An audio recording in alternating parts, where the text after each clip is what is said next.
Chapter 1. My father's position as Prime Minister. In the capital of the Crimson Flame Empire, the Li residence stood grandly. Unworthy son, how can you spend your days engrossed in such disgraceful literature? How could a man of my wisdom produce a coward such as you? Li Qian, his face flushed with indignation, pointed an accusatory finger at the young man seated in the grand chair, engrossed in his reading. Faced with this elegantly attired middle-aged man, who emanated an aura of authority even in anger, Li Hanjing felt a sense of helplessness. Li Hanjing had traversed through time, having been merely a minor bureaucrat in his previous life. Yet, curiously, he found himself devoid of any extraordinary abilities thus far. However, it would be inaccurate to claim he lacked such gifts entirely. For instance, the very man before him, Li Qian, the esteemed Prime Minister of the Crimson Flame Empire, was indeed his adoptive father. Thus, in the capital, he could rightfully refer to him as Father Li Qian. Noticing that his father showed no signs of ceasing his tirade, he languidly set his book aside and said, "Father, what do you mean by disgraceful literature? I am merely attending to official duties. Allow me to teach you how to pronounce these characters." With that, Li Hanjing pointed to the text and read aloud, "The 36 techniques of the bedroom authored by the Ministry of Music. Father, as a servant of the Ministry of Music, reviewing their literature constitutes official business. Do you not understand?" Witnessing his son's brazen confidence, Li Qian clutched his chest in exasperation. "Unworthy son, you. Yet he soon sighed, recognizing that he would indulge his son as much as possible, having lost his wife during his son's infancy. He had even facilitated his son's entry into such a disreputable institution as the Ministry of Music. However, with the emperor's martial prowess seemingly at its zenith and beginning to decline, the storm of succession was imminent. His son, so carefree and frivolous, would likely struggle to survive in such turbulent times. "Alas, do as you will. You shall face the consequences of your choices in due time," Li Qian declared, shaking his head as he departed the Li residence. Watching his father fade into the distance, Li Hanjing couldn't help but shake his head in resignation. As the son of the prime minister, he too harbored aspirations of ambition. He had endeavored to practice martial arts, yet this body seemed utterly incompatible with the path of a warrior. No matter how elite the internal techniques, he could not muster a single ounce of internal energy. As for the literary arts, in this world, it seemed that all civil officials possessed martial skills, which struck him as absurd. Given the circumstances, what could he do but continue to revel in the music and dance? After all, spending his days in the Ministry of Music, admiring beautiful dancers was quite enjoyable. There is a saying, when life attempts to overwhelm you and you find yourself unable to resist, perhaps you should cease your struggle and embrace it. You might discover an unexpected joy in acquiescence. One day, while Li Hanjing was reviewing new works from the Ministry of Music, a sharp sound interrupted his leisurely existence. Imperial edict. Li Hanjing immediately rose and bowed at the sight of the eunuch before him. Li Hanjing, under the jurisdiction of the Ministry of Rights, has managed the affairs commendably and deserves to be rewarded. Thus, it is decreed that Li Hanjing be transferred from the Ministry of Rights to serve as a minor officer in the Jinyue of Qingfeng County, with his rank elevated from the 9th to the 7th grade. Upon hearing this, Li Hanjing was momentarily taken aback. "I accept the decree," he replied. The eunuch then produced a letter of appointment and a small seal from his sleeve. "This is your appointment document and official seal. The minor officer must hasten to assume his duties. I shall take my leave now." After placing the items in Li Hanjing's hands, the eunuch swiftly departed from the Li residence. Gazing at the document of appointment, Li Hanjing quickly retrieved a map of the Qian Empire from his study. After a prolonged search, he finally located the obscure place known as Qingfeng County, accompanied by a brief description. It depicted a remote and desolate area, scarcely fit for habitation, lest the locals gain undue advantage. After pondering for a moment, Li Hanjing came to a disheartening realization. He had been exiled. By the heavens, my father is Li Qian, the prime minister, a high-ranking official in the court. How could I be exiled? To add insult to injury, he was assigned to the currently disfavored Jinyue. The Eastern and Western Bureau could hardly be trusted, and even the nominal subordinate department, the Six Doors, was not without its own troubles. What calamity had befallen his father that warranted such a fate? It was only when night fell, and Li Qian safely returned to his residence. That Li Hanjing felt a sense of relief. As long as his father was unharmed, it seemed the situation had not spiraled beyond redemption. Upon entering, Li Qian noticed his son waiting at the door, seemingly aware of the unfolding events. With a measured tone, he suggested, "Let us discuss this in my study." Li Hanjing nodded in agreement. In the study, noticing the rare seriousness on his father's face, Li Hanjing shed his previous levity. "Father, what is the meaning of this appointment document?" Li Qian examined the letter in his son's hand and elucidated, "Merely a political maneuver. You may interpret it as a trade of interests or a political compromise." Li Hanjing, not being at the political epicenter, was unaware of certain intricacies, yet he refrained from probing further, trusting that his father would not lead him astray. Instead, he asked, "What should I do now?" After a moment of contemplation, Li Qian replied, "Proceed to your post. This time, I cannot shield you. Maintain a low profile, be inconspicuous, and perhaps in a few years, I may be able to recall you. If I cannot, you shall remain there as a mere shadow for the rest of your days." At that moment, Li Hanjing grasped the gravity of the situation. He surmised the underlying reasons for his assignment to such a remote location. The tides of power were shifting, and as a high-ranking official, Li Qian found himself engulfed in turmoil. Surmounting this crisis would ensure the Li family's stability, while failure would leave this arrangement as a mere legacy for his father's lineage. Overcome with emotion, Li Hanjing felt touched by his father's willingness to protect him even in dire circumstances.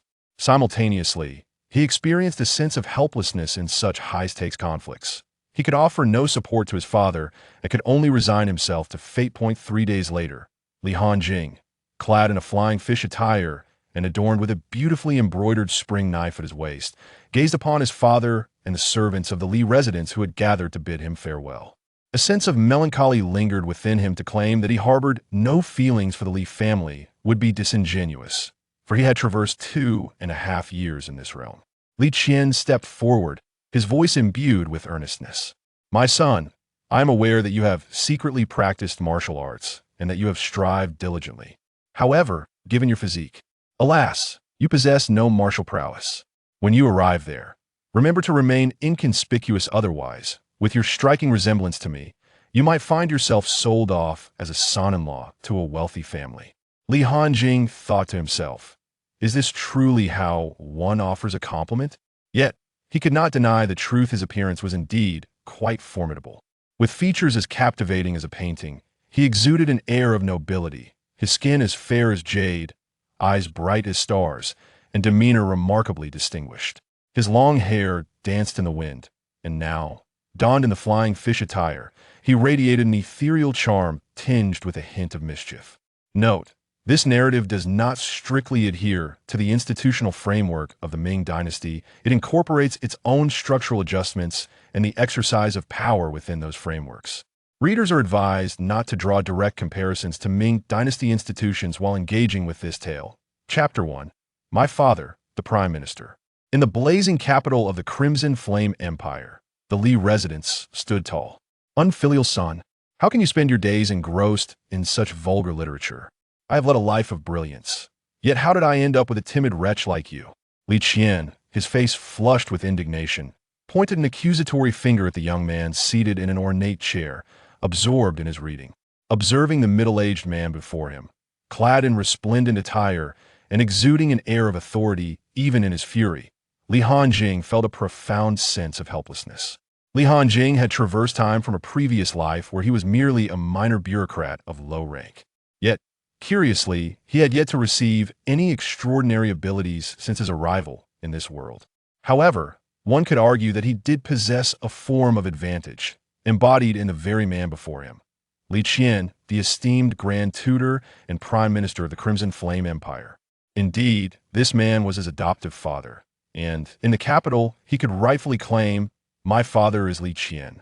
Noticing that his father showed no signs of relenting, Li Hanjing lazily set aside his book. "Father, what do you mean by vulgar? I am merely attending to official duties. Allow me to enlighten you on the pronunciation of these characters." He then pointed to the text and read aloud, "The 36 techniques of the chamber authored by the Bureau of Court Musicians. Father, as a servant of the Bureau of Court Musicians, My review of their literature constitutes an official task. You see? Watching his son speak with such fervor, Li Qian clutched his heart in exasperation. Unfilial son, you. Yet he soon sighed deeply. He endeavored to indulge his son as much as possible, striving to make up for the absence of a mother since childhood. He even facilitated his son's entry into such a disreputable institution as the Bureau of Court Musicians. However, with the emperor's martial prowess seemingly at its zenith and beginning to decline, the impending turmoil of succession loomed. His son appeared frivolous and carefree, leaving Li Qian uncertain of his own ability to safeguard himself, let alone his son.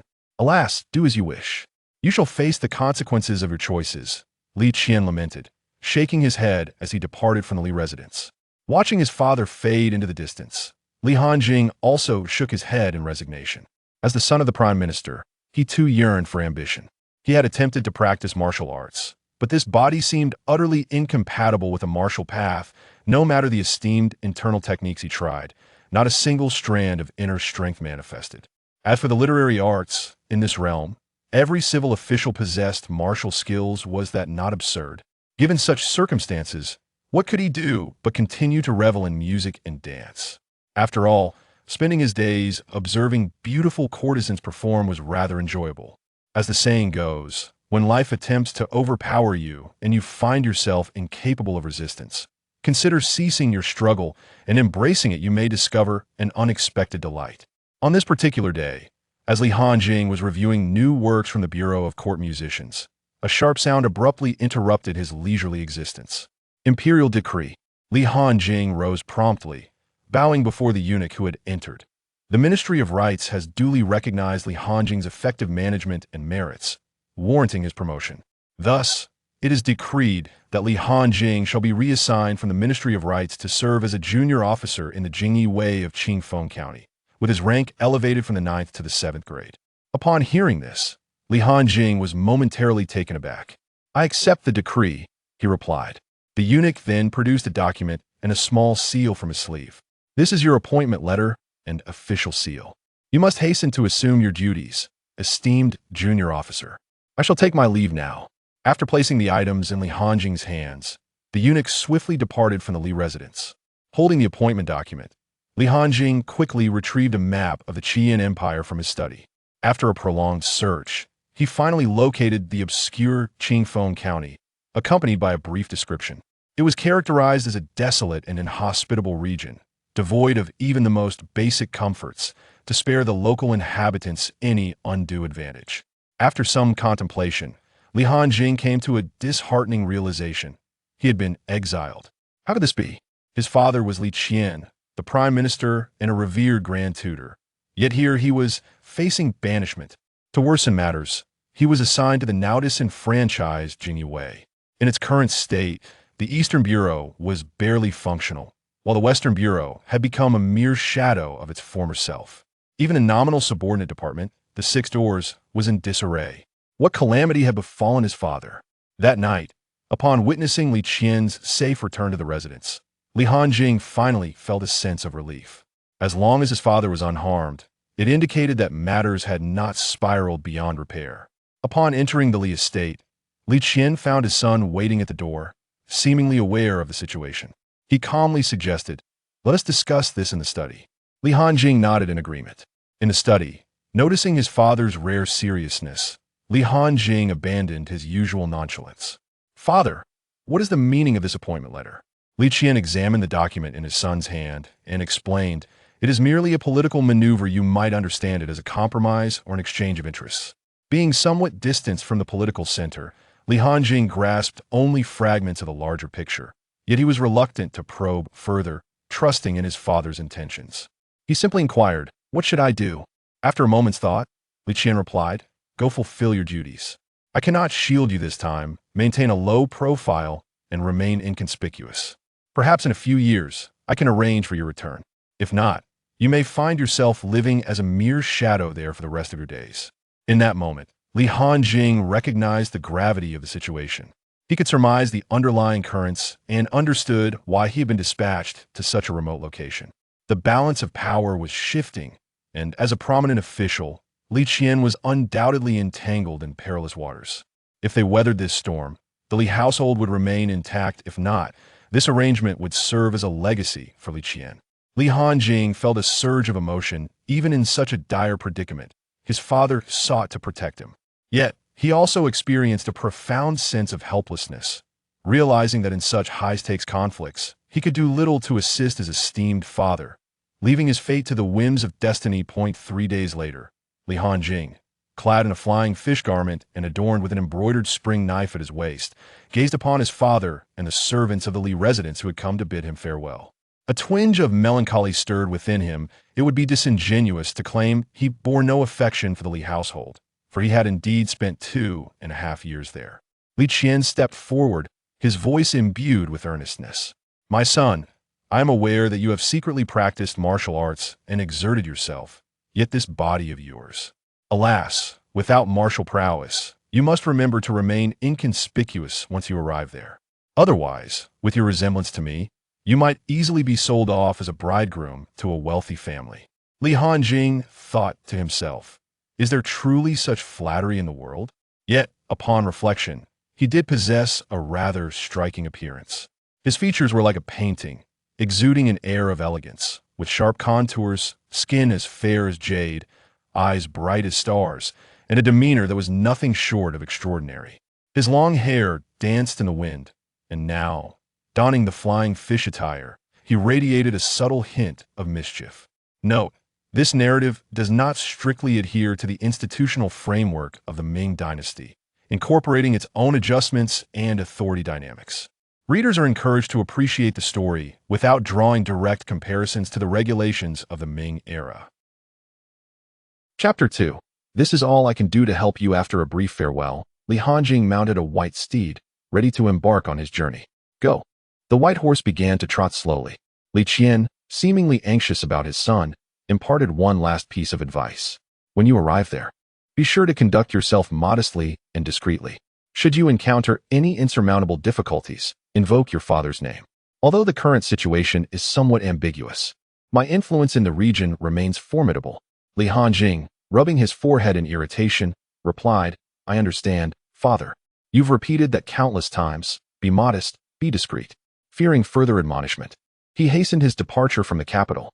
It was indeed the first time since his arrival in this realm that Li Hanjing had ventured beyond the city walls. The environment here was undeniably superior to that of the modern world. The chorus of chirping birds around him instilled a sense of tranquility within his heart.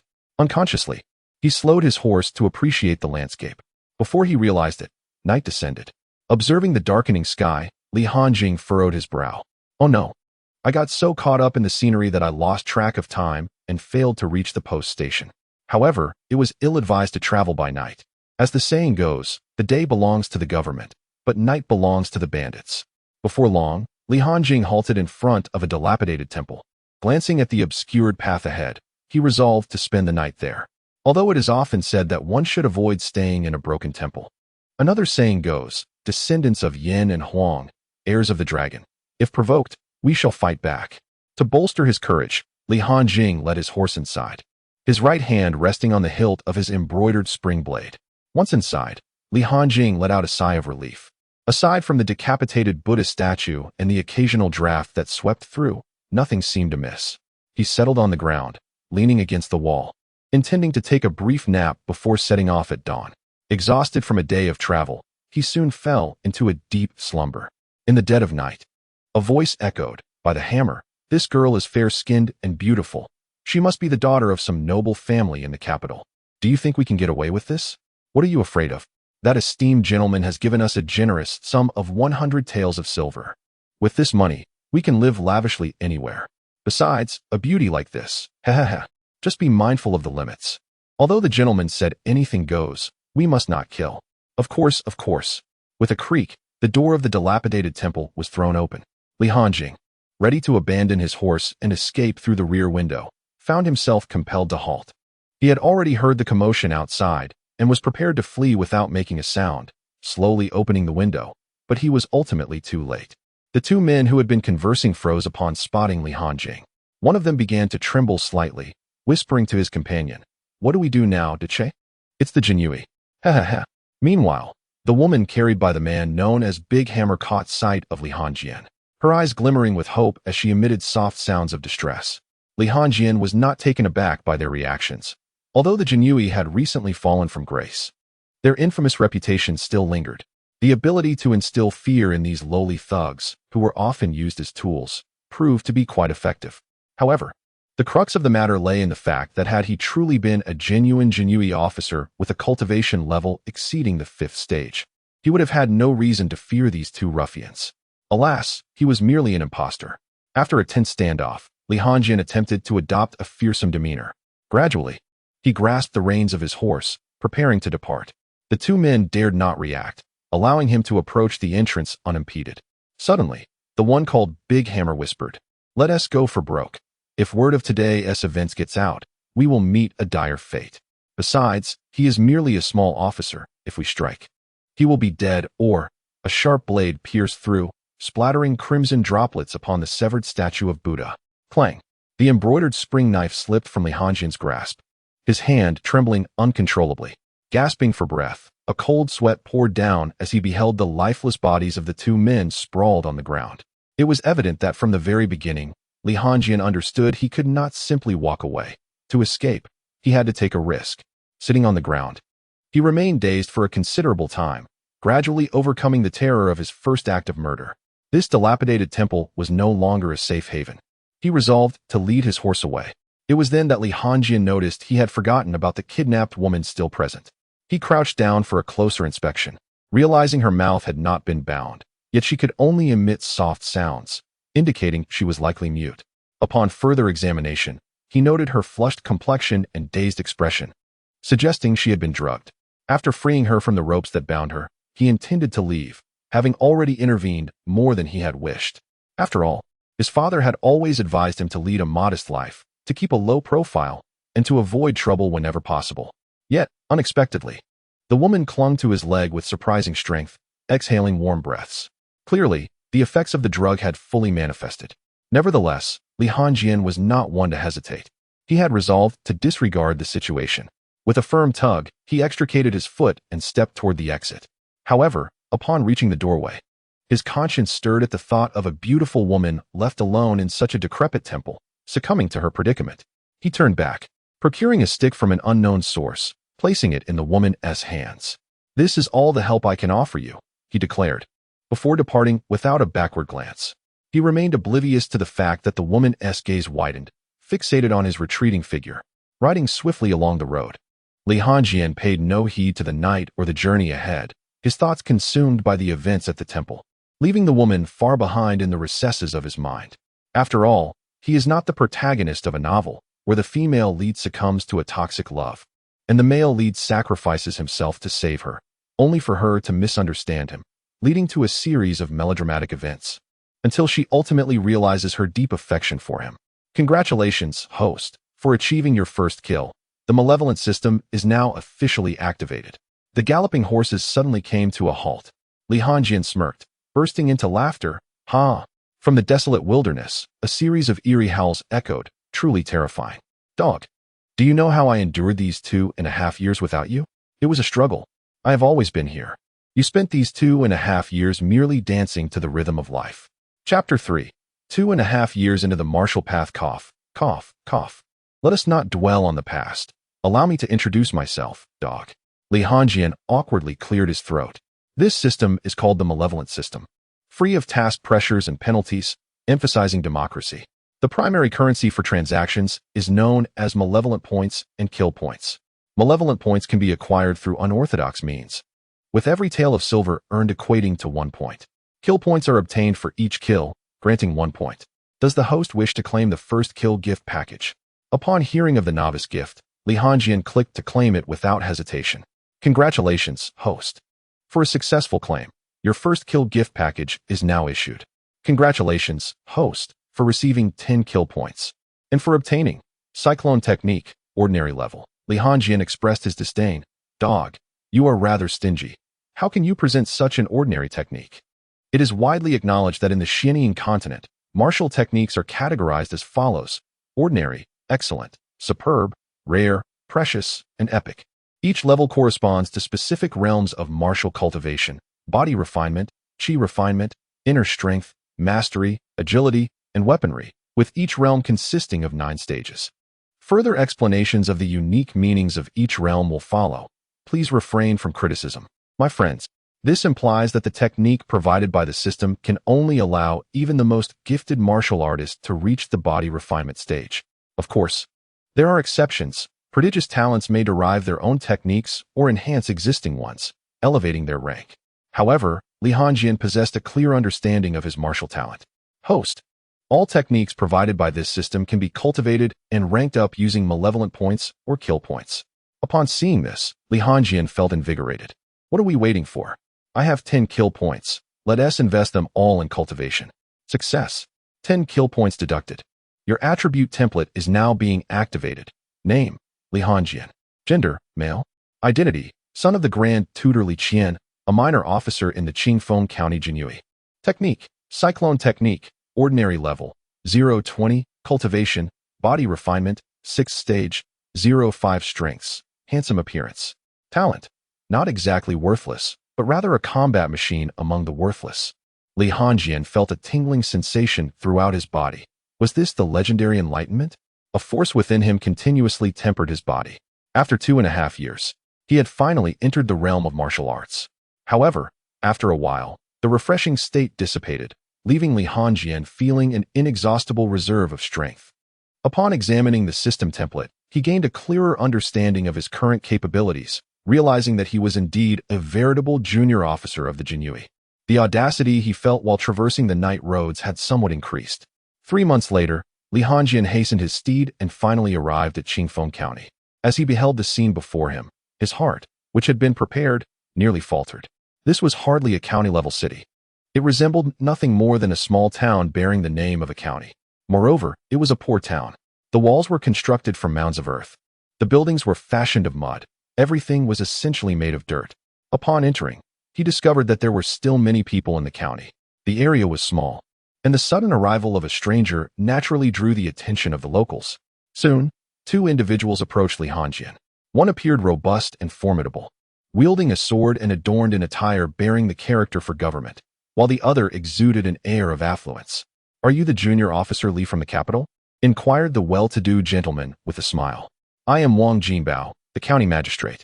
Li Hanjian, adhering to the adage of not striking a smiling face, returned the greeting. "Greetings, Magistrate Wang. I am indeed Junior Officer Li Hanjian. I appreciate your personal reception." Curiously, Li Hanjian glanced behind Wang Jinbao and inquired, "Where are the Jinyue officials?" Wang Jinbao chuckled, revealing his double chin. "Though we call this a county, it is more akin to a town. Even my title is listed as 7th rank, which means, in theory, we are of equal standing. Therefore, the Jinyue here is effectively under your command. The position of the Jinyue head in the county has been vacant for some time, leaving it in a state of disarray, which is why no one came to welcome you." After Wang Jinbao's explanation, Li Hanjian began to grasp the circumstances within the county.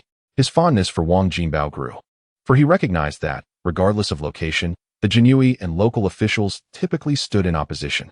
The magistrate's willingness to share this information indicated his broad-mindedness. After some further pleasantries, Wang Jinbao remarked, "Junior Officer Li, let me take you to the Jinyue office. Arriving early will allow you to familiarize yourself with your duties." Li Hanjian nodded. "Very well. I appreciate your guidance, Magistrate Wang." After walking for a while, Wang Jinbao halted and pointed to a relatively decent courtyard compared to the surrounding earthen structures. "Ahead lies the Jinyue office. I shall take my leave here. Remember to visit the government office tomorrow. We should hold a meeting between our 2 agencies. This place is not like a grand city. There is no need for opposition. We can discuss matters collaboratively." Li Hanjian did not hesitate. "Understood, Magistrate Wang. I shall enter now, and we will converse tomorrow." With that, he proceeded towards the Jinyue's garrison. Li Hanjian gazed at the imposing gates of the Jinyue, adjusting his attire. For it was his inaugural appointment, and one must present oneself well. Plop. "Hey, 6 o'clock, old Lu, pay up, 5 taels. Alas, I've suffered another crushing defeat today. I certainly shan't return tomorrow." "Ha ha ha, old Lu, how many times have you uttered that phrase? This month's salary has nearly vanished in losses, hasn't he it?"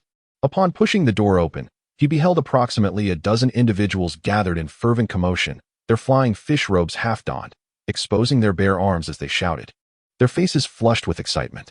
The scene before Li Hanjing elicited no surprise. The age-old tradition of idleness was ever present, especially in the absence of a superior. From his bosom, Li Hanjing retrieved 10 taels of gold and stepped forward. Smack! The gambling table fell silent, not due to Li Hanjing himself, but because the sudden appearance of gold astonished everyone. All their salaries were dispensed in silver, and the emergence of gold prompted immediate curiosity. They raised their heads to behold a stranger among them. One person, puzzled, remarked, "Hey, old Lu, why does this newcomer's attire differ from ours? What's with the silk thread on his belt? Ours lacks such adornment." It was then that someone finally grasped the situation. A junior flag officer. The Jinui ranks include the formal Jinui, junior flag, gray, senior flag, green, 100 house, blue, 1,000 house, purple, and 10,000 house, gold, with the belt signifying one's status. Future adjustments to these hierarchies will be explained later. Chapter 4. A great greed, unjudged yet deadly. Upon hearing this, the crowd hastily set down their silver and scrambled to stand at attention. They had long been aware that a replacement for the vacant junior flag officer position was dispatched from the capital, yet they had not anticipated such promptness. The dozen or so individuals awkwardly formed a semblance of a line, exclaiming, "Junior flag officer." Li Hanjing nodded slightly. It appeared that despite the Jinyui's waning influence over the years, the strict hierarchy remained etched in everyone's minds. With the arrival of a new official comes the ignition of change, and his first act of authority was about to commence. As he paced back and forth, scrutinizing each individual, he declared, "Look at yourselves, each and every one of you. Bare-chested, disheveled, where is the dignity of the Jinyui? No wonder other departments regard us with disdain. Previously, I might have countered their remarks, but now, witnessing you, I find their criticism justified. We deserve the scorn. You are indeed the most inept cohort I have ever led." With a thunderous crash, Li Hanjing shattered the gambling table, startling the crowd with his commanding presence. After the outburst, his tone softened. "How you conducted yourselves in the past is beyond my concern. However, now that I am here, we shall adhere to my regulations. Starting tomorrow, you are all required to rise at the hour of the rabbit, practice your physical training for 1 full hour before breakfast, and thereafter patrol the streets. I make it unequivocally clear that from the moment I arrived here, your days of ease have come to an abrupt end. Should any of you find this intolerable, feel free to submit a resignation report at your own discretion. We have all been banished from the capital to this desolate place, yet you still complain of so many grievances." At this moment, a faint murmur of dissent emerged. Li Hanjin's lips curled into a slight smile, for he awaited the emergence of a scapegoat. Otherwise, he had yet to formulate a plan to establish his authority. After all, these individuals were seasoned veterans of the Jinyui, and those relegated to such a location were either lacking in martial prowess or had offended influential figures without any backing. Having lingered here for so long, they had lost any motivation for advancement, rendering the usual promises of promotions and raises ineffective. The only method left was to subdue them through force. Who uttered that remark? "Step forward," Li Hanjin commanded coldly. He anticipated a prolonged verbal exchange to unearth the instigator, yet to his surprise, a burly man immediately stepped forward. With a defiant expression, he declared, "I said it. What do you intend to do about it? Look at you, with your underdeveloped frame and delicate skin, attempting to discipline us. When I served the Jinyui, you were still in your childish trousers. Indeed, what gives you the right to reprimand us? While we may lack merit, we have certainly endured hardships. And now, after being exiled to this godforsaken place, you still seek to command us." With the emergence of this bold challenger, the others quickly rallied in agreement. In response to the man's taunts, Li Hanjin merely chuckled lightly. "And how is it that I occupy this position instead of you?" The burly man seemed to have struck a nerve, his anger flaring. "Damn it, I have served the Jinyui with distinction. My martial cultivation has reached the 5th level. Had it not been for your arrival, I would have assumed command myself. Who do you think you are?" Li Hanjin retorted immediately, "Blame me? I was informed prior to my arrival that this position had been vacant for over 6 months, and I only received my transfer notice 3 months ago. One must wonder whose competence is in question or if there are connections at play. For how can one be at the 5th level of cultivation and still be a mere foot soldier?" The derision reached its peak, and the burly man could no longer contain himself. "You little pretty boy, today I shall demonstrate the disparity between a seasoned fighter and someone like you." With that, the man clenched his fist, veins bulging, and launched a full-force strike at Li Hanjin. However, Li Hongjian remained unperturbed, calmly absorbing the blow and retaliating with a powerful kick aimed at the man's lower body. Thud! The man collapsed to the ground, and Li Hongjian immediately stepped onto his form, bellowing at the onlookers, "Who else dares to defy me? Anyone else who is dissatisfied, step forward, and I shall deal with you all." The crowd fell silent, witnessing the once mighty man now prostrated before them. Though this pretty boy had been exiled from the capital, it was evident that he possessed some formidable skills. Li Hongjian regarded this outcome with great satisfaction. Excellent. Since no one has voiced any objections, I shall await you all here at the hour of the rabbit tomorrow. Those who fail to arrive, humph. Li Hongjian suddenly noticed the silver coins he had knocked to the ground. Ahem. Gambling during one's tenure has led to the confiscation of all these coins, which I shall dutifully hand over to the authorities at a later time. Upon hearing this, the crowd displayed expressions of dismay, for those coins represented their wages. However, Li Hongjian's earlier display of authority rendered them momentarily speechless. Not bothering to count the coins, Li Hongjian stuffed them all into his bosom and turned to leave, entering the room reserved for the junior officers of the Jinhui.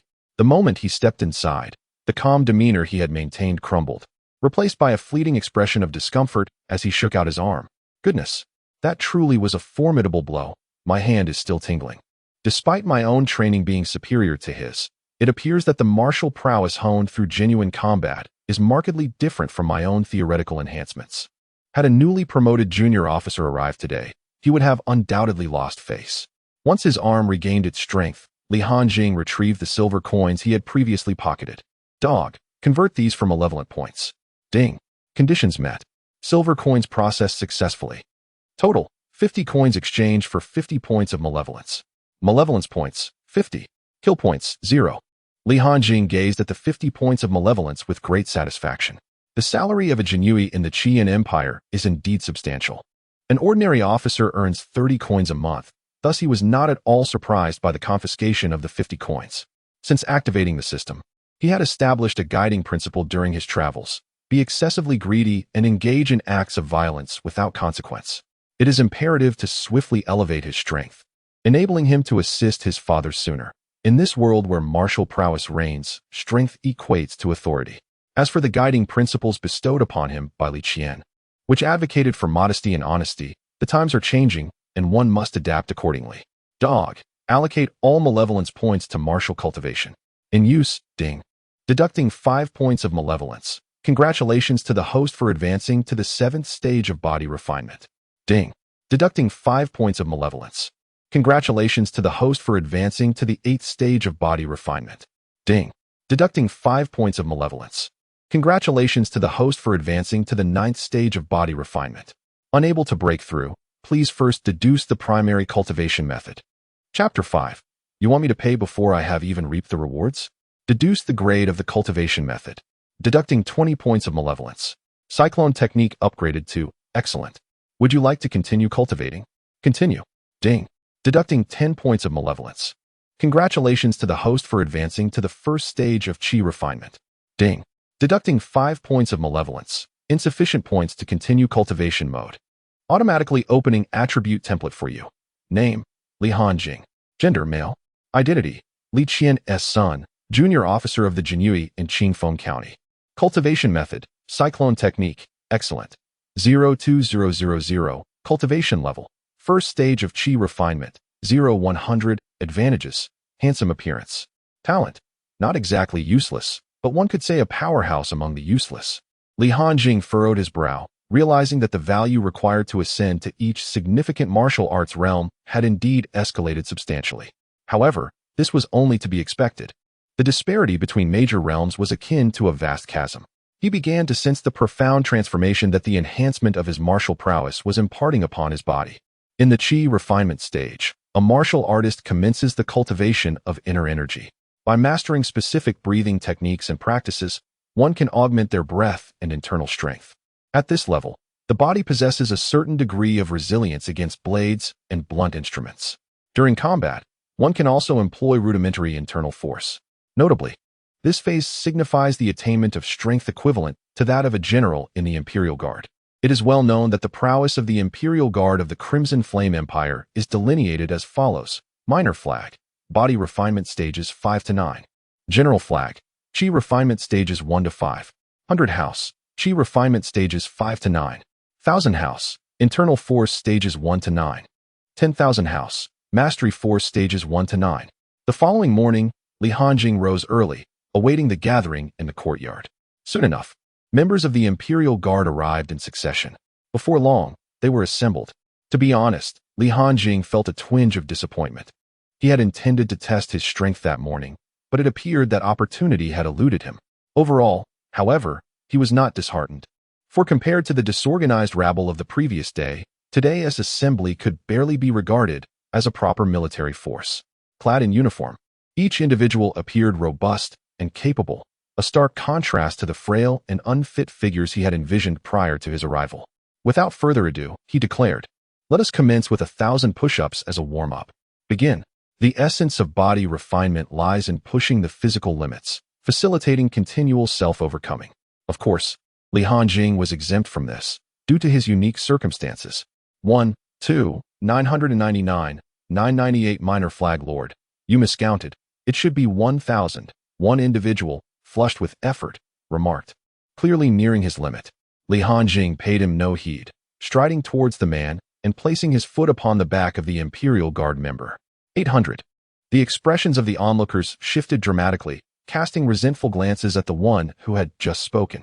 Only the burly man from the previous day remained silent, diligently continuing his exertions without any sign of complaint. In Qingfeng County, within the county office, Li Hanjing announced, "County Magistrate Wang, I have arrived." He strode confidently into the office. Upon noticing him, Wang Jinbao immediately set aside his work to greet him. "Ah, it is Minor Flag Li. Please, take a seat," he urged, then quickly noted the flushed faces of the Imperial Guards behind Li Hanjing, inquiring with curiosity, "What has happened here?" Li Hanjing waved dismissively. "I ate too much this morning. It seems I am merely suffering from indigestion."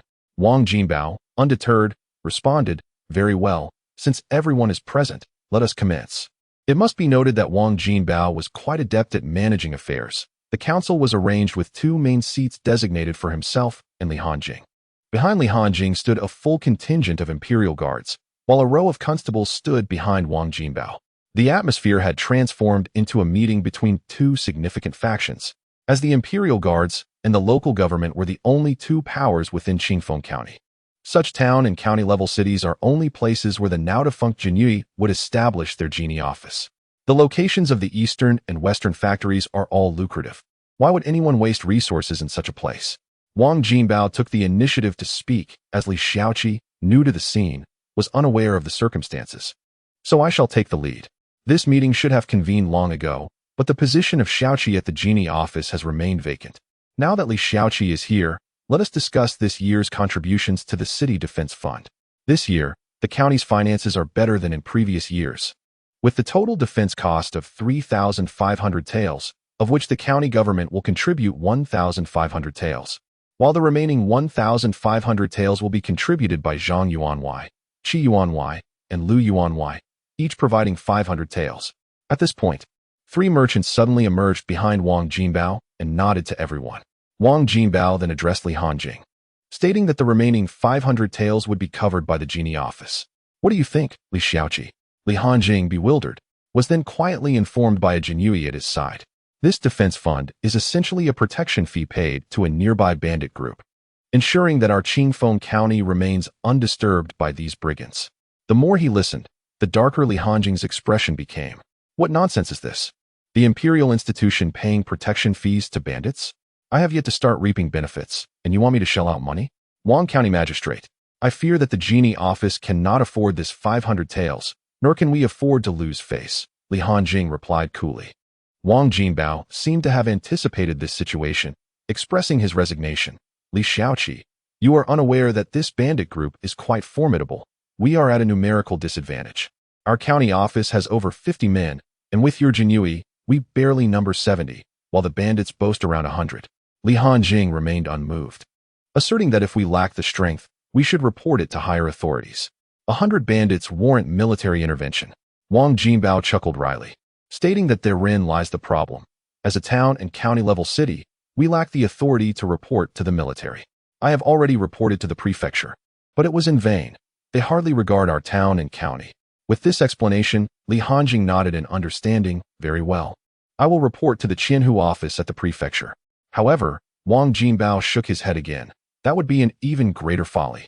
I have heard that the leader of this bandit group is the younger brother of a Jinyui with the rank of Baihu. The previous Xiaoqi met his end because of this. They now rest 6 centimeters under the earth. You are still young, and there is no need to risk your life over this matter. That indeed poses a challenge. What is the strength of the bandit leader? Li Hanjing suddenly inquired. Clearly formulating his own plan, Wang Jinbao promptly replied, he possesses the strength of 8 stages of body training, while his subordinates are merely a rabble. Relying on his personal strength and the backing he has to cause trouble. Wang Jinbao seemed to recall something and cautioned, Li Xiaoqi, do not even think about going after these bandits yourself. I know you have just been demoted from the capital and are eager to achieve results. But if you lose your life, nothing else will matter. Chapter 6. Lu Yuan's Oath of Loyalty. Li Hanjing nodded in agreement. Wang County Magistrate, you need not worry. I understand the situation.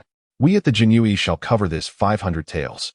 Seeing that Li Hanjing seemed to have acquiesced, Wang Jinbao finally exhaled in relief. He harbored no desire for turmoil.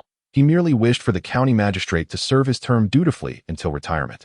Once the major matters were settled, the conversation devolved into trivial pleasantries. Soon, Li Hanjing and his companions departed from the county office. In Qingfeng County, the station of the Jinyui. Knock, knock, knock, enter. Observing the newcomer, Li Hanjing felt a pang of curiosity. What brings you here? The visitor was none other than the brash man who had made a name for himself upon Li Hanjing's appointment the previous day. In truth, Li Hanjing was somewhat intrigued. This man appeared to be in his early 30s, with sufficient martial talent to excel at the grassroots level. Without a doubt, he was destined for the rank of 100 households, if not 1,000, yet fate had relegated him to this remote location. Once in Qingfeng County, his prospects for advancement were all but extinguished. The man hesitated, contemplating his words before finally speaking. My lord, have you made a decision regarding the city protection fee? Li Hanjing was taken aback that the man would inquire about such a matter, for as a seasoned player in the system, he should have been accustomed to such dealings. Li Hanjing remained silent for a moment, not rushing to respond. The man, sensing the gravity of the situation, offered, I shall not disturb your rest any longer. Yet, Li Hanjing abruptly called him back, demanding, provide me with a reason for your inquiry. The man understood. Li Hanjing harbored doubts about the Jinyui. Suddenly, his eyes glistened with unshed tears, tinged with a hint of bloodlust. 5 years ago, I served as 100 households in Ziyuan County. I had a wife and a daughter. One day, the younger brother of the 100 households from the Ziyuan Jinyui, while dividing his spoils in the city, took a fancy to my wife. One fateful day, when I was away, this man brazenly invaded my home in broad daylight, violating my wife and, in a tragic turn of events, inadvertently killing my daughter. Their power was overwhelming. I was utterly powerless against them. I sought justice at the county's 1,000 households, only to receive a transfer order in return. Li Hanjing interjected. So this brother of the 100 households is the mountain bandit? The man nodded. Indeed. His name is Jiang Yan, the younger brother of Jiang Wan, 100 households in Ziyuan County. Li Hanjing suddenly comprehended the situation. It became clear why this man had been dispatched to such a forsaken place. Though 100 households would not dare to murder a fellow member, it was a simple matter to crush an ordinary Jinyui beneath their heel. The man suddenly knelt before Li Hanjing. My lord, if you can assist me in avenging this grievance, I, Lu Yuan, shall devote my life to serving you. Li Hanjing inquired. I am but a minor officer. Why do you believe I can help you exact revenge? Lu Yuan replied, yesterday, during our sparring, you effortlessly received my full force strike. I knew then that your prowess far exceeded the mere practice of physical training. Li Hanjing stroked his chin, acknowledging, indeed, you possess a keen perception. Lu Yuan suddenly bowed his head reverently. My lord, please assist me. Faced with Lu Yuan's desperate plea, coupled with the heart-rending tale he had just shared, it would have stirred the blood of any other man. Yet, Li Hanjing merely replied coolly, by tomorrow. I require a reason that convinces me you will indeed serve me faithfully. Though he had not directly engaged in court affairs during his recent sojourn, as the son of the Grand Tutor and Chief Minister, he had seen much. Especially during his father's tumultuous times, he found himself unable to assist his esteemed parent. Yet he was determined not to misuse his influence, lest he inadvertently hinder progress. Resolute and without hesitation, Lu Yuan stepped out into the night. Suddenly, a torrential downpour struck Qingfeng County, accompanied by thunderous roars. My lord, may I enter? A voice, heavy with gravity, resonated through Li Hanjing's chamber.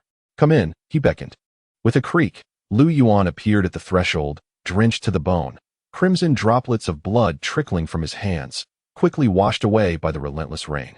Upon closer inspection, Li Hanjing's gaze fell upon a severed head, the eyes wide open, seemingly fixated upon him. Lu Yuan spoke calmly. This is Yuan Ming from our Jinui. He spoke ill of you this morning. Though Li Hanjing was no stranger to death, this was his first encounter with a head devoid of its body. Suppressing his discomfort, he replied with a smile, Excellent. Tomorrow night, we shall confront that bandit leader. Lu Yuan bowed respectfully. Thank you, my lord, and promptly closed the door behind him. Watching Lu Yuan depart, Li Hanjing's expression grew complex. Such is human nature. Without leverage in another's hands, complete trust remains elusive. This is the nature of the court and the martial world. The ideals of honor, camaraderie, and righteous indignation are but lofty aspirations. To garner assistance, one must offer commensurate rewards. For instance, Lu Yuan sought vengeance through Li Hanjing, who in turn required loyal and trustworthy allies. Thus, Lu Yuan had to possess something of significance in Li Hanjing's grasp. Furthermore, Li Hanjing had no intention of parting with any silver. This was a pivotal moment to break free from the stagnation of Qingfeng County, devoid of any political gain or benefit. Why not seize the opportunity? The following morning, Li Hanjing opened the door to find the Jinui assembled in the courtyard, murmuring among themselves. Upon his arrival, they seemed to find reassurance. Lu Yuan suddenly exclaimed, My lord, Yuan Ming from our Jinui has vanished. We have scoured the entire Genie station, and since he is not from this area, he couldn't have gone elsewhere. Li Hanjing appeared unfazed, as if he had anticipated this. Oh, I sent him on an errand. There's nothing to worry about. The others, upon hearing this, felt relieved. A sudden disappearance of a court official would be a significant matter. On a minor scale, it would impact the local authorities' reputation, while on a grand scale, it could undermine the court's authority over the realm. Regardless of one's rank, one must see the living and the dead. That night, two figures clad in flying fish attire converged. Li Hanjing spoke first. Did you bring Yuan Ming's head? Lu Yuan patted the pouch at his waist. Indeed, I did. I assure you, I will not cause you any trouble. Then lead the way, Li Hanjing instructed. To Daocang Mountain, Black Wind Stronghold. Chuckle, come here, Linger. Give me a kiss. The burly man leered lustfully at the beauty before him. Chief, you're so naughty lately. I've been in my nursing phase. Care for a taste? Absolutely must have a taste. Speaking of which, Linger, coming to me so late. Want to your husband notice? At this, the beauty suddenly frowned. Ugh, don't even mention him. That useless waste insisted on coming tonight, but he barely lasted a moment. Left me all restless and itching. That's why I came to you. Chief, the burly man laughed heartily. So you're saying I'm good, huh? The woman blushed coyly.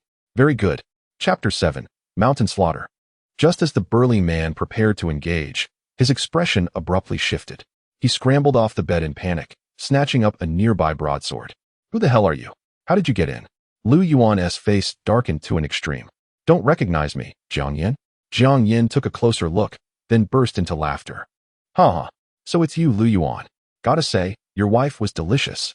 Provoked beyond reason, Lu Yuan unsheathed his Xiuquan Dao and lunged forward. Just as Lu Yuan was about to lose control, Li Hanjiang restrained him. Steady, Li Hanjiang said calmly. Let me handle this. You're no match for him. As he spoke, Li Hanjiang charged at Jiang Yin. Jiang Yin, an expert at the 8th stage of body refinement, reacted swiftly. Chaos erupted instantly. The woman, witnessing the violence, shrieked in terror. Without hesitation, Li Hanjiang hurled his Xiuquan Dao with brutal precision. Thunk! The blade pierced through the woman's abdomen like paper, pinning her to the wall like a grotesque display. Can't risk her screams alerting the bandits outside. Fighting 2 against 100 isn't risk I'm taking yet. Snapping back to focus, Jiang Yin's broadsword was already swinging toward him. Li Hanjiang channeled qi into his right fist and unleashed a devastating punch. Clang! The broadsword shuddered violently in Jiang Yin's grip. Realization struck. Shit, qi refinement stage. Boom. Jiang Yin tried to call for help, but Li Hanjiang wasn't about to let that happen. Another fist crushed his throat. The neck, a fragile point, collapsed inward under the force, silencing him instantly. Then, Li Hanjiang seized Jiang Yin's arms and twisted. Crack. Bone shattered. Next, his legs. With the deed done, Li Hanjiang smoothed the creases in his Feiyu uniform. Gazing coldly at the now kneeling Jiang Yan, he said, "He is yours now." The entire sequence was executed with lethal grace, so fluid even Li Hanjiang himself wasn't sure when he'd become this proficient. At his words, Lu Yuan lunged forward like a starved, rabid dog. Squelch! A worm hit the floor. Upon witnessing this, Li Hanjing immediately turned away, not out of disinterest, but rather because prolonged observation had rendered his trousers uncomfortably cool. A quarter of an hour later, Lu Yuan approached, his body drenched in blood. "My lord, it is done." Li Hanjing nodded and began to scour the house for valuables. Upon hearing this, Lu Yuan promptly commenced his search. "Congratulations, host, on acquiring your first subordinate, Lu Yuan. The subordinate template has been activated. Would you like to bind him?" Li Hanjing was somewhat perplexed. "What does this mean?" "It is as follows. Host, from the moment you avenged him, Lu Yuan has completely acknowledged you in his heart and has begun to execute your commands unconditionally. The system has determined that this individual meets the criteria for a subordinate. Should the host choose to bind him to the subordinate template, every act of slaughter he commits will also yield slaughter points for you in the future." Intriguing. Li Hanjing had initially thought he would be treading the path of malevolence, as he could not possibly engage in murder every day. However, it now appeared that both paths were viable. Once he understood the system, Li Hanjing did not hesitate and promptly clicked to bind. "Congratulations, host, on binding your first subordinate. Reward received. Essence of slaughter, exquisite. Essence of slaughter primarily focuses on the energy of killing. The more slaughters committed, the faster one's strength increases." What a remarkable development. Receiving a disciple along with a specialized technique. Excellent, indeed. Thud. Lu Yuan placed 2 large chests before Li Hanjing. "My lord, there are a total of 4,000 taels of silver here." Li Hanjing did not examine the silver, but instead handed Lu Yuan the pre-prepared essence of slaughter. "From today onward, you are one of us. Consider this your welcome gift." Lu Yuan accepted the technique without hesitation and began to study it. After merely a single reading, he committed the entire essence to memory. This left Lu Yuan quite puzzled. Had his martial talent truly increased to the point where he could comprehend a technique after just one glance? However, this was merely a characteristic of the system. Lu Yuan's regard for Li Hanjing elevated to a new echelon. To casually produce an exquisite-level technique was indeed a testament to his standing in the central government. It was known that only the 2,000 households in the Jinyue possessed such exquisite-level techniques. The reason for Lu Yuan's slow advancement in martial arts over the past 5 years was not due to a lack of talent, but rather his assignment to Qingfeng County, where he had no opportunity to achieve merit and receive rewards from above. Though he had placed his life and fortune in Li Hanjing's hands, Lu Yuan felt as though he had finally encountered a wise leader. In this world, who does not wish to grow stronger? Who does not aspire to wield power? Yet, how many have poured their hearts out only to receive nothing in return? Suddenly, Lu Yuan knelt on one knee. "My lord, your kindness is beyond words. From now on, whether it be ascending mountains of knives or descending into seas of fire, I shall follow your commands."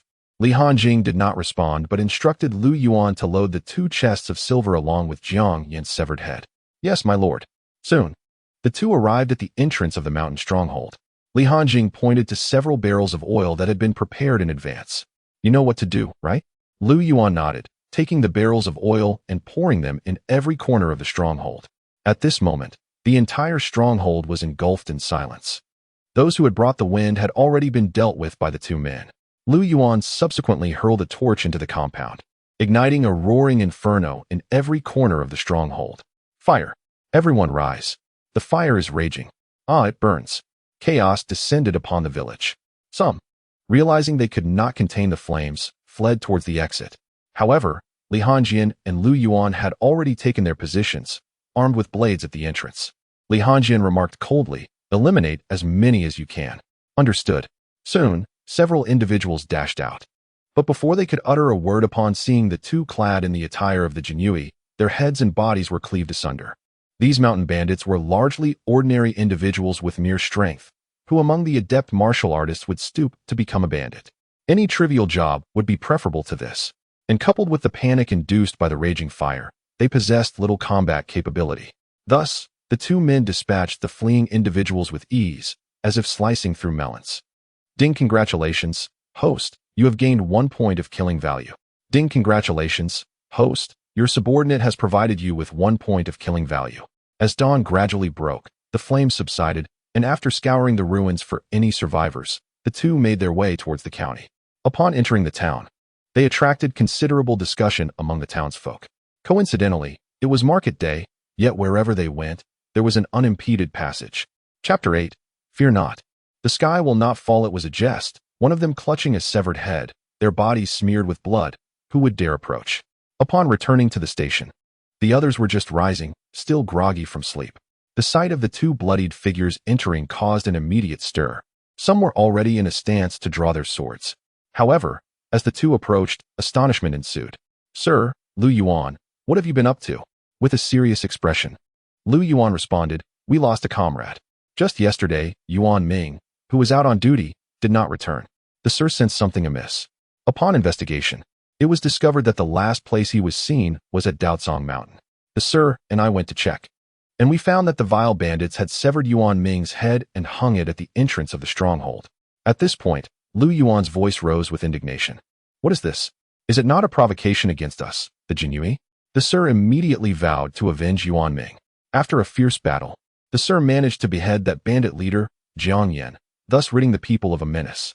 The crowd then noticed the heads each man held, one belonging to Yuan Ming, and the other to Jiang Yan, whom they recognized. Through Lu Yuan's vivid and coherent narration, the story swiftly garnered their belief. This incident rapidly became the talk of Qingfeng County. Li Hanjian hastily penned a letter, urging its prompt delivery to the county's Qianhu office. Wang Jinbao soon received the news and rushed to the Jinyui station. Initially, he thought that even if Li Hanjian were dissatisfied, he would not take any action, given that Jiang Yan was a formidable martial artist at the 8th rank. Unexpectedly, Li Hanjian's prowess was quite formidable. It seemed he had underestimated the individual's scent from the central authority. Even though he had been demoted, his influence was not something those in the provinces could rival. Upon entering the Jinyui, he sighed upon seeing Li Hanjian. "Li Xiaoqi, why are you being so impulsive? Did we not agree to consult on matters together? You killed Jiang Yan. How can Bai Hu let you off?" Li Hanjian retorted with righteous indignation. "County Magistrate Wang, do you know that my subordinate was murdered? If I do not take action, what will become of our prestige in Qingfeng City and the Jinyui?" Wang Jinbao found himself at a loss for words and eventually replied, "Alas, it is partly my fault for not explaining clearly. Jiang Yan appears weaker compared to other counties, yet he manages to collect protection fees from the other 8 counties. Do you know why that is?" Li Hanjian dismissively responded, "I do not know, and even if I did, he has killed my subordinate, and I would still seek his life." Seeing Li Hanjian's unyielding demeanor, Wang Jinbao felt a sense of helplessness. Jiang Yan's backing is far more complex than just a Bai Hu. The silver he extorts annually, I have heard, involves a share held by a Qianhu in the county, and even the local authorities have stakes in it. Li Xiaoqi, since you come from the central authority, if you have connections, now is the time to leverage them. Otherwise, the county will hold you accountable, and you will find it quite unbearable. In light of Wang Jinbao's concern, Li Hanjian's attitude softened. "Very well, County Magistrate Wang. You should return and rest. I am aware of what to do."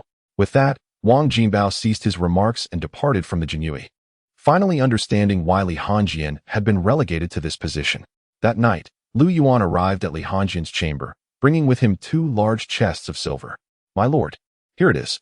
I have heard the rumors. If the higher-ups hold you accountable, just push me forward.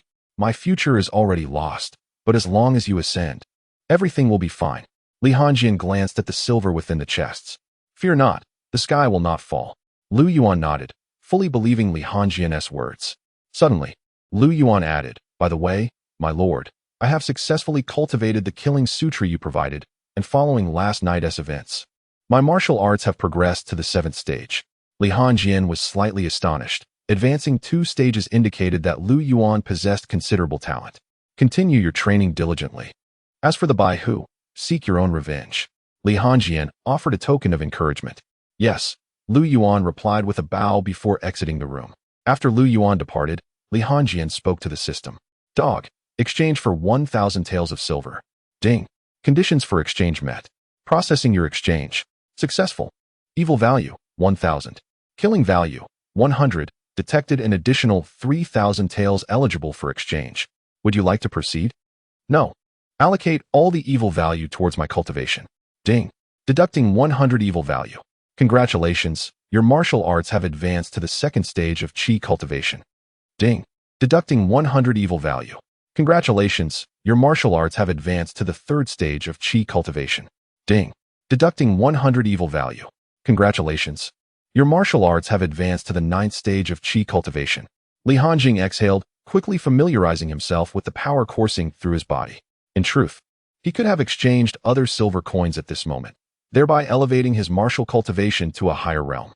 However, he refrained. His esteemed father, the Chancellor, could offer him no assistance at present.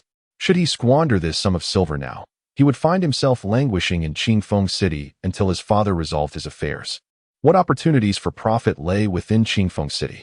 Merely to earn a few copper coins by alleviating the burdens of the elderly for a month? Thus, he resolved to maintain a long-term perspective, unwilling to sacrifice future prospects for immediate gain. The following day at noon, a pigeon flew into the Jinyui headquarters. Lu Yuan, having spent time in the county, recognized this as the Jinyui's exclusive messenger pigeon. He approached to retrieve the scroll and made his way to Li Hanjing's chamber. My lord, we have received news from the county. Li Hanjing accepted the scroll and opened it, discovering that the Qianhu office requested a report on the recent bandit incident involving Jiang Yin within 3 days. Prepare yourself. We shall make haste and reach the county within 2 days, he instructed, gesturing toward the corner where 2 crates were stored. Also, take those with you. Very well. I shall prepare immediately. While I prefer to avoid excessive explanations regarding certain matters, I recognize that such clarity can prevent potential criticism and reader attrition. After much contemplation, I concluded that expressing the protagonist's strength through a data-centric format would be the most straightforward approach. I hope readers will understand. Chapter 9 has Huang Qianhu occupied this position for over a decade. In Yuntai County, at the Qianhu second office, a man with graying hair lamented, Lord Wang, you must advocate for my brother. I am nearing 60 with no sons of my own. He is my only brother, and now he is deceased. This effectively extinguishes our family line. The man, a Baihu from Ziyuan County named Jiang Wan, wore a sorrowful expression. Seated at the head of the table was a middle-aged man, his face alight with indignation. He could scarcely believe that a figure demoted from the central government would dare to act so audaciously. Just days into his new position, this subordinate had already embroiled him in a significant debacle. The local government had begun inquiring about the situation, though it was more a matter of accountability than mere curiosity. The Jinyui of today was not what it once was. Anyone could find themselves in the crosshairs. Initially, a minor officer had committed an error, and there were ways to handle such matters. But what troubled him was that this individual had come from the central authority. Though he had been relegated, perhaps he still had some connections. He sought information from Li Wan in the province, but was met with silence and a request to refrain from further inquiries. When he asked how to handle the situation, Li Wan merely suggested he continue his duties as usual. Jiang Wan, noticing Wang Qian's reluctance to express his stance, burst into tears. Lord Wang, our family is in dire straits. Our lineage is at an end. After saying this, Jiang Wan pulled out 3 banknotes of 1,000 taels each from his pocket. My lord, with our family's line extinguished and no descendants, these savings also signify a cessation of our heritage. It would be better to donate them to the Qian office, allowing my brothers to live a better life. This would be my final contribution to the Jinyui. Wang Qian, taken aback, wondered what Jiang Bei meant by this. Jiang Yin sighed deeply, lamenting the loss of his family line and his waning desire to serve the court, compounded by his age, feeling it was time to make way for the younger generation. Upon hearing this, Wang Qian stepped forward and patted Jiang Wen's shoulder. Jiang Bei, you are the backbone of our Yuntai County Jinyui. You cannot abandon your post. I promise to provide you with a satisfactory answer at tomorrow's assembly, a truly just answer. With that, he tucked the 3 banknotes into his own robes. Jiang Wan, choked with emotion, exclaimed, My lord, truly you are the modern-day Bao Qingtian. He pretended to kneel before Wang Qian, who quickly intervened. As a member of the Jinyui, we are nourished by the emperor's provisions, and it is our duty to uphold the dignity of the court, ensuring that no innocent man suffers injustice and that no wrongdoer escapes punishment. Fairness in our duties is fundamental. There is no question of being a hero or not. Your wisdom is undeniable, my lord, Jiang replied. 2 days later, at the Jinyui Qian office in Yuntai County, Li Hanjing arrived with Lu Yuan. My lord, may I trouble you to announce my arrival? I previously informed Qian Huang about my visit. Upon reaching the entrance, the young Jinyui guard, flattered by being addressed as my lord by a minor flag officer, quickly responded, Ah, lordly, I shall notify him at once. Please wait a moment. With that, the young guard hurried inside. Li Hanjing smiled. It seemed that wherever one went, a few kind words could facilitate matters. Although the guard was merely an ordinary Jinui, he was from the county, and addressing him respectfully would surely not offend. Such was the nature of officialdom. Even if one possessed superior martial prowess, humility was sometimes necessary. Of course, when one's strength reached a certain level, power would yield to them. Before long, the guard emerged with a smile. Lordly, please follow me. Under the guidance of the young guard, Li Hanjing and Lu Yuan soon arrived at the office where the Qian conducted his affairs. Before them stood an elder, perhaps in his 50s, who appeared quite approachable. Having prepared beforehand, Li Hanjing approached and cheerfully said, Lord Huang, I have come to report on the Jiang Yin incident ahead of time. Huang Wenxuan set down his brush and glanced at Li Hanjing, nodding in acknowledgement. Ah, splendid. Indeed vibrant. Huang Wenxuan merely uttered a brief remark before resuming his writing, engrossed in his own affairs. Li Hanjing could not help but frown. This old fellow was clearly dismissing his words. However, Li Hanjing soon composed his expression, as Lu Yuan had brought the illicit funds discovered during this operation to present to Lord Huang. Observing this, Huang Wenxuan's interest piqued, and he jestingly remarked, It seems you are not entirely fearless after all. Li Hanjing responded, Not at all. It is simply my duty. I came here post-haste to report to you. Yet, Huang Wenxuan seemed unimpressed by this explanation, stating that if it was merely a report, there was no rush. He preferred to present it in full at the conference tomorrow, along with the 2 boxes of ill-gotten gains. Seeing this, Li Hanjing's smile faded. Evidently, this old man had mellowed with age, his desire for wealth having diminished. Nonetheless, Li Hanjing had no other choice but to seek out Huang Wenxuan. In Yuntai County, the Jinui had 2 captains, one being Huang Wenxuan and the other Wang Li. The reason for approaching the older Huang Wenxuan instead of the younger Wang Li was that Jiang Wen was under Wang Li's command, and seeking him out would only lead to complications. Thus, Huang Wenxuan was the only option left for Li Hanjing. Understanding this was a perilous gamble. He had no choice but to proceed. Remaining in Qingfeng County would spell disaster. Even though he possessed a system, it did not render him invincible in an instant, and he was not arrogant enough to disregard others simply because of it. Unlike the protagonists in novels from his past life, who, upon acquiring systems, flaunted their prowess before powerful figures without any backing or development, an utterly foolish endeavor. In reality, such arrogance would have been swiftly met with harsh consequences. Only with a solid foundation could one fully harness the system's potential. As Huang Wenxuan remained obstinate, Li Hanjing realized he would have to resort to his second golden opportunity.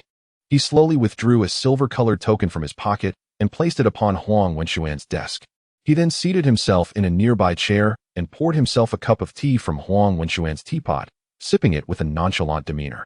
I have heard you have served in your position for over a decade, Huang Qianhu. Has there been no intention from above to reward you with the foundational techniques to further your advancement? Huang Wenxuan stared at the token on the desk, momentarily taken aback. Li. He then flipped the token over to inspect it further. Grand Tutor. With a sudden jolt, Huang Wenxuan's hand trembled, causing the token to clatter back onto the desk. His previously relaxed posture suddenly turned rigid. Huang Wenxuan tentatively inquired, Cough, cough, cough, Li Shaoqi is? Chapter 10. His desire for advancement is excessive. Li Hanjing had anticipated Huang Wenxuan's reaction entirely. It is well known that the territory of the Crimson Flame Empire is vast, comprising 9 counties and 1 prefecture, 6 prefectures and 1 state, 3 states and 1 domain. The entire Crimson Flame Empire encompasses 4 domains.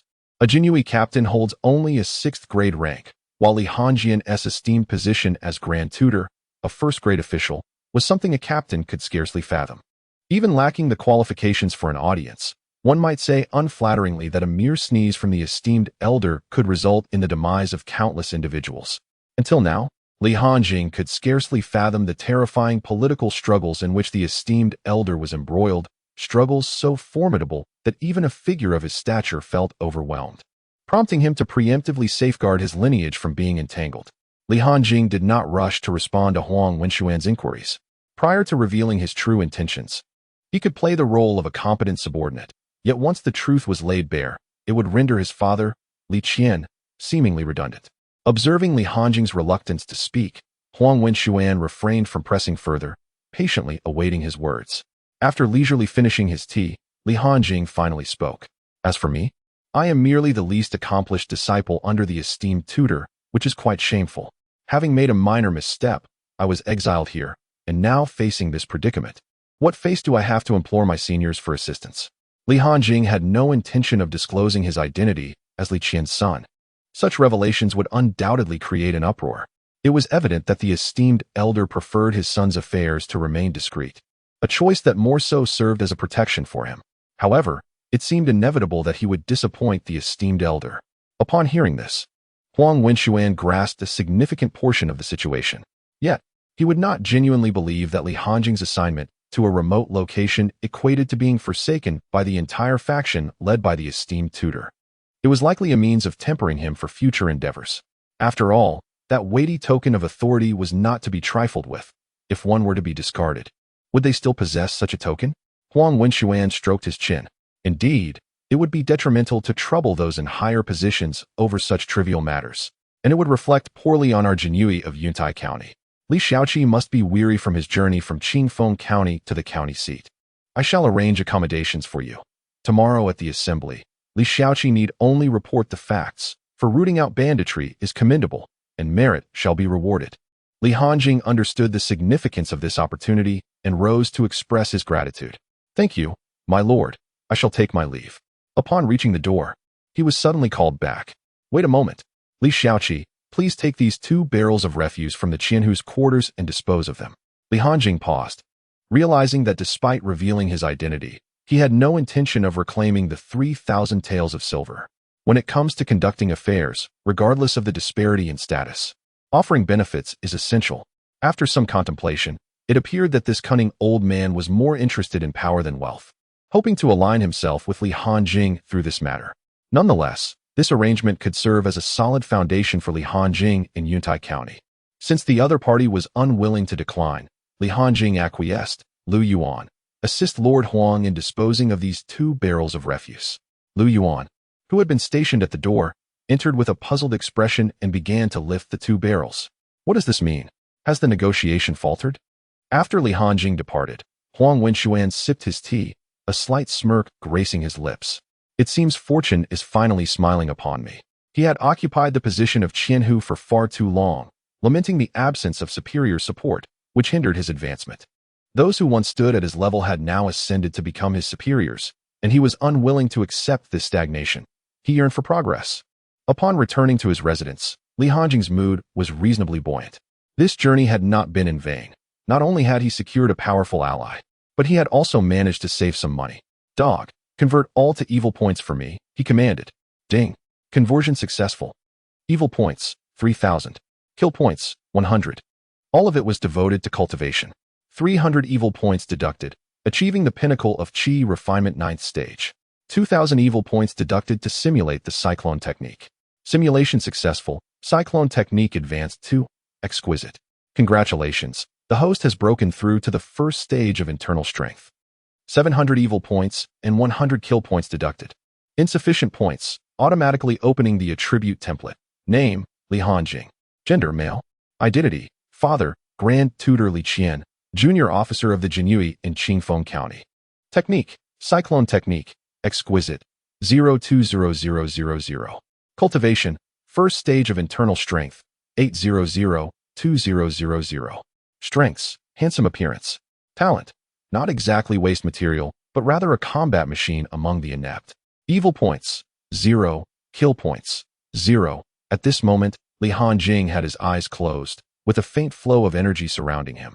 His internal strength was at the Qi transformation stage, allowing his energy to manifest externally, rendering him impervious to ordinary blades and weapons. After exhaling a stream of internal energy, Li Hanjing regained his composure. At merely 20 years of age, he had already reached the first stage of internal strength, capable of competing with the heirs of the top families in the capital. The host's strength has reached the internal strength stage. The shop template has been activated. Li Hanjing opened the interface, revealing 3 main templates available in the marketplace: techniques, weapons, and martial arts. This was precisely what he needed. Although the Jinyui's embroidered spring knife appeared impressive, it became as fragile as rotten wood when facing practitioners at the Qi refinement stage.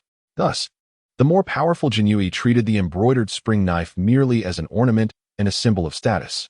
Furthermore, there was martial arts. It was said that strong practitioners at the internal strength stage typically possessed one or several martial techniques. Without martial arts, a practitioner of the same level could easily meet their demise, as they might be outlasted by their opponent or perish without understanding why. Internal energy is not inexhaustible. Once depleted, it requires time to recover. The role of martial arts is to optimize the use of internal energy, conserving it, and even producing unexpected effects. Li Hanjing did not scrutinize the system shop further. He had neither evil nor kill points to spend, making any examination futile.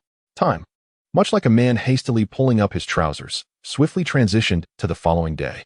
Li Hanjing and Lu Yuan were en route to the second Jinyui Qianhu office. Since Qingfeng County fell under the jurisdiction of the second office, the conference was naturally held there. Lu Yuan felt a sense of impending doom along the way, while Li Hanjing strolled leisurely. Before long, the two arrived at the second Jinyui Qianhu office. Upon entering the meeting place, Li Hanjing was struck by the arrangement of seats designated for himself and Lu Yuan, evoking a sensation akin to being summoned for a public denunciation. As he observed the gathering, Wang Li commenced with introductions. This is the county magistrate of Yuntai, and this is Jiang Wan, 100 household from Ziyuan County. Huang Qianhu. Chapter 11. Premature execution, royal authority conferred. Huang Wenxuan's countenance darkened immediately. Wang Li seemed intent on seizing every opportunity to undermine him. It was disheartening to find himself, 1,000 household, introduced after a mere 100 household. In the past, he might have overlooked such slights, as Wang Li had some connections, and it hardly seemed worth it to ruin their rapport over trivial matters. However, times had changed. Everyone appeared to have their own backing. Now that everyone is present, I would like to interject, Wang Qianhu, and pose a question. Huang Wenxuan's sudden interjection interrupted Wang Li. Wang Li looked perplexed. Please proceed, Huang Qianhu. Huang Wenxuan brazenly pointed at Zhang Yunfei, the county magistrate of Yuntai. Why is there an official present at a meeting of the Jinyui? All attendees were taken aback, unprepared for Huang Wenxuan's inquiry. Yet, since the question had been raised, Wang Li was obliged to respond.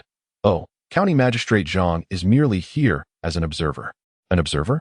All operational meetings of the Jinyui are confidential to outsiders, permitted only for superior agencies to attend and manage. When did officials gain the right to observe? When the Jinyui was established, His Majesty explicitly stated that the Jinyui reports directly to him, independent of any jurisdiction, and strictly prohibited local Jinyui from unauthorized collaboration with any institution. What is it now? Has the edict of His Majesty become null under your command of the Jinyui? Huang Wenxuan articulated his points with a calm demeanor, delivering the most incisive remarks in a tranquil tone. Following Huang Wenxuan's statement, an oppressive silence enveloped the room, leaving Wang Li in a state of speechlessness. He dared not refute Huang Wenxuan's assertions, as opposing him could lead to dire consequences. Yet, he was also caught in a dilemma, having summoned Zhang Yunfei himself. Ahem, Wang Qianhu, I have matters to attend to at the office, so I shall take my leave.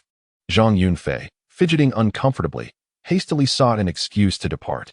Ah, yes, County Magistrate Zhang, travel safely. Wang Li regained his composure. Once Zhang Yunfei had exited, Wang Li inquired, Huang Qianhu, may we commence now? The earlier grandeur of his words had dissipated.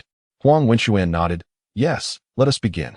Wang Li, not overly concerned with Huang Wenxuan's unusual demeanor today, was unaware of the cause of his fiery temperament, but recognized the urgency of addressing the matter at hand. Very well, Li Hanjing of the Jinyui in Qingfeng County, please candidly elucidate your issues, Wang Li declared, setting the tone for the proceedings. Li Hanjing was poised to retort when Huang Wenxuan spoke up once more. Wang Qianhu, be mindful of your words. Aside from the local banditry, Li Shaoqi has rendered service. So how has he suddenly become a criminal in your eyes? He then cast a reassuring glance at Li Hanjian. Li Hanjian felt a peculiar sense of nostalgia, reminiscent of encountering a formidable ally during gaming sessions in a past life. Rest assured and sit tight. I shall guide you through this. If Wang Li was still oblivious to the reason why Huang Wenxuan had come out guns blazing today, he would indeed be a fool. This was an attempt to safeguard Li Hanjian, though it remained unclear what benefits Li Hanjian had promised the old man, allowing him to so brazenly challenge Wang Li. Even disregarding the county officials, two tigers cannot coexist on the same mountain unless one is male and the other female.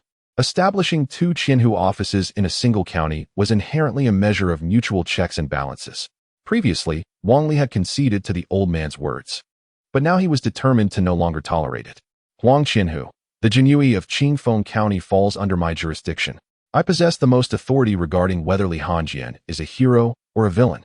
Huang Wenxuan smiled. Oh, then please enlighten me as to where Li Xiaoqi is aired. As a fellow Qianhu of the station Jinyui, I believe I possess some authority to inquire, do I not? Very well, let me tell you.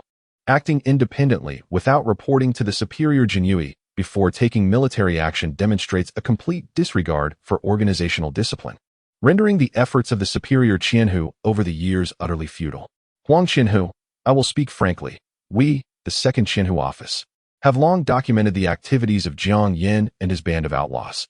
However, due to the presence of larger fish behind the scenes, we have been conducting investigations, preparing to uproot them entirely. Now, alas, the individuals are dead, and the line to those larger fish has been severed. Huang Wenxuan had underestimated the audacity of Wang Li. Larger fish? Are you referring to yourself? Given that we all inhabit the same realm, who is unaware of your affairs? Huang Wenxuan calmly sipped his tea. Wang Qianhu, let us not discuss whether your second office's plans hold any truth. Let us deliberate on Li Xiaoqi's independent actions. Wang Li scoffed, huh? Huang Qianhu, even if you were to shout it to the heavens, my second office has absolutely not received any advance action report from Li Hanjian. With a sudden clap on the table, Huang Wenxuan startled everyone present. Wang Li, have you become so foolish mingling with those bureaucrats? What is this about procedural reports? Do you forget the nature of our Jinyui? I shall impart to you 8 significant words. Execute first, report later. Imperial power permits it. Faced with Huang Wenxuan's suddenly fierce demeanor, Wang Li felt a twinge of fear. Seizing the moment, Huang Wenxuan continued, if we were to adhere to the ways of my youth, even if we were of equal rank, should you dare consort with those in the county office, I would have had the authority to eliminate you. This declaration rendered even Wang Li silent.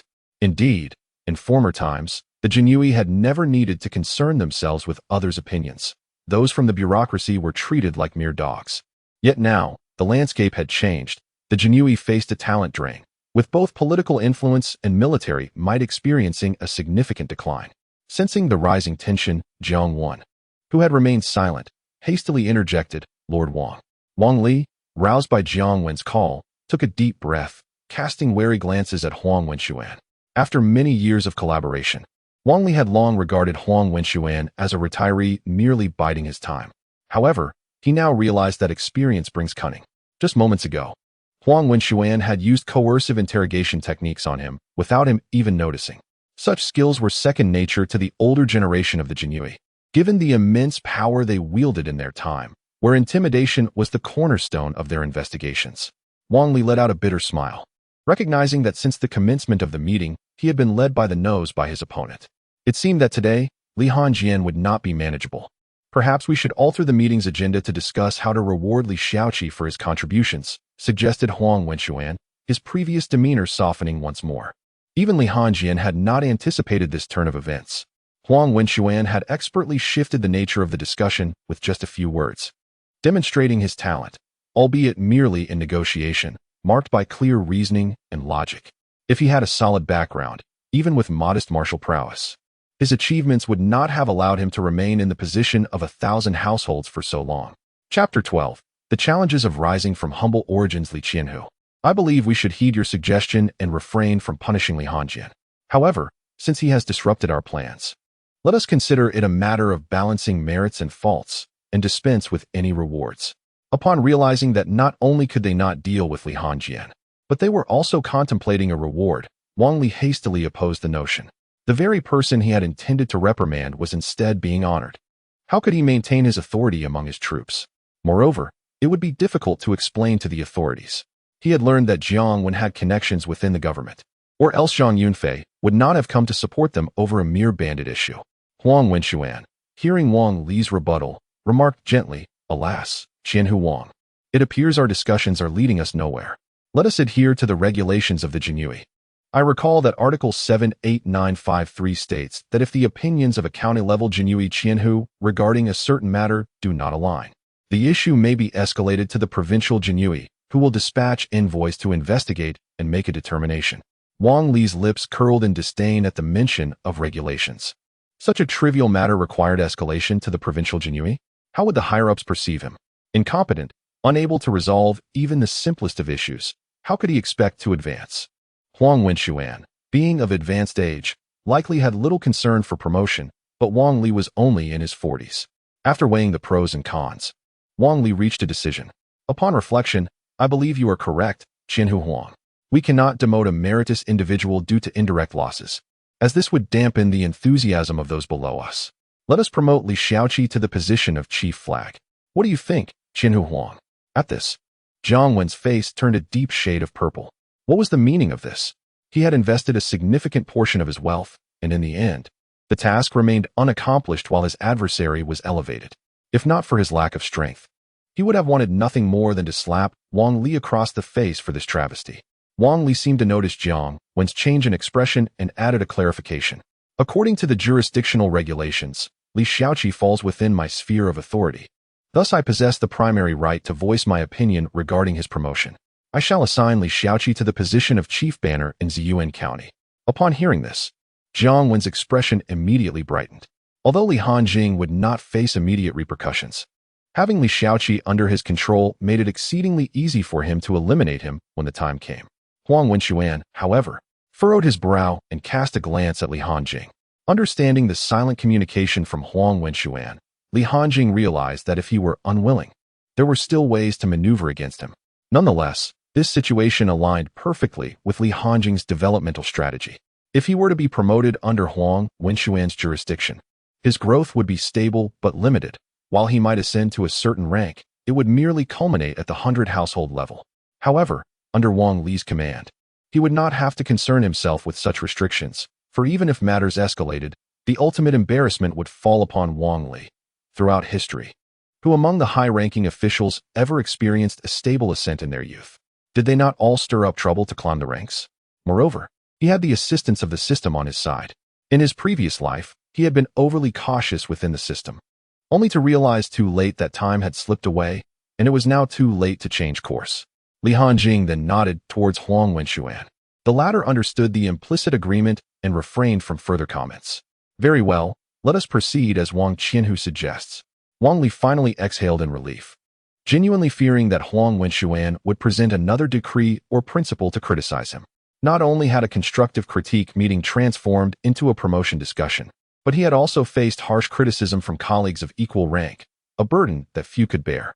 As for whether Li Hanjing's capabilities met the standard for the chief banner, no one was particularly concerned. Such minor positions were often filled based on connections rather than merit. Only when it came to the advancement from 100 households to 1,000 households would stringent criteria be enforced, even if one achieved merit. Without the requisite inner strength, progress would remain stagnant. With matters settled, the assembly concluded swiftly. Throughout the meeting, Li Hanjing had practically emerged victorious without effort. Following the adjournment, Huang Wenxuan, Li Hanjing, and Lu Yuan conversed as they walked along the street. I must sincerely thank you, Lord Huang, for your tremendous support today. Not only did I avoid punishment, but my subordinate was also promoted, Li Hanjing remarked. Huang Wenxuan waved his hand dismissively, deeming it a trivial matter. However, do exercise caution upon your arrival in Ziyuan County. I have heard that Jiang Wen employs rather unscrupulous tactics. Thank you for your concern, Lord Huang. I shall remain vigilant, Li Hanjing replied. After walking for a while, he suddenly noticed Lu Yuan's pensive demeanor and quickly grasped the underlying issue. He spoke again, Lord Huang. There is another matter on which I would like to seek your assistance. Huang Wenxuan responded with a smile, speak freely. I shall do my utmost within the bounds of my capability. Li Hanjing gestured towards Lu Yuan. This is my deputy, who has also contributed to the suppression of bandits. I wonder if Lord Huang could facilitate his transfer to Ziyuan County as well, even if it does not entail a promotion. If it poses any inconvenience, I completely understand.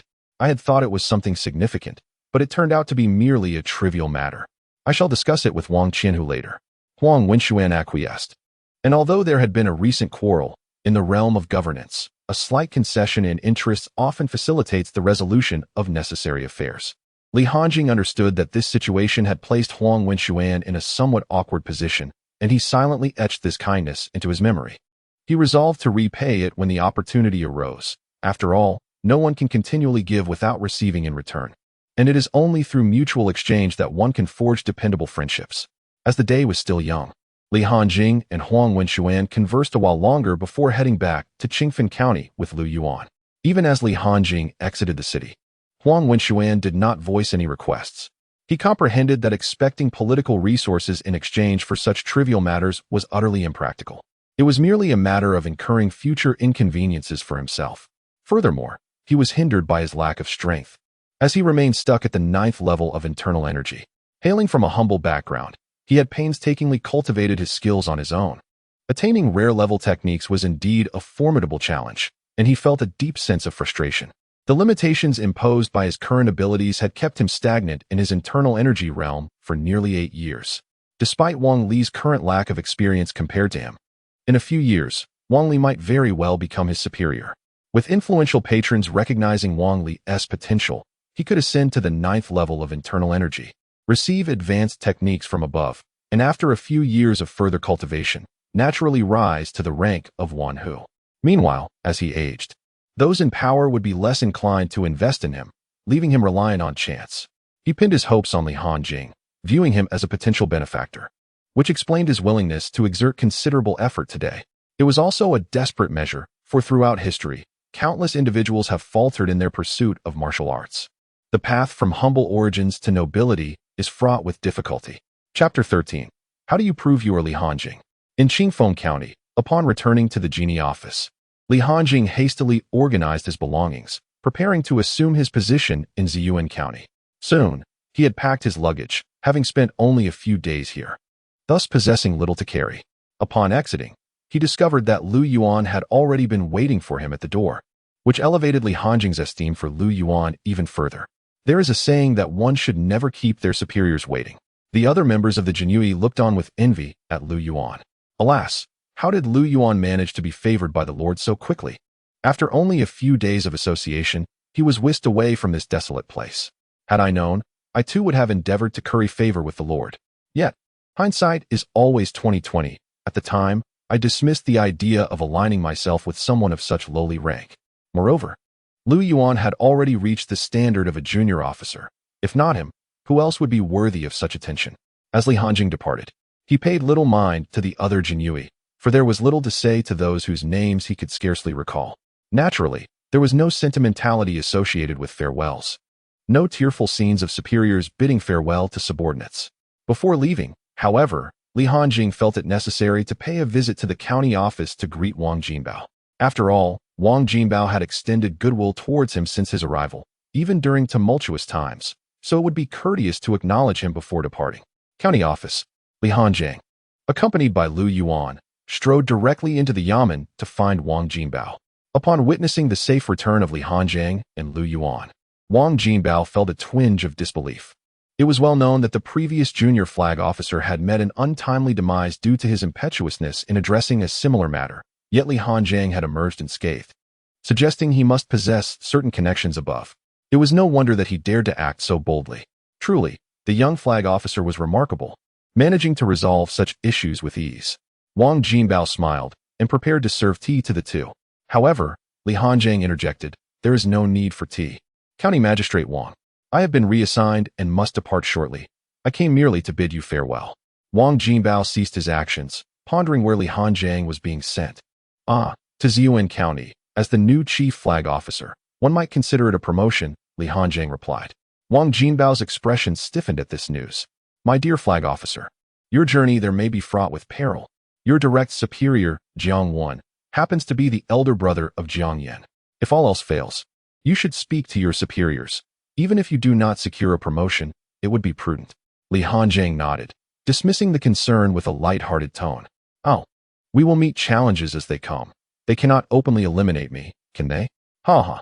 Seeing Li Hanjing's nonchalant demeanor, Wang Jinbao persisted in his counsel. "Flag officer, Jiang Wan has served in Ziyuan County for 2 decades. I suspect that the entire garrison is comprised of his loyalists, a veritable local tyrant. I understand you have connections, but as the saying goes, the mountains are high and the emperor far away. Even a strong dragon cannot overpower a local snake."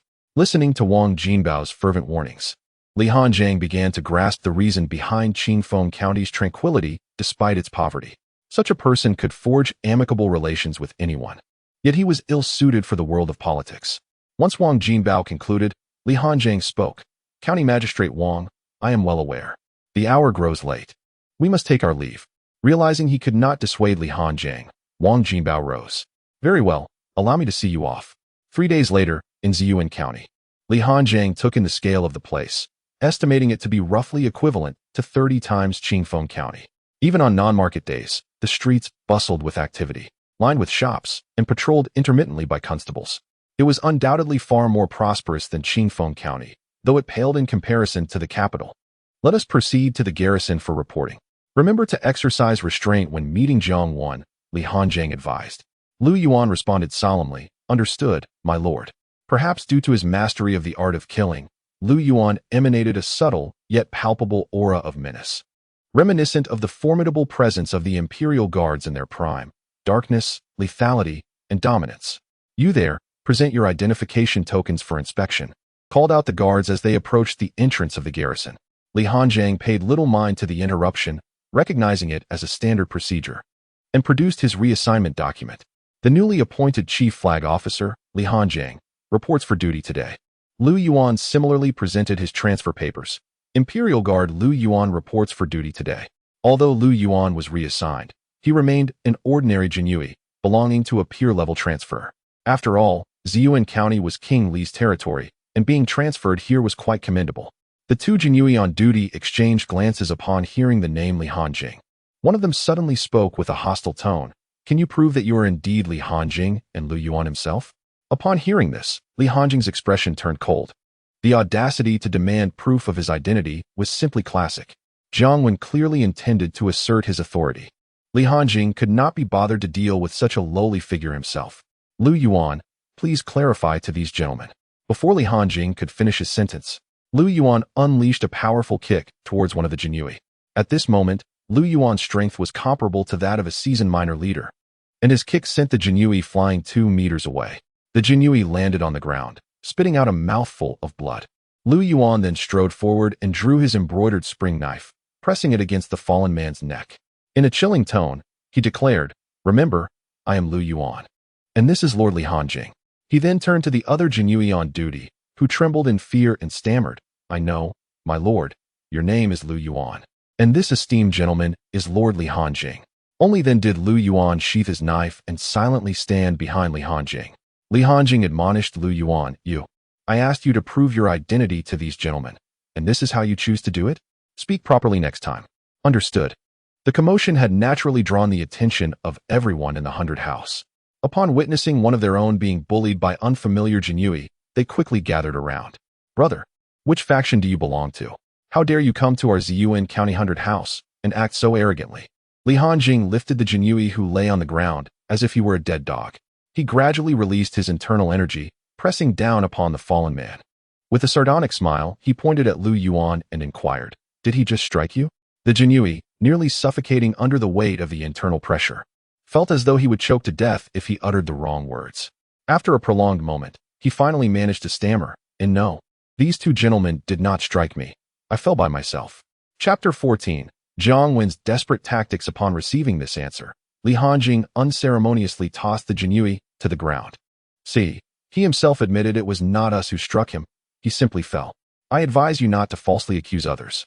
The Jinyui, witnessing their comrades gathering in increasing numbers while the opposing side remained so brazen, grew even angrier, feeling resentment towards the Jinyui for being so timid. Just as the situation seemed irreparable, Jiang Wan, who had been lurking in the background, finally stepped forward to witness Li Hanjing's embarrassment. What are you all gathered here for? Disperse, disperse. Suddenly, as if just noticing Li Hanjing, he exclaimed, Oh, it's Captain Li who has arrived. Perfect timing for a meeting. All captains come forth for a discussion on this month's specific tasks. Jiang Wen was utterly indifferent to the incident involving Lu Yuan's assault. His sole intention was to vex Li Hanjing, and since he had failed in that regard, it mattered little. He possessed ample means to bring about Li Hanjing's demise, albeit discreetly. Upon Jiang Wen's utterance, the members of the Jinyui had no choice but to depart begrudgingly, while Li Hanjing proceeded to the venue, seemingly unperturbed by the earlier events. Shortly thereafter, several individuals entered the assembly. Li Hanjing counted a total of 9 commanding officers. The standard complement for each officer in the Qian Empire was 50 men. Thus, with these 9, including himself, it indicated that Jiang Wen commanded approximately 500 personnel. A seasoned bureaucrat, Jiang Wen maintained a genial demeanor, even in the presence of his brother's murderer. He cheerfully introduced the newly appointed commander, Li Hanjing, as a hero in the fight against banditry, deliberately emphasizing the term banditry with a notable inflection. Following Jiang Wen's remarks, the other 9 commanders fell into a silence, reluctant to extend genuine welcomes.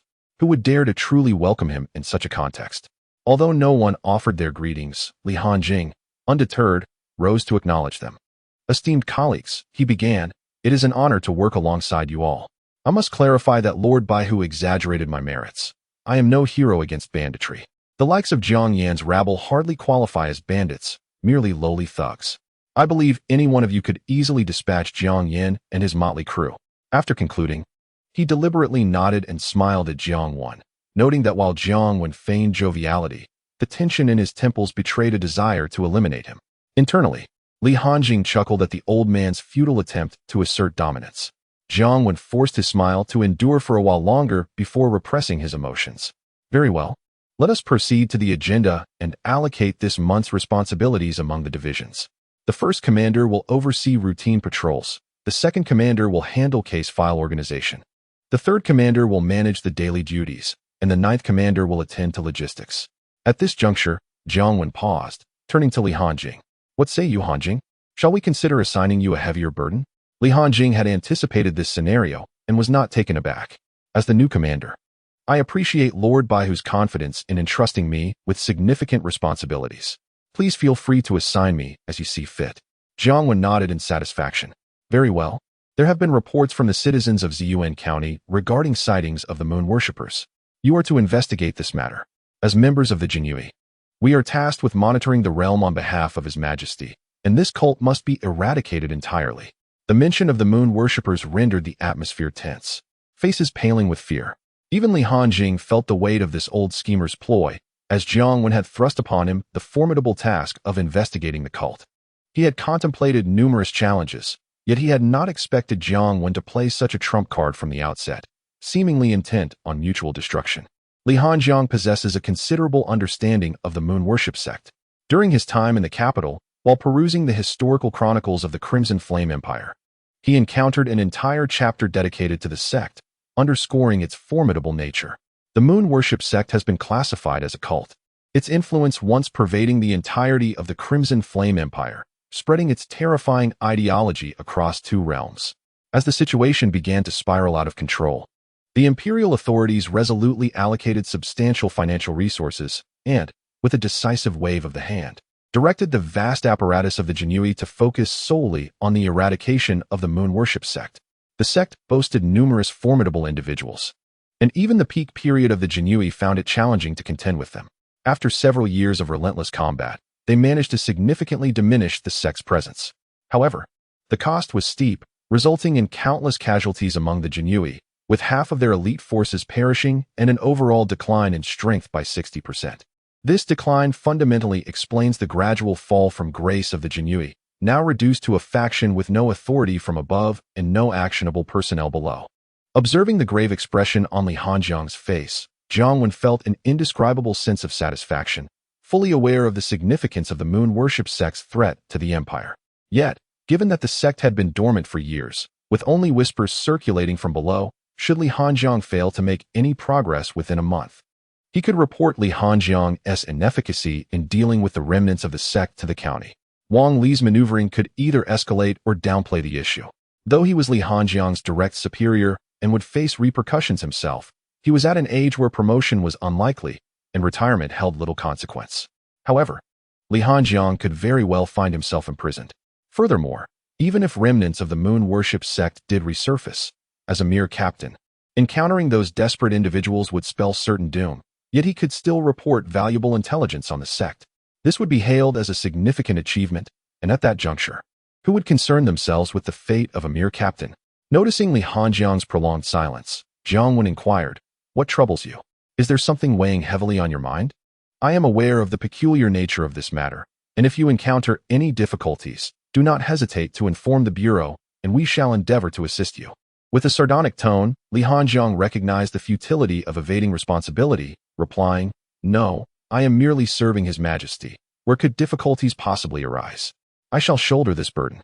Jiang Wen cautioned, "Until the facts are confirmed, none of you may disclose a word of this matter to the outside world, lest we incite unnecessary panic. If the higher-ups hold us accountable for disturbing the public peace, none of us will escape unscathed." Jiang Wen seemed intent on employing this tactic to intimidate Li Hanjiang into silence, fully aware of the young man's inexperience in the political arena. Chapter 15. The financial situation of the 10th captain. After the meeting concluded, Li Hanjiang lingered little longer at the 100 House Bureau, accompanied by Lu Yuan as they made their way to the street where the 10th banner was stationed. Given the expansive nature of Ziyuan County, the 10 chief banners of the Jinhui each had their designated streets for operational convenience.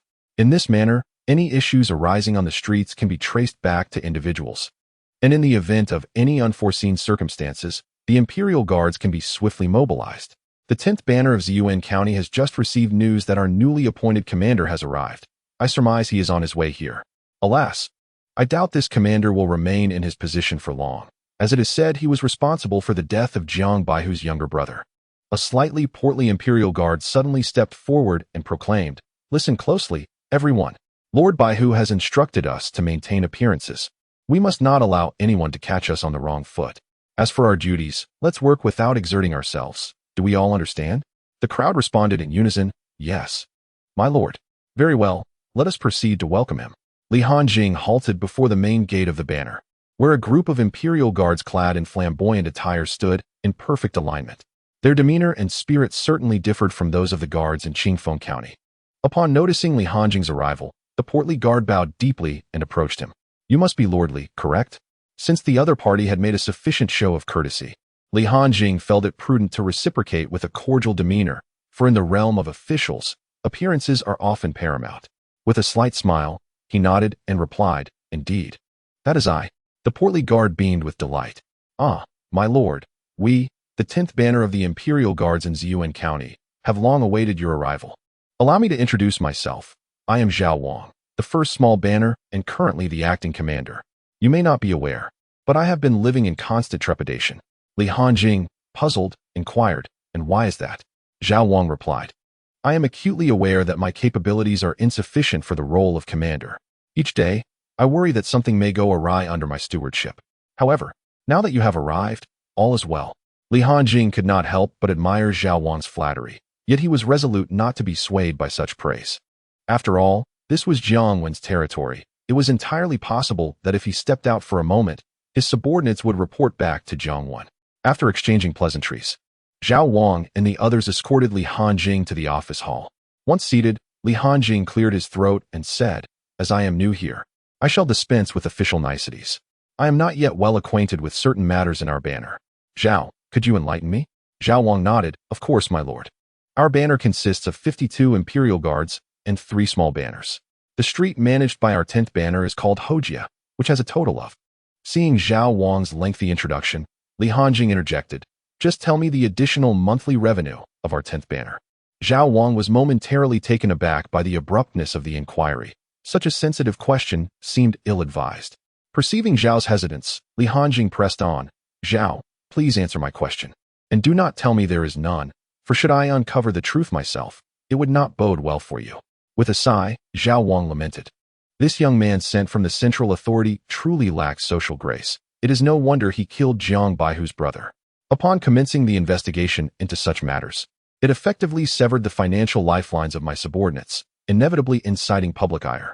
Moreover, the practice of the Jinhui collecting protection fees on various streets is an acknowledged norm by the higher authorities." Zhao Wang was acutely aware that if Li Hanjing were to pursue this matter, it would be impossible to conceal the truth, and thus he resignedly stated, "The total amount of protection fees collected from each street exceeds 1,500 taels monthly."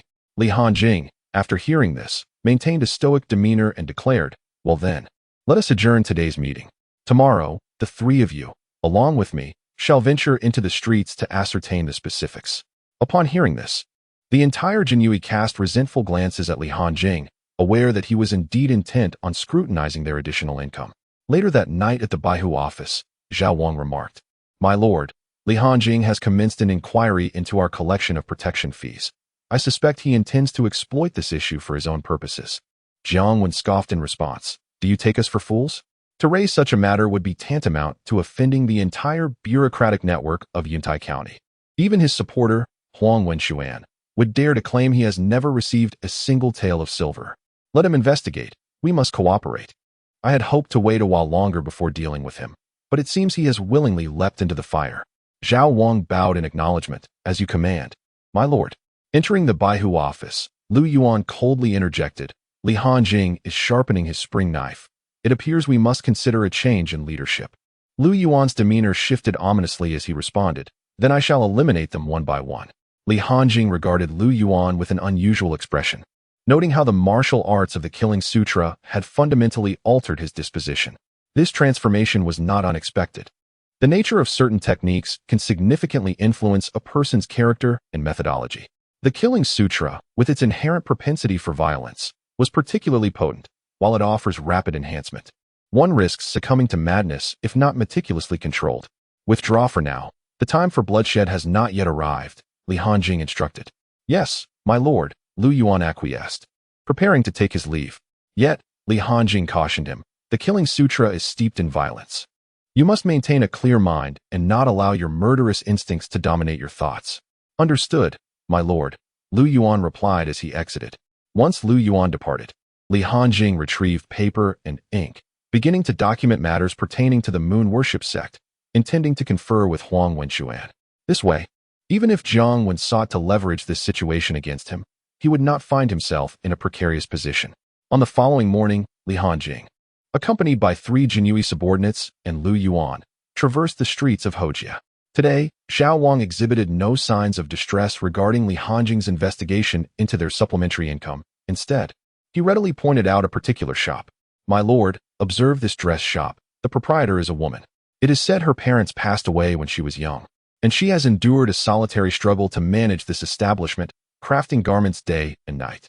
Our Jinui collect 5 taels from her each month, which constitutes a significant portion of her income. Zhao Wang divulged all pertinent details about the dress shop, including the proprietor's sorrowful background. The intention was merely to stoke the flames. Look, even women enduring such hardship have contributed so much. Surely, the youth's sense of justice must be brimming. Investigate us. Penalize us. Report the matter. Chapter 16. Encourage the young ladies to strive harder. Li Hanjing, upon hearing this, exhibited no reaction, simply stating calmly, let us step inside and take a look. Zhao Wang felt a surge of joy within. Was this the calm before the storm? Please, after you, my lord. Upon entering the clothing shop, Li Hanjing observed that there were no extravagant garments. Everything was crafted from simple fabric. Creak, creak. Li Hanjing turned towards the source of the sound. A modestly dressed yet overall clean and tidy young woman caught his eye, perhaps merely a girl of about 15 or 16. Her fair skin and bright eyes fixated on her work, exuding an aura of delicate beauty. Hushuan, our newly appointed chief, has arrived. Why aren't you out to greet him? Zhao Wang suddenly shouted with bravado. Given Zhao Wang's proficiency, it was evident he often behaved in this manner. Though the Jinui had fallen from grace in the court, they still commanded considerable respect among the common folk. The girl named Hushuan was evidently startled, her needlework dropping to the ground as she looked up to find 5 tall, dark figures staring at her, prompting her to hurriedly approach. Gentlemen, hasn't he this month's fee already been paid? Is there anything else? She stammered, her voice laced with fear.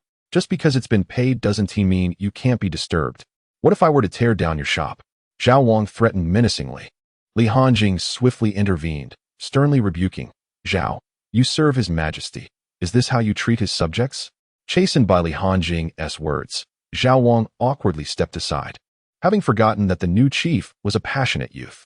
After addressing Zhao Wang, Li Hanjing adopted a gentle demeanor and asked kindly, my dear, how many hours do you work each day? Confronted by the gentle and handsome man before her, the girl's earlier anxiety dissipated, and she replied earnestly, my lord, I work approximately 7 hours a day. Li Hanjing inquired further, and how much do you earn in a month? The girl calculated mentally and responded, my lord, given the foot traffic here, I earn around 8 taels of silver monthly. Li Hanjing nodded in satisfaction. Young people should work hard, endure some hardship in youth, and you will suffer less in old age. Though the girl did not fully grasp the rationale behind his words, she replied dutifully, "As you say, my lord." Despite her youth, having relied on herself from a young age, she understood the importance of acquiescing to the words of those in authority, avoiding conflict that would only bring her discomfort. After a moment of contemplation, Li Hanjing declared, "From now on, you shall extend your working hours by 2, and your monthly fee will increase by 2 taels as well, as a means to cultivate your resilience." A profound silence enveloped the room, with the sound of each breath distinctly audible. Zhao Wang and the other 2 young flags nearly stumbled to the ground, while only Lu Yuan remained composed, as if the unfolding events were of no concern to him. The girl swallowed hard, her bright eyes gazing at Li Hanjing in a daze. "Sir, this. Li Hanjing wore a puzzled expression. "What is it? Is the young lady unable to endure hardship?" Suddenly, Lu Yuan approached with a fierce demeanor. The girl instantly regained her composure, shaking her head vigorously and pleading, "Sir, I can endure hardship. I truly can. Indeed, it is beneficial to embrace hardship," Li Hanjing replied, turning to stride down the street, onward to the next establishment. "Remember to keep the accounts in order. I require an accurate tally of silver for next month." The 3 young flags followed him, slightly dazed. Zhao Wang felt a chill run down his spine. Wasn't he this supposed to be a righteous endeavor? What was happening? As they proceeded to the next shop, Li Hanjing unexpectedly encountered an elderly gentleman selling handmade toys. Li Hanjing turned to Zhao Wang and inquired, "How much do you collect from him each month?" "Sir, we collect 2 taels," Zhao Wang responded. Li Hanjing observed the old man, who was both crafting and hawking his wares, and said, "Go and tell him to produce a few more each day. We shall increase the monthly fee by 1 tael." With that, he continued forward without looking back. Zhao Wang regarded the old man and couldn't help but think, a living devil. After a morning's labor, Li Hanjing had finally devised a reasonable plan for the monthly fees to be collected by the Thug Street Jinui. He had nearly visited all the shops in the area.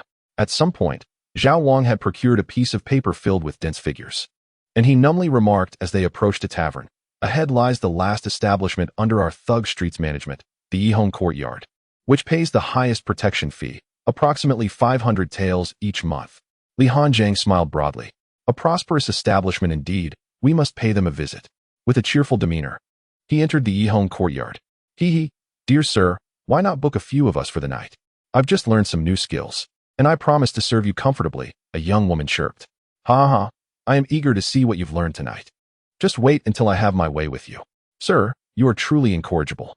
It must be said that the Yihong Courtyard was the liveliest of all the establishments Li Hanjing had visited. The matron approached warmly. "Ah, Zhao Xiaoqi, are you here to indulge again today? Qing happens to be free. I shall summon her to keep you company." Zhao Wang awkwardly introduced. "This is our newly appointed leader, Sir Li. He has come to see you today." The matron, quick-witted, realized her oversight and hastily apologized. "Oh dear. My eyes deceive me with age, failing to recognize Sir Li. How about this? I'll arrange for 2 young ladies to attend to you today, and we shall cover the cost." Li Hanjing waved his hand dismissively. "That is unnecessary. I merely wish to see how your business flourishes and to lend support." The matron, momentarily perplexed, asked, "Sir, what does that mean?" Li Hanjing extended 2 fingers, indicating a monthly fee increase of 2,000 taels. Although the proprietress's expression shifted slightly at this revelation, she forced a smile and replied, "My lord, what jest is this? With our modest establishment, managing to part with 500 taels each month is already quite a strain." Li Hanjing dismissed her concerns, asserting that an inability to meet his demands reflected a lack of effort. "With so many girls at your disposal, instruct them to exert themselves and entertain more patrons daily. I assure you, 2,000 taels should pose no difficulty." Chapter 17. The Sealing of the Yihong Courtyard and the Unraveling Authority. Upon realizing that Li Hanjing was not jesting, the proprietress's demeanor grew icy. "Is this something that Jiang Baihu is aware of? If there's to be an increase, let him come." Bang! Li Hanjing did not respond to her words. Instead, he thrust his embroidered spring knife into the sign of the Yihong Courtyard and, with a chilling tone, declared, "On this street, my word is law. The increase I propose is a favor to you. Should you continue to dither, I shall have the entire Yihong Courtyard sealed." The aura of authority emanating from Li Hanjing left all present in stunned silence, and the previously raucous atmosphere of the Yihong Courtyard fell into an abrupt hush. The proprietress attempted to speak again, mentioning her superior, Jiang Wan. However, as she sought to leverage Jiang Wen against Li Hanjing, Zhao Wang whispered something into her ear. The proprietress remained unmoved, her anger intensifying. I care not for your grievances with Jiang Wen. Do you grasp whose business this is? Zhao Wang. Summon all the Jinyui to assemble here, ordered Li Hanjing, completely ignoring the proprietress's protests. Zhao Wang, aware of Li Hanjing's intentions, hesitated. My lord. This Li Hanjing cast a cold glance at Zhao Wang. What? Are you unable to take my command? Do you require me to report to the county for an official order? Zhao Wang found himself in a difficult position, torn between his immediate superior and his higher authority. Yet, witnessing Li Hanjing's menacing demeanor, he opted to comply, reasoning that he could later report to Jiang Wen. My lord, I shall return and gather the brothers at once. Zhao Wang acted swiftly, and soon a throng of Jinyui clad in dark attire and brandishing blades burst onto the scene. Zhao Wang rushed back, exclaiming, My lord. They have all arrived. Li Hanjing nodded and called to the group of patrons. Jinyui are here to enforce the law. Clear the premises. It had been some time since Ziyuan County had witnessed such a commotion, and the patrons, in panic, scrambled for the exits. Some fled from their rooms, neglecting to clean the telltale stains from their trousers. Have the Jinyui come to arrest us? This is the business of County Magistrate Zhang Hao. How dare they act so brazenly? Who knows? After all, a dead camel is larger than a horse, came the anxious responses. What do you Jinyui intend to do? Will we still be able to conduct our business? The proprietress shouted, distressed by the departing guests. How much profit is lost with the closure of Yihong Courtyard for a single day? Ziyuan County's Yihong Courtyard is suspected of harboring members of the moon worship cult and is hereby sealed, Li Hanjing proclaimed. Yet, the Jinyui stood still, all eyes turning to Zhao Wang. Seeing the situation unfold, Zhao Wang was drenched in cold sweat. You have doomed me. Upon noticing the crowd's inaction, Lu Yuan promptly advanced and affixed the seal of the Jinyui to the plaque of the Yihong Courtyard. The elderly matron, seasoned in the ways of the world, was well aware of the implications of the Baiwa sect. Anyone branded under its name faced the gravest of penalties. She immediately protested, Do not falsely accuse us. Yihong Courtyard has no connection to the Baiwa sect. The era in which the Jinyui could indiscriminately assign blame has long passed. Li Hanjing drew the embroidered spring knife from the plaque and pressed it against the matron's neck. I assert that there are members of the Baiwa sect here. And if I say there are none, then there are none. Do you understand? If you wish to continue your business in Hoshui, you must come to the flag with 2,000 taels of silver to seek my favor. He then departed the Yihong Courtyard, casually glancing at Zhao Wang as he exited. The courtyard was sealed in the morning, and Jiang Wen arrived in the afternoon. Upon entering the 10th flag, he angrily confronted Li Hanjing, saying, Li, what is going on? On your very first day in office, you create such a significant incident? Li Hanjing remained unfazed by Jiang Wen's accusatory tone. My lord, what are you speaking of?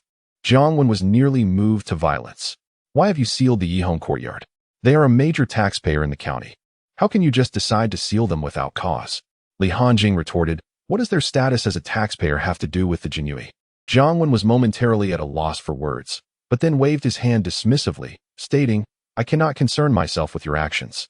I have already torn down the seal on the Yihong Courtyard, and you are not to seal them again. Then I shall heed your wishes, my lord.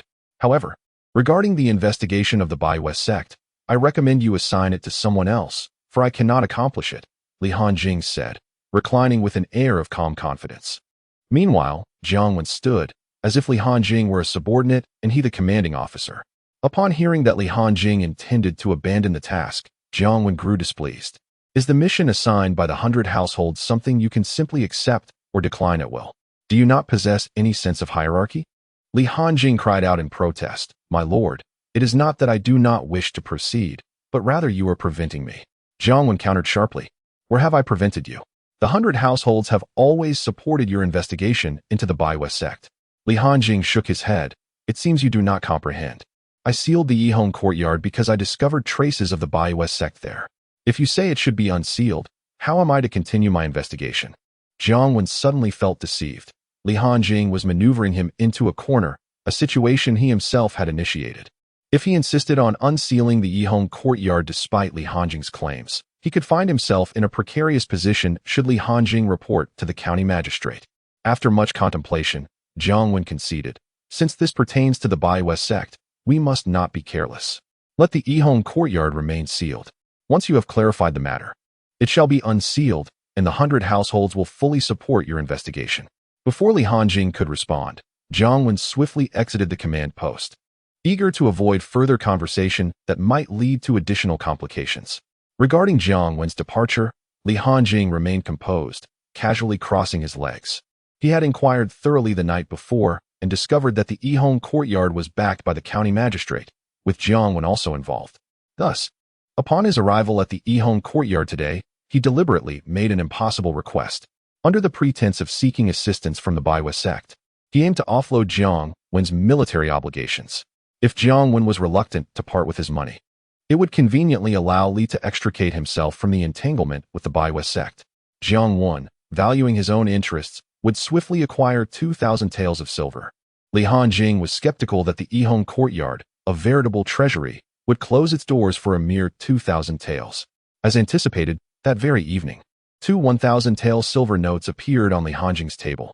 When he beheld the silver notes, he felt a mix of joy and discontent. The joy stemmed from the realization that his strength had ascended once more, evidencing that his machinations were not in vain. The discontent arose from the knowledge that these 2 silver notes had mysteriously materialized on his table, indicating that the entire leadership was in Jiang Wen's thrall. In truth, the signs had been apparent since daytime. His command as the head of a prominent faction paled in comparison to that of a mere subordinate. Chapter 18. Choosing the wrong side leads to demise. Dogzi, redeemed 2,000 points of malevolence. Ding. Condition detected, redemption successful. Malevolence balance, 2,000. After pondering for a moment, Li Hanjing accessed the martial arts page of the system's marketplace. Ascending to the next tier now required 2,000 points. Even if he spent all his malevolence points, he would only achieve a minor elevation. However, acquiring martial arts techniques would yield a significant enhancement in actual combat capability. System Marketplace, Martial Arts Page, Exquisite Level, Hard Qigong, commonly known as Iron Block. Its function in combat is to rapidly channel internal energy to any part of the body to withstand opponents' attacks. When mastered, it allows for comprehensive defensive capabilities in an instant. Price, 1,500. Thunderous Fist, a sound wave attack propelled by internal energy. The practitioner generates powerful sound waves by striking the air, inflicting damage upon enemies.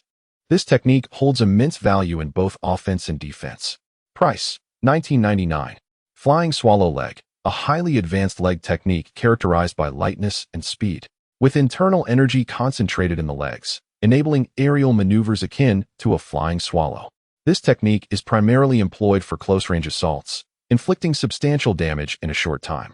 Price, 19.99. Dogzi purchases Thunderous Fist, deducting 19.99 malevolence points. Purchase successful. Li Hanjing briefly assessed the martial arts skills available to him and ultimately chose the Thunderous Fist, given its versatility in both offense and defense. At that moment, additional information regarding the Thunderous Fist flooded Li Hanjing's mind. Attribute template reassessment in progress. Name, Li Hanjing. Gender, male. Identity, father, Grand Tutor Li Qian. Son, Chief of the Jingyi Guard in Yuan County. Technique, Cyclone Art, Mastery, 020000. Cultivation Level, Internal Force Stage 1, 800-2000. Martial Skill, Thunder Fist, Beginner Level 0500. Comprehensive Combat Assessment, Internal Force Stage 3. With a glance at his attribute template, Li Hanjing felt a tinge of astonishment. Merely mastering a basic martial skill had elevated his combat prowess by 2 stages. The proficiency of martial skills can be categorized into 3 phases: beginner, proficient, and perfected. Each advancement in stage significantly amplifies the martial skill's power. Before Li Hanjing could experiment with Thunder Fist, an involuntary sense of crisis surged within him, causing his brow to furrow in concern. He abruptly looked up, and even a heart as resolute as his, having reached the realm of internal force, struggled to steady itself. To his astonishment, a veiled woman in red had appeared in his room without him noticing. The woman exuded a potent aura of malevolence, her piercing gaze fixed upon him with lethal intensity.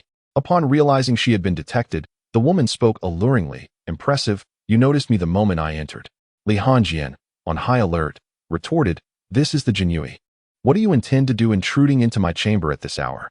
The woman in red seemed to find his words amusing. Jinyui? A relic of the past. She scoffed. Yet here you are, a mere captain, daring to invoke the name of my Baiwa sect for your own purposes. If those court hounds above take note, It could spell disaster for you. Li Hanjian, upon hearing this, quickly retreated a few steps, his internal force stirring restlessly, ready for combat. Internally, he lamented his misfortune. In this small Ziyuan county, a troublesome sect like Baiwe actually existed. If you've invoked my Baiwe sect, be prepared to face the consequences, he thought. Seeing Li Hanjian's reaction, the woman wasted no more words.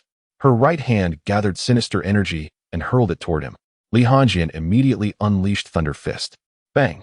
The clash of their internal forces reverberated, causing the items in the room to shatter into fragments.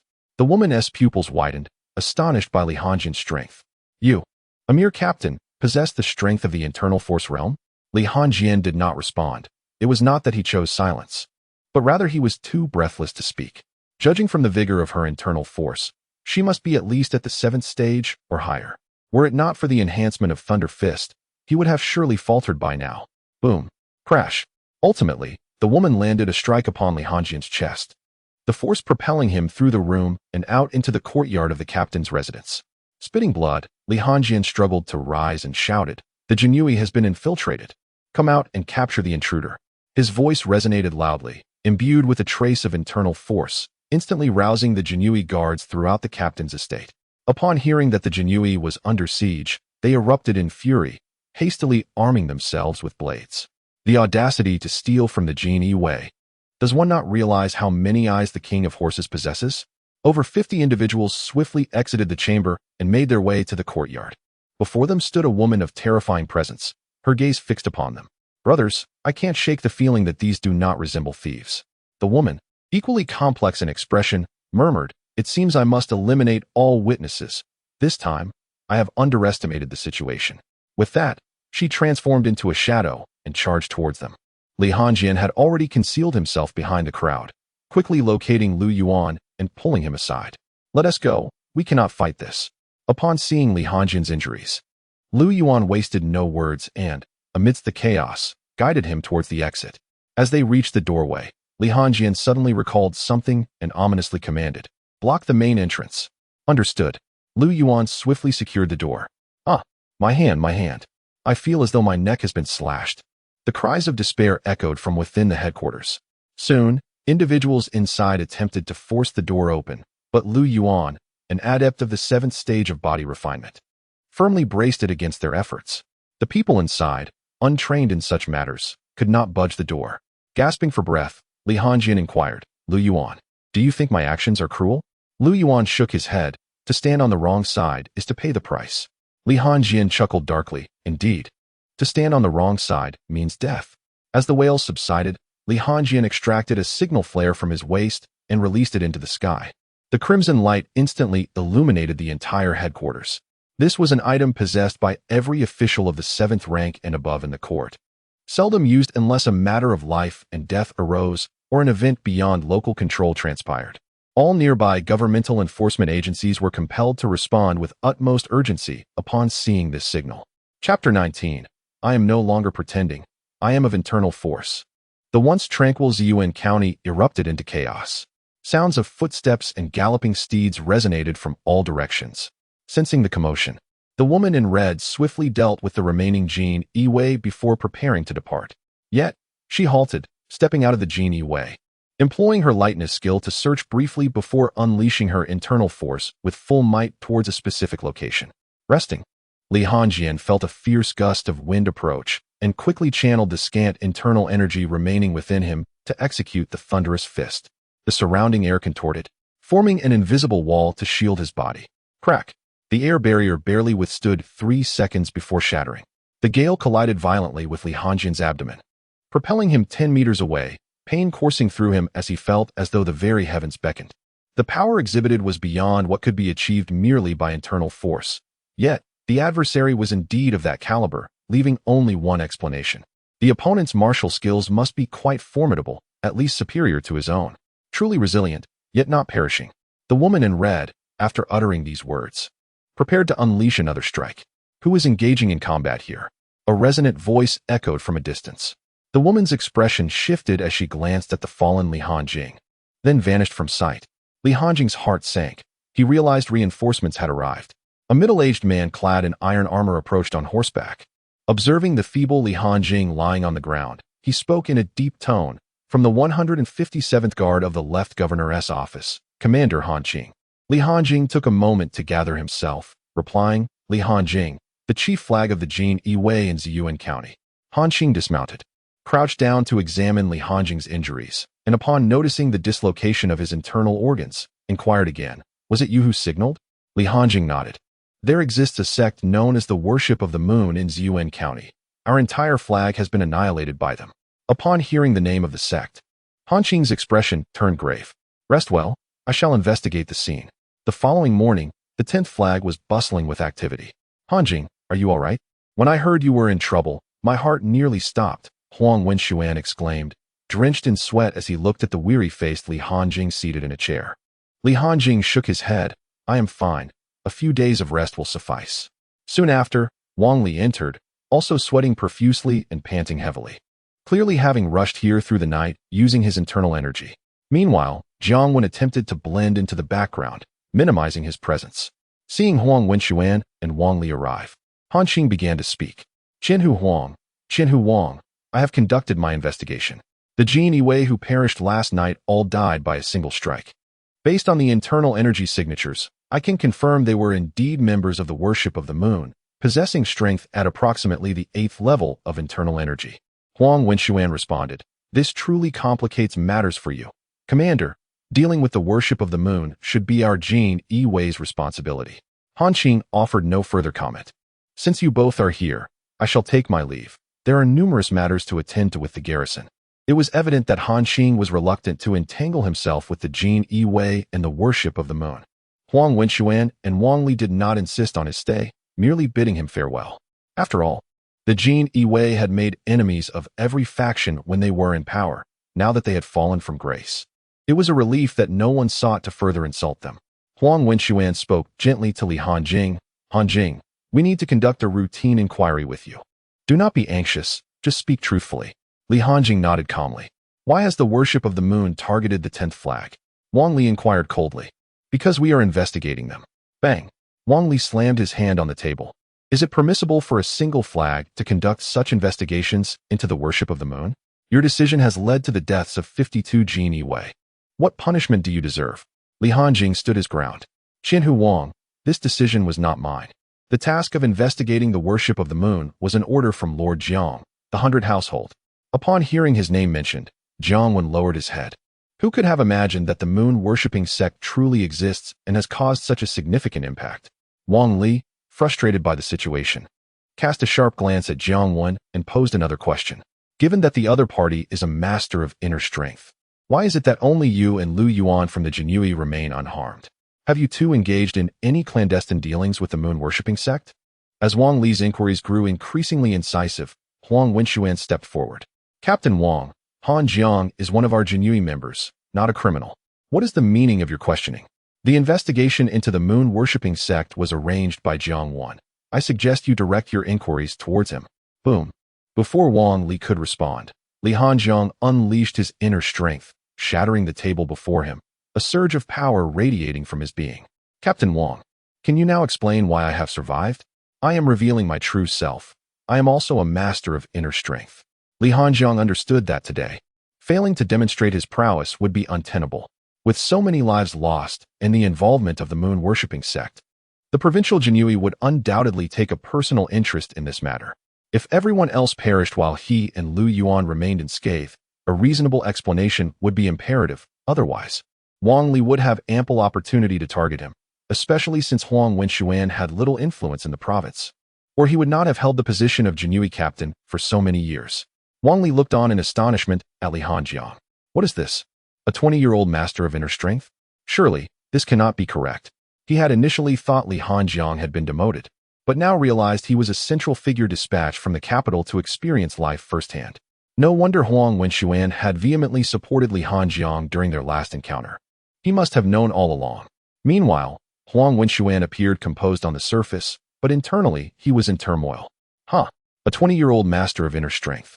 That places him among the core circle even within the disciples of the Grand Tutor. I had assumed Li Hanjiang was merely a marginal figure among them. But what a revelation. After standing in line for so many years, I have finally positioned myself correctly. On the other side, Jiang Wen felt as if he had lost a brother, overwhelmed with dread. It was evident that they had provoked someone they should not have. Suddenly, Wang Li chuckled. All right, I naturally trust Officer Li. My previous inquiries were merely standard protocol following our Jinhui operations. Officer Li, are you feeling any discomfort? Li Hanjiang chose to ignore Wang Li, addressing Huang Wenxuan instead. Lord Huang, have the inquiries concluded? I am feeling somewhat fatigued and wish to rest. Huang Wenxuan, smiling, nodded in agreement. Of course, we have concluded our inquiries. Hanjiang, ensure your safety in future dangers. Do not rush headlong into every situation. We shall not disturb your rest. The remaining matters will be clarified with the higher authorities, and we should have results within 3 days. Very well, then. I shall see you off. As Li Hanjiang prepared to rise, Huang Wenxuan pressed him back down, admonishing, Hanjiang, you have been injured. Forgo these trivialities and focus on proper rest. That is the way forward. Thank you, Lord Huang, for your consideration, Li Hanjiang replied. The two engaged in casual conversation, entirely disregarding Wang Li, who felt increasingly awkward. Surely, this cannot be right. Li Hanjiang is supposed to be my subordinate. However, he found himself in a predicament, as he had previously accepted Jiang Wen's promissory note, making matters difficult for him. Wang Li could only silently follow Huang Wenxuan as they departed. Chapter 20. Promotion to Baihu. Bold reforms. 3 days later, the Jinhui of the county sent another envoy, Huang Wenxuan himself. Hanjiang, I bring you delightful news. Can you guess what it is? Li Hanjiang looked perplexed. Lord Huang, please do not jest. I could never guess. With a smile, Huang Wenxuan stroked his beard and produced an official document from his robe. To Li Hanjiang, Chief Flag of Ziyuan County, your exceptional wisdom and bravery in battling the Baiyu cult have led to its retreat, sparing Ziyuan County from its devastation. This remarkable achievement has been recognized, and after discussions within the Jinhui, it has been decided to promote you to Baihu, a rank of the 7th grade. Furthermore, Lu Yuan, who assisted you, is also promoted to Chief Flag of Ziyuan County. Li Hanjiang understood that his swift promotion to Baihu, merely days after becoming a Chief Flag, was largely due to Huang Wenxuan's considerable efforts. It was evident from the document that he had single-handedly defeated the Baiyu cult. It seemed the gratitude owed was ever increasing. By the way, Lord Huang, now that I am a Baihu, what will happen to Jiang Wen? Li Hanjiang suddenly inquired. Huang Wenxuan patted Li Hanjiang's shoulder. Oh, he has grown old and should retire. It is largely thanks to Wang Li's efforts that he can safely land on his feet. Ziyuan County's Jinhui needs a talented young person like you to lead. Indeed, Li Hanjiang replied, not feeling the need for formalities among acquaintances. Huang Wenxuan's spirits lifted at this. Realizing that Li Hanjiang considered him an ally, your strength has reached the internal force realm, meeting the prerequisites to become a Qianhu. With a couple of years of solid grounding, you may soon stand on equal footing with me. Li Hanjiang waved his hand dismissively. Not so, Lord Huang. Perhaps in a year or two, you will ascend to the provincial level.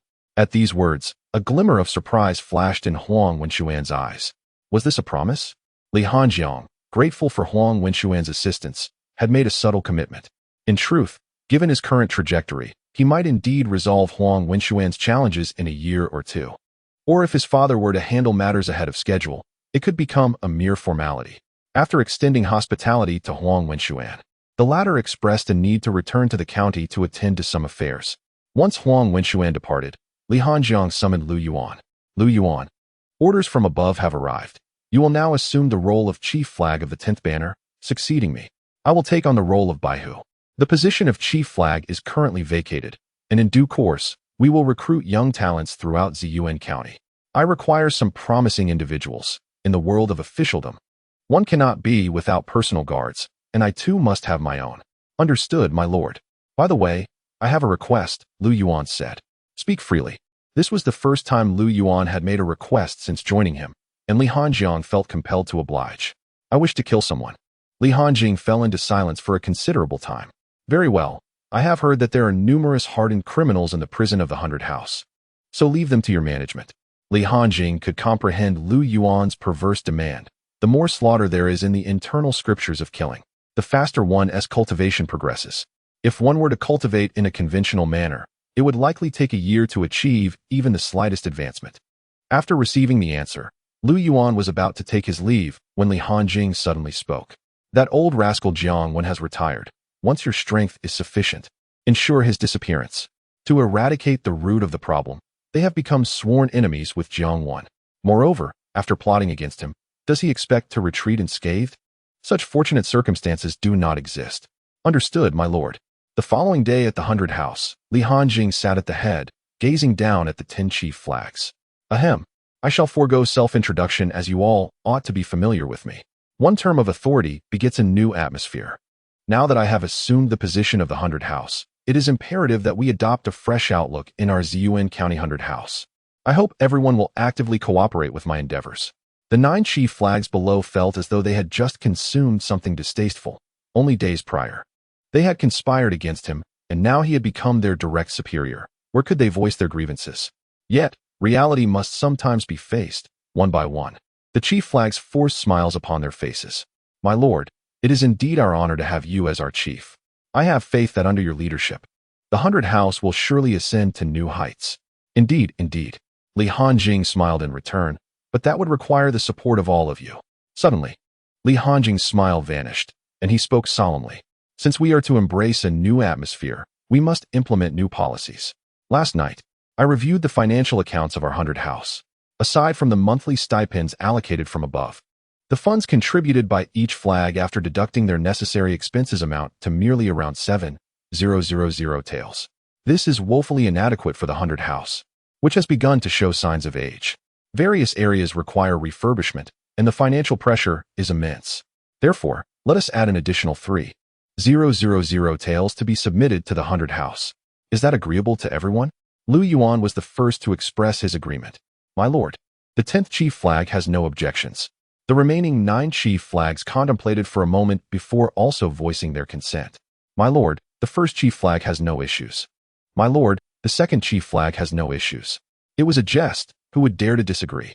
Jiang Wen, who had long been entrenched in Ziyuan County, collapsed mere days after targeting Li Hanjing. The audacity to bring up additional income in a meeting speaks volumes about his substantial backing. Furthermore, Li Hanjing, at only 20 years of age, had ascended to the position of the 100 House, indicating his considerable prowess. They were but minor chief flags. What could they possibly use to contest him? Li Hanjing was quite pleased with the chief's reactions. Since they were obedient, they could be utilized for the time being. He then continued, Good, now I shall present my second requirement. I have observed that some of our Jinui have been stagnating at the 5th stage of body refinement for 5 to 6 decades without any breakthroughs. Yet they occupy the ranks of the Jinui, preventing fresh blood from entering our ranks. Let us consider the retirement of the Jinjui, who have yet to break through the 3rd stage of body refinement by the age of 50, thereby making way for the younger generation. It is essential to rejuvenate and invigorate our Jinjui. Those who have surpassed the 3rd stage by the age of 50 should be reassigned to various towns to utilize their remaining vigor. The 9 chief banners were taken aback by Li Hanjing's immediate and substantial adjustments to personnel. However, upon reflection, it seems reasonable. During Jiang Wen's tenure, he had ensured the inclusion of his own relatives and even pets in the ranks of the 100 households for a share of imperial provisions. Moreover, with a new official at the helm, it is only natural to install trusted individuals. It is likely that, in due course, some of them will be replaced. I grant all present a month to witness the rejuvenation and revitalization of the Jinjui. I expect to see tangible changes. After 1 month, I shall inspect each banner. And should I encounter any elderly individuals, I will promptly report to the prefecture to have your official hats removed.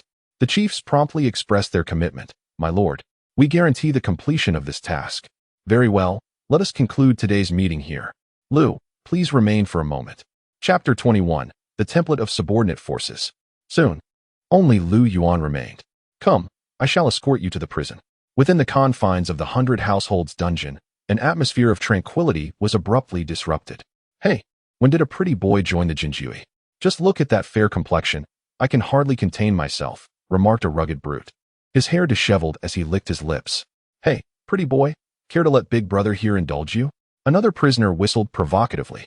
These prisoners had not seen a woman for an extended period in this lightless dungeon, and their proclivities had naturally evolved. Someone like Li Hanjing was regarded as a rare delicacy in their eyes. Li Hanjing, however, remained unfazed and simply found a chair to sit upon. Lu Yuan took the keys and unlocked one of the dungeon's heavy doors. So, you have a penchant for trouble, do you?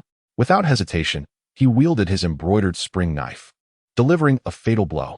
Oh, my! Before the prisoner could recover, Lu Yuan swiftly severed his throat. The gruesome spectacle was plainly visible to all within the dungeon. The previously boisterous prisoners fell into an eerie silence. Lu Yuan then produced another key and opened a different cell. Enjoying the taste of blood, are we? He thrust the blade into the prisoner's mouth and twisted it, severing the tongue. This time, however, he did not hasten to finish him off, but instead savored the sight of the prisoner's agony. Li Hanjing sensed a wave of murderous intent surging within Lu Yuan as the latter's pupils glowed a crimson hue, reveling in the suffering of the prisoner on the floor. Witnessing this scene sent a chill down Li Hanjing's spine. Was the art of slaughter truly this perverse? By the end of the morning, Lu Yuan's strength had ascended to the first stage of qi refinement, while Li Hanjing had accumulated 200 points of killing value. 1 month later, my lord, the personnel for the 10th banner have been fully recruited, all in accordance with your directives. As Lu Yuan handed over the documents in his possession, Li Hanjiang glanced through them, noting that they primarily featured young individuals lacking significant backgrounds, a demographic that often exhibits a strong sense of allegiance. Detected that the host's number of subordinates has exceeded 50. Subordinate template begins upgrading. Upgrade completed. System mall dependency upgrade complete. Automatically opening the new subordinate template. Subordinate character. Name, Lu Yuan. Gender, male. Cultivation method, killing inner cannon, 020000. Martial arts level, qi refinement stage 3. Subordinate force, 10th banner of Ziyuan County. Personnel count, 50. Collective cultivation method, none. Comprehensive combat power, body refinement stage 2. It must be said that the system's recent update has proven quite formidable, even allowing for the enhancement of Lu Yuan's cultivation method, which is understandable, given that the killing inner cannon is a product of the system. The most crucial aspect is the activation of the subordinate force template, enabling him to maintain a detailed understanding of the overall strength of his faction at all times. Host. The system mall has also updated the exclusive purchase template for subordinate forces. The system suddenly reminded him, prompting Li Hanjiang to notice the updates in the system mall as well. He opened the system mall template to examine it. System mall subordinate force exclusive template, cultivation method section, killing qi technique. Excellent, transforms qi into killing energy, internalizes this energy, enhancing physical strength continuously. Price, 1,000. Weapon section, not yet unlocked. Martial skill section, not yet unlocked. After reviewing the new mall template, Li Hanjiang resolved to procure a cultivation method for his subordinate faction, particularly since he intended to cultivate a personal guard unit. Naturally, using the foundational techniques of the Jinui would not suffice. A solid foundation must be established.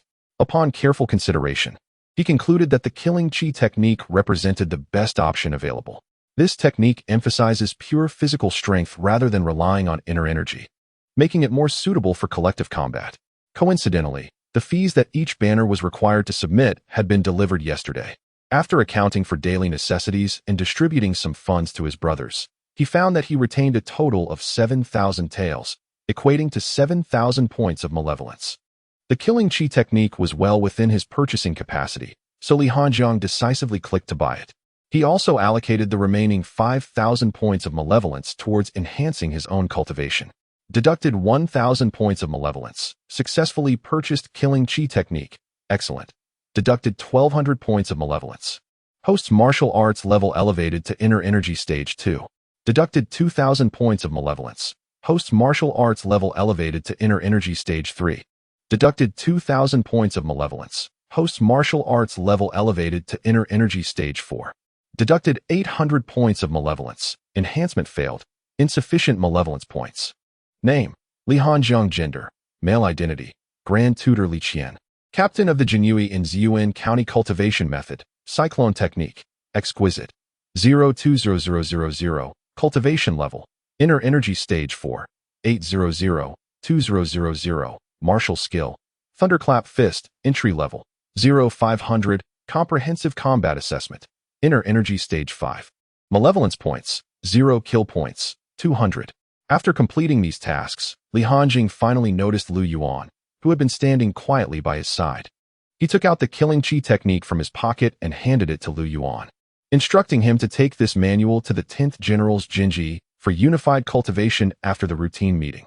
Lu Yuan nodded in acknowledgement. Understood, my lord. He was not particularly surprised by Li Hanjing's sudden presentation of the technique. It was a directive from the central authority, and having more techniques was inconsequential. Next came the monthly routine meeting, with the 9 generals arriving early at the venue. Li Hanjing wasted no time on superfluous conversation and went straight to the point. Each flag was to report how many positions had become vacant after the Jinjui's initiative to rejuvenate and energize its ranks. Report, my lord, the first flag has 12 vacancies. Report, my lord, the second flag has 11 vacancies.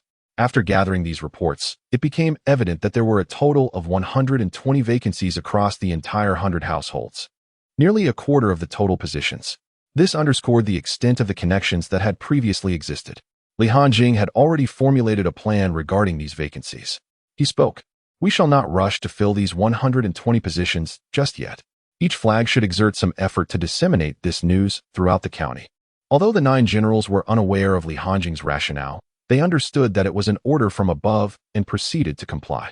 The day after the meeting concluded, a Jinjui officer entered. My lord, there is a merchant outside claiming to sell grain in the county and wishes to meet you. Shall we dismiss him or allow him in? Li Hanjing smiled. A guest is a guest. Please invite him in. As you command, my lord. Before long, a broad-shouldered, middle-aged man adorned with clear jade rings on all 10 fingers entered. Ah, you must be the newly appointed lord of the 100 households. I have heard much about the young and capable lord of the Jinjui. Seeing you today, it is indeed true. Allow me to introduce myself. I am Li Yukai, a small trader in the county. Li Hanjing merely nodded.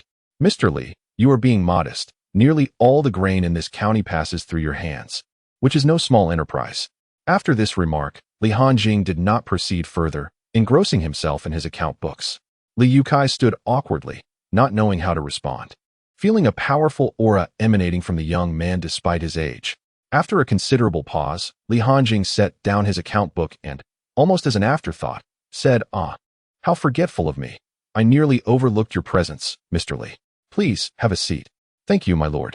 Li Yukai rubbed his slightly numb thighs and sat down.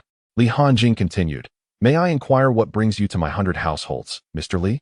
True to his mercantile nature, Li Yukai seized the opportunity without hesitation.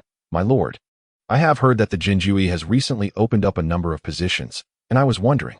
Li Hanjing immediately interrupted him, coldly stating, Li Yukai, personnel arrangements within the Jinjui are not matters for a merchant like yourself to meddle in. Have the Jinjui's prisons lost their efficacy in recent years, lacking the power to instill fear? Li Yukai, upon witnessing this, was seized by a tremor, fearing that the young man before him might cast him into the prison at any moment. He hastily elucidated, No, my lord. It seems I have erred in my words. What I truly meant to convey is that the Jinjui are seeking to recruit a new batch of personnel, and I was contemplating funding the acquisition of uniforms and equipment for our newly appointed Jinjui. Li Hanjing, noting the effectiveness of his words, softened his expression. Oh, I see now that I have misunderstood you, Mr. Li. How many taels of silver do you intend to contribute? After considerable reflection, Li Yukai raised 2 fingers. 2,000 taels? Li Hanjing remained silent, merely fixing his gaze upon Li Yukai.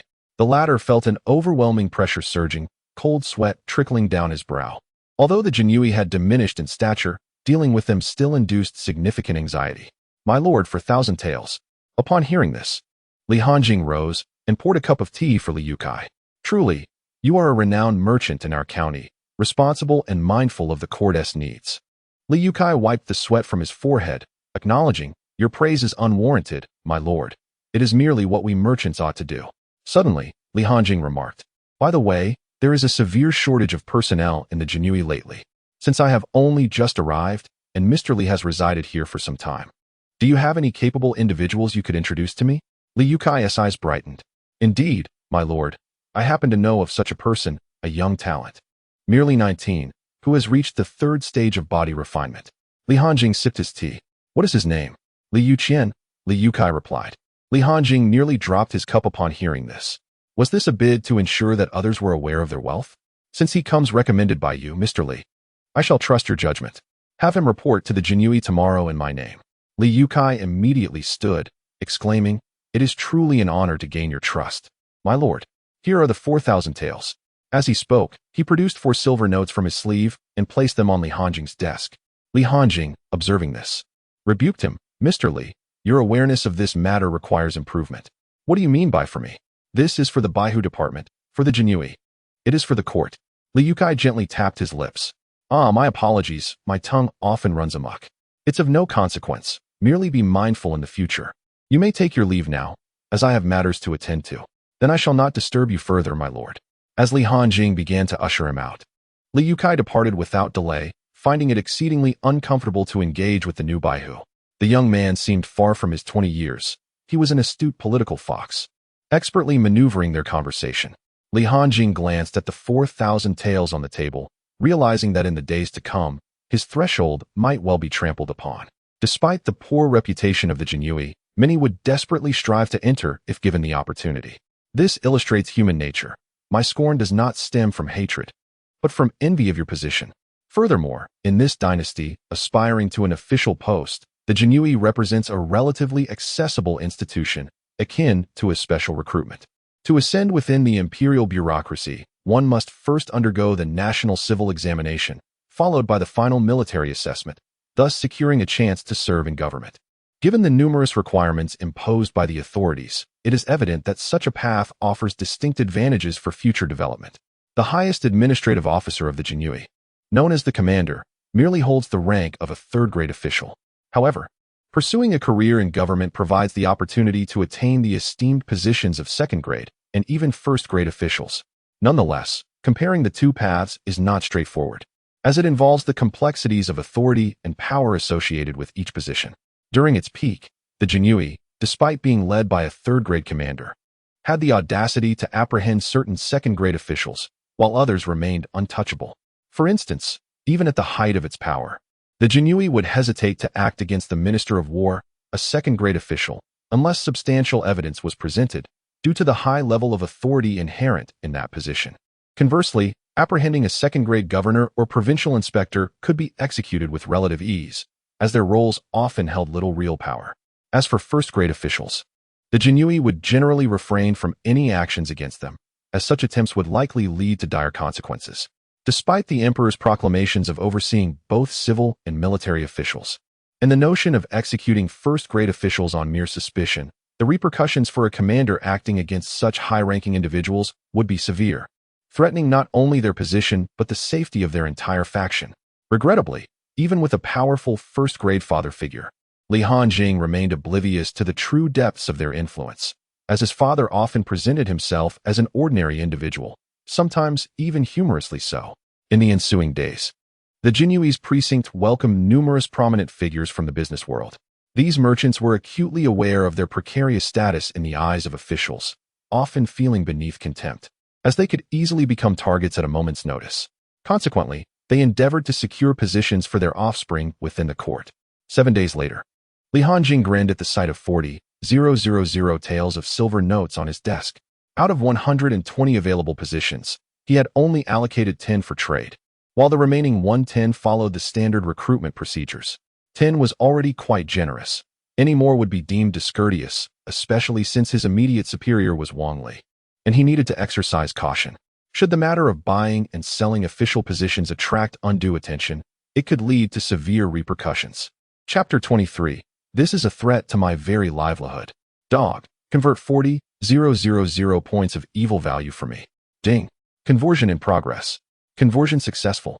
Evil value balance, 40,000. At that moment, Li Hanjing finally comprehended the significance of a 3-year, clean governorship and the weight of 100,000 taels of silver. He, a mere 7th-grade official, had managed to amass such wealth in a short span of time. He could scarcely imagine the pleasures that awaited him upon rising to a higher position. As for the potential consequences of his actions, he felt unconcerned, for this realm belonged to his sovereign, not to him. System, allocate all my resources to cultivation. Spare no effort. Li Hanjing proclaimed with grandiosity. Deducting 2,000 points of evil value. Host's martial arts level upgraded to the 5th stage of internal power. Deducting 2,000 points of evil value. Host's martial arts level upgraded to the 6th stage of internal power.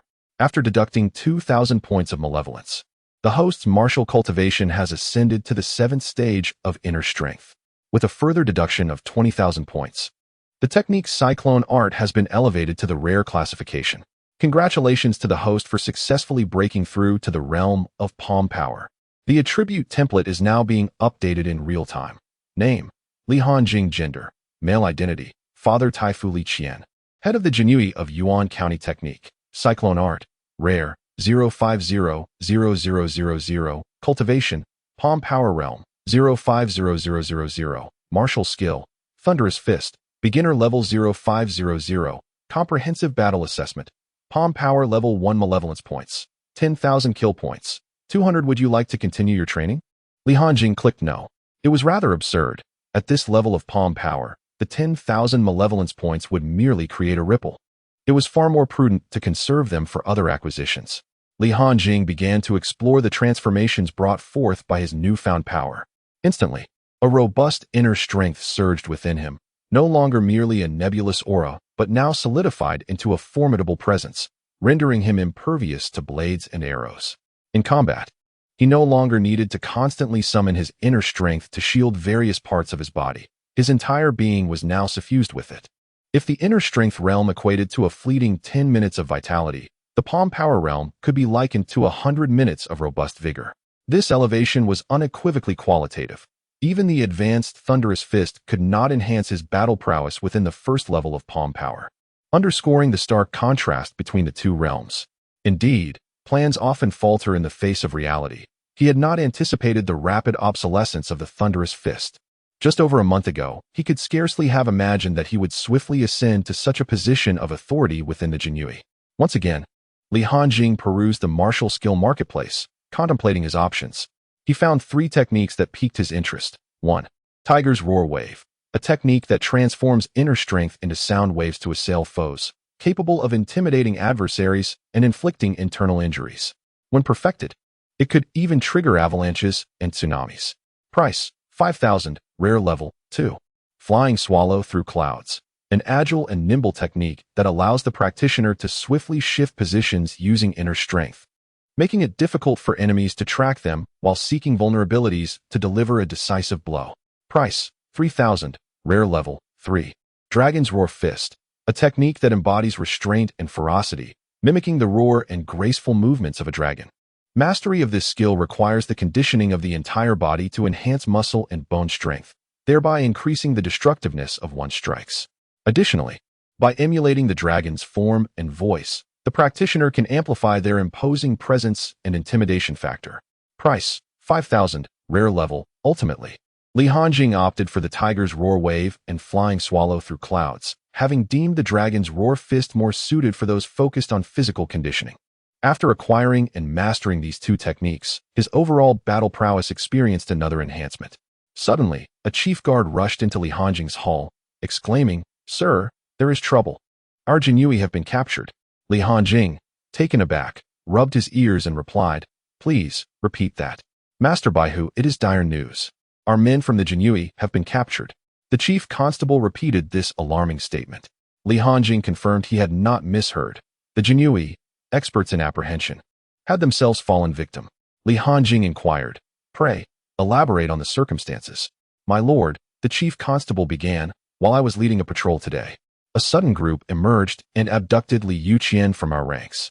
Upon hearing this, Li Hanjing's temper flared. "Are you jesting? Right before the eyes of over 50 men from your banner, they dared to carry him off. Are your eyes blind or your spirits broken?"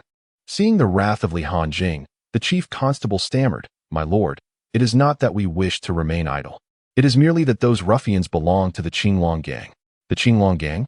Li Hanjing recalled being preoccupied with the reassignment of Jinui personnel, leaving him somewhat uninformed about the local underworld forces in Ziyuan County.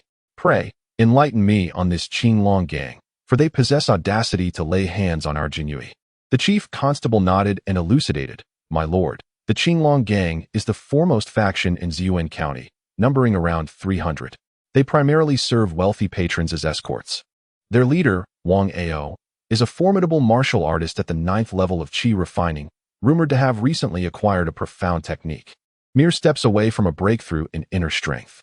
Even the county magistrate must accord him a measure of respect. To think a mere gang dares to brazenly abduct a member of the Jinui. They must perceive us as a toothless tiger," Li Hanjing remarked icily. Should word spread that a state-sanctioned enforcement agency had been bested by a gang, how could he maintain his standing? If the Jinui lost its deterrent power, how could they enforce protection fees? Without those revenues, how could their strength be bolstered? This was a direct threat to Li Hanjing's livelihood. Notify all banners for an immediate assembly. I demand the presence of every officer from the Baihu office within a quarter of an hour, Li Hanjing declared, his voice laced with lethal intent. The chief constable, recognizing the gravity of the situation, wasted no time.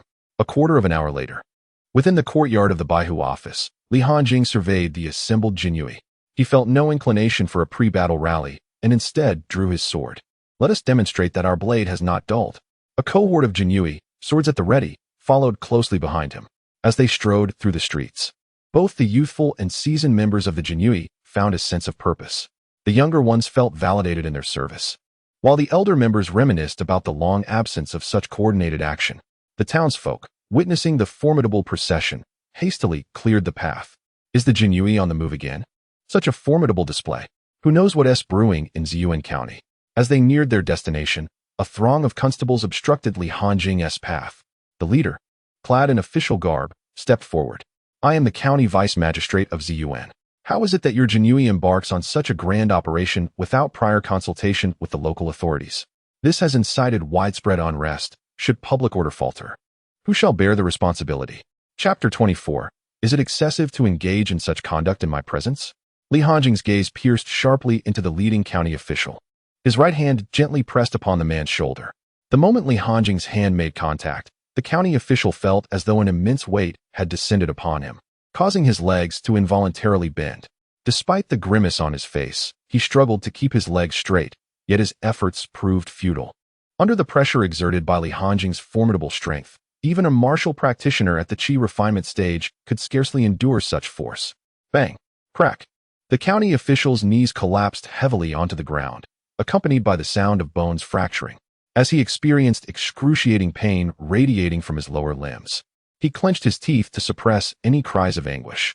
After all, this was in broad daylight. Even in the face of such humiliation, he could not afford to lose his composure, lest the authority of the county be undermined. He could never have anticipated the overwhelming prowess of this new captain of the Jinui. Had he known, he would have never accepted this position. Li Hanjing looked down upon the county official with disdain. When do the Jinui ever need to report to your government for our actions? Kneel and return to inform your county magistrate. If he has any grievances against the Jinui, let him come to the captain's office himself. With that, Li Hanjing and his entourage proceeded towards the direction of the Qinglong gang. The dozens of constables, witnessing their county official's inability to match his adversary, swiftly cleared the path. The Qinglong gang, situated in the heart of Ziyuan County, boasted a scale that could rival that of the county office, a testament to its influence within the region. Upon arrival, the 4 guards stationed at the entrance of the Qinglong gang stood in stunned silence, clearly unaccustomed to such a display of force. As Li Hanjing prepared to enter, the guards finally mustered the courage to inquire, "Halt! This is the Qing," before they could finish. Lu Yuan unsheathed his embroidered spring blade and swiftly dispatched all 4 with a single stroke. The recent recruits of the Jinui were momentarily taken aback by such ruthless violence. After retracting his blade, Lu Yuan addressed the 10th flag behind him. From now on, should anyone engage in idle chatter with you, feel free to eliminate them on the spot. Your task for today is to each take down at least 2 individuals. Should you fail, administer a blade to yourself as recompense. Understood, my lord. The Jinui responded with a newfound ferocity, their murderous intent palpable.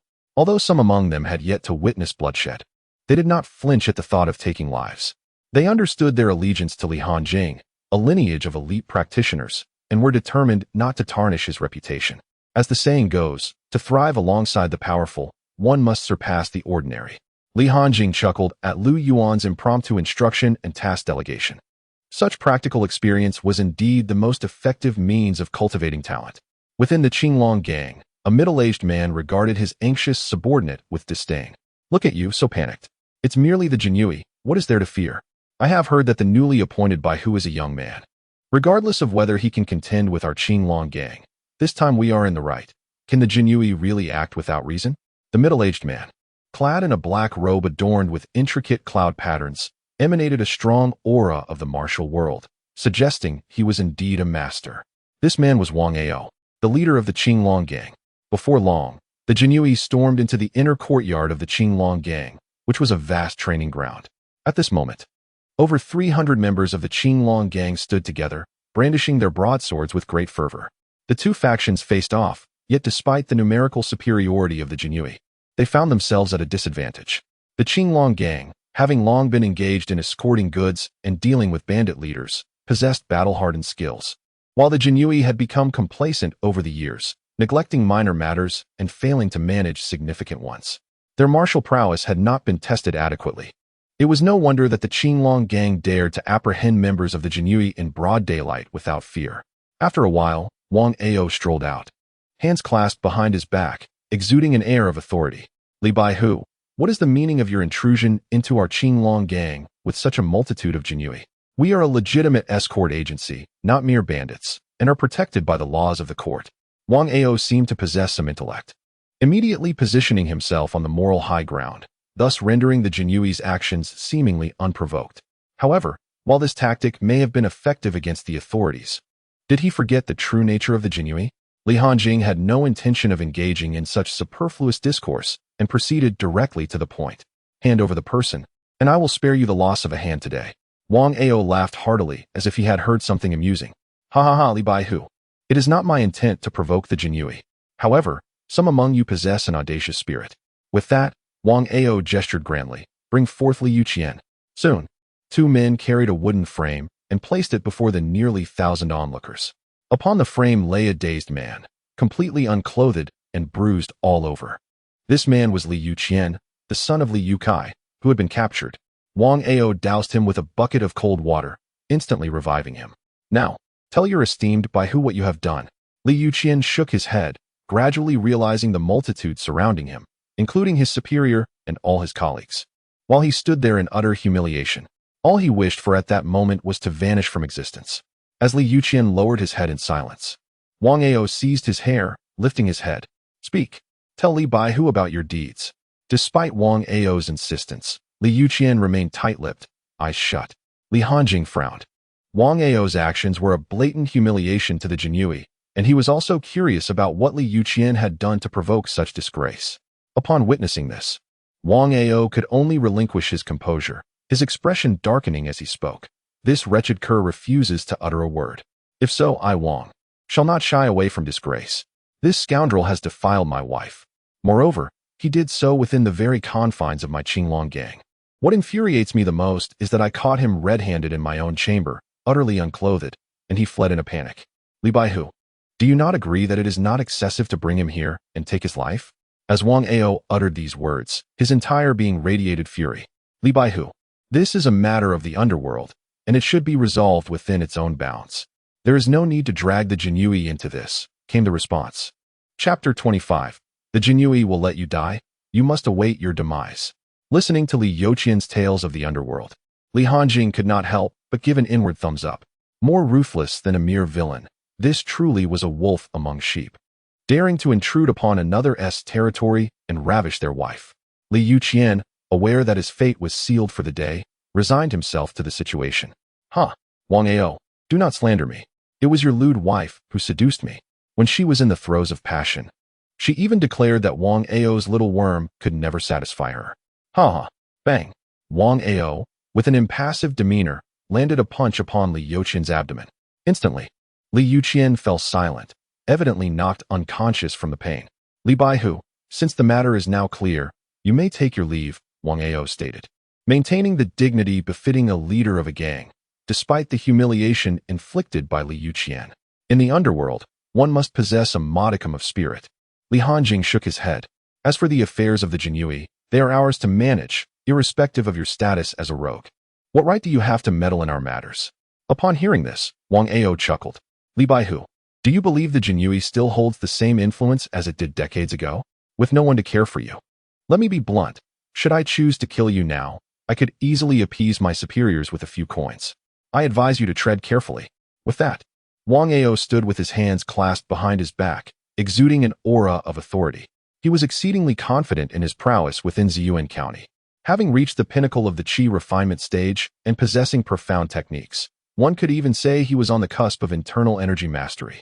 Who in Ziyuan County could rival him? The Jinyui, intimidated by Wang Ao's commanding presence, began to waver. A cautious flag officer stepped forward. "My lord, Wang Ao is formidable, and, considering Li Yuqian's initial wrongdoing, it would be unwise to risk the lives of our brothers for him." Li Hanjing remained unfazed by the officer's hesitation. The only individuals aware of his recent display of internal energy mastery were two captains from the county and Zhang Wan, who had since retired and had no desire to share such matters with others. Moreover, the current Jinyui was comprised mostly of cowards, having long lost their former ferocity. Li Hanjing replied with a calm demeanor, "If the tables were turned and you found yourself in peril, would you expect my assistance or not?" The officer was rendered speechless. "By tomorrow, I expect to see your resignation on my desk." Li Hanjing appeared to be discussing something trivial. Suddenly, a surge of internal energy coalesced at the tips of his feet. Before the chief flag officer could react, the figure before him had transformed into a mere afterimage. The onlookers merely felt a gentle breeze sweep past, and Li Hanjing was already standing in front of Wang Ao. This maneuver, aptly named Flying Swallow Pierces the Clouds, was being employed by Li Hanjing for the first time, and it brought him considerable astonishment. Compared to traversing lightly using pure internal energy, Flying Swallow Pierces the Clouds was a full 50% faster, and this was merely the beginning. Wang Ao gazed at Li Hanjing, who was now so close, with an expression of bewilderment, just as Li Hanjing appeared with a swoosh. Boom! Li Hanjing delivered a powerful kick towards Wang Ao, who soared backward as if gravity had abandoned him. During his flight, a peculiar phrase surfaced in Wang Ao's mind. At 35, the martial world was shattered by a single kick. Immediately, Li Hanjing pursued him using Flying Swallow Pierces the Clouds, and with a resounding crack, he stomped down fiercely upon the still airborne Wang Ao. This strike was infused with the strength of his mastery, shattering the floor beneath them. Wang Ao's internal organs ruptured in an instant, leaving him beyond salvation, his eyes rolling back in a final gasp. Li Hanjing crouched lazily and remarked, "Do not say the Jinyui have taken your wife. Even if they were to cause your demise, you would still obediently await your end. The matters of the Jinyui must be handled by our own." He then disdainfully kicked Wang Ao, who was utterly lifeless yet still expelling blood, aside. Everyone present was left in a state of shock, witnessing the swift defeat of the first gang leader of Ziyuan County. It wasn't too long before the crowd regained their senses. It must be due to internal energy mastery. How else could such terrifying strength be explained? "We must flee. Our leader has perished." The once formidable presence of the Qinglong gang descended into chaos upon Wang Ao's death, scattering in all directions. Lu Yuan immediately led the 10th flag into the fray, while the remaining Jinyui, belatedly realizing the situation, charged forward as well. Meanwhile, Li Hanjing settled into a secluded spot to observe the unfolding battle. In truth, he could have resolved all matters with a mere roar, but he deemed it unnecessary. If he did everything himself, what purpose would his subordinates serve? Moreover, if his core forces did not endure the trials of life and death, they would soon become as ineffective as the seasoned veterans. It took a full hour for the battle to reach its conclusion. The expansive training ground was littered with the corpses of the Qinglong gang, alongside a few Jinyui. In a brawl, who could claim 0 casualties? Lu Yuan approached, bloodied and battered. "My lord, the situation has been resolved. How shall we proceed?" Without a moment's hesitation, Li Hanjing replied, "Draft a rebellion statement and have these individuals imprint their hands upon it, claiming they were discovered by the Jinyui and all chose to commit suicide out of fear for their crimes." Even Lu Yuan, who had become cold-blooded from practicing the art of killing, could not help but smirk at the absurdity of the justification. That reasoning is quite fitting for the Jinyui. He conceded, nodding before departing to carry out the task. Li Hanjing then accessed the subordinate force template, eager to ascertain the number of losses suffered by his core group. Subordinate character, name, Lu Yuan. Gender, male. Cultivation technique, killing internal classic, 020000. Martial arts level, Chi training 6th stage. Subordinate force, 10th total flag of Ziyuan County. Number of members, 48. Collective technique, killing Chi formula. Comprehensive combat power, body refining 4th stage. Even though 2 individuals perished on the path to achieving sanctity through the killing Chi formula, the overall combat prowess has increased by 2 stages, indicating that all have enhanced their martial arts during this battle. Li Hanjing observed the 10th total flag's Imperial Guards, who were still tidying up the battlefield, their bodies constantly tempered by the swirling killing Chi. The enhancement paths of the Killing Chi formula and the Killing Internal Classic provided to Lu Yuan are quite similar, as Killing Chi is indeed the fastest way to inflict death. However, the Killing Internal Classic is significantly superior, allowing Lu Yuan to elevate his martial arts by 3 stages in just one battle. Li Hanjing discovered in the system template that his killing points balance had surged to 8,500 points, meaning he had gained a total of 8,300 points this time. Excluding the initial 200 points, Li Hanjing felt perplexed. Even if members of the Qinglong gang died 10 times, they could not possibly yield 8,000 points. System: what is the situation regarding these killing points? Chapter 26. The County Magistrate Jia Jiqiang's Visit. Ding. The acquisition of killing points is calculated based on the martial arts level of the slain individuals, with the conversion values as follows: Body Refining, 1. Qi Training, 1,000. Internal Power, 10,000. Palm Power, 50,000. Remaining unlocks insufficient for host strength. This clarified matters. Lu Yuan had just slain 3 Qi training members of the Qinglong gang, and having personally dispatched Wang Ao, the sum amounted to 8,000 points. After a while, once the handprints were completed, Li Yuqian regained consciousness. He gazed at the strewn corpses. Bewildered, evidently still trying to comprehend the situation, Li Hanjing approached and tossed a set of clothes toward him, warning, "Next time, you will end up like him." He pointed to the lifeless body on the ground. Having an affair with someone's wife and getting caught has brought shame upon the Imperial Guards. If it weren't for just receiving silver from his father, I would have dealt with him directly. The Imperial Guards began to leave the Qinglong gang in an orderly fashion. As Li Hanjing reached the entrance, he sensed something and turned back. A small child, trembling with fear, was hiding in an inconspicuous corner. Li Hanjing approached kindly, gently ruffling the child's hair. Suddenly, a sound echoed, and Li Hanjing left the Qinglong gang with a grim expression. Not long after, the entire 100 households office returned to its usual order. However, Ziyuan County fell into chaos, with citizens living in fear, apprehensive that the Imperial Guards would revert to their former ways of indiscriminately arresting and executing anyone they deemed displeasing in the streets. The once bustling streets now appeared desolate, as many chose to stay indoors whenever possible. A month later, Ziyuan County was nearly restored to normalcy. Human beings, by nature, are forgetful creatures. Since the Imperial Guards had only eradicated the Qinglong gang without further actions, the populace gradually relaxed their vigilance. However, the Jinyui now finds it considerably easier to collect protection fees. Merchants willingly present their contributions without uttering a word. It is evident that the Jinyui's influence in Ziyuan County has significantly escalated.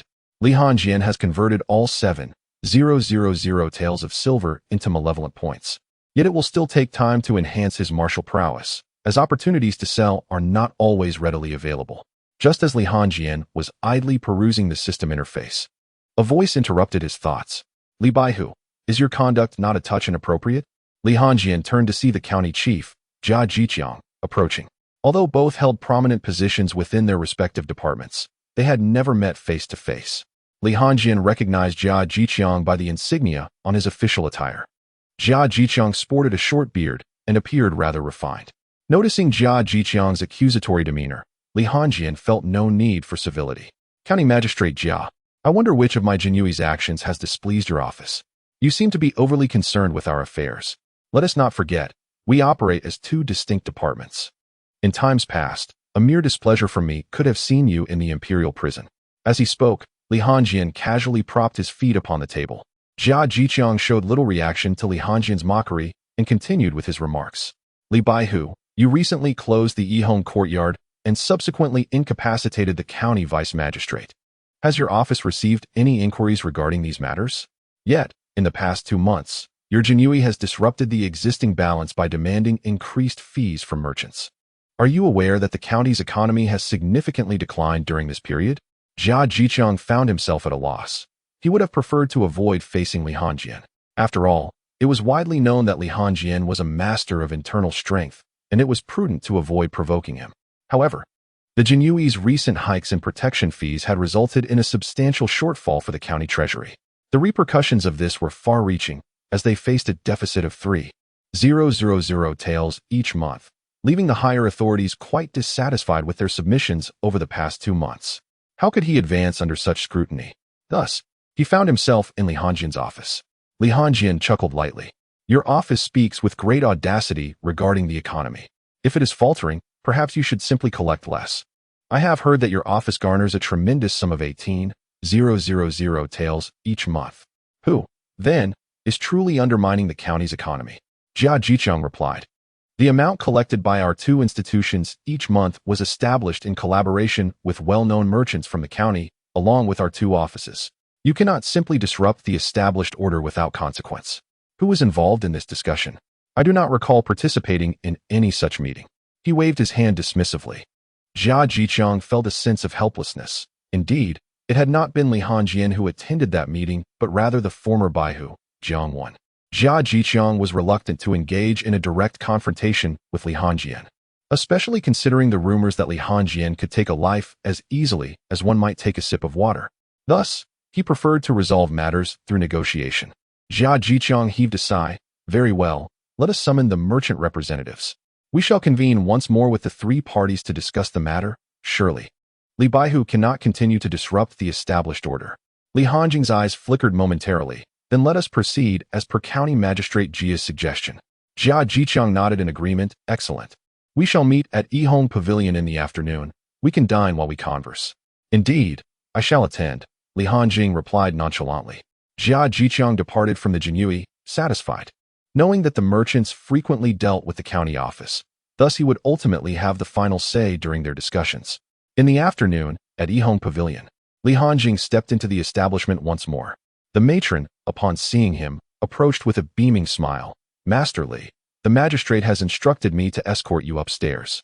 It seemed the matron had entirely forgotten the unpleasantness from months prior. Such is reality. When one's power and status reach a certain height, even adversaries must greet you with a smile. Before long, Li Hanjing was ushered into a lavish private room on the top floor. Li Baihu has arrived. Please, take a seat, Jia Jicheng announced. He then glanced at Li Hanjing's back and waist. Noticing the absence of attendants and weapons, it appeared he truly came to negotiate. This observation dispelled the notion that Li Hanjing was as unreasonable as rumored. Jia Jicheng continued. Li Baihu, would you prefer to dine first or discuss matters? Alternatively, if you wish to indulge in some entertainment, that is also an option. At that moment, several beautiful women appeared at the entrance. Li Hanjing shook his head. Let us converse first. He had little interest in the courtesans. What enjoyment could be derived from spending money for a fleeting encounter? If one were to seek pleasure, it ought to be something thrilling, akin to how Li Yuqian indulged. Jia Jicheng nodded. Very well, I shall introduce them to you. However, Li Hanjing interrupted.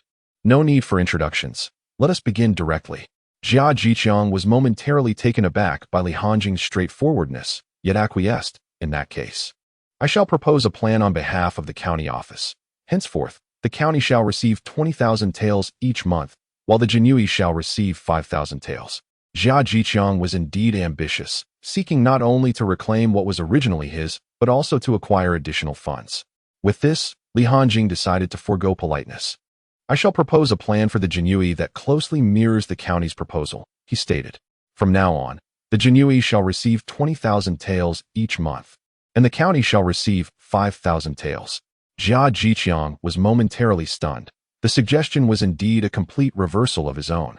Both the county and the Jinyue have presented their proposals. It is now time for the merchant representatives to put forth their suggestions, Jia Jicheng declared. Rather than seeking proposals from the merchants, it was more about gauging their allegiances. At this juncture, a smile crept onto Jia Jicheng's lips. He had already conferred with the merchant representatives before Li Hanjing's arrival. There were 15 representatives in total, and one from the front stood up. Esteemed sirs, I am Li Yukai from the county grain merchant shop. I find both of your proposals commendable, yet after careful consideration, I believe the Jinyue's proposal is superior to that of the county.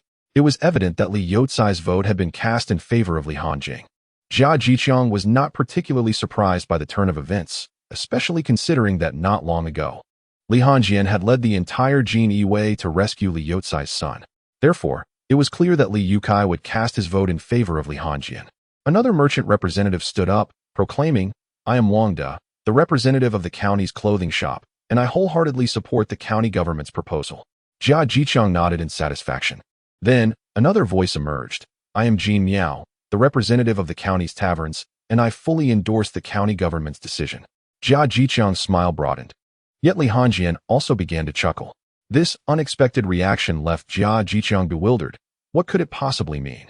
Had they lost their minds?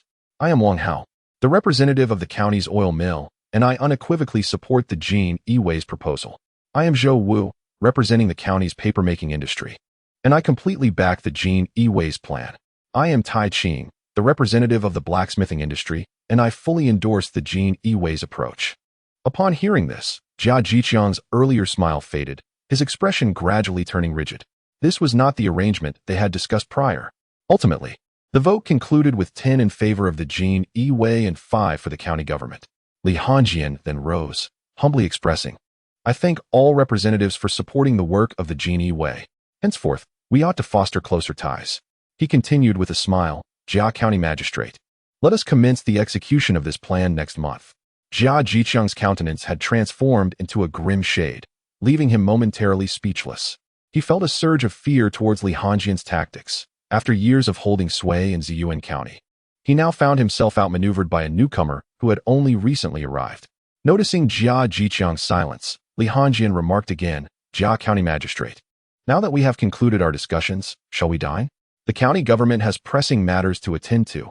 Please enjoy your meal, as I must excuse myself.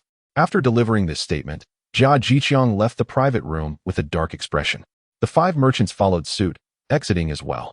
With the outsiders gone, the atmosphere lightened considerably. Li Yukai raised his glass, declaring, Lord Li, I owe a great debt of gratitude for your decisive actions that saved my wayward son. Otherwise, my lineage would have been severed. I toast to you. Li Hongjian reciprocated. It is but my duty to look after those within the Jin Yiwei. At that moment, the blacksmith representative also stood, raising his glass. Lord Li, has my son caused you any trouble within the Jin Yiwei? If so, I sincerely apologize on his behalf. No trouble at all, Li Hongjian replied, raising another glass in courtesy. The remaining attendees eagerly rose as well, motivated by the fact that their sons were employed within the Jin Yiwei. In truth, when Li Hongjian had initially offered 10 positions, he had carefully assessed the identities of those seeking to curry favor. They were all distinguished merchants from the county. However, one unexpected twist was that Jia Jiqiang's proposal to convene a meeting had ultimately backfired, resulting in an unforeseen delight for Li Hongjian. As the revelry reached its peak, Li Hongjian suddenly interjected, by the way, Tai Qing, the Jin Yiwei is due for new equipment soon, as the current supplies are rather dull. This business shall not go to outsiders. I will entrust it to you. Tai Qing was taken aback for a moment before quickly regaining his composure. Lord Li, I am grateful for your trust. I shall provide you with the cost price and issue you a proper receipt. Li Hongjian gestured toward Tai Qing. Enough of these matters. My friend, let us dine and not squander Magistrate Jia's good intentions. Laughter erupted among the group. Later that night, at the Jia residence, Jia Jiqiang sat in a state of dejection, sipping wine. He found himself utterly perplexed by the current political climate. He could not fathom why merchants would align themselves with the Jinyui. Suddenly, a shadow appeared before him, accompanied by a slightly fatigued voice. Magistrate Jia, why are you drinking alone at this hour? Upon hearing this, Jia Jiqiang looked up. Jiangwen, what brings you here in the dead of night instead of enjoying your well-deserved retirement? Jiangwen sat down and took a sip of wine. Magistrate, it seems you have suffered quite a loss at the hands of Li Hongjian. Jia Jiqiang assumed Jiangwen had come to mock him and immediately lost his temper. Huh, you are hardly in a better position. He has barely arrived, and you are already out of office. Jiangwen paid little heed to the taunt and countered. Aren't you curious why those merchants have chosen to align with Li Hongjian? Jia Jiqiang perked up at this. Does Jiang Baihu know something? Jiangwen huffed. Do you recall the recent significant vacancies within the Jinyui?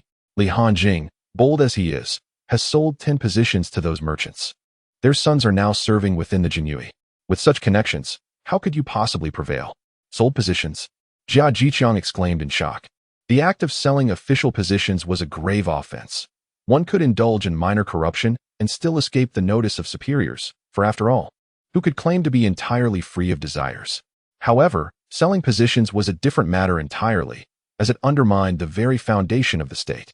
While some may be greedy or lustful, they often possess the capability to manage their responsibilities effectively. In contrast, the majority of those who bought their way in were utterly incompetent, leading to inevitable chaos in the long run. Hence, those caught in the act of selling positions faced severe punishment. Jia Jiqiang felt a glimmer of hope for a turnaround and asked, "Is this news from Jiang Baihu reliable? Who informed you?" Jiang Wen replied with conviction, "Though I have retired, how long did I serve in the Jinyue at Ziyuan County?" Realizing the validity of Jiang Wen's claim, Jia Jiqiang hastily responded, "Jiang Baihu, I owe you a significant favor for this information. I shall report this matter to the county tomorrow and inform the governor to coordinate with Wang Qianhu. After all, even in retirement, there is no rule against contributing one's expertise." Chapter 28. Tell me, why must you court disaster? Upon hearing Jia Jiqiang's commitment, Jiang Wen let out a sigh of relief. These past few months since his retirement had been spent in constant anxiety, fearing retaliation from Li Hanjing. Just a few days prior, an old subordinate had relayed this information to him, and Jiang Wen's reaction had been equally fervent. If he could bring Li Hanjing down, he would enjoy a comfortable retirement, even if he was no longer in office. Upon obtaining the information regarding the encounter between Jia Jiqiang and Li Hanjing, Lu Yuan promptly seized the moment to locate Jia Jiqiang. Simultaneously, within the confines of Ziyuan County's Jinyue, Lu Yuan reported, "My lord, Jiang Wen has visited Jia Jiqiang just a few days ago." The former chief, who submitted his resignation, also sought out Jiang Wen. It was revealed that Li Hanjing, fearing that Jiang Wen might slip away before he could be dispatched, had instructed the personnel of the 10th Flag to station 2 individuals daily to monitor Jiang Wen's movements.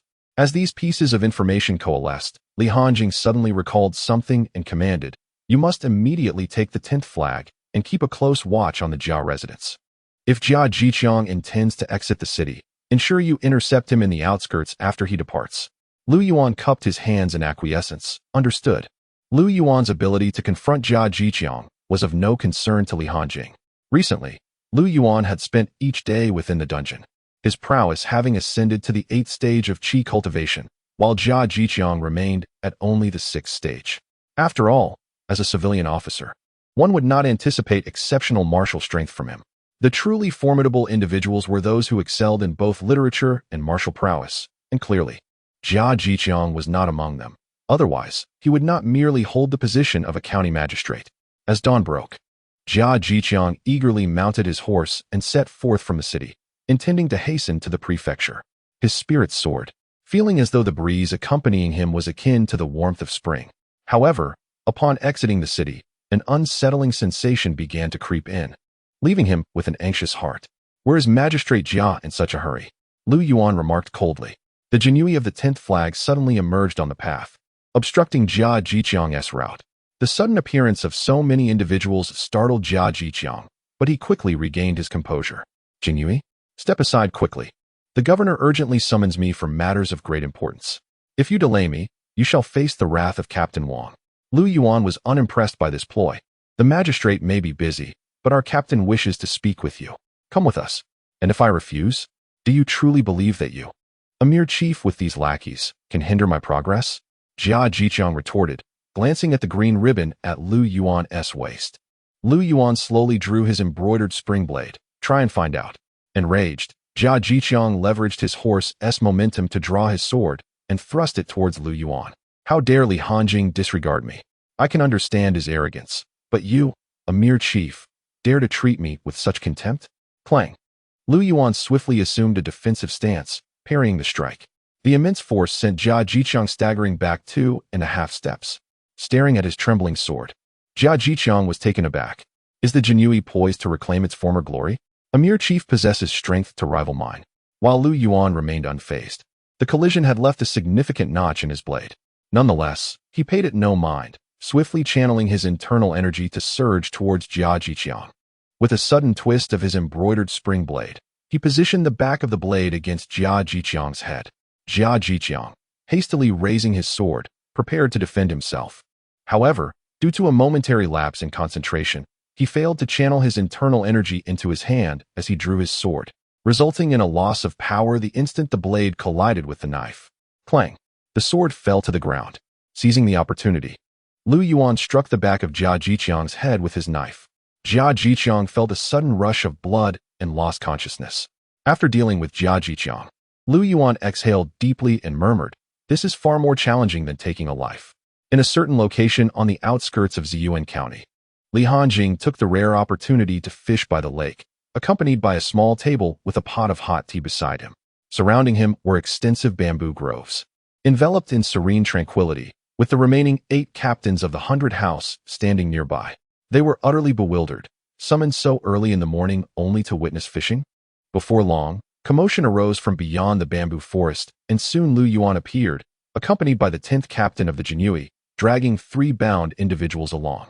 Upon recognizing the faces of the captives, the captain's expressions shifted dramatically. Li Hanjing calmly sipped his tea and instructed, "Hang them up and wake them." "Yes," Lu Yuan replied. In no time, the 3 were hoisted into the air, and Lu Yuan proceeded to douse them with several basins of water to rouse them from their slumber. Upon awakening and seeing Li Hanjing quietly fishing, they immediately panicked. Li Hanjing paid them no mind, continuing his fishing while occasionally sipping his tea. Noticing his silence, the other 8 captains suppressed their curiosity and stood quietly to the side. A tense atmosphere gradually permeated the entire bamboo grove. After a while, one of the hung individuals could no longer contain himself and trembled as he spoke. "Lordly, grant me a chance. I shall never dare again. I beg you. I have a family to care for." Li Hanjing turned to regard him. This man was the captain who had previously been compelled to submit his resignation, while the other 2 were Jiang Wen and Jia Jiqiang. Li Hanjing slowly rose and approached the captain, feigning a smile as he said, "You, who quaked in fear at the front and wavered the morale of the troops, I let you off for that. Why must you court death? I truly cannot comprehend your foolishness. Rest assured, your family will soon join you." Li Hanjing knew that the captain's resentment stemmed solely from his forced departure. Upon hearing this, the captain immediately broke into tears, pleading, "My lord, I beg you, just kill me. Spare my family." Li Hanjing, uninterested in the captain's cries, struck his head with a palm. The immense force severed his head from his body. "How tiresome," he muttered. The other 8 captains, despite knowing Li Hanjing's ruthless nature, could not help but shudder. At that moment, both the previously composed Jia Jiqiang and Jiang Wen began to tremble. This fellow would kill without hesitation. Suddenly, Jia Jiqiang interjected. "Li Hanjing, I am a registered official of the 7th rank. Your actions now could lead to your execution. I advise you to reconsider." Li Hanjing laughed. "Execution? How many lives have the Jinui taken? Yet, they continue to exist, don't they? Moreover, in this desolate wilderness, who could possibly know?" As he spoke, Li Hanjing cast a glance at the 8 banners. Instantly, the 8 banners were so frightened that they knelt down. "My lord, today we saw nothing and nothing has occurred." Chapter 29. A knife for the county magistrate. Li Hanjing disregarded these banners. His purpose in summoning them today was to let them witness the consequences of betrayal, and he intended for them to remain kneeling throughout. Jia Jiqiang, in a state of panic, implored, "My lordly, state your conditions. What must I do to secure my freedom?" Li Hanjing shook his head. "There is nothing to negotiate. You have learned matters that were not meant for you, and thus you must face the requisite consequences. I had intended for a civil discussion, yet you resorted to the vile tactic of informing." Jia Jiqiang hurriedly clarified, "My lordly, you have misunderstood. I merely went to the prefectural office at the summons of the governor." Suddenly, Li Hanjing turned around. "You 8? Each shall deliver a blow to Magistrate Jia." "What? This. The 8 banners hesitated, reluctant to act. "If you do not strike, you may join Magistrate Jia in his fate." Li Hanjing observed the kneeling banners with keen interest. Today he must ensure that these individuals submit completely, otherwise, there would always be those unwilling to conform. Despite the gravity of Li Hanjing's words, they remained hesitant. To act would signify their irrevocable entrapment, leaving no avenue for retreat. Yet, to refrain from action meant not only the loss of escape, but also the likelihood of not seeing the sun rise the next day. After a moment, one of the imperial guards drew his embroidered spring knife and, emboldened, approached Jia Jiqiang, viciously declaring, "Magistrate Jia, do not blame me. Blame yourself for provoking Lord Baihu." With that, the blade fell, severing one of Jia Jiqiang's ears. Jia Jiqiang felt an overwhelming surge of pain coursing through his mind. With this initial act, the other banners naturally advanced with their knives towards him. Faced with the menacing blades, Jia Jiqiang frantically shook his body. My lordly, state your terms. I can fulfill your desires for wealth or women. I am even willing to resign. Please grant me another chance." The once imperious county magistrate now resorted to desperate pleas. However, Li Hanjing deemed this insufficient. After all, why should the imperial guards handle such trivial matters regarding a mere county magistrate? The remaining 7 banners glanced at Li Hanjing, noting his indifference, and then directed their blades to various parts of Jia Jiqiang's body, his hands, feet, and waist. With a sickening crunch, Jia Jiqiang was brutally dismembered, blood gushing onto the ground. Yet, Jia Jiqiang did not perish immediately. He endured excruciating agony, watching helplessly as his lifeblood drained away. It was not until a considerable time had passed that Jia Jiqiang finally succumbed. Li Hanjing suddenly covered his nose, repulsed by an unpleasant odor. Upon closer inspection, he discovered that Jiang Wan, suspended nearby, had urinated in fear, trembling uncontrollably. He could hardly fathom that a mere 20-year-old could act with such ruthless ferocity. Truth be told, he regretted his earlier decisions. Jiang Wan exerted every effort to suppress his trembling body. Li Darren, can you perhaps grant me a swift end? He was acutely aware that survival was a mere illusion for him today, yet he could not fathom meeting his demise in the same manner as Jia Jiqiang. The thought of such torment was unbearable. Lu Yuan, I entrust you with this. With that, Li Hanjing resumed his leisurely fishing. Confronted by one of the masterminds behind the murder of his family, Lu Yuan displayed no sign of distress as he expressionlessly approached. I implore you, in my suffering, he pleaded. After a considerable pause, Lu Yuan advanced toward Li Hanjing, holding pieces of meat in his hands. Darren, allow me to prepare the bait for you. Li Hanjing calmly nodded, casting the bait into the center of the lake, where the larger fish dwelled. Splash! Splash! Lu Yuan hurled chunks of bait into the water. Before long, Li Hanjing chuckled, raising his rod. Not bad at all, Lu Yuan. Your baiting skills are commendable. It hasn't been long.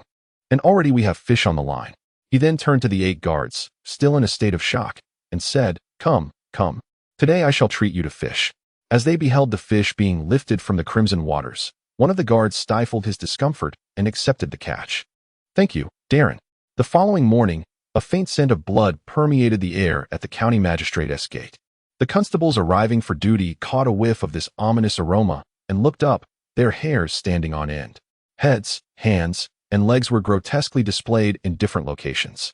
This is terrible. The magistrate has been murdered. The news of the magistrate's assassination swiftly reached the county office, sending shockwaves throughout the region. The dismembered body displayed at the entrance was a blatant affront to their authority. If it were merely an accidental death, or a less conspicuous affair, the county might have managed to suppress it. However, the situation in Yuntai County was dire. County Lieutenant Zhang Yunfei stated, Taisho, the state has been informed, and a letter has arrived, critically admonishing our county for its ineptitude in handling such a severe security crisis.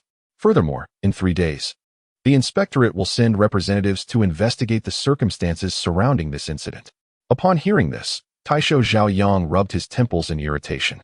The involvement of the inspectorate implied that the county had forfeited its investigative authority, rendering any attempts to downplay the severity futile. Consequently, no one in the county office could expect promotions for the next several years, which was a significant blow to their ambitions. Higher positions translated to greater access to martial resources. As the saying goes, a single misstep results in a cascade of failures. Zhao Yang surmised that even if he worked until retirement, he might only ascend one more rank. His resentment toward the individual who had slain Jia Jiqiang boiled over. Why must you make such a spectacle of vengeance? If you had a grievance, you could have dealt with it discreetly. The more he contemplated, the more agitated he became. Effective immediately, cease the collection of monthly taxes from all shops. Furthermore, manage your subordinates well. During the inspectorate's visit, I expect our county office to remain tranquil. Anyone attempting to undermine me during this time shall not escape my wrath. The crowd nodded in acknowledgement. It was indeed the governor.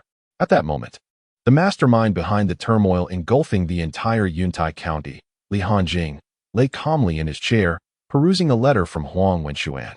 The contents of the letter were as follows. Hanjing, the censorate will temporarily be stationed in your county. Although structurally they cannot directly investigate the Jinyue. If they wish to file a complaint, it can be easily escalated. Recently, it would be prudent for you to minimize your actions within the county. We shall address matters once the censorate departs. I will refrain from further rambling. But let me remind you, if the affair concerning Jia Jiqiang is indeed orchestrated by your Jinyue, ensure that all aftermath is meticulously handled. Do not hesitate. Eliminate those who must be eliminated. Upon reading the letter, Li Hanjing promptly incinerated it, fully aware of the implications of hanging Jia Jiqiang at the county office. His intention was to incite chaos within the county office, thereby reshuffling the power dynamics. This strategy would allow him to seize complete control over Ziyuan County. For if the situation did not escalate, there would always be someone who perceived the county office as more formidable than the Jinyui. Chapter 30. The arrival of the censorate. Upon hearing that the censorate was coming to Yuntai County, the atmosphere among officials had become deeply intertwined. 3 days later, the censorate arrived in Ziyuan County with great pomp. The local constables formed a path ahead to ensure a smooth passage. Over 20 officials from the censorate descended, and according to standard protocol, they were to take residence at the local government office. However, the leader inexplicably altered their course, heading directly towards the Jinyui. At the Jinyui headquarters in Ziyuan County, the censorate was there to investigate. Suddenly, one official stepped forward, displaying his insignia, and addressed the Jinyui guarding the entrance. Without waiting for their reaction, he attempted to enter. Unfortunately, had it been a different faction on duty, they might have been intimidated by the display of authority. But it was the turn of the 10th flag that month. Two Jinyui firmly declared, "Halt! Did I permit you to enter? Do you know this is the Jinyui? You cannot simply stroll in with a token." This bold defiance momentarily stunned the censorate. Could the Jinyui truly be this resolute? The situation quickly descended into a standoff. A middle-aged man approached, exuding an aura of authority without uttering a word. "I am Yang Gang, the 14th clerk of the censorate, sent to investigate the tragic demise of Jia Jiqiang. May I enter now?" The middle-aged man slowly revealed his identity. As a clerk of the censorate, he held a 6th-grade official rank, equivalent to that of the governor of Yuntai County, though his actual standing was superior. The head of the Clerk's division occupied a significant position, and the court typically equipped officials of such rank with rare-level martial arts techniques, placing them on the cusp of mastery over power. Yang Gang was determined that even after disclosing his status, a mere Jinyui would not obstruct their entry. The guard at the entrance retorted, "I care not for your rank in the censorate. This is the Jinyui, not the censorate. Without the express command of our Captain Li, you shall not enter today." As the conversation unfolded, an overwhelming aura of menace involuntarily emanated from him. This took Yang Gang by surprise. The mere 100 households of the Jin Yi seemed to possess a greater presence than the Jin Yi from the provincial office. At that moment, one of Yang Gang's companions could no longer tolerate the situation, exclaiming, "To this point, we have not forcibly intruded, which is already a considerable concession. Do not overestimate your position, step aside." He cursed, "In Ziyuan County, are we to be bullied by you? Brothers, someone dares to trespass upon the Jin Yi." The guards at the gate of the Jin Yi, noticing the impending breach, immediately summoned reinforcements. The sound of hurried footsteps echoed as the ranks of the Jin Yi from the 10th banner marched before the gates, drawing their swords in readiness for confrontation. Tension filled the air as both parties stood poised for conflict. At that moment, Li Hanjing emerged. Upon his appearance, the Jin Yi parted to create a path. Yang Gang spoke with a frown, "You must be the 100 households Li Hanjing. We have some inquiries regarding the tragic demise of Jia Jiqiang." "Inquire of me," Li Hanjing retorted. "The Jin Yi directly serves His Majesty and is not subject to the jurisdiction of any institution. What authority do you possess to question me?" Before Yang Gang could respond, the man beside him interjected, "The censorate." Suddenly, a blur of motion ensued, and the man was hurled backward, blood spilling from his mouth. Yang Gang found himself momentarily stunned. Li Hanjing had already returned to his position. With a cold demeanor, Li Hanjing declared, "It is only the Jin Yi that questions others. I have yet to witness anyone daring to interrogate us, in the past or present." Yang Gang merely glanced at his fallen subordinate, choosing not to reply. Those who meddle deserve their fate. Moreover, considering Li Hanjing's earlier swiftness, Yang Gang had no confidence in subduing him. "Masterly, since you assert that we of the censorate lack qualification, I shall take my leave for a few days and return with someone who possesses the necessary credentials to converse with you." With that, Yang Gang departed with the members of the censorate. Before arriving, Yang Gang had heard rumors in the county about a 20-year-old with formidable inner strength. Though he had been somewhat skeptical, now, it appeared that the rumors held true. Such prowess at a tender age promised a significant future position. Thus, it seemed unnecessary to escalate matters over an investigation into the Jia Jiqiang case. As for Li Hanjing, he did not contemplate whom he would seek out. But he bore no fear, for he was not the murderer of Jia Jiqiang. Days passed, and as anticipated, Yang Gang returned, this time accompanied by several individuals clad in the distinctive flying fish attire. Under Li Hanjing's prior instructions, they smoothly entered the hall of the 100 households. There was little recourse. Some within the genie way were willing to act as hounds for those who sought to confront their own. Once inside, Yang Gang initiated the dialogue. Li Baihu, may I finally pose some questions to you this time? Li Hanjing glanced at Wang Li and replied, certainly.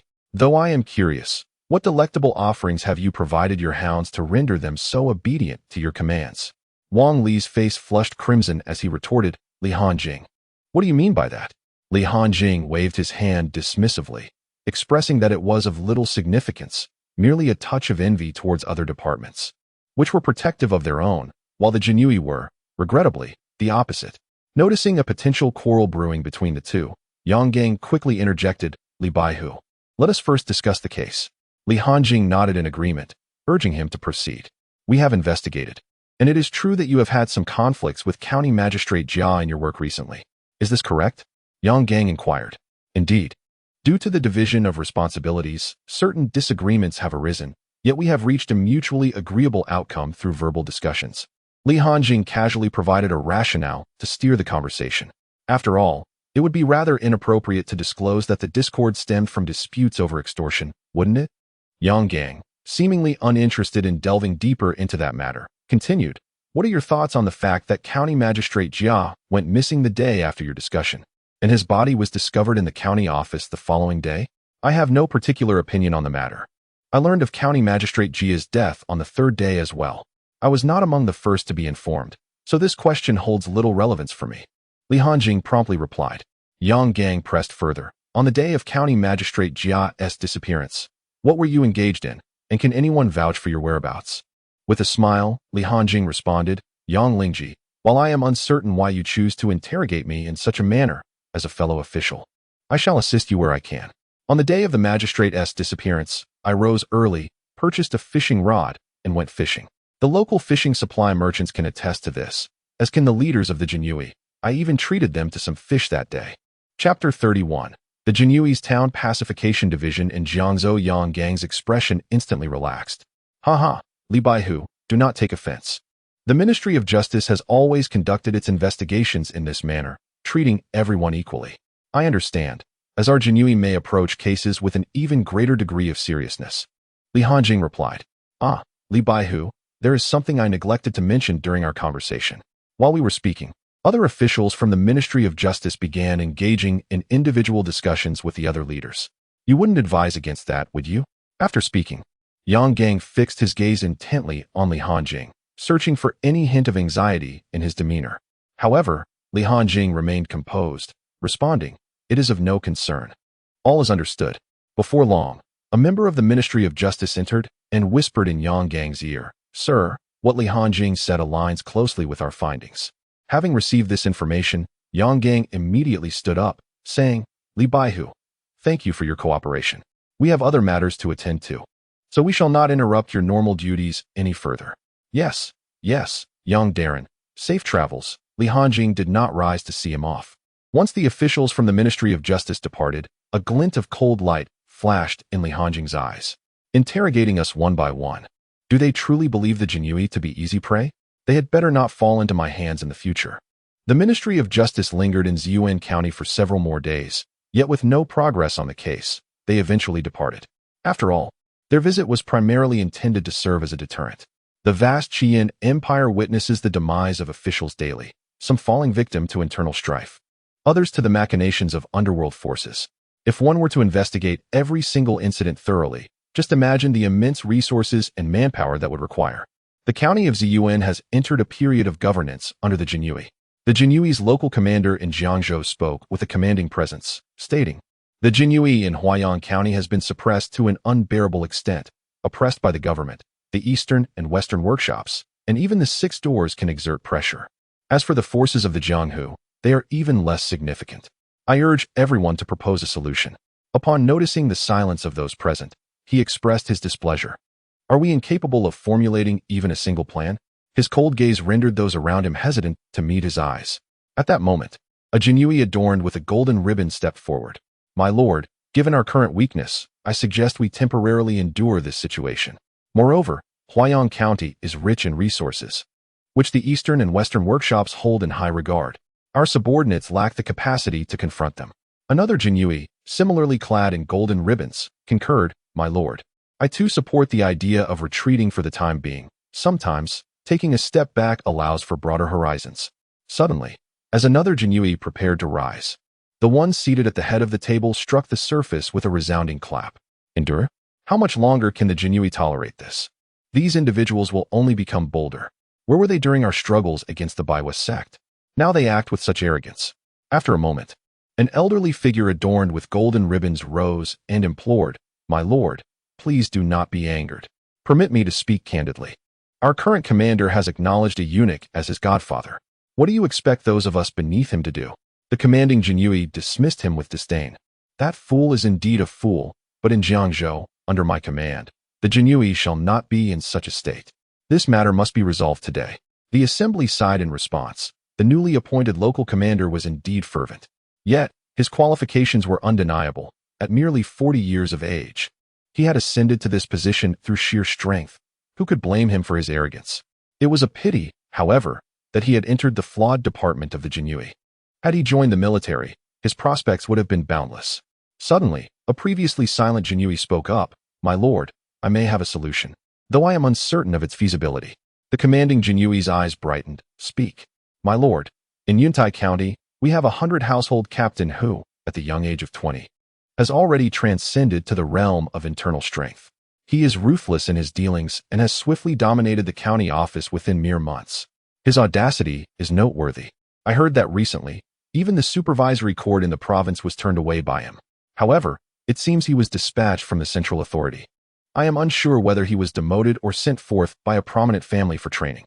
I fear that if we rashly reposition him..." The commanding Jinyui interjected. "Chen Wanhua, you shall handle this matter. Expedite the transfer process. I will bear the consequences, and if successful, you shall be duly credited." Chen Wanhua felt a surge of joy. The decisiveness of his commanding leader was a refreshing contrast to others who, fearing accountability, would shift blame onto their subordinates. "Yes, my lord. I shall attend to it immediately." 3 months later, in Ziyuan County, Lu Yuan reported, "My lord, this month, the various flags have collected a total of 20,000 taels, and the new county magistrate wishes to pay you a visit." Li Hanjian shook his head, indicating that he did not wish to see anyone, suggesting that they be left alone for a while. After this, Lu Yuan took his leave. "Exchange 200,000 malevolent points." Ding. The conditions for exchange have been met. Exchange successful. Consumed 50,000 malevolent points for cultivation. Ding. 50,000 malevolent points deducted. Host's martial cultivation has ascended to the second stage of palm strength.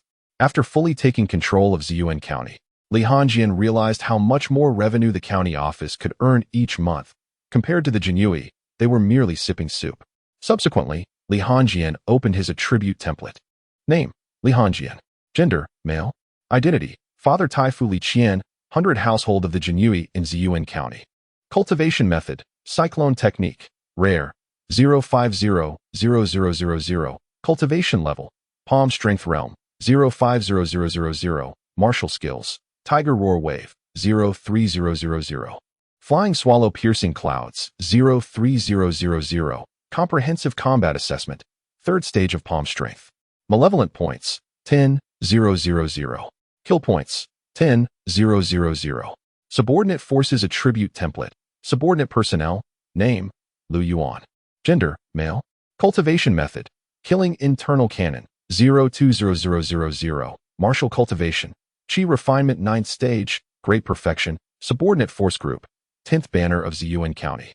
Personnel, 100 Collective Cultivation Method, Malevolent Chi Technique, Comprehensive Combat Strength, 8th Stage of Body Refinement. Regarding the developments over the past 3 months, Li Hanjian was quite satisfied. His personal guard had expanded to 100 men, and their overall combat strength had reached the 8th stage of body refinement, a considerable achievement equivalent to 100 formidable small banners. Moreover, Lu Yuan was on the brink of entering the internal force realm. Although it seemed unlikely in the near future as the prison of the 100 household was nearly empty. Suddenly, a carrier eagle landed on Li Hanjian's desk. He recognized this eagle as belonging to Huang Wenshuan, which had visited several times before. Li Hanjian even tossed it a few morsels as a gesture of goodwill. He then opened the message it carried, which read, "Hanjian, Come to the county as swiftly as possible. There is an urgent matter to discuss. Seeing only a brief note, Li Hanjian initially suspected something was amiss with Huang Wenxuan. Without time to prepare anything, he rose and hurriedly made his way to the county, using the flying swallow piercing clouds technique. Chapter 32. Appointed to Huayang County as a 1,000-household Yuntai County, the Jinyui's 1,000-household office. Lord Huang, is there something urgent that necessitates my sudden visit to the county? Li Hanjian inquired, looking somewhat weary from his journey. Upon his arrival, Huang Wenxuan welcomed him with his usual amiable smile. Hanjian, an opportunity has arisen for you. If you seize it well, I believe it will bring honor to Lord Taifu. And perhaps they might overlook your minor transgressions and reassign you back to the capital. Li Hanjian felt a twinge of confusion. Opportunity? What opportunity? Just follow me. The authorities wish to see you. Huang Wenxuan did not elaborate further, merely guiding Li Hanjian into the room. Once inside, Huang Wenxuan respectfully announced, Lord Chun. This is Li Hanjian, 100 household. Upon seeing the silk ribbon at the waist of the Jinyui seated in the main position, Li Hanjian quickly offered his greetings. Lord Chun. Yet, he still cannot comprehend why a high-ranking official, a commander of the Jinyui with authority over a multitude of subordinates, would take the time to meet with a mere 100-man officer like himself. Moreover, it appeared that this meeting was specifically arranged for him. Chen Wan regarded Li Hanjing with a satisfied nod, exclaiming, Excellent. A truly remarkable figure. Li Hanjing humbly replied, Your Excellency, you flatter me. You are equally impressive. He deliberately attempted to present himself as a novice, rather than a seasoned bureaucrat. One may display perfection in the eyes of those who admire them, but showcasing one's excellence before outsiders often leads to perceptions of pretentiousness and cunning. Chen Wan, upon hearing this, was all smiles. Ha ha ha. This is delightful, youthful, and full of vigor. After exchanging pleasantries, Chen Wan directly broached the subject. Young Jiang, I have come down here on an important mission, specifically for you. Li Hanjing feigned astonishment. Your Excellency, you need not have troubled yourself to come all this way. Whatever you require, I can simply report to the provincial office. Chen Wan waved his hand dismissively, stating, We all serve the court. There is no need for such formalities. The province intends to assign you a rather arduous task, and I must inquire if you possess the confidence to accept it. Upon hearing this, Li Hanjing instinctively glanced at Huang Wenxuan. Upon seeing Huang Wenxuan smile and nod slightly, Li Hanjing promptly rose and clasped his fists. Your Excellency, whatever you command, I, Li Hanjing, shall bravely face even the most perilous of challenges. Clap, clap, clap. Chen Wan applauded enthusiastically. If all the Jinyui were as spirited as you, how could we not thrive? With that, Chen Wan swiftly produced a document of reassignment. It stated that the Jinyui of Jiangzhou's Southern Command had decided to promote Li Hanjing, a 100-man officer of Yuan County, to the position of 1,000-man officer in Huayang County, elevating his rank to the 6th grade. As Chen Wan finished reading the document, Li Hanjing was utterly astonished. He had only been with the Jinyui for less than a year and had already attained the rank of 1,000-man officer. Observing Li Hanjing's reaction, Chen Wan chuckled with satisfaction. Young Jiang, when it was my turn to serve as the chief officer in Yuntai County a couple of months ago, I distinctly remembered you. Thus, during the recent meeting of the Southern Command, I advocated strongly for your promotion to this position. Do not bring me shame in Huayang County. The Southern Command of Jiangzhou had 10 commanders, each taking turns in leadership roles across various counties, a measure to prevent any one person from corrupting their jurisdiction entirely. Chen Wan's words implied that Li Hanjing's promotion was a result of his considerable efforts. You must remember this favor. Li Hanjing, fully understanding Chen Wan's intent, responded respectfully, I am grateful for your Excellency's support. Should there be any opportunity for me to be of service in the future, please do not hesitate to command. Having achieved his objective, Chen Wan began to offer counsel. Young Jiang, Huayang County is not as stable as Yuntai County. The situation for the Jinyui there is somewhat dire. Your sole task in this assignment is to restore order and reclaim the dignity of our Jinyui.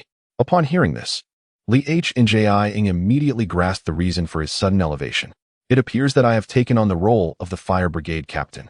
As for why seasoned veterans were not summoned to extinguish the flames, it is because their management of the districts, which were previously in fair condition, has deteriorated. Sending them to handle emergencies might result in them being consumed by the very flames they seek to quell. Thus, This responsibility naturally falls to a youthful individual like myself. Nevertheless, this endeavor has indeed expedited my promotion to the position of captain by several years. Li Hanjiang promptly assured, "My lord, I shall not disappoint you or the town guard." However, he had a small request to present, wondering if it could be granted. Chen Wanhui did not ponder for long before responding, "Speak freely. I request to bring 100 men along to my new post." Li Hanjiang articulated his demand. Upon hearing this, Chen Baihu furrowed his brow. While 1 or 2 might be manageable, the logistics of mobilizing 100 men could become quite cumbersome. He understood Li Hanjiang's rationale. Typically, promotions within the Jinyui would involve local appointments, allowing for the retention of reliable subordinates. However, Li Hanjiang's promotion was from a different locality, meaning he would be left to fend for himself in Huaiyang County, inevitably slowing his progress. As Chen Wanhui hesitated on whether to acquiesce to Li Hanjiang's request, he suddenly recalled his superior's words, "When the heavens fall, he would bear the weight." He then promptly declared, "Very well, I shall make an exception.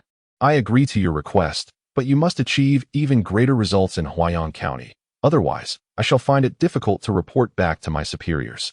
Li Hanjiang smiled, recognizing this promotion as indeed a most fortuitous opportunity. "Thank you, my lord. I shall present you with a satisfactory report." Chen Wanhui nodded and said, "Hasten to settle your affairs in Ziyuan County before proceeding to your new post in Huaiyang County. The province is quite busy at the moment, so I shall take my leave." Subsequently, Li Hanjiang and Huang Wenxuan escorted Chen Wanhui out.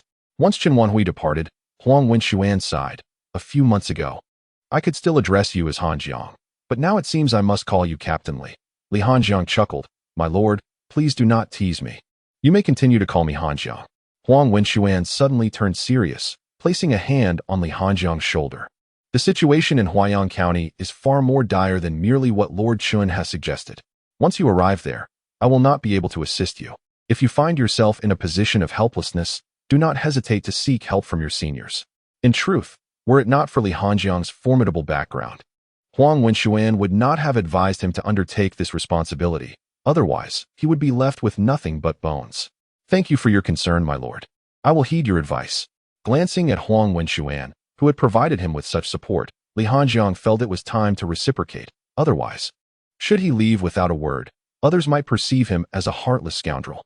He opened the system's marketplace to view the rare skill page. Chapter 33, Clean It Up. Ding, opening for you now. System Marketplace, Skills Section, Absorption Technique. Through a special method, absorb external vital energy into the body, enhancing one's internal strength and vitality. Price, 20,000. The Indestructible Vajra Skill. This formidable defensive technique is designed to significantly enhance one's resilience and ability to withstand attacks through the cultivation of both the physical body and internal energy. Priced at 18,000. The Pure Yang Youth Skill. This practice emphasizes the cultivation of youthful yang energy, harnessing specific breathing techniques and mental focus to awaken latent potential. Strengthen kidney function, enrich essence, and elevate the body's internal energy and disease resistance. Priced at 15,000. Li Hanjian contemplated his options and ultimately decided to clear all his kill and evil points to acquire the Absorbing Essence skill. After all, the Indestructible Vajra skill would be ill-suited for a man in his 50s, and the notion of the youth skill was even more absurd. At 50, shouldn't he be allowed to enjoy life? "My lord, during my time in Yuntai County, you have aided me greatly. I have long wished to express my gratitude, but have struggled to find an appropriate way to do so." Huang Wenxuan cast a sidelong glance at Li Hanjian. "Hanjian, why do you speak so formally? Have you taken me for a stranger?" Li Hanjian quickly denied this. "How could that be?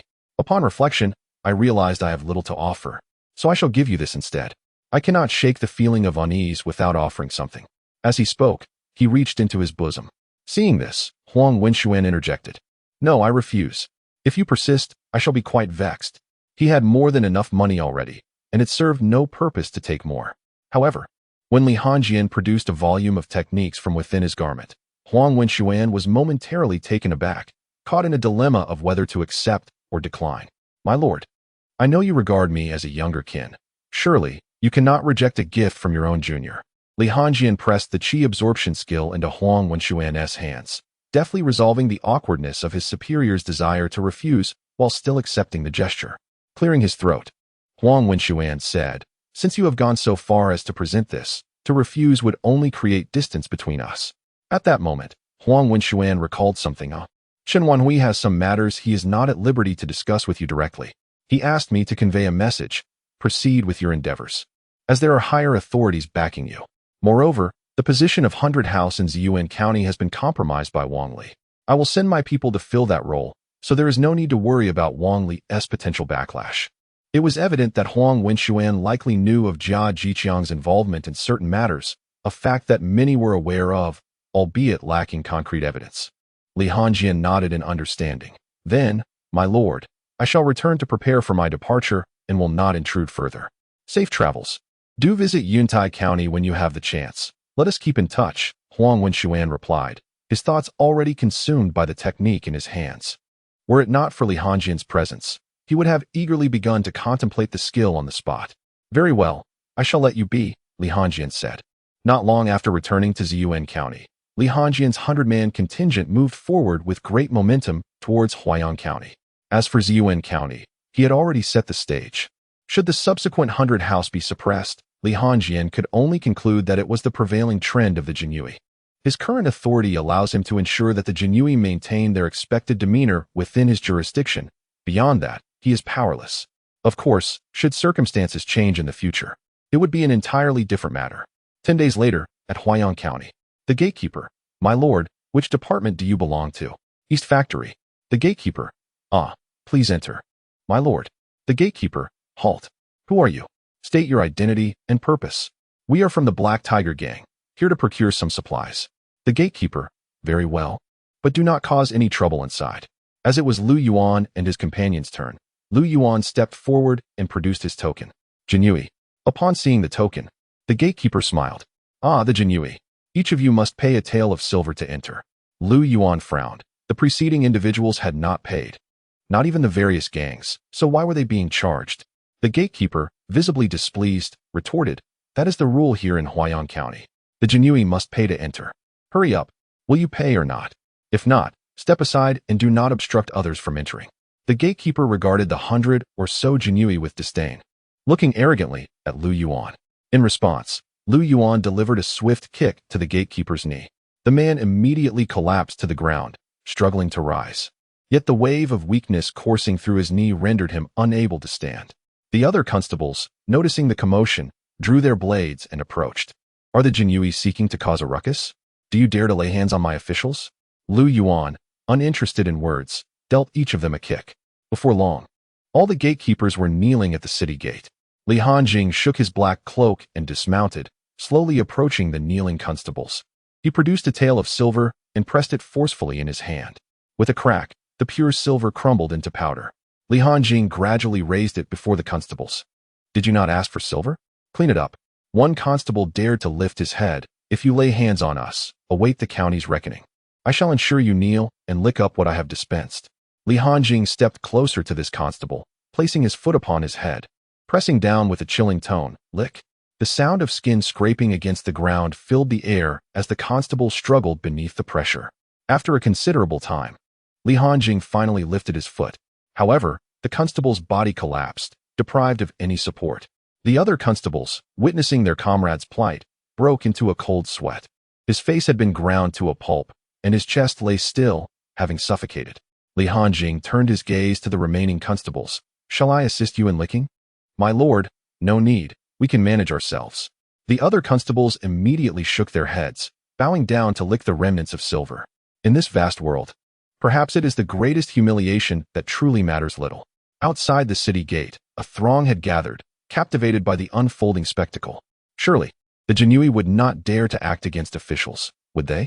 Observe the fierce demeanor of these individuals, each exuding an aura of lethal intent. It is evident they are not the Jinyui of Huayang County. If blame is to be assigned, let it fall upon those inept constables. Am I mistaken? I had recently heard whispers of a new Qianhu arriving in our county. Could it possibly be him? I noticed the purple sash at his waist and the distinctive cloak of a Qianhu draped over him. Judging by the imposing presence of this newcomer, it appears we shall witness quite a spectacle in our county. One can only hope that this divine conflict does not ensnare us mere mortals in its chaos. Chapter 34. 1 factory, 2 mansions, 3 rivers and lakes. Jinui ranked beneath dogs as the constables finished their indulgence in silver scraps. Li Hanjian bellowed with commanding authority. Into the city. Yes. 100 voices responded in unison. Having already witnessed the prowess of Li Hanjian and his companions, the crowd instinctively parted to make way. At the Jinui Qianhu 2nd Division in Huaiyang County, Li Hanjian and his team approached the Qianhu office only to find it surprisingly desolate in broad daylight, which stirred a sense of perplexity within him. Suddenly, a youthful voice called out, "Stop searching. That bunch of useless fools has gone out to play dogs." Li Hanjian turned towards the source of the voice. A young man, seemingly in his late 20s, reclined lazily in a grand chair, soaking up the sun. As the young man sensed the sunlight around him diminish, followed by a palpable aura of danger, his curiosity compelled him to open his eyes. The sight that met him was startling. A formidable group of Jinui stood around him, their gazes fixated with intense scrutiny. "What do you want?" he stammered. Li Hanjian inquired coldly, "Who are you?" The young man, taken aback by the apparent youth of the individual before him, was astonished. A purple sash, a Qianhumai. How remarkable to hold such a title at such a young age. What a formidable background you must possess. "Qianhu, I am Murongji, a Baihu from the Jinui 2nd Division of Huaiyang County." Upon hearing this, Li Hanjian frowned and scrutinized Murongji's stance. Approaching him, he gave a light pat which nearly caused Murongji to falter. "Your stance is unstable, and your martial foundation appears weak. Your strength can hardly exceed the 5th stage of body refinement. You claim to be a Baihu of the Jinui?" Murongji waved his hand dismissively. "My lord, every Jinui in Huaiyang County is not but a facade." "What do you mean by that?" Li Hanjian asked. Noticing Li Hanjian's interest, Murongji began to elaborate. "My lord, have you heard the saying, 1 factory, 2 mansions, 3 rivers and lakes, with the Jinui trailing behind the dogs?" This phrase is unique to our Huaiyang County. The 1 factory refers to the 2 factories, the eastern and western. The mansions denote the local government. Their influences are quite comparable, though the eunuchs wield more insidious methods. The 3 refers to various sects and powerful merchants. As for our Jinui, a collection of mere pretenders lacking true strength, it is only natural they rank beneath the dogs. After his explanation, Murongji curiously inquired, "By the way, my lord, who might you be? May I inquire the purpose of your visit to Huaiyang County? I consider myself somewhat familiar with the area and perhaps I could be of assistance," Murongji remarked, his expression devoid of emotion. "I am the newly appointed Qianhu Li Hanjing of the Qianhu Division in Huaiyang County." Upon hearing this, Murongji felt his legs weaken, and he had to steady himself against the armchair. "How on earth do I address the matter of admitting one's incompetence in front of a superior?" he thought, though he quickly regained his composure. Yet another incompetent in the Jinui, and a notably young one at that. If he holds such a title at such a tender age, what else could he be but a mere pretender? Initially, Murongji had presumed that Li Hanjing was a figure of substantial background and talent, but upon learning of his position within Huaiyang County, he swiftly concluded that Li Hanjing was indeed a fraud. If he were truly capable at such a young age, how could he end up as a Qianhu in this place? Achieving results here is akin to a pig climbing a tree. Having come to this realization, Murongji chuckled and patted Li Hanjing on the chest. "Brother, may I pose a question? Aren't all Jinui Qianhis expected to rely on connections? How did you manage to attain your position? Perhaps I could suggest it to my father for his consideration." Suddenly, Lu Yuan drew his embroidered spring knife and placed it at Murongji's throat. "Be cautious." Murongji was taken aback by Lu Yuan's intimidating demeanor, acutely aware of the pressure the blade exerted against his neck. "If I so much as flinch, it would surely be my demise." "Where are they?" Li Hanjing inquired coldly. Not daring to jest any further, Murongji replied, "Sir, they are at the gambling house, brothels, and various shops." "Take me to them at once," Li Hanjing commanded. Given Murongji's earlier revelations, the situation in Huaiyang County was far worse than he had anticipated. The role of a fire chief was indeed a daunting one.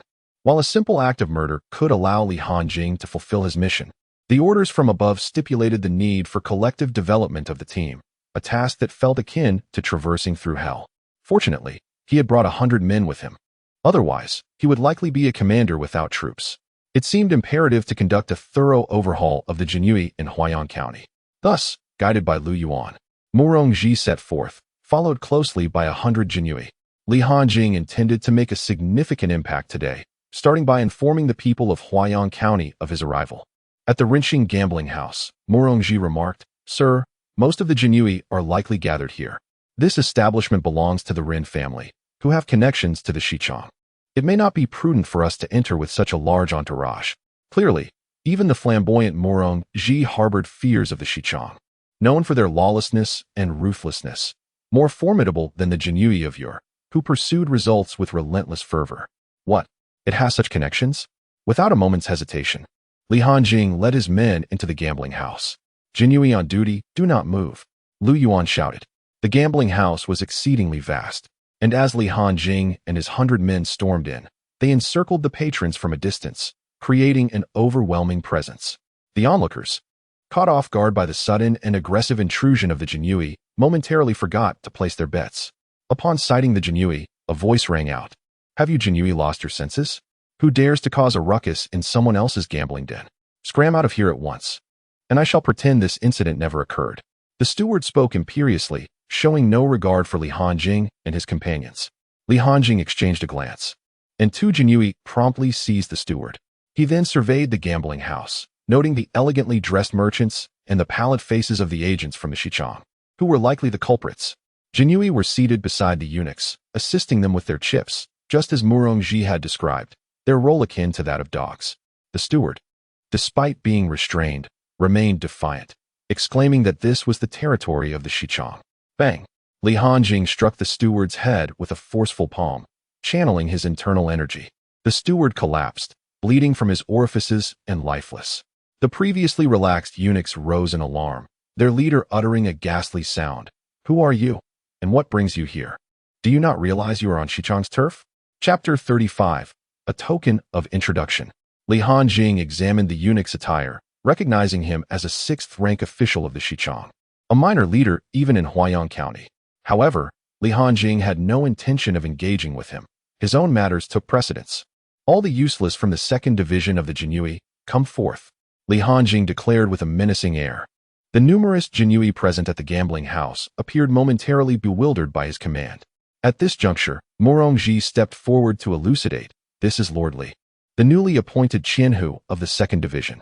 Realization dawned upon the Jinui, and they began to set aside their chips, approaching Li Hanjing, for he was indeed their superior. The eunuch, feeling ignored, darkly warned, I advise you to reconsider. If you proceed, it will be tantamount to defying the Xichang, and you all know the consequences of crossing them. At this statement, the Jinui who had been about to rise hesitated, evidently fearful of the Xichang. Otherwise, they would not have been reduced to merely handling chips for others. Li Hanjing urged, you ought to contemplate who your superior is and to which organization you belong. Yet, the Jinui's gazes remained fixed upon the eunuch, their bodies unmoving. Li Hanjing, vexed, found humor in the situation. Am I, a mere Qianhu, to be overshadowed by the words of a 6th-rank eunuch? Moments passed, and still, there was no action from them. Li Hanjing's expression turned icy. I have extended you the courtesy of choice. Should you insist on being the dogs of the Xichang, do not blame me for being ruthless. With that, he raised his hand lightly. Members of the 2nd Division of the Jinui from Huaiyang County, you are hereby dismissed from your post and shall be executed on the spot. Swish, swish, swish. As soon as Li Hanjing's command fell from his lips, 100 Jinui drew their embroidered spring blades and charged towards their fellow comrades. The Imperial Guards, lacking even the presence of blades, and composed mostly of inept individuals, stood no chance against Li Hanjing's elite faction. The sound of chaos erupted as the gambling den descended into pandemonium. A massacre commenced, with hands severed and heads cleaved. The remaining Imperial Guards, amidst the cacophony of wails and the stench of blood, were jolted into the realization of their foolishness. After all, Li Hanjing was their superior. Yet they had disregarded his orders out of fear of retribution from the Western Depot. In a moment of clarity, one of them pleaded, My lord, grant us another chance. We were in a daze. But before he could finish, his head was severed in a swift stroke. My lord, we acknowledge our mistakes. Please, spare us. The cries for mercy echoed, yet the 100 guards' ferocity only intensified. It had been months since they had tasted blood, and their skills had waned. They relished the opportunity to exact vengeance, fearing that if their leader showed leniency, their hard-won prowess would be squandered. Suddenly, a voice commanded, Kill. Kill faster. Let our lord witness our efficiency. Li Hanjing observed his loyal troops with amusement, knowing he would not retract his orders. The Imperial Guards, invigorated by the thrill of slaughter, became increasingly bloodstained, broadening their scope of carnage. What began as precise strikes against their foes soon included members of the Western Depot and even some gamblers. A Western Depot officer, witnessing the horrific scene, felt a chill creep up his spine. What manner of people are these? After a while, the tumult finally subsided. The officer, trembling, pointed at the hundreds of corpses strewn across the floor. You are audacious beyond belief, brazenly slaughtering imperial officials. Prepare to lose your head. Li Hanjing chuckled darkly. Oh, how could I forget you, you wretched eunuch? The Western Depot colludes with the imperial guards to defy the court's authority. Let them be executed on the spot. Realizing his own life was at stake, the officer turned to flee, acutely aware that he stood no chance against the imperial guards. Li Hanjing made no move to pursue. Instead, he calmly unsheathed his embroidered spring blade. A surge of internal energy surged into the hilt, propelling the blade like a wild stallion towards the fleeing officer. The force was overwhelming, piercing through him as if he were made of paper. Bind these traitors together with rope. Let the citizens witness their betrayal, Li Hanjing commanded. As the scene stabilized, he turned his gaze to the trembling Murongji beside him. Lead the way. Murongji summoned the strength to comply, realizing with a jolt that his ascent had not been merely due to connections. Li Hanjing's demeanor made it clear that the higher-ups were dissatisfied with the state of affairs among the imperial guards of Huayan County. The formidable envoy has arrived to resolve the issues, and it seems that the Jinui may be facing a significant upheaval. However, upon searching the brothels and various shops, the presence of the Jinui from the 2nd Division was nowhere to be found. A group of individuals was compelled to return to the headquarters of the 2nd Division, only to discover that the courtyard was already teeming with shadowy figures, numbering over 1,000. Each person kept their head bowed, afraid to speak, even to breathe audibly, creating an atmosphere laden with tension. It turned out that the news of Li Hanjing's ruthless rampage at the Rinxing gambling den had spread throughout Huayan County in the span of just an hour.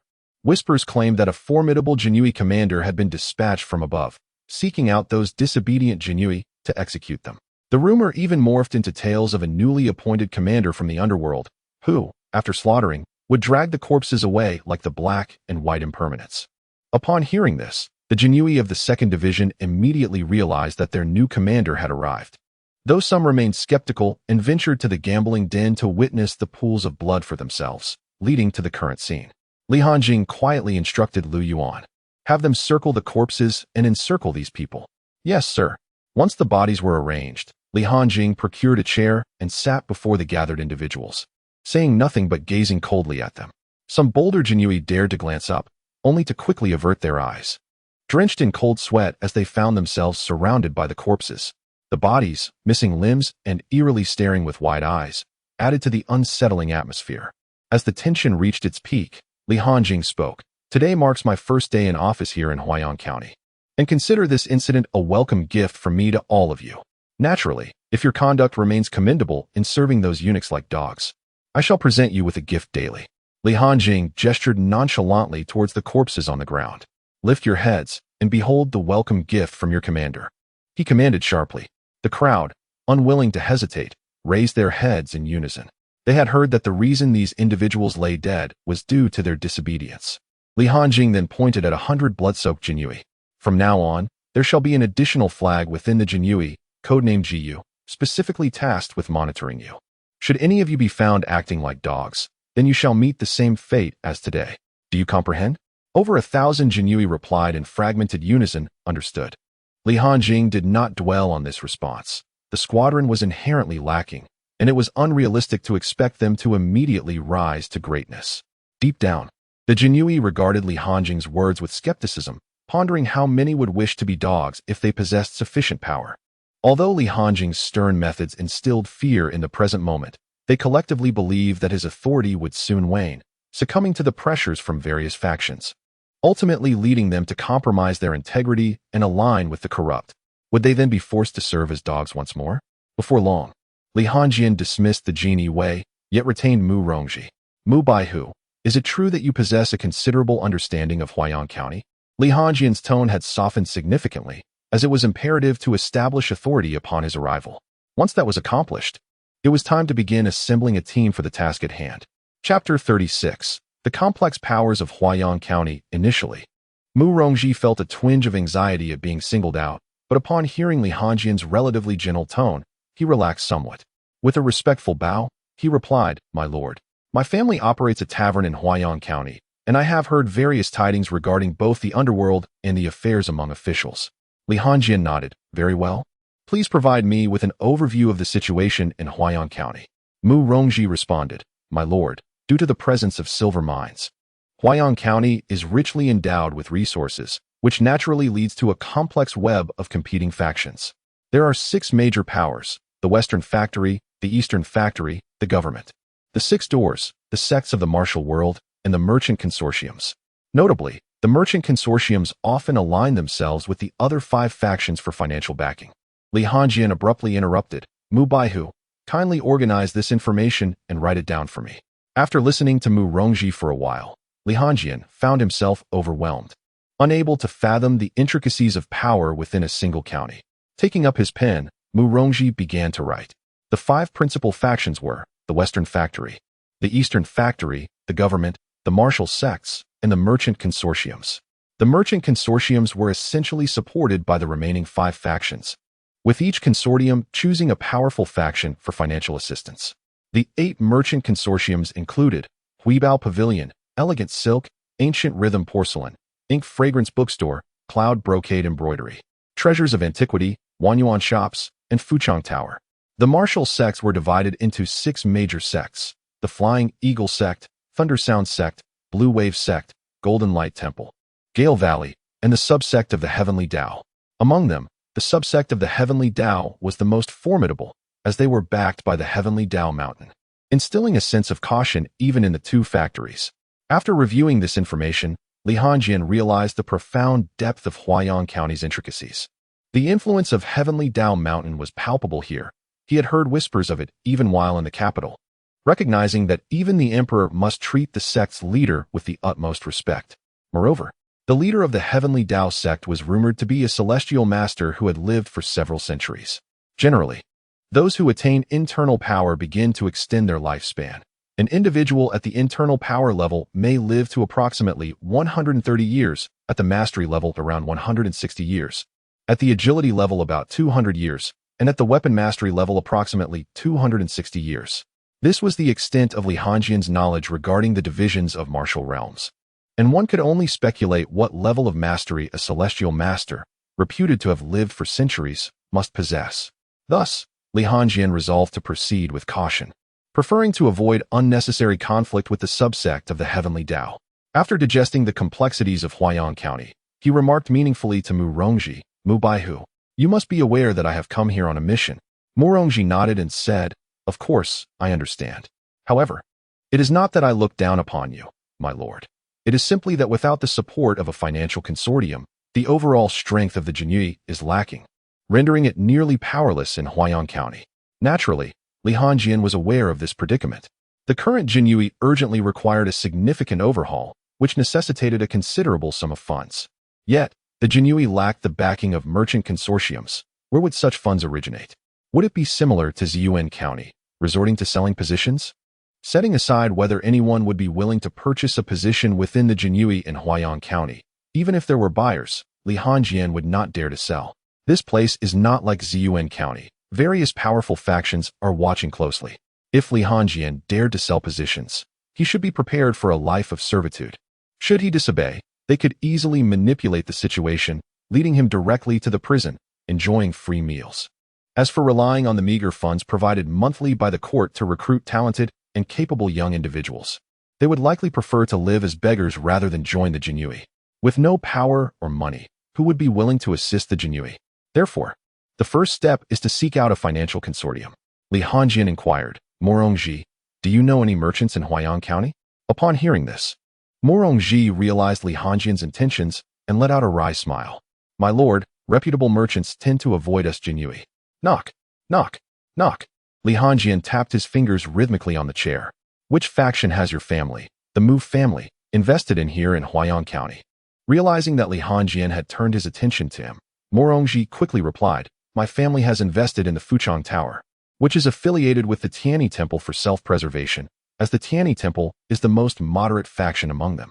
Upon hearing the mention of the Tianyi Temple, Li Hongjian nodded in disappointment. "Oh, then it's nothing. You may leave now.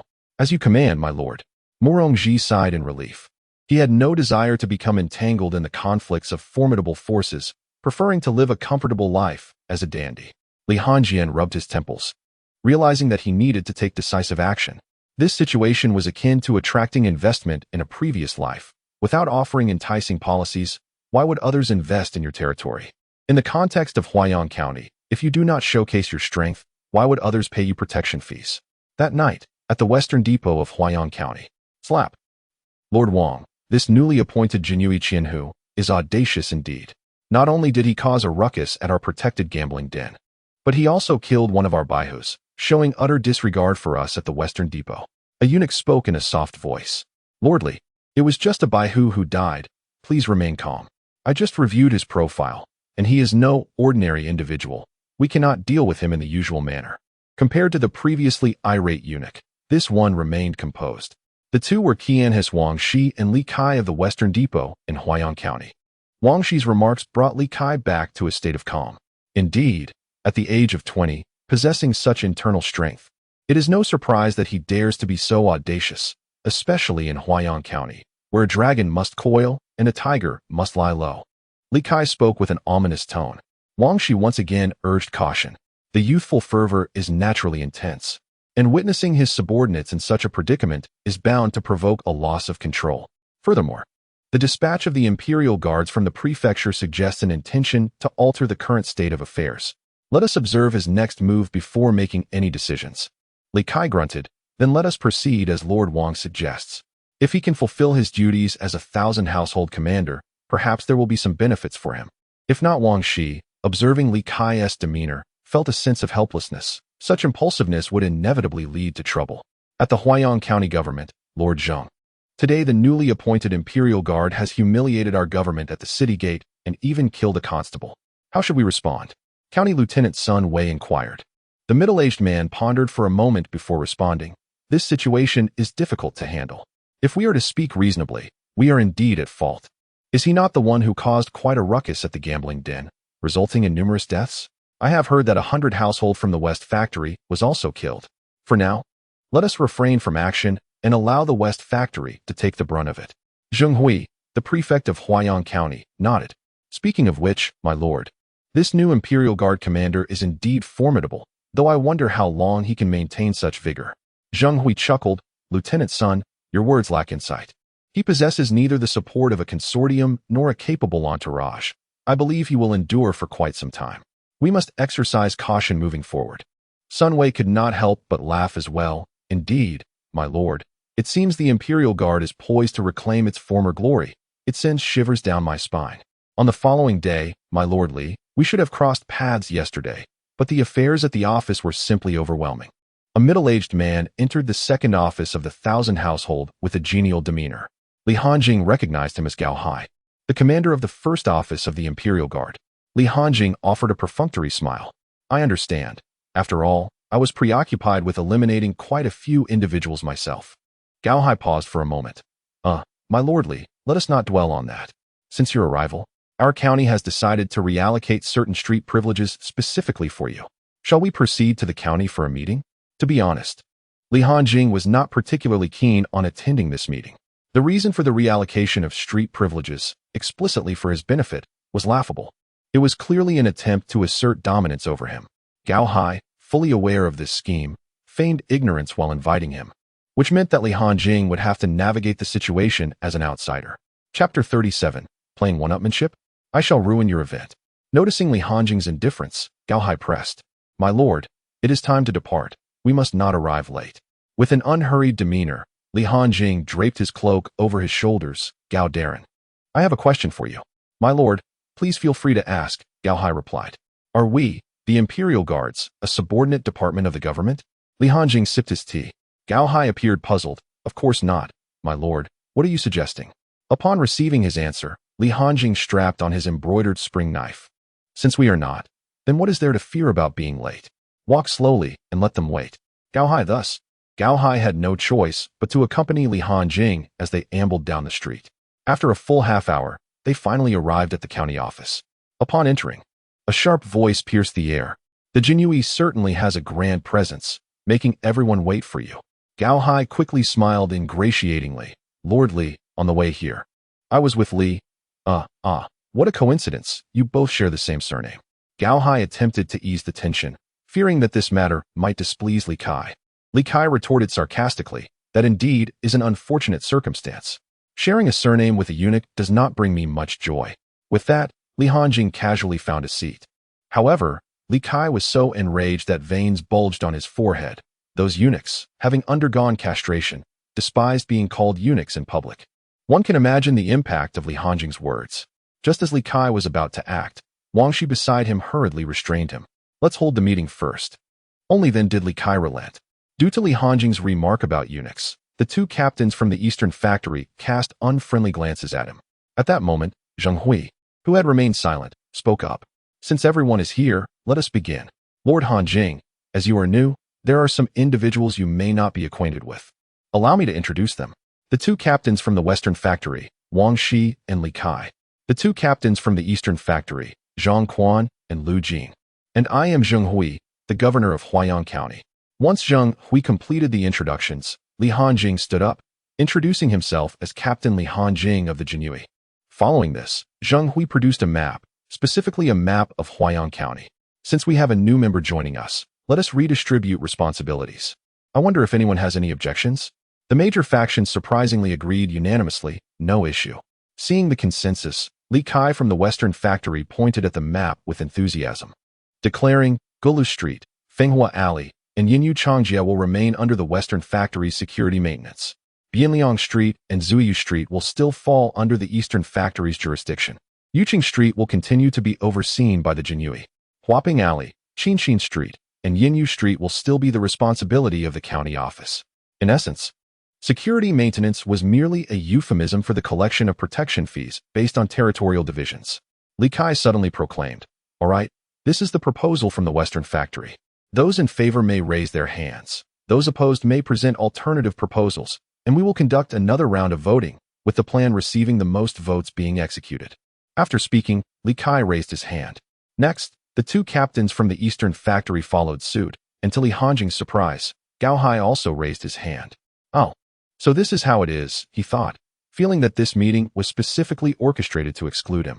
The Western Factory seemed intent on delivering a warning to Li Hanjing, humiliating him.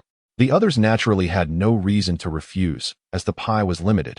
If they were to share it with Li Hanjing, their own benefits would diminish. Noticing that only Li Hanjing had not raised his hand, Li Kai deliberately inquired, Captain Hanjing, do you have a different proposal since you have not raised your hand? Please feel free to present it for a vote. Li Hanjiang's expression was tranquil, betraying not a hint of humiliation or embarrassment. I have no objections. Since everyone has reached a consensus, let it be so. The Jinui has some matters to attend to, so I shall take my leave. At this moment, Li Hanjiang was wise enough not to propose any plans, as that would only lead to further disgrace. Upon returning to the Jinui's headquarters, his demeanor darkened as he summoned Lu Yuan. Gather all the Jiyu guards and head to Gula Street. Is it a game of words you wish to play? Lu Yuan, sensing another impending conflict, felt a flicker of excitement in his eyes. Yes, I shall prepare immediately. Soon, Li Hanjiang heard the sound of blades being sharpened outside. After yesterday's bloodshed, the Jiyu guards had enhanced their overall combat capability to the 9th stage of body refinement, and Lu Yuan was on the verge of advancing his internal strength. Should today's skirmish escalate, he might very well achieve that breakthrough. As rows of armed Jinui emerged from the headquarters, exuding an aura of lethal intent, they instantly attracted the attention of passers-by. What is happening? Has the Jinui adopted a new approach, now resembling ferocious dogs? One exclaimed, I told you not to stay cooped up at home. You should venture out more. I've seen this group before. They are the newly appointed personal guards of the Jinui. Do you see that young man at the forefront? He is the newly appointed commander, and despite his youth, he has a penchant for bloodshed. I foresee a significant presence for the Jinui in Huaiyang County in the future. Gulu Street in Huaiyang County was abuzz with the routine inspections of the Jinui. Bring forth the ledgers for review. We suspect that there are fugitives here. We shall impose a temporary seal. Chaos erupted as Li Hanjiang's actions sent both large and small businesses into disarray, with the Jinui inspecting every establishment indiscriminately. A few eunuchs from the Xichang were even apprehended by Li Hanjiang, stripped of their garments and discarded onto the street, revealing their true nature for all to see. As the saying goes, when celestial beings clash, the mortals suffer, and thus it was. Having completed this spectacle, Li Hanjiang moved a table from a nearby tea house, along with a pot of tea, and leisurely awaited the arrival of the Xichang officials. At the Xichang, an eunuch rushed into the main hall in a state of panic. "My lord, something terrible has happened." Li Kai was in the midst of a discussion with Wang Shi when his concentration was broken, and he snapped. "What kind of disorder is this? The composure of the Xichang has been utterly compromised by your antics." The eunuch immediately lowered his head, fearful of incurring Li Kai's wrath, known for his notorious volatility. After a moment, Li Kai inquired, "What is it? Speak." The eunuch finally lifted his gaze. "My lord, Golu Street has been swept by the Jinyui. We have dozens of our men captured and stripped, left exposed on the street." "How audacious of him!" Li Kai exclaimed, his anger palpable. "He publicly acquiesced to our plan while secretly plotting against me." Upon hearing it was the Jinyui, Li Kai needed no further contemplation to deduce that Li Hanjiang was behind this. Gao Hai was but an obedient dog. He could never instigate such an uproar on his own. "Gather 400 captains and march to Golu Street. Today, I must make Li Hanjing taste the might of the West Factory. Lord Wang, do not hinder me this time. It would be futile." With that, he stormed out of the West Factory, fury radiating from him. Inside the hall, Wang Shi hesitated to speak the word calm, feeling that it was time to teach Li Hanjing a lesson. In just 2 days, Li had already brought trouble to the West Factory twice. With a sigh, he followed suit. Chapter 38. The annihilation of the West Factory's 1,000 households on Golu Street in Huaiyang County. The sound of hurried footsteps echoed. Lu Yuan spoke with a calm demeanor. "Draw your swords."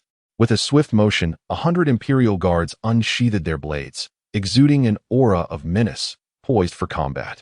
Li Kai, leading 400 men, quickly arrived at Golu Street, confronting Li Hanjing. A fierce battle was on the brink of eruption. The onlooking citizens, previously entertained by the spectacle, hastily shut their windows and doors, fearing the impending chaos would engulf them. The scene evoked memories of the nascent Red Flame Empire, where skirmishes involving hundreds were commonplace. During the empire's founding, it was not unusual to witness officials accompanied by hundreds of troops purging remnants of the previous dynasty. Li Kai stepped forward, his voice sharp. "Li Hanjing, release my men from the West Factory and kneel to offer 3 bows. We can pretend this incident never occurred." Li Hanjing, reclining with a smirk, replied, "I have long wondered what lies beneath a eunuch's facade. Now, I finally know." Li Kai, overwhelmed with rage, had been mocked twice in a single day for his eunuch status. "Attack! Slay them all. The imperial guards are disturbing the peace. They shall be punished for treason," Lu Yuan proclaimed. The clashing of weapons resounded through the air. However, Li Kai soon sensed something amiss. The fallen were predominantly from the West Factory. He witnessed one of his men strike an opponent, only for the adversary to sustain a minor wound and continue fighting. This was the effect of the killing Qi technique. Each combatant was a formidable martial artist. Much like the essence of Qi, unless one could breach their defenses, they remained impervious to harm. The Imperial Guards, all cultivators at the 9th stage of body refinement, were elite warriors in team combat. Coupled with the presence of Lu Yuan, a prodigy nearing the inner strength realm, the West Factory's foot soldiers stood no chance against them. After observing for a while, Li Kai quickly realized that these Imperial Guards were not only body cultivators, but possessed impressive martial prowess. In a brief span, nearly 100 of his men had perished, while the Imperial Guards had only sustained minor injuries. This was unacceptable. Li Kai summoned his inner energy, preparing to unleash a powerful strike against the Imperial Guards. Yet, Li Hanjing had already sensed his intentions.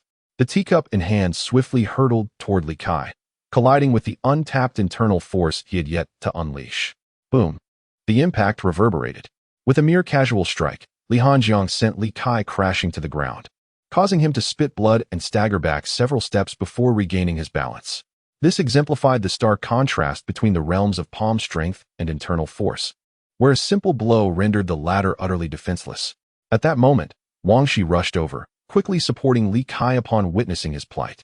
Li Hanjiang stepped forward, effortlessly bypassing the crowd from the Western Bureau to confront Li Kai and Wang Shi directly. "Let the subordinates handle the matters below, if you wish to engage. You shall face me," Li Hanjiang stated coldly. Li Kai murmured, "We have underestimated Li Hanjiang. His talent is truly formidable. Despite my own internal force at the 4th stage, I found myself outmatched." We must join forces to eliminate him, lest we face endless repercussions. Wang Quan, upon hearing this, was equally astonished. At merely 20 years of age, possessing internal force beyond the fourth stage, he would undoubtedly rise to a second-tier official position in the future. Their enmity had already been established, and he was a threat that could not be allowed to persist. Li Hanjiang observed the two fools conspiring against him with a calm demeanor. The pair summoned their internal force, launching a simultaneous assault on Li Hanjiang. In an instant, he transformed into a mere shadow, executing a swift maneuver that placed him behind them. With both hands, he seized their necks and ascended into the air. Bang! The ground trembled. With tremendous force, he hurled them downward, following up with two powerful punches that unleashed waves of force upon them.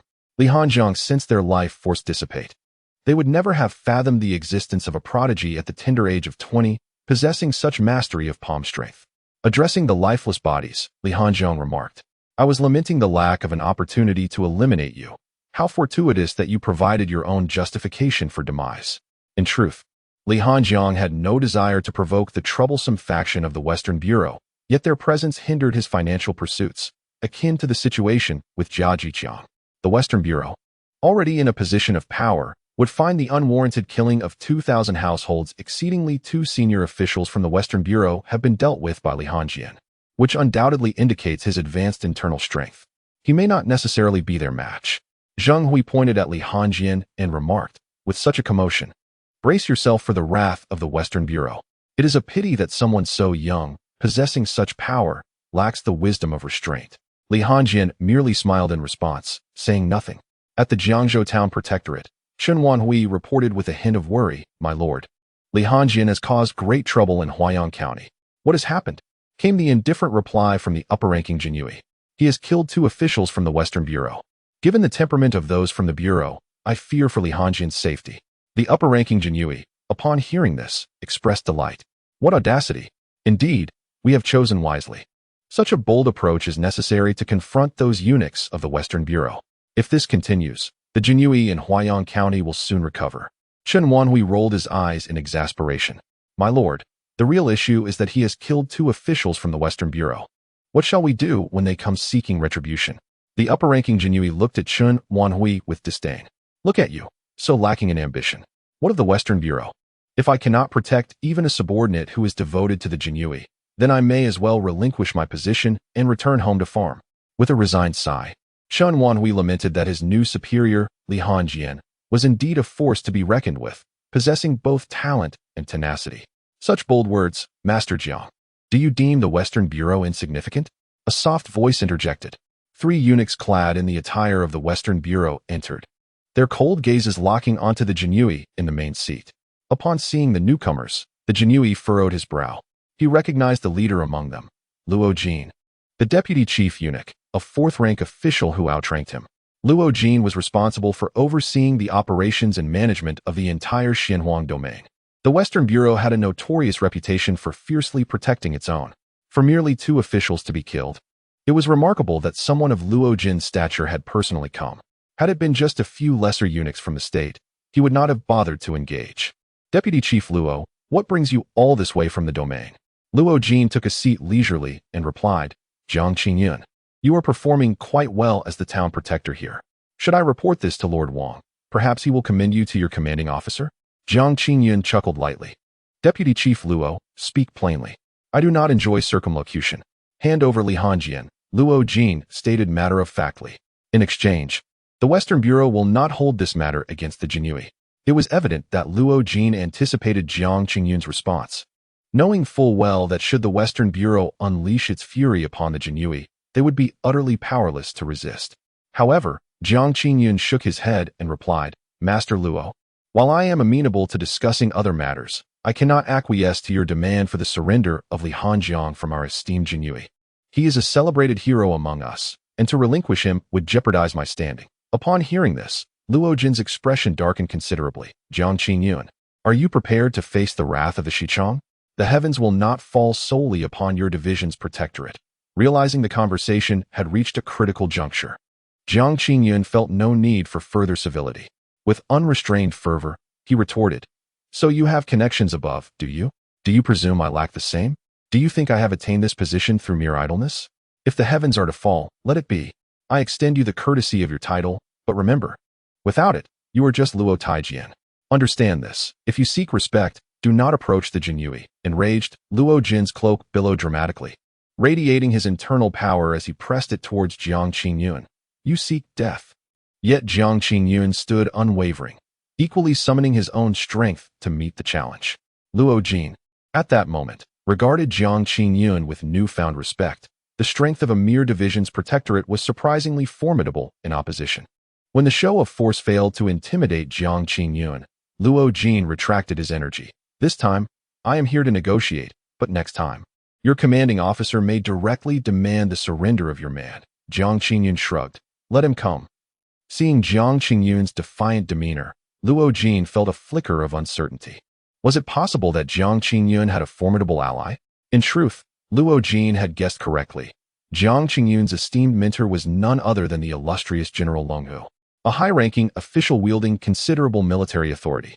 Jiang Qingyun had initially thought the matter settled within the province, but with Luo Jin's involvement, he was prepared to consult his mentor.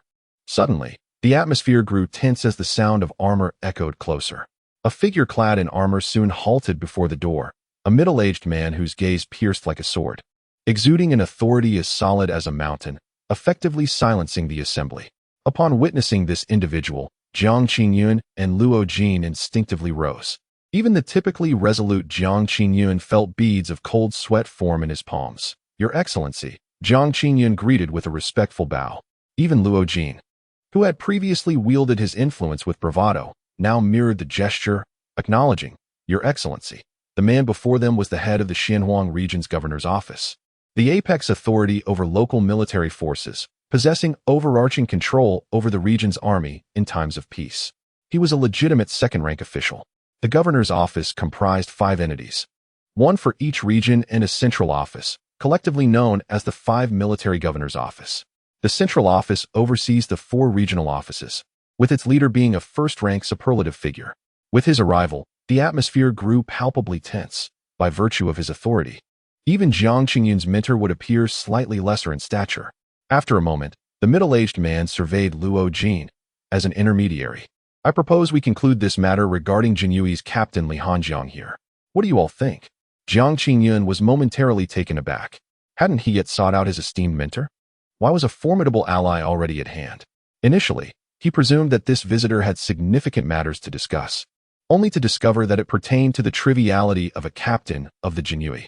Luo Jin, upon hearing this, felt a twinge of embarrassment, particularly since he had just been posturing as if the sky would fall if Jiang Qingyun could not withstand the pressure. Now, a moment later, here was someone capable of bearing the burden.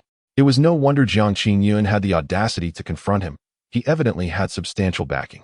Jiang Qingyun exclaimed, It wasn't me. I had no knowledge of this. Who summoned you here? He quickly added, My lord, this matter is entirely at your discretion regarding the Jiangzhou Town Pacification Office. The middle-aged gentleman nodded slightly before turning his gaze toward the still-silent Luo Jin. Is there something amiss, Director Luo? Do you require me to travel to the central authority to discuss matters with Lord Wang on your behalf? No. The Shichong also defers to your arrangements, Luo Jin replied, his words laced with barely concealed frustration.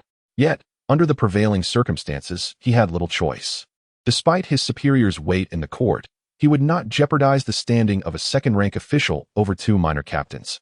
The middle-aged man nodded in satisfaction, indicating that an accord had been reached, and he expected no alternative outcomes. With that, he departed. However, his parting words served as a caution to the Shichong. Now that a consensus had been established, there would be no underhanded tactics, no assassinations, or framing. Those who dared to engage in such schemes would face dire consequences. Once the middle-aged man had left, Jiang Qingyun regarded Luo Jin with a knowing smile. Did Director Luo travel all this way to the Jinyui merely for a meal? Don't rush. The day will come when you will return. With a dismissive wave, Luo Jin departed, taking his entourage with him. Jiang Qingyun called out, Then I shall await your return, for when the sky falls upon the Shichong. His voice was loud, ensuring that Luo Jin would not miss his words. At that moment, Chen Wanhui gazed at Jiang Qingyun with admiration. My lord is indeed a master strategist, wise and formidable. Even the supervising official has come to support you. Jiang Qingyun chuckled and replied, "Go on, stop flattering me. Attend to your own affairs." "Yes, my lord." Once everyone had left, Jiang Qingyun began to ponder calmly. He did not believe he possessed the connections to warrant the personal intervention of a second-rank official. Even if he were to solicit his mentor's assistance, his mentor would likely only speak on his behalf from above, without descending to handle such trivial matters directly. After a moment of contemplation, Jiang Qingyun had an epiphany. Was not the principal figure, Li Hanjing, sent down from the central authority? The relationship with the supervising office was likely associated with him. However, this supervising official did not bear the surname Li. Wait a moment, the surname Li? Suddenly, Jiang Qingyun considered something, but he quickly dismissed the absurd notion. Surely it could not be that individual. That would be too terrifying. At the Jinyui's second captaincy in Huaiyang County, Li Hanjing had been waiting anxiously for news from the state, yet none had arrived. The Jinyui remained silent, which was one thing, but the Shichong was notoriously protective, and their lack of activity was indeed perplexing. Meanwhile, various factions were observing, eager to witness the outcome for Li Hanjing. If Li Hanjing were to fall here, then the Jinyui would remain as it is. However, if he does not fall, it would signify the addition of the Jinyui to the major factions within Huaiyang County. Just as Li Hanjing was lost in his thoughts, Lu Yuan entered. "My lord, there is a woman outside who wishes to see you." Frustrated, Li Hanjing replied, "Do not let her in." Lu Yuan nodded, "As you wish, my lord, but she claims to be from Huabage." Upon hearing the name Huabage, Li Hanjing quickly said, "Wait, please let her in." Huabage is one of the 8 major financial conglomerates in Huaiyang County. Before long, a woman with an alluring figure and smooth, delicate skin appeared before Li Hanjing. She had a picturesque face, gentle features, and her elongated eyes shimmered with a flirtatious glint, dressed in a flowing white gown. Smiling softly at Li Hanjing, staring at the enchanting woman, Li Hanjing momentarily lost his composure before hastily diverting his gaze. In his mind, he could only summarize her appearance with 3 words, strikingly beautiful. Before Li Hanjing could speak, the woman stepped forward. "My lord, I apologize for the intrusion. Allow me to introduce myself. I am Yin Roshin, the vice master of Huabage." Li Hanjing acknowledged her with a nod. "What brings you to the Jinyui?" Yin Roshin produced 3 banknotes of 100,000 taels each and placed them on the table before Li Hanjing. "My lord, this is a token of our meeting." Li Hanjing did not rush to accept the banknotes. "Vice master, what is the meaning of this? A bribe for a court official?" Yin Roshin smiled. "Oh, my lord, how could I dare? This is merely an investment from a merchant to the Jinyui, not a personal gift to you." Li Hanjing reclined in his chair, stowing the banknotes away. "Speak plainly, vice master. What is your objective?" Yin Roshin appeared puzzled. "My lord, what purpose could I have? Your recent execution of the bullies from the Western factory has truly brought relief to the people. Thus, this is merely a gesture of gratitude to the Jinyui." Seeing that the conversation was heading towards a stalemate, Li Hanjing retrieved the 100,000 taels he had accepted earlier. "No need for that. It is the duty of the Jinyui to eliminate those who are disloyal to the court. I have matters to attend to. You may take your silver and leave." With that, Li Hanjing gestured for her to depart. Noticing Li Hanjing's intention to dismiss her, Yin Roshin's smile faded. "I wish to invest in your Jinyui, or rather, in you." Li Hanjing chuckled. "Vice master, has not Huabage already invested in the government? Would they not be displeased with you investing in the Jinyui as well?" Yin Roshin shook her head. "No, it is a personal investment in you." This declaration piqued Li Hanjing's interest. "Oh, a personal investment? How intriguing. Please, elaborate on the particulars." Yin Roshin extended 2 pristine fingers. 200,000 taels each month. 100,000 would go to the Jinyui, and 100,000 would be a personal investment in you. To be honest, Li Hanjing felt tempted by these terms. After a moment of contemplation, he made his decision. "Very well, tell me what you require me to do." Yin Roshin's demeanor shifted to one of seriousness. "Support my ascension to the position of Master of Huabage. Once I attain that position, I will invest in the Jinyui under the name of Huabage, and the funds will only increase from there." Li Hanjing furrowed his brows, expressing his discontent. "You are essentially asking me to confront the authorities head-on. Yet, did you not arrive in Huaiyang County prepared for such an eventuality? Moreover, the major merchants have long established their own investment factions. It is nearly impossible for the Jinyui to secure substantial investments. Our collaboration presents a mutually beneficial scenario." Yin Roshin's words were piercingly incisive. Li Hanjing preferred engaging with such individuals, as it alleviated many complications. However, he would not become an unwitting pawn for monetary gain until certain matters were clarified. Master Yin, could you first enlighten me on the number of supporters you have within the Huibao Pavilion? Without a moment's hesitation, Yin Roshin responded, "It is solely myself." Li Hanjing suppressed a laugh.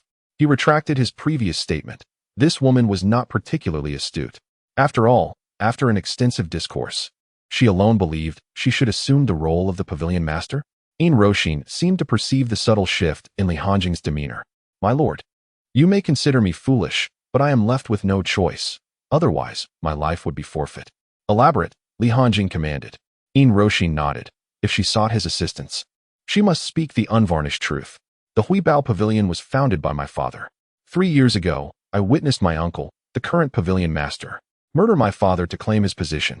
To survive, I chose to feign ignorance, all while plotting my revenge." As she recounted these events, her demeanor remained eerily calm, devoid of any discernible emotion, a practiced survival instinct. She could not afford to betray any hint of vulnerability, for it could cost her life. With this revelation, Li Hanjing began to grasp the depths of her trust in him. "You place your life in my hands?" he inquired. "My lord, your abilities are well recognized. You eliminated 2,000 households from the Xichang, and nothing has befallen you since. Furthermore, I have no alternatives. The power dynamics in Huaiyang County have stagnated to a point of desolation.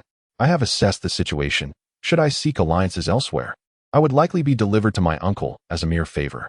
He has recently begun to encroach upon my businesses, evidently intending to eliminate me.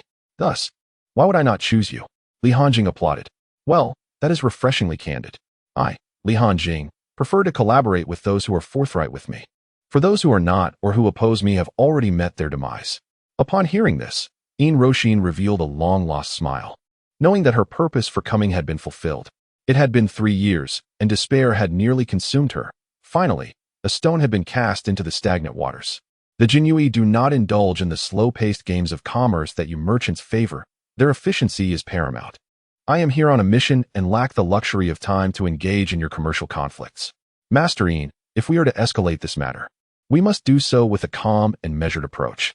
In Chapter 41, as Yin Roshin approached Li Hanjing, she leaned in closely, her breath warm against his ear, declaring, "My lord, I heed your every word." In the midst of this exchange, her delicate hands occasionally brushed against his chest.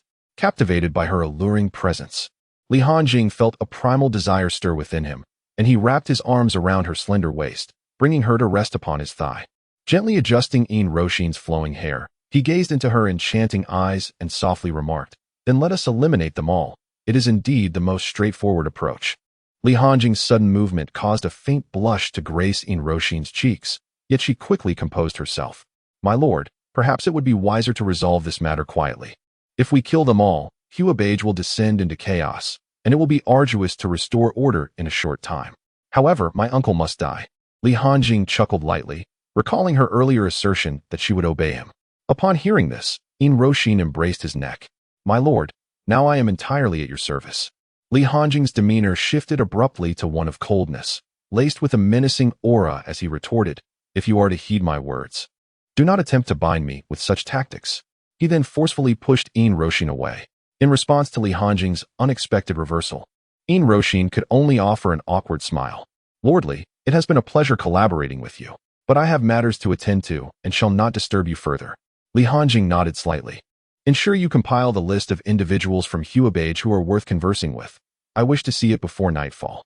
Having decided to take action, he intended to strike with overwhelming force, catching his adversaries off guard. A gradual approach would allow the opponent to rally support from the authorities, leading to a protracted battle for dominance in the market. After all, he required a financially robust and healthy Huabage, which meant certain methods would be inconvenient to employ. "Understood," Yin Roshin replied. Watching her depart, Li Hanjing exhaled a sigh of relief. He had nearly succumbed to the temptations of desire. Yin Roshin was undoubtedly the most alluring woman he had ever encountered. However, he could not afford to have such a vulnerability in the face of absolute power and strength. History is replete with formidable figures who have met their demise due to women. His own father was a living testament to this truth. In his youth, he had entwined himself with his mother, whom he had never met before. Yet, his father was a restless soul, ever aspiring for greater heights. and the perils that accompanied such ambition were indeed formidable. The higher one ascends, the greater the dangers that lurk. At that time, he did not wield the power he now possessed. His mother ultimately fell victim to political rivalry. To this day, Li Qian remained ensnared in guilt, which elucidated why he treated Li Hanjing with such kindness. Li Hanjing was the sole remnant of his mother's legacy. Dog. Exchange 20,000 points of sin value. Ding. Conditions met. Exchange successful. Li Hanjing exchanged only 20,000 points of sin value, reserving another 100,000 for recruiting soldiers for the Jinyue. System. Expend 150,000 points of sin value for cultivation. Ding. Deducting 50,000 points of sin value. Hosts martial cultivation elevated to the 3rd stage. Ding. Deducting 50,000 points of sin value. Hosts martial cultivation elevated to the 4th stage. Ding. Deducting 50,000 points of sin value. Hosts martial cultivation elevated to the 5th stage. Automatically opening attribute template. Name, Li Hanjing. Gender, male. Identity, son of Grand Tutor Li Qian, captain of the 2nd Division of Jinyue in Huayang County. Skill, Cyclone Technique, Rare, 0500000. Cultivation level, 5th stage of Palm Power, 050000. Martial Arts, Tiger Roar Wave, 03000. Flying Swallow Piercing Cloud, 03000. Comprehensive Combat Assessment, 6th stage of Palm Power. Evil Value, 50,000. Kill Value, 0. Subordinate Force Attributes Template. Subordinate Character. Name, Lu Yuan. Gender, male. Skill, Internal Cannon of Slaughter, 020000. Martial Cultivation, 9th stage of Qi Refinement. Perfection, Subordinate Force Group. Huayang Prefecture Imperial Guards Feathered Guard Number, 100. Collective Skill, Malevolent Qi Technique. Comprehensive Combat Power, 9th stage of Body Refinement. Perfection.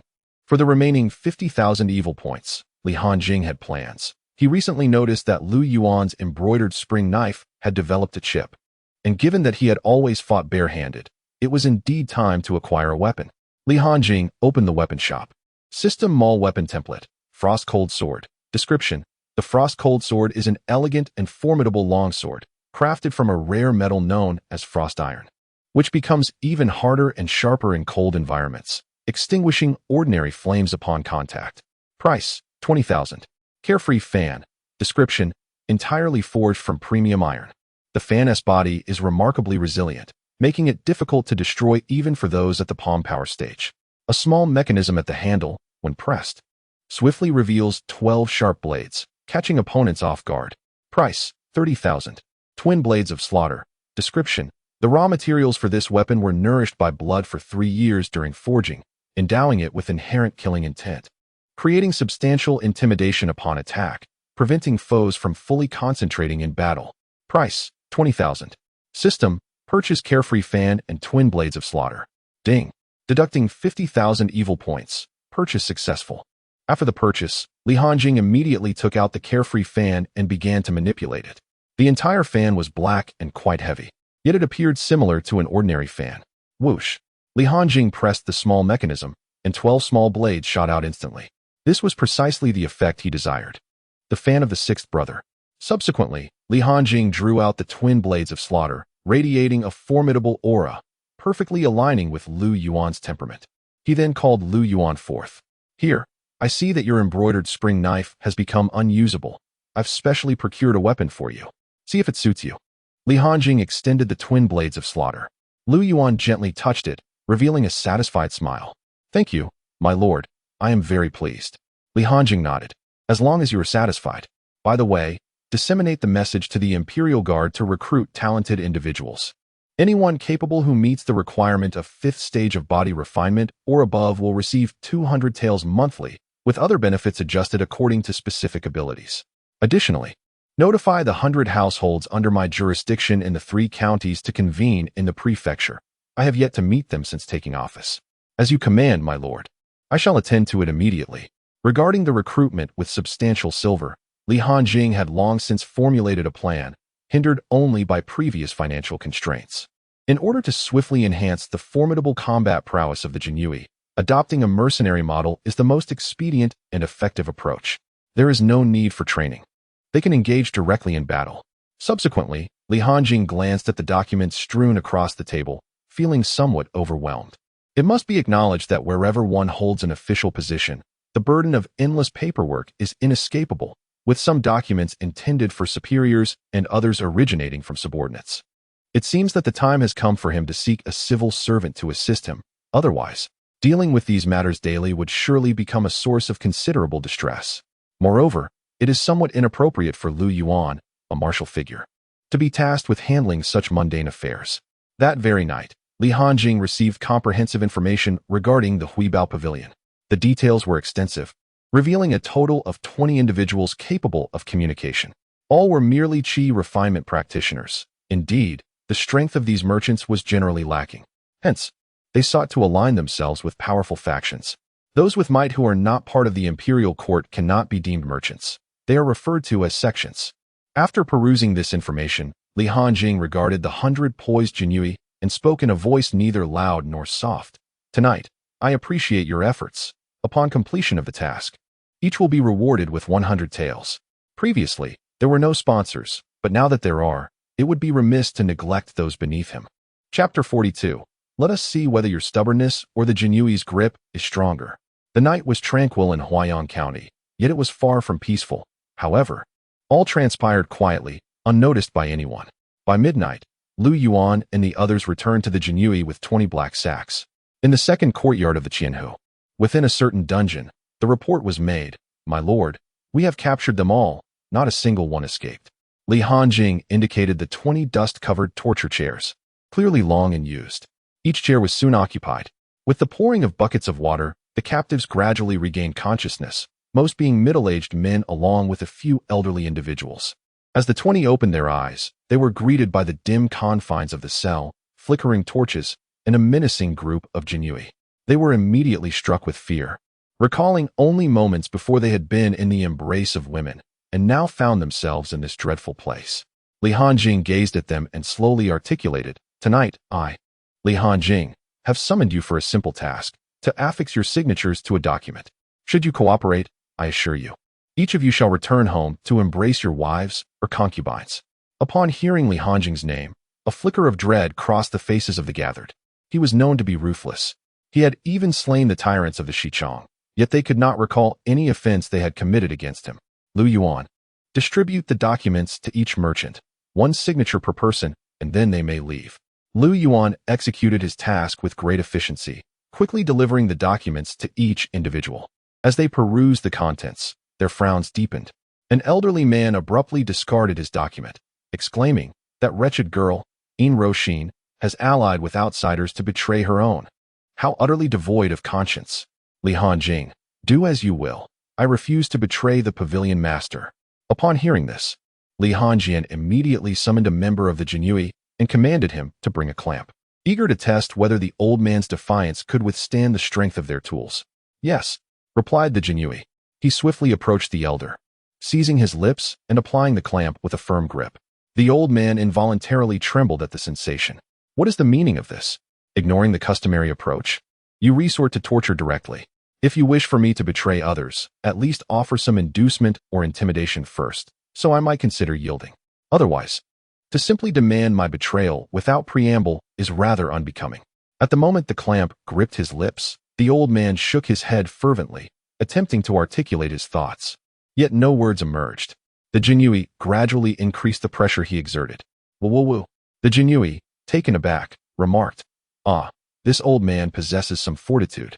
Despite the circumstances, he remains resolute." With that, he tightened his grip yet further. "Woo, this is to teach you a lesson in obstinacy." At this point, the Jinui applied all his strength to the clamp, beads of sweat forming on his brow. Woo. As he observed the old man's lips, now visibly cracked from the pressure, still maintaining his stubbornness, the Jinui exhaled. "My lord, this old man truly has spirit. Even under such duress, he refuses to yield." Li Hanjing smirked slightly. Is it possible that he simply cannot speak? He cleared his throat. "Take a moment to rest." The Jinui nodded. "Yes, my lord. Allow me to recuperate, and I shall surely ensure this old man complies." The moment the clamp was released, the old man, enduring excruciating pain, roared, "My lord, I will comply. I will do it." Yet, as soon as he uttered those words, his eyes rolled back, and he fainted. Fortunately, being a practitioner of qi refinement, he managed to withstand the ordeal. The Jinui, perplexed by the sudden capitulation following the release of pressure, mused, strange. He was so defiant under torture, yet once released, he immediately folds. Li Hongjian turned to the others present, esteemed shopkeepers. Have you made your decisions? Seeing no response, he addressed the Jinui. Are you rested? The shopkeepers await your hospitality tonight. My lord, I agree. The remaining 19 echoed in unison. By heavens! Should they fall into the hands of this erratic Jinui, they shall have no recourse for regrets. They must comply without hesitation. Li Hongjian smiled. As long as you shopkeepers assist me in my endeavors, I shall not impose upon you. At the meeting this morning at Huabage, I hope you will continue to cooperate. Otherwise, I may have to bring your families along for future visits. The crowd nodded hurriedly in agreement. As dawn broke, Li Hongjian stealthily entered Yin Roshin's chamber, where the decor exuded an air of elegance and refinement. Yin Roshin lay peacefully asleep in her bed. Rather than disturb her, Li Hongjian chose a nearby chair and settled into it. A sudden breeze swept through, and a dagger swiftly lunged toward Li Hongjian. With a slight downward pressure on the chair, Li Hongjian evaded the strike. Calm down, Master Yin, he remarked, recognizing the familiar voice and glancing over. Yin Roshin exhaled in relief upon realizing it was Li Hongjian. With a clang, she carelessly tossed the dagger onto the table and took a seat opposite him. At that moment, Yin Roshin was clad in a simple nightgown, her fair legs exposed in the air. I have lived in fear for 3 years. Worried he might silence me. Is there something you need from me this early? Li Hongjian nodded indifferently. Starting today, you will be the master of Huabage. The simplicity of his statement left Yin Roshin momentarily speechless. What does this mean, my lord? Literally speaking, it's merely a business association.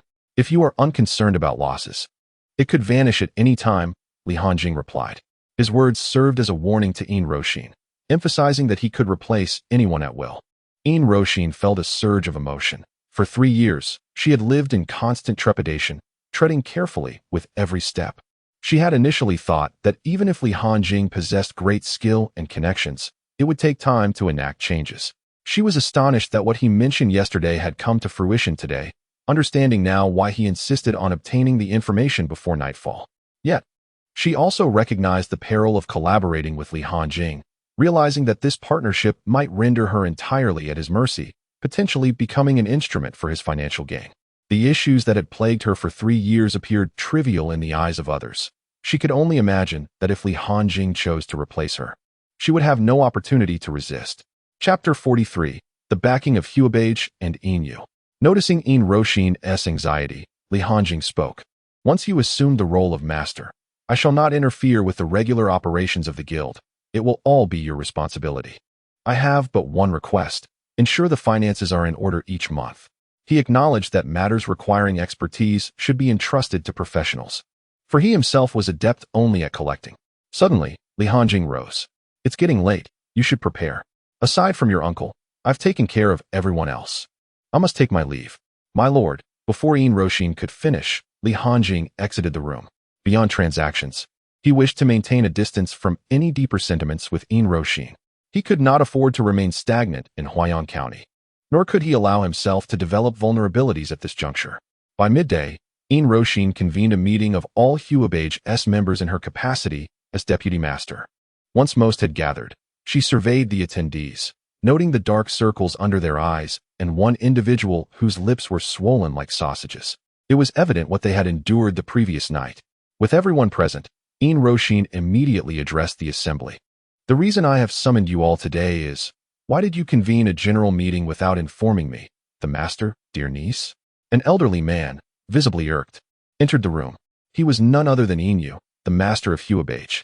Had it been in the past, Yin Roshin would have undoubtedly called out uncle with a beaming smile. However, today she possessed her own sense of assurance. With an icy demeanor, she stated, today's meeting concerns the 20 managers of Huabage deliberating whether to dismiss you from your position as the head. Since you have reached an age of decline, you might as well await the verdict. When Huabage was established, Yin Roshin's father, possessing remarkable foresight, recognized that a family business could not endure indefinitely, thus opting for a shareholding structure. This approach effectively intertwined everyone's interests. Should a merchant face adversity, all would rally to assist the association in overcoming challenges. With Ian Roshin's shares combined with those of the 20 managers, they surpassed Inyu's holdings. Therefore, if those present concurred on the dismissal of Inyu, he would no longer be the head of Huabage. Upon hearing this, Inyu's countenance darkened considerably. Niece, are you aware of what you are doing? Since your father's passing, I have cared for you immensely. Have you not taken stock of that? Immediately transfer your shares to me, and I shall treat this matter as if it never occurred. Ian Roshin chuckled softly. Her teeth clenched as she replied, Inyu, 3 years ago, when you murdered my father, your own brother, I was present at the scene. A profound silence enveloped the room. The 20 managers now comprehended why Ian Roshin was so adamant about claiming the position of head. Even Inyu was momentarily taken aback, only to soon break into laughter. Niece, I had no intention of resolving this so swiftly, but now, you must perish. Ian Roshin disregarded Inyu's menacing words and addressed the 20 managers. Those in favor of dismissing Inyu from his position, please express your stance. The managers swiftly prepared to retrieve the pre-prepared document from their sleeves. Observing the unfolding situation, Inyu sensed a shift. It appeared that Ian Roshin had secured the support of the 20 managers. He hastily interjected, everyone, under my stewardship, Huabage has flourished, and you have all benefited from generous dividends. Moreover, the government has shown great interest in Huabage's development. Inyu sought to leverage the government's pressure upon the managers. Upon hearing the mention of the government, the managers hesitated. Indeed, Inyu had the backing of the authorities. Noticing their uncertainty, Ian Roshin quickly countered. The government has always prioritized Huabage, not you as an individual. Is that so? What if the government is indeed interested in you, head Inyu? At that moment, County Officer Sun Wei entered, smiling at Ian Roshin. Inyu regarded her with a dismissive smirk. 3 years prior, the government had not been an investor in Huabage.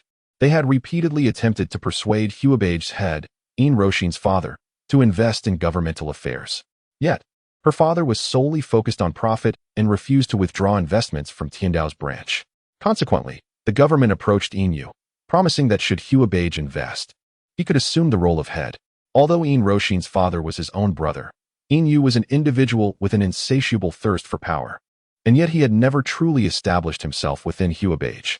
Seizing the opportunity presented by the authorities, he did not hesitate to eliminate his own elder brother, thereby ascending to the position of the guild master. With this clandestine transaction in place, it was only natural that the government would side exclusively with him, Inyu. Ian Roshin, however, was taken aback by the depth of the relationship between Inyu and the authorities, who openly declared their intention to collaborate solely with him. Observing this alliance, the 20 shopkeepers discreetly withdrew their hands from their sleeves. Although the Imperial Guards had recently become quite formidable, they were still not as powerful as the government. Moreover, who could ascertain the extent of Ian Roshin's rapport with the Imperial Guards? Perhaps it was merely a matter of her providing financial incentives for their services. Seeing that the situation was under control, Inyu cheerfully suggested altering the meeting's agenda, inviting those in favor of expelling Ian Roshin from the guild to voice their opinions. Since the circumstances had escalated to this point, he decided it was time to resolve the matter of Ian Roshin once and for all. Previously, he had refrained from taking action due to her substantial holdings in various shops, which were managed by her father's loyal associates. If he wished to take over smoothly, Ian Roshin could not be eliminated. However, given that she was now aware of his involvement in her father's demise, her shops were no longer within reach. Thus, there was no reason to spare her.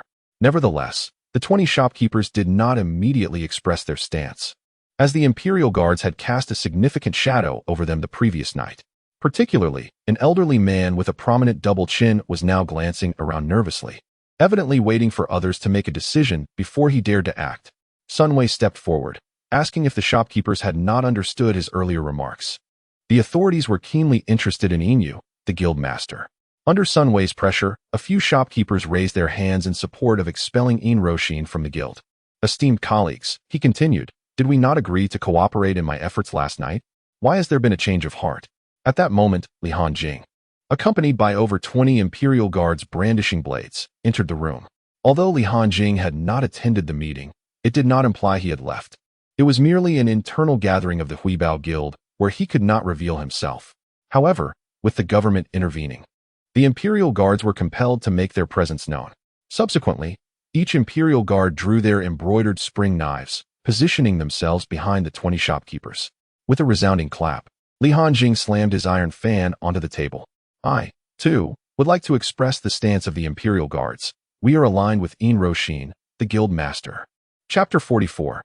Firmly seizing the Huibao Guild, Li Hanjing coldly declared, Esteemed colleagues, the time has come for you to make a choice. The previously wavering shopkeepers, upon witnessing the restless Imperial Guards behind them, promptly produced the documents. My lord, we support you. The elderly man with the double chin was the first to speak. Yin, observing the sudden intrusion of the Imperial Guards, finally understood why Yin Roshin had endured for 3 years only to erupt now. It was clear she had secured a powerful ally. Sun Wei assessed the situation and realized that should Yin Roshin gain control of the Huibao Guild, it would no longer concern the authorities. If the Imperial Guards indeed garnered the support of the guild, an additional force would emerge in Huayan County. The most critical aspect was the significant reduction in silver coins the government would collect each month. After contemplating these matters, even in the face of Li Hanjing, Sun Wei still stepped forward. My lord Li, your authority seems rather excessive. How dare you wield a knife to coerce those who have contributed to the county's economy? Bang! Li Hanjing swiftly crushed Sun Wei beneath his foot. Despite being at the first stage of internal strength, Sun Wei found himself utterly powerless to resist, unable even to rise. Call your prefect here. Let us see if he dares to speak to me in such a manner. Not long ago, there were 2 deceased eunuchs, but considering the time, they should have been reborn by now. Upon witnessing Li Hanjing's casual trampling of even a heavyweight like Sun Wei, the merchants were left with no choice but to present their documents without hesitation. Yin, realizing his support had fallen, immediately spoke up. My lord Li, I too can invest in the Jinyui. I could even become your loyal dog. I will double the amount that Yin Roshin invests monthly. Hiss. Li Hanjing swiftly ended Yin Yu's life.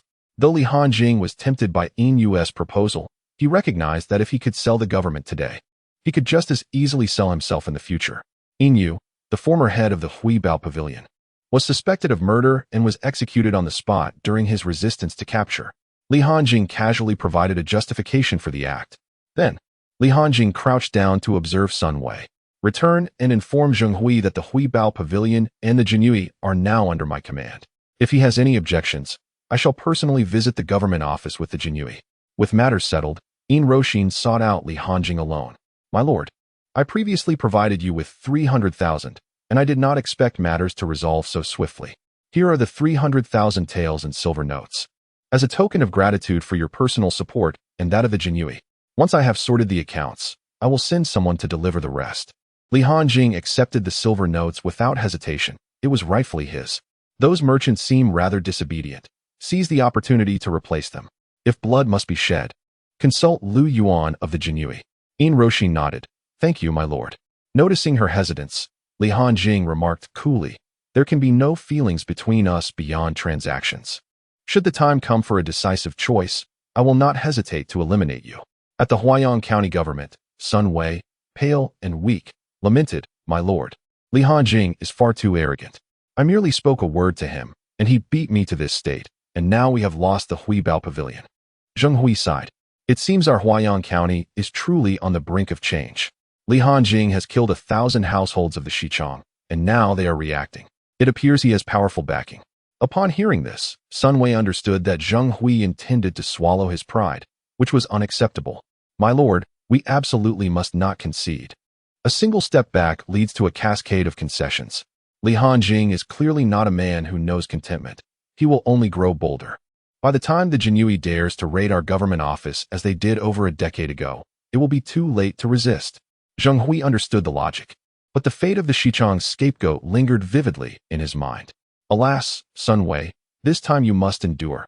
Taking a step back will open up a vast horizon. Once the attitude from the West Factory arrives, we shall unite with the 2 factories to confront him together. Witnessing Zheng Hui's cowardice, Sun Wei couldn't help but roll his eyes. Damn it. I am the one doing the work. I am the one bearing the brunt. Now you tell me to take a step back for a broader view? Filled with resentment, Sun Wei exited the yamen. Sun County Magistrate, do you desire revenge? A man in black suddenly appeared behind Sun Wei, exuding an indescribable malice that instilled a profound sense of dread. Sun Wei staggered back several paces, his voice trembling. Who are you? The man in black did not respond directly but posed another question. You need only tell me, do you wish for vengeance? I can assist you. Suppressing his fear, Sun Wei declared, I not only desire revenge. The man in black raised an eyebrow, intrigued. Sun Wei coldly continued, I wish for Zheng Hui to die as well. After serving him tirelessly for years, I now find myself injured while he remains utterly silent. He added, I aspire to be the governor. The man in black erupted into laughter. Ha, you are indeed greedy, but as long as you follow my instructions, all of this shall be within your reach. Good. On the following day, news spread like wildfire that Huibao Pavilion had forsaken the government to ally with the Jinyui. The Jinyui, once perceived as inept, gradually began to shed this image. Having eliminated the West Factory's personnel and seized the treasury, who would still dare to consider the Jinyui as useless? The reputation of the Jinyui was thoroughly established, and at this moment, Lu Yuan seized the opportunity to circulate the news that the Jinyui was recruiting soldiers. Those who fancied themselves as chivalrous figures in the martial world naturally felt a surge of curiosity to witness the state of the Jinyui. The gates of the Jinyui's 2nd Division were bustling with activity. That night, sir, as per your request, we have screened 30 martial artists today. Yet none possessed the Qi refinement stage. Li Hanjing frowned. On the first day, with so many applicants, only 30 suitable candidates were found, and their quality was far from satisfactory. It seemed that the numbers would only dwindle from here. This method appears to be merely a drop in the ocean. The Jinyui is in urgent need of manpower. The street seized from the West Factory requires guarding, and Huibao Pavilion also necessitates adequate protection. With only 100 capable individuals at his disposal, the rest are merely useless. Li Hanjing observed that some of the smaller factions hadn't even initiated their martial training. Surely, he couldn't be expected to attend to every trivial matter personally. Suddenly, Lu Yuan produced a letter. Sir, during today's recruitment, someone stealthily slipped this letter into my pocket. Oh, for someone to place a letter on Lu Yuan without his awareness, they must be a master of at least the inner force stage. Li Hanjing took the letter and glanced at it. Feiying Sect? Chapter 45. The Trial of the Eagle Clan. The letter conveyed no specific details, merely requesting a meeting in the outskirts that very night. Li Hanjing pondered this, realizing he had little to no prior connection with the Eagle Clan. Why venture to the countryside at such a late hour? Yet, it is human nature to feel unsettled by the unknown. One feels a compulsion to seek confirmation. In order to ease his mind for the evening, Li Hanjing accessed the system template. He exchanged 300,000 points of malevolence. Ding. Exchange successful, conditions met. He spent 200,000 points to enhance his martial arts. Deducted 50,000 points of malevolence. Host's martial arts level increased to the 6th stage of mastery. Deducted 50,000 points of malevolence. Host's martial arts level increased to the 9th stage of mastery. Subsequently, he allocated the remaining 100,000 points to the techniques of Flying Swallow Through Clouds and Tiger's Roar Wave. Deducted 3,000 points of malevolence. Flying Swallow Through Clouds has reached proficiency.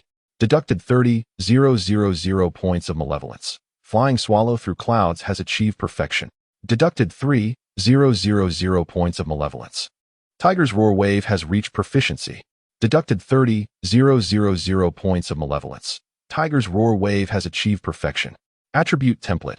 Name: Li Hanjing. Gender: Male. Identity: Li Qian, the esteemed father of the Duke, 1000 household of the Jinyui in Huaiyan Prefecture. Cultivation Method: Cyclone Technique. Rare: 0500000. Cultivation Level: 9th Stage of Mastery, 0500000. Martial Skills: Tiger's Roar Wave, Perfection. Flying Swallow Through Clouds, Perfection. Comprehensive Combat Assessment, 9th Stage of Mastery, Great Perfection. Malevolence Points: 34,000 Kill Points, 0. After reviewing his attribute template, Li Hanjing felt a sense of reassurance. All his unease stemmed from a lack of power. Clearly, he needed to expedite the task assigned by the state and ascend in rank swiftly. After all, merely being 1000 household granted him such capabilities. Had he remained in Ziyuan County to develop at a leisurely pace, he could expect to elevate only a stage in a year. Breaking through to the realm of agility seemed a distant prospect. In the dark, windy outskirts of the night, the gusts howled past Li Hanjing's ears. Upon arriving at the designated meeting spot with the Eagle Clan, he found himself utterly alone. His brow furrowed in suspicion. Was this a ruse? However, he soon sensed something amiss.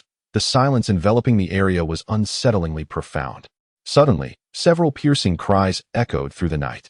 Although it was dark, Li Hanjing with his mastery of martial arts, could see clearly. Above, several large eagles circled ominously. Without warning, shadows leapt from the eagles, descending upon Li Hanjing with intent to attack. Unfazed by the assailants approaching from all directions, Li Hanjing regarded their attack power as that of mere children. His internal energy surged outward with reckless abandon. The shadows were swiftly subdued by the overwhelming force of his expanding energy. "Since you've chosen to strike, prepare to meet your fate," Li Hanjing remarked nonchalantly. An elder spoke up, "My lord, please wait. I am Zhou Quan, the leader of the Eagle clan. I wish to discuss a collaboration with you. We merely intended to greet you." Li Hanjiang smiled slightly. "Do you truly believe that in your current state, you are qualified to discuss collaboration with me? How might a distinguished individual like myself engage in cooperation with you?" Zhou Quan replied, "I must admit, I am not particularly fond of your approach. Let us do this. Greet me in a manner that I appreciate, and then we shall discuss the matter of collaboration." Understanding that further discussion was inevitable, Zhou Quan did not hesitate. "Please, esteemed sir, enlighten me on your preferred method of greeting. Give yourself a few resounding slaps," Li Hanjiang observed with amusement. "Since you wish to assert your authority, I shall not extend you any courtesy." With that, Zhou Quan, without a moment's hesitation, raised his hand and delivered a series of sharp slaps to his own face. This decisive act left Li Hanjiang momentarily stunned. It was indeed a display of remarkable adaptability. "Are you satisfied, esteemed sir? If not, I am prepared to continue until you are, considering it was we who first offended you." At this, Li Hanjiang lost interest. "Speak. Then, what business do you have to discuss at this desolate hour in such a remote location? If you cannot provide a satisfactory explanation, you shall face dire consequences." Zhou Quan nodded, surprised to find that the young man before him, merely 20 years of age, was already a master of the palm power realm. In truth, the current martial arts champion, Yulin Shan, was of similar age to him. The title of martial arts champion is awarded to the foremost martial artist as determined by a collective evaluation among practitioners of the underworld. However, there exists a degree of bias in this assessment. It merely highlights a few emerging experts while countless others remain concealed. The Elder Council of the Royal Family, the Venerable Celestial Masters of the Heavenly Tao, the Scholars of Yuling Academy, the Abbot of Jinshan Temple, and more, Li Hanjiang began to grasp the intentions behind the recent actions of these individuals. They sought to gauge his strength, as 3 among them were masters of internal energy. His mere release of internal energy had subdued them, a feat far beyond what an internal energy realm practitioner could achieve. "Why test my strength?" Li Hanjiang inquired. Zhou Quan sighed. "It is evident that only a master of the palm power realm can resolve this matter. Had your strength not reached such heights, we would have departed without threatening your life." Upon hearing this, Li Hanjiang realized that it was not a matter of collaboration, but rather a request for assistance. Since it was a request for help, he intended to negotiate terms. Should he find the task satisfactory, he would comply. If not, he would demand something in return. For he had made the journey. It was only natural. Having come this far, he could not return empty-handed. "Indeed, esteemed sir, regardless of the outcome, we shall present you with a token of our appreciation." Zhou Quan had already gathered intelligence on the formidable new captain of the Jinyui and prepared for a significant expenditure. From his pocket, Zhou Quan produced a dazzling golden bead. The moment the relic appeared, it illuminated the previously dark surroundings. Li Hanjiang was momentarily taken aback by the sight of the bead. This relic, known as a Saraira, is a sacred artifact produced only by monks of genuine skill upon their passing, containing a fragment of the monk's internal energy from their lifetime. Observing the brilliance of this relic, it is evident that it possesses at least 20 years of pure energy. It is sufficient to elevate a novice in internal force to the realm of mastery without any adverse effects. This treasure is indeed a rare find, often whimsically referred to in the martial world as the Pearl of Rapid Mastery. Noticing that Li Hanjing appeared to recognize this item, Zhou Quan refrained from further explanation. "This relic was bestowed upon me by a wandering monk I encountered recently, who had assisted me with a minor task. Initially, I remained unaware of its significance until I undertook some inquiries and discovered its immense value. I promptly returned to the location of our meeting in hopes of finding him again, only to learn that he had already passed away at that very spot. Regrettably, our entire sect lacks a disciple with the potential to break into the realm of mastery. Thus, it seems someone has leaked this information, leading to our current predicament. In contrast to techniques, I have a greater affinity for items that can be directly utilized. The monks of Golden Light Temple insist that the monk in question belonged to their order and demand the return of the relic. Such claims are preposterous. Given the monk's profound internal energy, if Golden Light Temple truly possessed such a high-ranking monk, would they still be struggling in Huayang County? They intend to seize it if we refuse. The abbot of Golden Light Temple, displaying some innate talent, has managed to break into the realm of mastery. Under his influence and authority, he has allied with the Bibo sect and the Lane sect to encircle our Flying Eagle sect stronghold. We were compelled to descend under the cover of darkness, relying on our great eagles to seek your assistance, my lord. After Zhou Quan's thorough explanation, Li Hanjing grasped the essence of the situation. This matter can be resolved. State your price, he succinctly remarked. Zhou Quan felt a surge of joy. My lord, if you would assist us, this relic shall be yours. He extended the relic towards Li Hanjing, who, however, did not accept it. Being inherently incapable of internal cultivation, external energy holds no value for him. If it were beneficial, would Li Qian not have acquired a relic by now? Li Hanjing regarded Zhou Quan with a calm demeanor. If the Flying Eagle sect wishes to avoid annihilation, you must divulge the entire truth. If a single relic could resolve this issue, you would have simply returned it to Golden Light Temple rather than seeking assistance elsewhere. Acknowledging the youth's astuteness, Zhou Quan could only respond. Golden Light Temple seeks to exploit our plight, demanding our sect's signature technique, the Flying Spirit technique. Though not of the highest caliber, mastering it allows communication with all flying species. Their acquisition of this technique would spell our doom. Thus, we cannot compromise. Li Hanjing's interest was piqued. This was far more alluring than the relic itself. Such esoteric techniques are rarely found in the marketplace, which primarily offers martial skills, cultivation methods, and weaponry. The utility of the Flying Spirit technique is vast: intelligence gathering, surveillance, reconnaissance, and more. After contemplating Zhou Quan's words, Li Hanjing mused. With the three major sects possessing masters in the realm of mastery, a single relic appears insufficient. Zhou Quan's expression shifted. My lord, if you covet the Flying Spirit technique as well, then you might as well kill me. I would rather die than yield it. Li Hanjing shook his head. I have no need for it. Upon meeting Li Hanjing, Zhou Quan felt a sense of relief after the discussion on the Flying Spirit technique. My lord, please state your conditions, and whatever we can fulfill, the Flying Eagle sect shall certainly comply. I require your entire sect to join my Imperial Guard. Since we are now allies, I shall naturally provide protection. I do not seek techniques, I desire people. Acquiring techniques necessitates finding individuals to retrain, but people are readily available. Zhou Quan was momentarily taken aback. My lord, it is well known that those in the martial world harbor disdain for the court, to request their allegiance to the government. Li Hanjing, puzzled, responded, do you doubt my ability to protect you? Zhou Quan, at a loss for words, could only contemplate the unexpected nature of this condition. They scorned the court, and naturally, the court held them in low regard as well. He could not fathom why Li Hanjing would propose such a request. Understanding dawned upon him.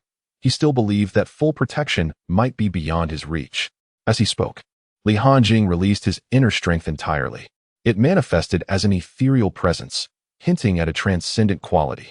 To gain the loyalty of individuals, one must possess strength that compels admiration. Mere superiority would only incite a desire to surpass. The members of the Flying Eagle sect gasped in astonishment. Zhou Quan's relic fell from his grasp in shock. My lord, your mastery is at the 9th stage. Although Zhou Quan was not an expert in martial prowess, he understood that only at the final segment of a major realm do signs of the next realm begin to emerge. Achieving the 9th stage of mastery at the age of 20 was extraordinary. He had never heard of such a feat. Even the current martial champion was said to have only reached the 5th stage at that age. Once he regained his composure, Zhou Quan knelt on one knee. My lord, from now on, the Flying Eagle sect shall serve the Imperial Guard. Command us as you see fit. We are at your service. Zhou Quan discerned that with such prodigious talent, Li Hanjing was destined to stand at the pinnacle of martial arts. He could not afford to overlook this opportunity. To demonstrate his loyalty, he openly pledged allegiance, understanding that in Li Hanjing's Imperial Guard, the words of others would hold no weight. What difference did it make between the court and the martial world, after all, if they were all subjects of the Crimson Flame Empire? The others soon followed suit, kneeling and proclaiming, We salute you, my lord. Li Hanjing replied calmly, Since we are allies, your troubles are now mine. Tomorrow morning, I shall personally visit the Flying Eagle sect to resolve this matter. Zhou Quan nodded in agreement. My lord, please take this relic. It will greatly benefit your cultivation. I wish you swift advancement to the next realm. Li Hanjing glanced at the relic, thought of Lu Yuan, and accepted it. I shall return to rest now. Zhou Quan bowed in farewell. My lord, travel safely. After Li Hanjing departed, Zhou Quan stroked his beard and pondered. Do you think the Flying Eagle sect will ascend to the position of the foremost sect in Huayan County? A middle-aged man beside him shook his head. It seems unlikely. After all, the Tianyi sect behind the Heavenly Tao is an enormous entity. However, we could certainly claim the title of the premier sect in the state. My lord, your perspective seems rather limited. Zhou Quan nodded in agreement, realizing that indeed, we could aim to be the foremost in the state. It seems I have underestimated the potential. In the second division of the Jin Yiwei in Huayan County, Li Hanjing placed the relic before Lu Yuan. You should absorb the internal energy from this relic. It comes without any adverse effects.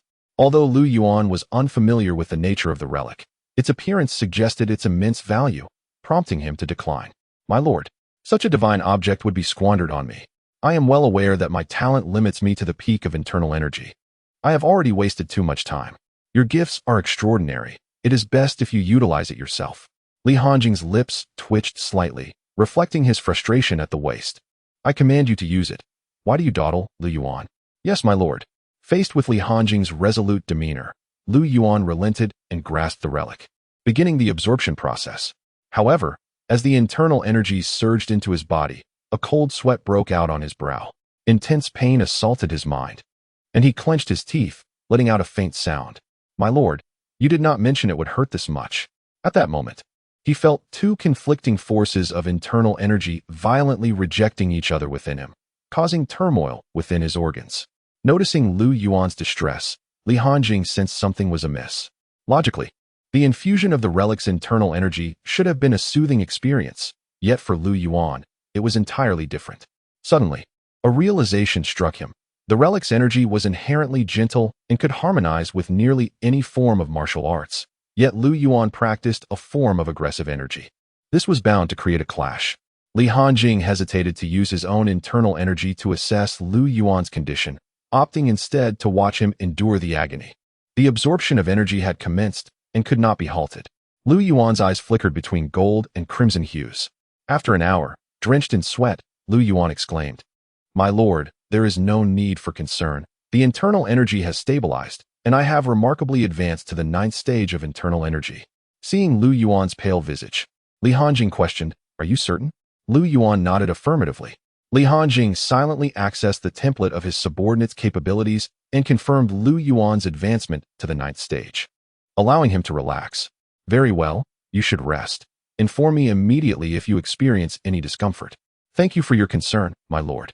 As Lu Yuan watched Li Hanjing depart, he wiped the blood from the corner of his mouth, only to feel another wave of pain wash over him, causing his eyes to flicker once more between gold and red. With a sudden heave, he expelled a mouthful of thick blood. The following morning, Li Hanjing, still uneasy, entered Lu Yuan's chamber to check on him. Noticing that aside from his pallor, Lu Yuan exhibited no further symptoms, he decided to venture to the Flying Eagle sect alone. Initially planning to take Lu Yuan along for this rare training opportunity, he ultimately concluded that it would be best for him to rest.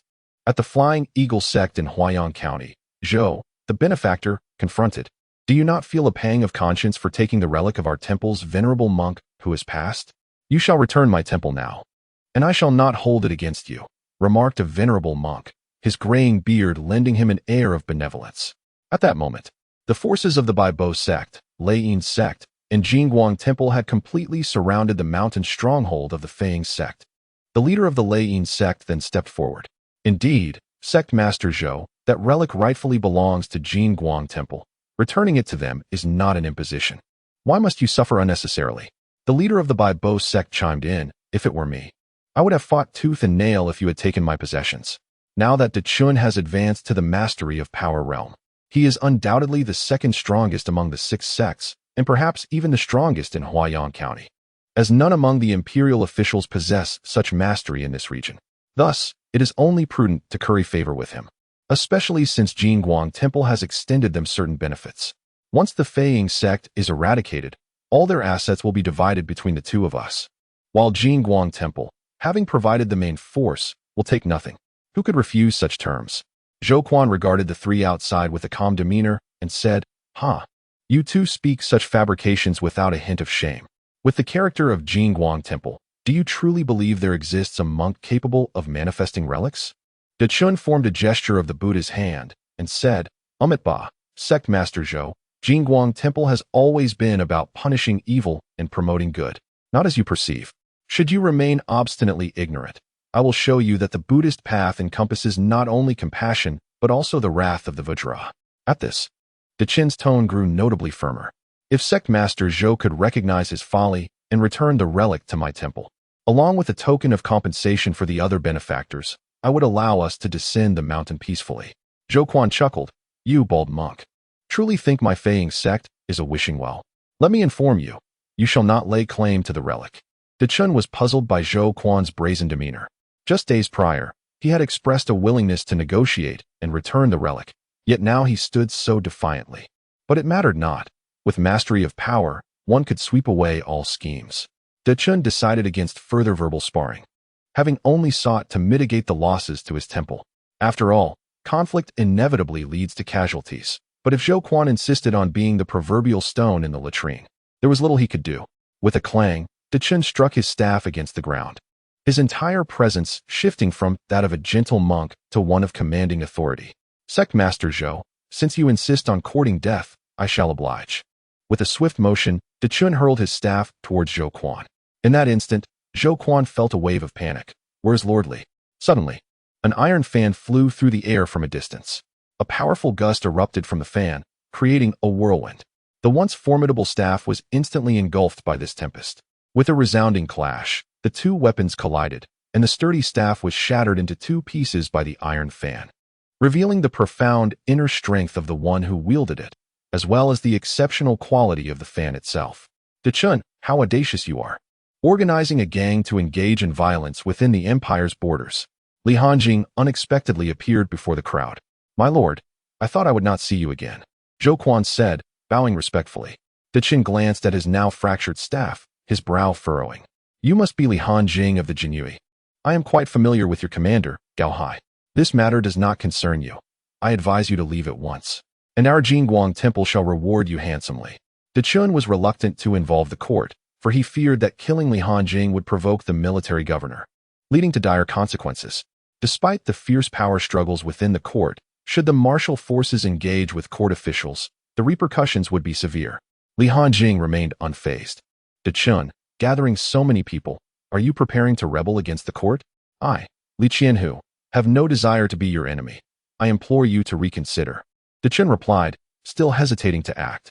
His caution stemmed not only from fear of the court, but also from uncertainty regarding Li Hanjing's capabilities. The latter had effortlessly severed his staff with a single strike, an act beyond the reach of ordinary internal strength. De Chun, you are a master of the power realm. Why waste time with these bureaucratic discussions? Just strike, urged the burly leader of the Feiying sect, unable to bear the endless banter. De Chun, seeing the determination of Li Qianhu, resignedly shook his head. If Li Qianhu is so resolute, then I shall not hold back any longer. Niu and Deng, you two handle Li Hanjing. I shall contend with Zhou Quan alone, he instructed the two nearby. Niuman nodded. Rest assured, De Chun, with one of us at the power realm, we have the advantage over Li Hanjing. With that, Niuman charged forward, weapon in hand. Though Deng Lu sensed something amiss, he had no choice but to follow suit, spurred on by the Feiying sect leader's advance. De Chun did not rush to engage. Instead, he called out, all of you, your leaders have already made their move. You may join in. The disciples of Jingguang Temple will guard the rear to prevent any sneak attacks. Li Hanjing observed the unfolding scene, noting De Chin's meticulous nature, unwilling to take any losses. Had he not encountered Li Hanjing today, De Chun might have truly built a formidable presence in Huaiyang County. Alas, fate had other plans. As the enemy forces surged forward, Zhou Quan prepared to give the order to attack, only to be halted by Li Hanjing. There is no need for you to intervene. The disciples of the Feiying sect are crucial to the intelligence network I intend to establish. They cannot perish here, my lord, but they are already charging at us. Although you are at the 9th level of power, they number in the thousands. Zhou Quan exclaimed. Oh, I see now. You brought the Jinyue with you, did you not? Li Hanjing shook his head. I came alone. Zhou Quan's expression darkened. My lord, if you ask us not to engage, are you not condemning us to death? Li Hanjing looked at Zhou Quan with impatience. Do you harbor a misconception about the 9th level of power? Embrace your demise. As he spoke, Niu Man had already closed the distance to Li Hanjing. Now, facing the onslaught of inner strength, Li Hanjing could hardly muster the effort to defend himself. He braced himself against Niu Man's full-force strike with a blade. Why did he not evade? Simply because he was resolute. Clang! Niu Man's enormous sword struck Li Hanjing's shoulder. However, he remained unscathed, while the sword shattered. Niu Man, perplexed, glanced at the broken weapon in his hand. Hiss! With a casual palm strike, Li Hanjing pierced through Niu Man's body, splattering blood and flesh onto Deng Lu, who stood behind. Realizing the gravity of the situation, Deng Lu finally comprehended the anomaly. Li Hanjing was indeed a formidable master of palm force. Instantly, he turned to flee, exclaiming, "Detu Lu, you have betrayed me." Bang! Li Hanjing unleashed a burst of inner strength, obliterating Deng Lu into fragments. Observing this from a distance, De Chen swiftly confirmed that Li Hanjing had reached the realm of palm force. He promptly resolved to escape. Although he too wielded palm force, the disparity between an elderly practitioner and a vigorous one was unmistakable. Moreover, the potency of Li Hanjing's inner strength suggested he was no recent ascendant in this domain. Noticing De Chen's attempt to flee, Li Hanjing became a fleeting shadow, appearing before him in an instant. He pressed a button on the iron fan, and sharp blades instantly protruded, aiming for De Chen's throat. As De Chen watched the blood gushing from his neck, he hastily clutched at the wound. "You," he stammered, before slowly collapsing, lifeless. Ding! Congratulations, host. You have gained 50,000 kill points. Witnessing their 3 leaders dispatched so effortlessly, the disciples from the 3 factions halted in their tracks. Li Hanjing surveyed the scene, and without hesitation, unleashed his formidable skills. Tiger's Roar Wave. Ding! Congratulations, host. You have gained 1 kill point. Ding! Congratulations, host. You have gained 1 kill point. Ding! Congratulations, host. You have gained 1 kill point. Ding! Congratulations, host. You have gained 1,000 kill points. Kill point balance, 70,000. Chapter 48. The Valiant Eagle. Observing the multitude of corpses, Zhou Quan conceded that his perspective had indeed been limited. Smiling, he approached Li Hanjing. My lord, the day is still young. Would you care to tour our Flying Eagle sect? Certainly. Li Hanjing, not particularly familiar with the Flying Eagle sect, saw no harm in exploring. Soon, Zhou Quan led him to a bamboo grove. My lord, the reason we are called the Flying Eagle sect is precisely due to these magnificent creatures, Zhou Quan said, gesturing to the surrounding flock of eagles with a grin. Li Hanjing noted that the number of eagles here was at least in the thousands. Zhou Quan continued with his introduction. My lord, these eagles are raised from a young age, and coupled with our sect's flying spirit technique.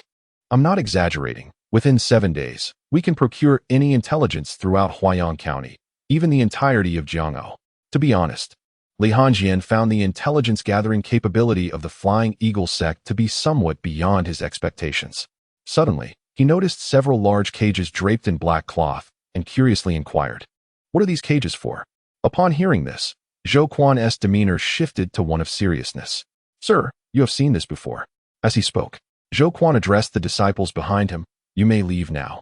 The disciples, seemingly accustomed to this, promptly exited the room.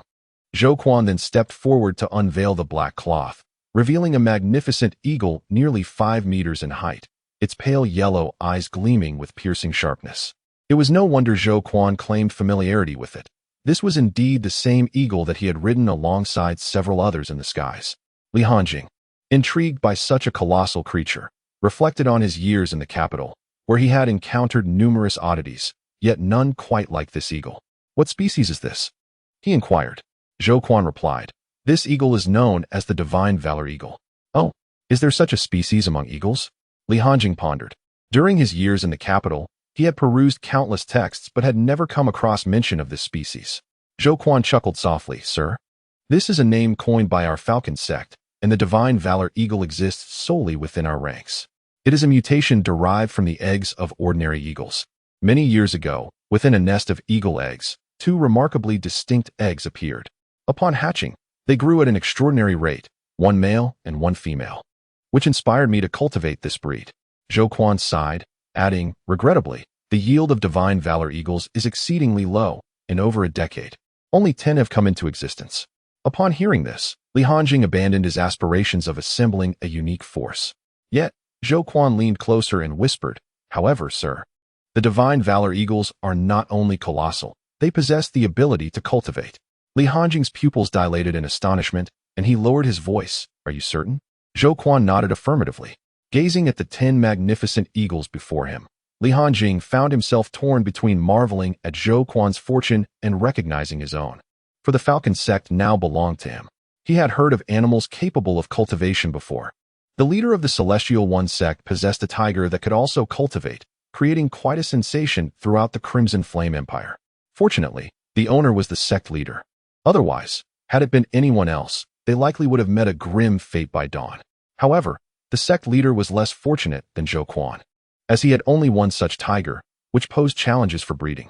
Rumor had it that he sought out ordinary tigers for mating attempts, but the offspring were merely slightly stronger than typical tigers.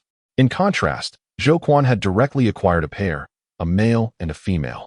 Suddenly, Li Hanjing asked, how many are aware of these 10 eagles? Sir, only I and a few core elders are privy to this information. The disciples are not permitted near them, and elders keep a vigilant watch at all times, Zhou Quan replied. Relieved, Li Hanjing exhaled. If too many were aware, the news could easily leak. Just imagine. 10 cultivatable eagles. How many powerful factions would covet them? Not even his father, Li Qian, could contain such a matter.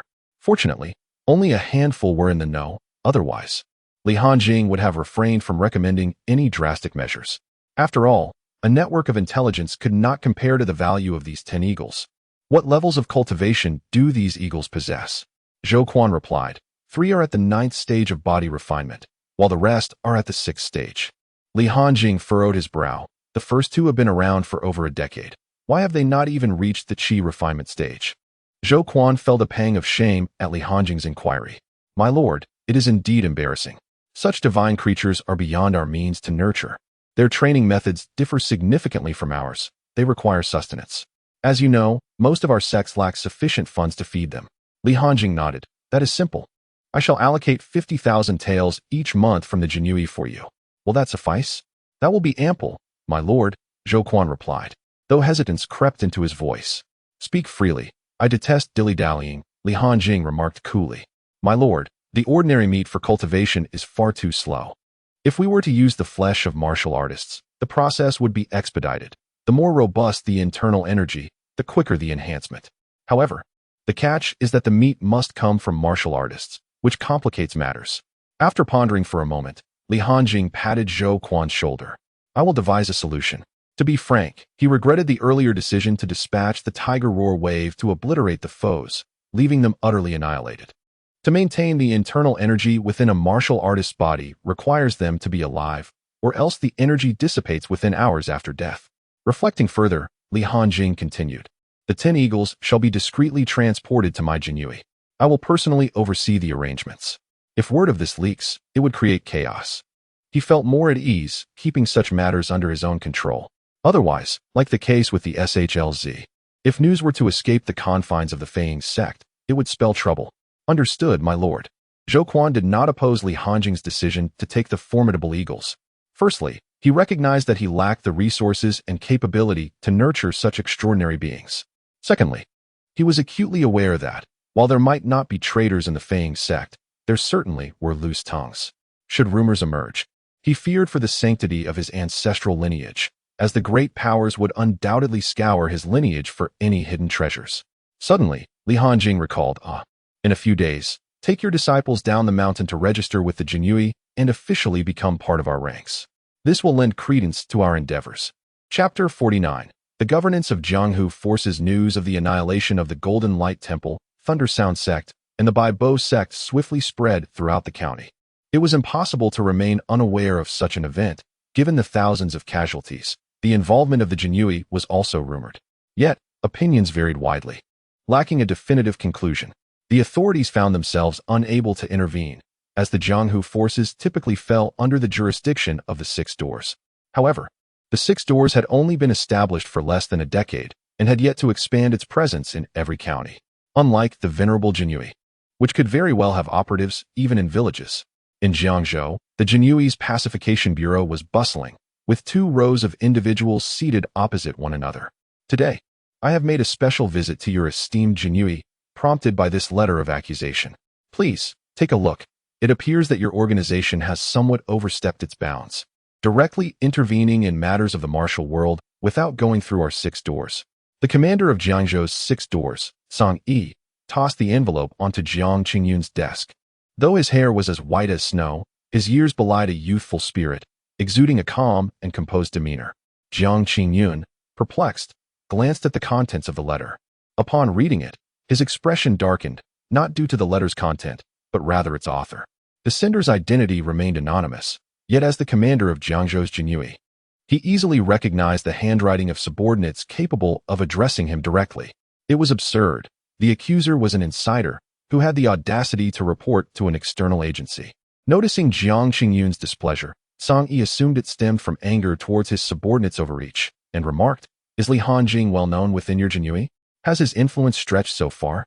Jiang Qingyun chuckled, "Indeed, Lord Song, your words are quite sharp.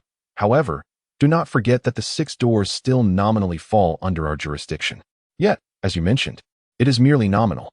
8 years ago, His Majesty personally decreed the independence of the 6 doors, specifically to manage the affairs of the martial world and maintain stability therein.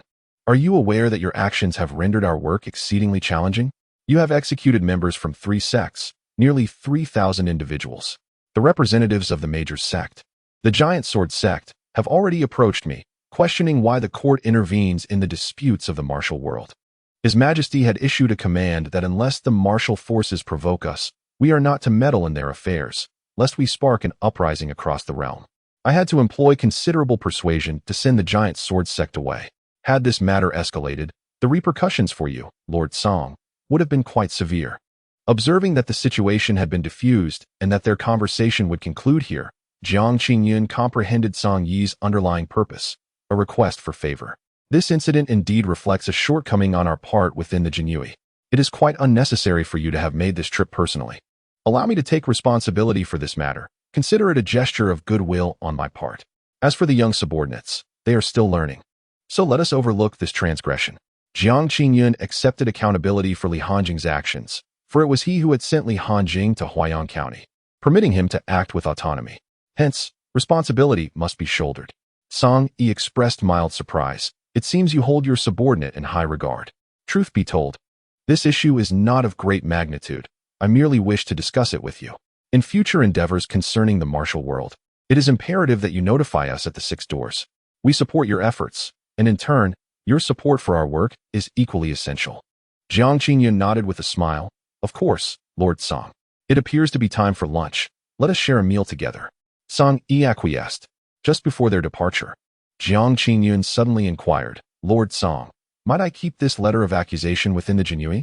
Song Yi glanced at the letter in his hand and smiled. "Certainly. That poses no problem at all." After Song Yi departed, Jiang Qingyun, brimming with murderous intent, sought out Chen Wanhui with great urgency. He requested that Li Qianhu come to the state at once, as he had yet to meet this capable subordinate in person.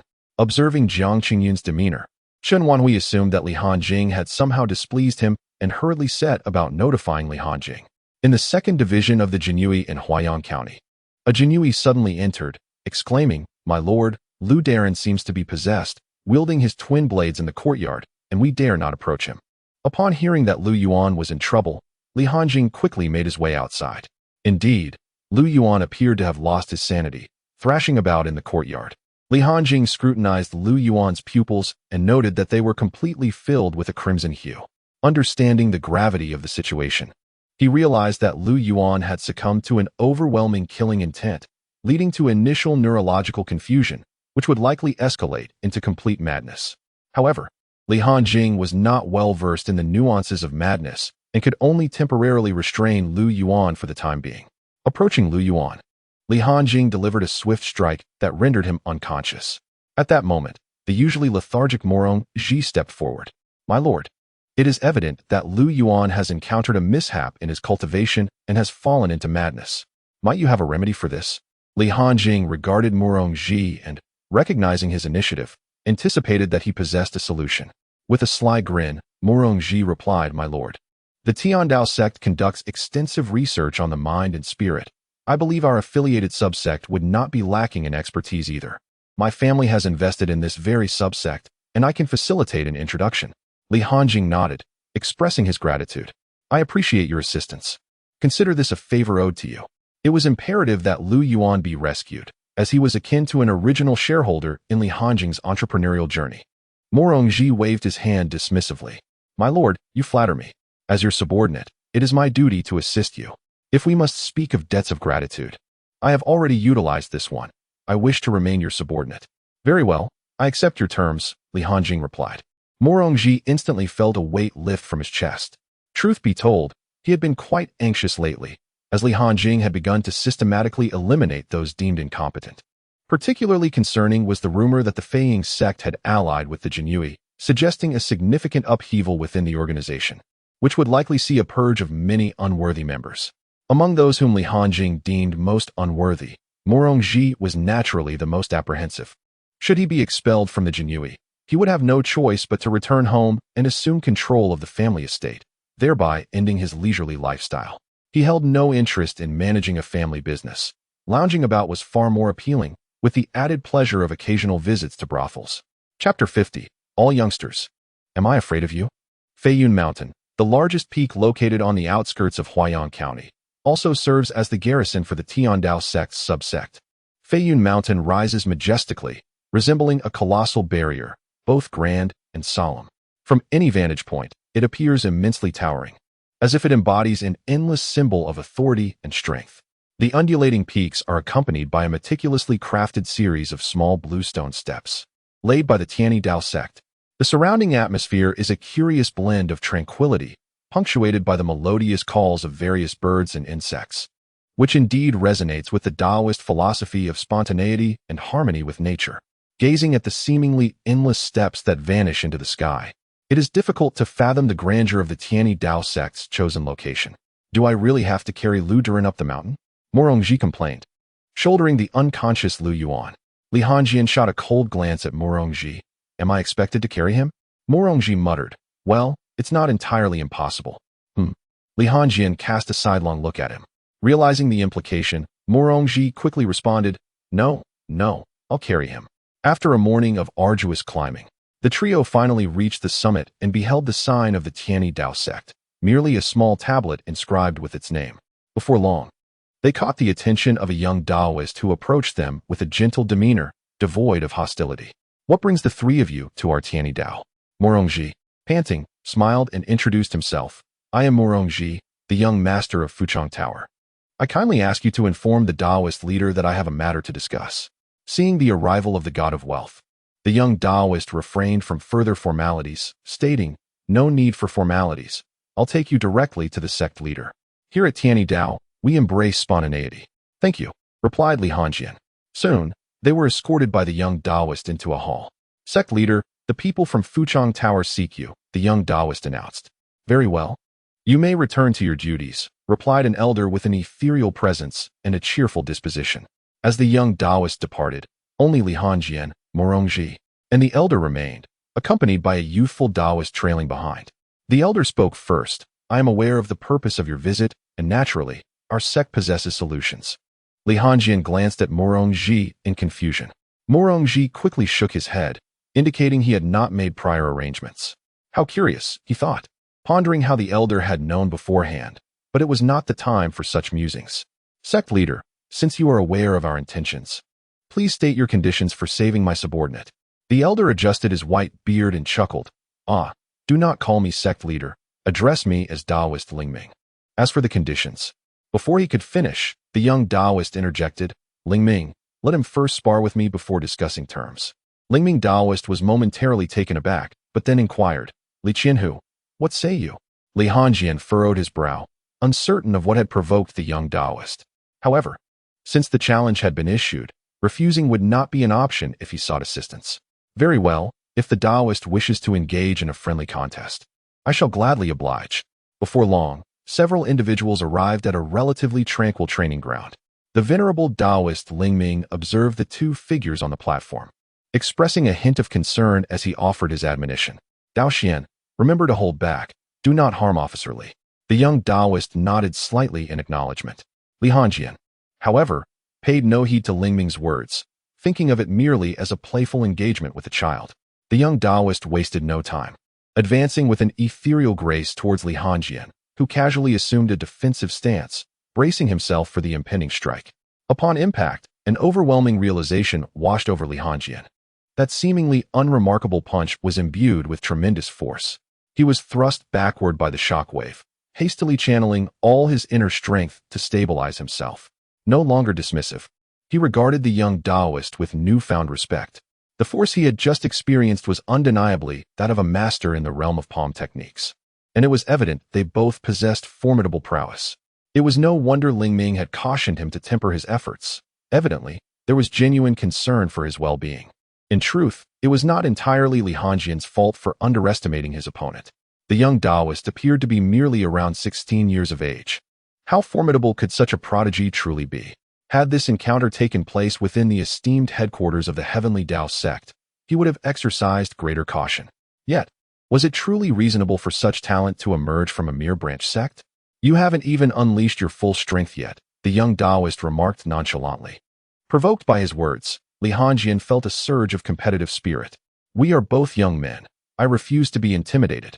With that resolve, he launched into a flurry of agile movements, darting before the young Taoist. Inner energy surged forth as he unleashed a relentless barrage of strikes, each punch and kick executed with vigor and fluidity. Initially, the young Taoist managed to parry each attack, but as the exchange progressed, he began to falter, sustaining blows to various parts of his body. After a brief skirmish, Li Hanjian halted, observing the disheveled young Taoist. Let us call it a day, he declared. After all, he had come seeking assistance and could not allow his opponent to lose face. From the sidelines, Taoist Ling Ming fell into contemplation as he watched Li Hanjian. The young Taoist, unwilling to concede defeat, dusted himself off. One last exchange. Should you emerge victorious, I will ensure that Ling Ming assists your subordinates unconditionally. Li Hanjian recognized the sincerity in the young Taoist's words, judging by their earlier conversation. This youth held a significant position within the Heavenly Tao sect, likely a top-tier prodigy dispatched from the headquarters. Li Hanjian nodded in agreement. Suddenly, the young Taoist's aura transformed, emanating an enigmatic and profound energy. Strangely, his pupils appeared to split into two. Such a phenomenon was utterly unfamiliar to Li Hanjian. In the fleeting moments of their eye contact, their figures moved with astonishing speed, showcasing remarkable coordination and reflexes in their exchanges. Each of Li Hanjian's strikes was imbued with potent inner energy, yet they were deftly neutralized by an intricate force. With a resounding impact, the culmination of his flying swallow piercing the clouds technique reached its zenith, yet every subsequent movement was anticipated and thwarted by the young Taoist. Li Hanjian discerned that this exceptional foresight was a result of the young man's extraordinary pupils. If the young Taoist were also at the 9th level of mastery, then today, Li Hanjian would undoubtedly face defeat. Alas, that is not the case. Although the young Taoist's flaws remained elusive, he could still draw upon his reserves of inner strength, wearing down his opponent through sheer perseverance. Thus, the two engaged in an ongoing exchange of offense and defense. After a considerable duration, just as it appeared that Li Hanjian was on the verge of exhausting the young Taoist's inner strength, the latter unexpectedly closed his eyes. He ceased all defenses and suddenly sat down on the ground. Witnessing this, Li Hanjian hurriedly halted his advance. But the momentum he had built was too great to stop instantly. Chapter 51. A great debt of gratitude from below, Ling Ming swiftly released a surge of energy, separating Li Hanjian from the young Taoist. Li Hanjian immediately felt his body slow down, eventually coming to a halt. He gazed at the seated young Taoist with a complex expression. The young Taoist's aura was steadily ascending, a clear sign of a breakthrough. Li Hanjian could only marvel at how some individuals are inherently suited for cultivation, managing to transcend their boundaries amidst battle, a classic display, indeed, as if he were the protagonist. Suddenly, Taoist Ling Ming spoke in a kind tone. Young friendly, at such a tender age, you have already achieved the 9th level of mastery. Truly the foremost among the youth of this era. Li Hanjian shook his head, asserting that the true paragon should be the young Taoist he had just indicated. Taoist Ling Ming chuckled and replied, You are not the same. I perceive you have reached the pinnacle of the 9th level. Allow me the honor of elucidating the intricacies of the realm of movement for you. For others, such an opportunity from Elder Lingming would have incited unrestrained joy. However, Li Hanjing was not particularly eager to accept. This was not due to any doubt regarding Lingming's prowess. The earlier display of energy that had separated him indicated that the elder was indeed a master who had entered the realm of movement. The might of the Heavenly One sect was no mere boast, as even the branch leaders possessed such abilities. Yet, Li Hanjing, being a natural waste, found himself unable to elevate his capabilities, regardless of the insights imparted. Nonetheless, Li Hanjing respectfully responded, "Thank you, Taoist Lingming. It is an honor for one so young." Naturally, he would not decline the goodwill of a force as formidable as the Heavenly One sect, for in this world, camaraderie is paramount. Lingming nodded in satisfaction and began his explanation. Although the realms of mastery and movement may seem separated by merely one grand tier, they are, in truth, worlds apart. The realm of mastery represents the culmination of inner strength, while the realm of movement signifies the transformation of inner strength into magical energy. This energy is a fundamental essence, pervading the world around us. It constitutes an essential component of all existence, akin to an elevation of inner strength. In essence, upon reaching the realm of movement, one can harmonize with nature in the pursuit of cultivation. The arts can kill from afar. The arts can roar against the seas and crumble mountains. After expounding for a while, Taoist Lingming suddenly paused and inquired, "Young friendly, I believe I have nearly concluded my discourse. Do you have any reflections to share?" Li Hanjing, wide-eyed, began to fabricate flattery. "Indeed, Taoist Lingming, at this moment, I feel an unparalleled clarity of mind. Your explanation has resolved many lingering questions that have troubled me for some time. I anticipate that it will not be long before I, too, can transcend to the realm of movement." Lingming regarded Li Hanjing with an expression of profound potential. "Excellent, excellent, excellent. In that case, Li Xiaoyu, we shall not disturb Dao Xian during his breakthrough. Let us discuss matters concerning your subordinate inside." Li Hanjing nodded in agreement. Following closely behind him, Morongji now regretted having hastily utilized Li Hanjing's goodwill. At merely 20 years of age, a 9th-tier mastery of palm techniques was no longer just a mere ally. It was akin to a towering tree. However, upon reflection, he realized that he had only committed to being his subordinate indefinitely, not exclusively within Huayang County. With this thought, Morongji's heart lightened. He could enjoy a life of ease. After all, his martial arts talent was limited, and in business, he only knew how to spend silver. Inside the room, Taoist Lingming examined Lu Yuan's meridians and frowned. The inner strength of the Buddhist sect, possessing attributes of slaughter and destruction. Li Xiaoyu, how did this occur? How can one individual cultivate two forms of inner strength? Upon hearing this, Li Hanjing felt somewhat embarrassed. "Ahem, my subordinate primarily practices the way of slaughter, but recently, he inadvertently absorbed a Buddha relic, leading to this peculiar situation." After pondering for a while, Lingming replied, "Li Xiaoyu, your subordinate's condition is rather unique and somewhat troublesome. However, it is not without solutions, albeit the methods carry significant risks, with a high likelihood of catastrophic failure. Yet, should he endure, his future achievements will be remarkable." Seeing the gravity of Lingming's words, Li Hanjing asked seriously, "What method do you propose? Please, speak freely. Since there are two conflicting forms of inner strength within him, we must seek a third form to mediate, to act as an intermediary.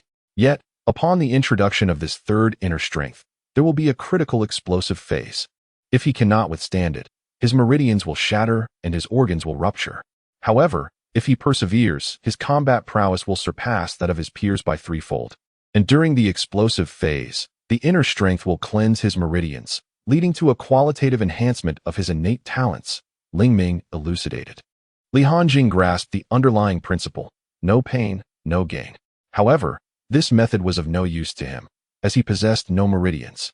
Subsequently, he struck Lu Yuan awake with a palm. It was better for him to make this decision himself. Lu Yuan, now briefly lucid, listened to Li Hanjing recount the situation and unhesitatingly chose to cultivate all three methods simultaneously. Seeing that a decision had been made, Lingming produced a manual from his sleeve. This method is a unique technique of our Heavenly Tao sect, the Pure Qi Resolution, classified as precious. It is most suitable as the third inner strength. As Taoist techniques can encompass all, Whether it be the inner strength of the Buddhist sect or that of slaughter, they can harmoniously coexist with it. Given our friendship, I shall provide this without charge and personally safeguard your practice. He spoke with a smile directed at Li Hanjing. It seemed that age brought wisdom. And Li Hanjing hastily replied, Taoist Ling Ming, such a valuable technique deserves conditions. Otherwise, I would feel deeply indebted. It is a jest to think that a precious level technique could be given away so easily. The allure of such a technique would incite fierce competition among countless individuals. Even the esteemed officials of the state do not possess such a treasure. This monumental favor, can Li Hanjing ever repay it? It would be far wiser to clarify the terms now, even if it means incurring substantial costs, rather than being burdened by an immeasurable debt of gratitude that remains uncertain. After all, the nature of favors is unpredictable. Ling Ming smiled and waved his hand. Ah, young friendly, your words are misguided. In Taoism, we place great importance on fate. Our meeting today is a manifestation of that fate, and besides, you have just triumphed over Daoxian.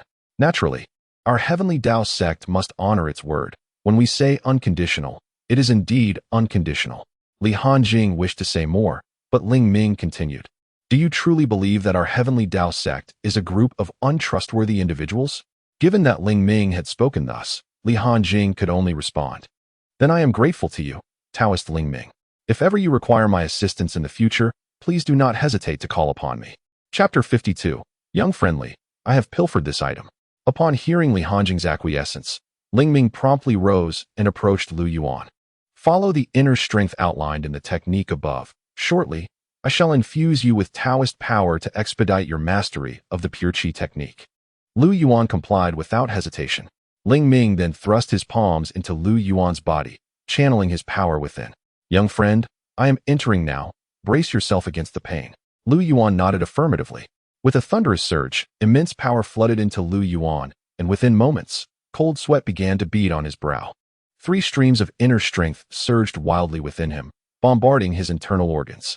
The excruciating pain caused Lu Yuan to bite his lips, drawing blood. This torment persisted for a full half-hour, yet the 3 streams of inner strength showed no signs of calming. Blood began to flow from Lu Yuan's senses. Ling Ming's expression tightened at the sight. This is dire. The internal organs are beginning to fracture. If we do not stabilize the inner strength soon, even a deity would be unable to save him. Saying this, he intensified his power in an attempt to forcibly subdue the other 2 streams within Lu Yuan. However, those 2 streams seemed to possess a will of their own, frantically fleeing towards Lu Yuan's heart.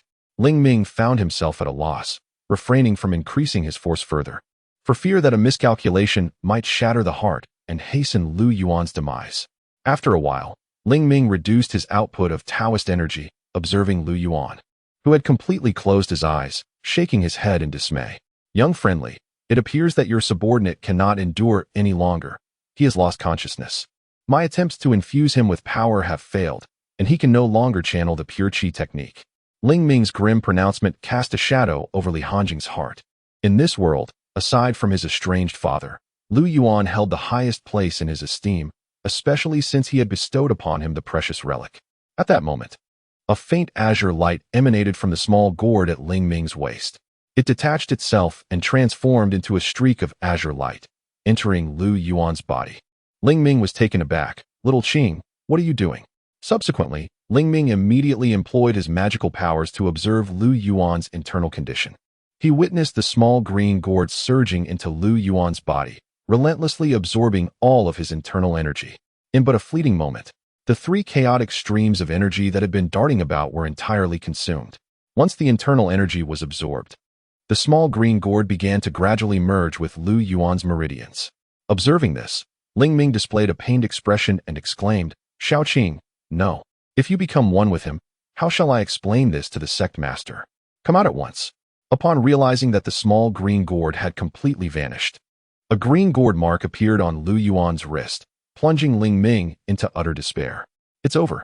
Xiao Qing has gone with another. That old rascal Zhang will surely not let me off the hook. However, Lu Yuan's complexion quickly improved, and an indescribable aura emanated from his body, an amalgamation of murderous intent, benevolence, and otherworldliness. He was truly a paradox. Li Hanjian, observing the somewhat dazed Ling Ming, could not restrain his curiosity and inquired, what was that green gourd? Taoist Ling Ming? Ling Ming rubbed his temples and replied, young friendly. That object is one of the 3 treasured artifacts wielded by the sect master of the Heavenly Tao sect, the green wild goose gourd, capable of containing seas and mountains. Upon hearing this, Li Hongjian comprehended the significance of the item. The reason the weapon realm is termed thus lies in its uniqueness. Every master of the body realm, upon aspiring to ascend to the weapon realm, must seek out an object to nurture, subsequently merging it within themselves to forge their innate weapon. To be precise, it is referred to as an innate treasure. Once it becomes an innate treasure, even the most ordinary item can undergo a qualitative transformation, acquiring extraordinary capabilities. Naturally, the better the quality of the item before it becomes an innate treasure, the greater the enhancement. Generally, a prominent figure in the weapon realm can only nurture a single weapon. However, upon hearing Ling Ming's words, it became clear that the sect master of the Heavenly Tao sect had managed to nurture 3 treasures. In reality, one can only possess 1 innate treasure. The other 2 serve to bolster combat prowess, may be gifted to others, or repurposed. Just imagine, if both parties are in the treasure realm. While the opponent possesses 1 weapon, you wield 3. How could they contend with you? The current situation reveals that Lu Yuan has assimilated a treasure that rightfully belonged to the sect master of the Heavenly Tao sect, transforming it into his innate treasure. This signifies that Lu Yuan has prematurely acquired the qualifications for the weapon realm. Li Hongjian felt a shiver run down his spine. Initially believing he was merely indebted to 1 person, he now found himself in debt to a formidable master of the weapon realm. If an old monster were to seek him out for trouble at this juncture, he would be utterly defenseless. Li Hongjian tentatively probed, Taoist Ling Ming, may I ask how the sect master's weapon came to be in your possession? Ling Ming's gaze flickered, and he confessed, I shall not conceal it from you, dear friend. The green wild goose gourd is something I pilfered from my senior brother. Upon hearing this, Li Hongjian realized the gravity of the situation. The item was, indeed, stolen. It seemed he must return to the capital city that very night to seek his father's counsel. This matter was far too significant for him to manage alone. Suddenly, a young Taoist entered, exuding an even more formidable presence, now at the 8th stage of palm mastery. As the young Taoist stepped in, Ling Ming's eyes brightened. As a sudden thought struck him, Li Xiaoyu, there exists a means to resolve this matter. Observing a glimmer of hope for reconciliation, I promptly inquired, Master Ling Ming, please enlighten us. If there are difficulties, we shall confront them together. Master Ling Ming gestured towards the young Taoist. Now that you have integrated into the Qingyan Hu, you owe the Heavenly Tao a karmic bond. He is our Daozi, named Zhang Daoxian. Though Li Xiaoyu has witnessed his talents, his presence in our sect is primarily to rectify his cultivation shortcomings. This young man is wholly devoted to his training, rarely engaging in worldly affairs, which, in the realm of cultivation, is not necessarily advantageous. Our Taoist philosophy embraces all things. Existence itself justifies reason. Thus, his purpose in coming here is to refine his heart. If Li Xiaoyu can accompany him down the mountain to temper his worldly heart, the matter concerning the Qingyan Hu can be mutually offset. The duration will be 3 years. Truly, as a premier sect, the meticulous approach to nurturing talent is commendable. They seek to forge a being devoid of flaws. Without a moment's hesitation, Li Hongjian nodded in agreement. Master Ling Ming, I accept this task.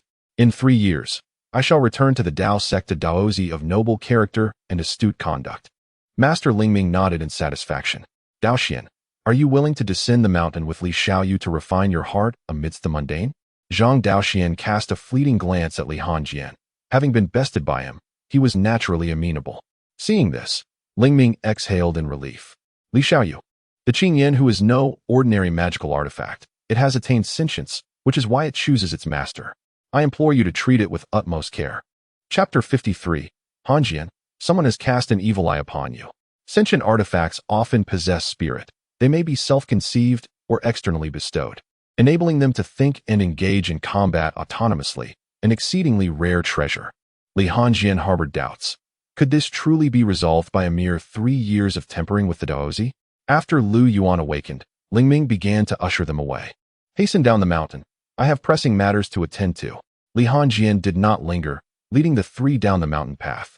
Once Li Hongjian and his companions had vanished from sight, Ling Ming swiftly seized paper and pen. Esteemed senior brother, the sect master writes, I must confess a matter of utmost importance. I have pilfered your Qingyan Hu, and it has since fallen into another's possession. Pray, do not harbor anger towards me, for the loss was not my doing.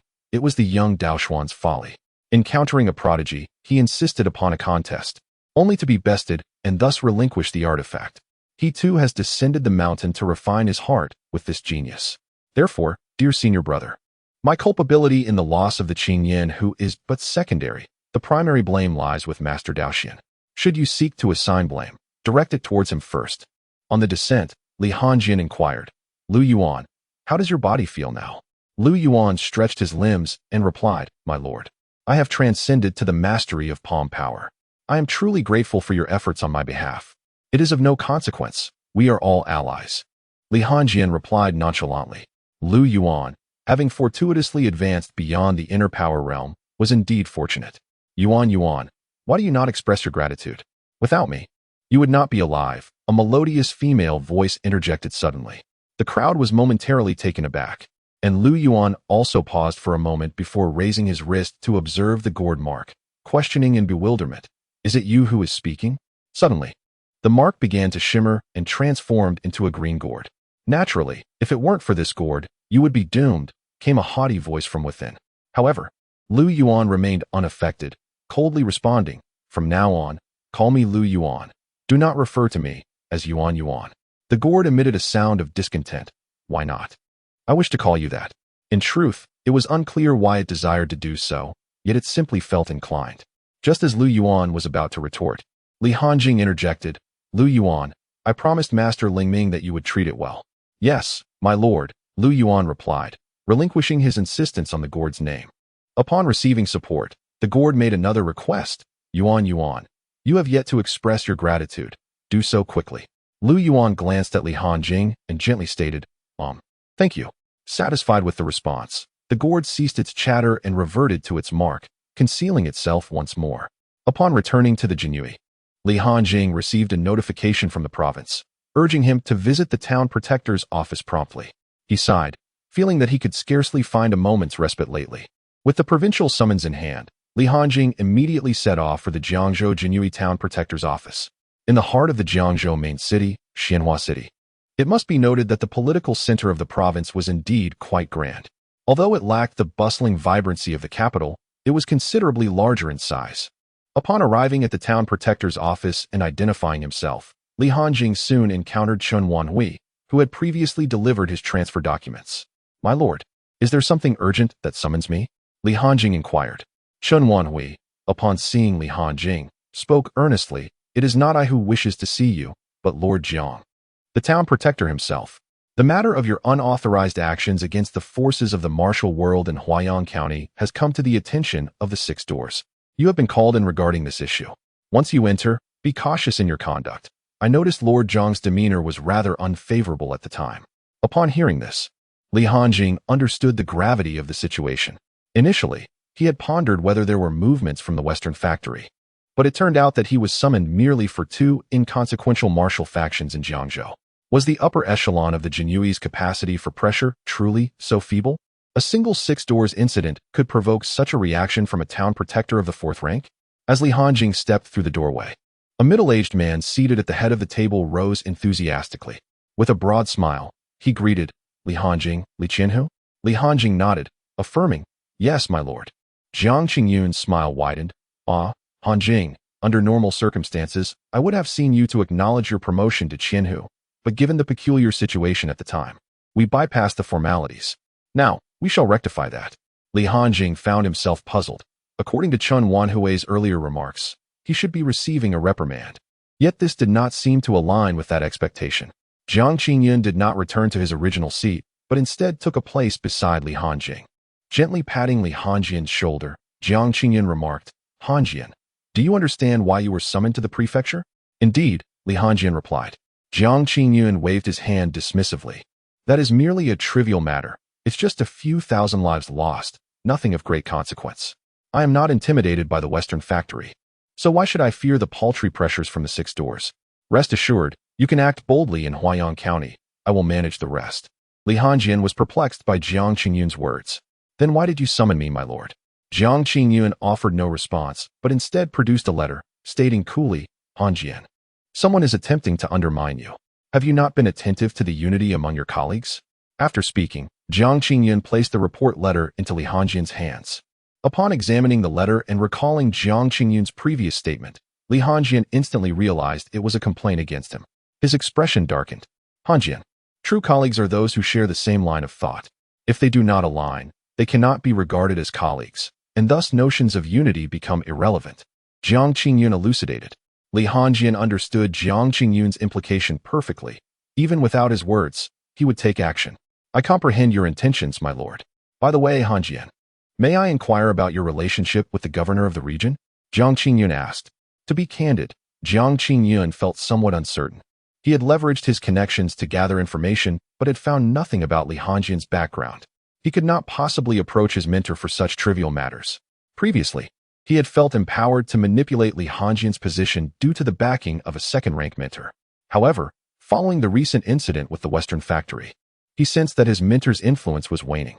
He was even contemplating relocating Li Hanjian from Huaiyang County, fearing that if anything were to happen to him, it might invite trouble upon himself, which he feared he could not withstand. Li Hanjian, puzzled, responded, "The governor?" Jiang Qingyun nodded affirmatively. Li Hanjian shook his head. "I do not know him." Jiang Qingyun wore an expression of understanding. "Ah, I see. If it is inconvenient to disclose, let it be," Li Hanjian retorted. "I genuinely do not know him." After exchanging a plethora of inconsequential words, Li Hanjian was about to take his leave when Jiang Qingyun suddenly called him back. "Hanjian, my purpose in summoning you extends beyond this letter. Recently, there have been significant upheavals in the Xianhuang domain. The chief minister has been implicated in corruption. A staggering 15 million taels of silver were uncovered from his estate, entangling numerous officials. Authorities have dispatched a provincial inspector who has been granted the power to investigate any institution or organization. Our entire Xianhuang domain is poised to enter a rigorous period of scrutiny. In just a few days, the inspector's personnel will arrive in Jiangzhou, tasked with investigations across all counties and districts. Any corruption uncovered will be met with severe punishment. Make sure to address any matters that require cleaning up in these coming days." Upon hearing this, Li Hanjian could not help but furrow his brow. A powerful second-rank official brought down under accusations of corruption? It seemed that the Crimson Flame Empire was on the verge of entering a tumultuous period. The high-stakes game has officially commenced. It is inconceivable that a master of the half-step weapon realm could simply declare victory, especially under the guise of mere corruption. When one reaches such a level of audacity, engaging in open malfeasance, it is evident that the higher authorities are indifferent. This governor is likely just purging the remnants of the bureaucratic faction. "Sir, I shall ensure the cleanup is thorough," replied Li Hanjian. "If you encounter anything beyond your capacity to handle, notify me immediately," Jiang Qingyun instructed. Upon returning to the Imperial Guard, Li Hanjian surveyed the envelope in his hand, not rushing to address its contents. Instead, he summoned Yin Roshin. "People from above are coming, and we must close down the unseemly gambling dens associated with Hubage. Moreover, let us temporarily halt the investments from the Imperial Guard. These illicit gambling establishments are rampant within every consortium in the prefecture, given the substantial profits they yield. In contrast, legitimate casinos pay a hefty sum in taxes annually." Noticing the seriousness etched upon Li Hanjian's face, Yin Roshin's demeanor shifted to one of unease. Observing her reaction, Li Hanjian furrowed his brow. "Have you engaged in any other ventures?" Yin Roshin, glancing at him with a hint of guilt, nodded. "I've been involved in the illicit salt trade." Smack! The sound echoed sharply. "You, a mere operator of Huabage, dare to engage in the illegal salt trade? You are well aware of the government's stringent regulations on salt. Should this come to light, your head will not suffice for the consequences," Li Hanjian reprimanded sternly. In a hushed tone, Yin Roshin countered, "Then where do you suppose the additional 15,000 taels each month come from, if not from my dealings? Other commercial entities provide only that amount in investments." Faced with her reasoning, Li Hanjian fell silent. After a moment of contemplation, he spoke gravely. "Ensure the illicit salt is well concealed. I will devise a plan for the rest." Yin Roshin sprang to her feet. "Very well, I shall attend to it immediately." The arrival of officials from above was not an insurmountable issue. Even if they uncovered something, it would hardly be alarming, as such practices are widespread. However, involvement in the illegal salt trade carries severe repercussions. The state relies on salt taxes for approximately 60% of its annual revenue, and thus, it has little tolerance for violations in this realm. Local merchants like Huabage engaging in the salt trade would undoubtedly sell within the region. With determined investigators, finding leads on Ain Roshin would be a matter of time.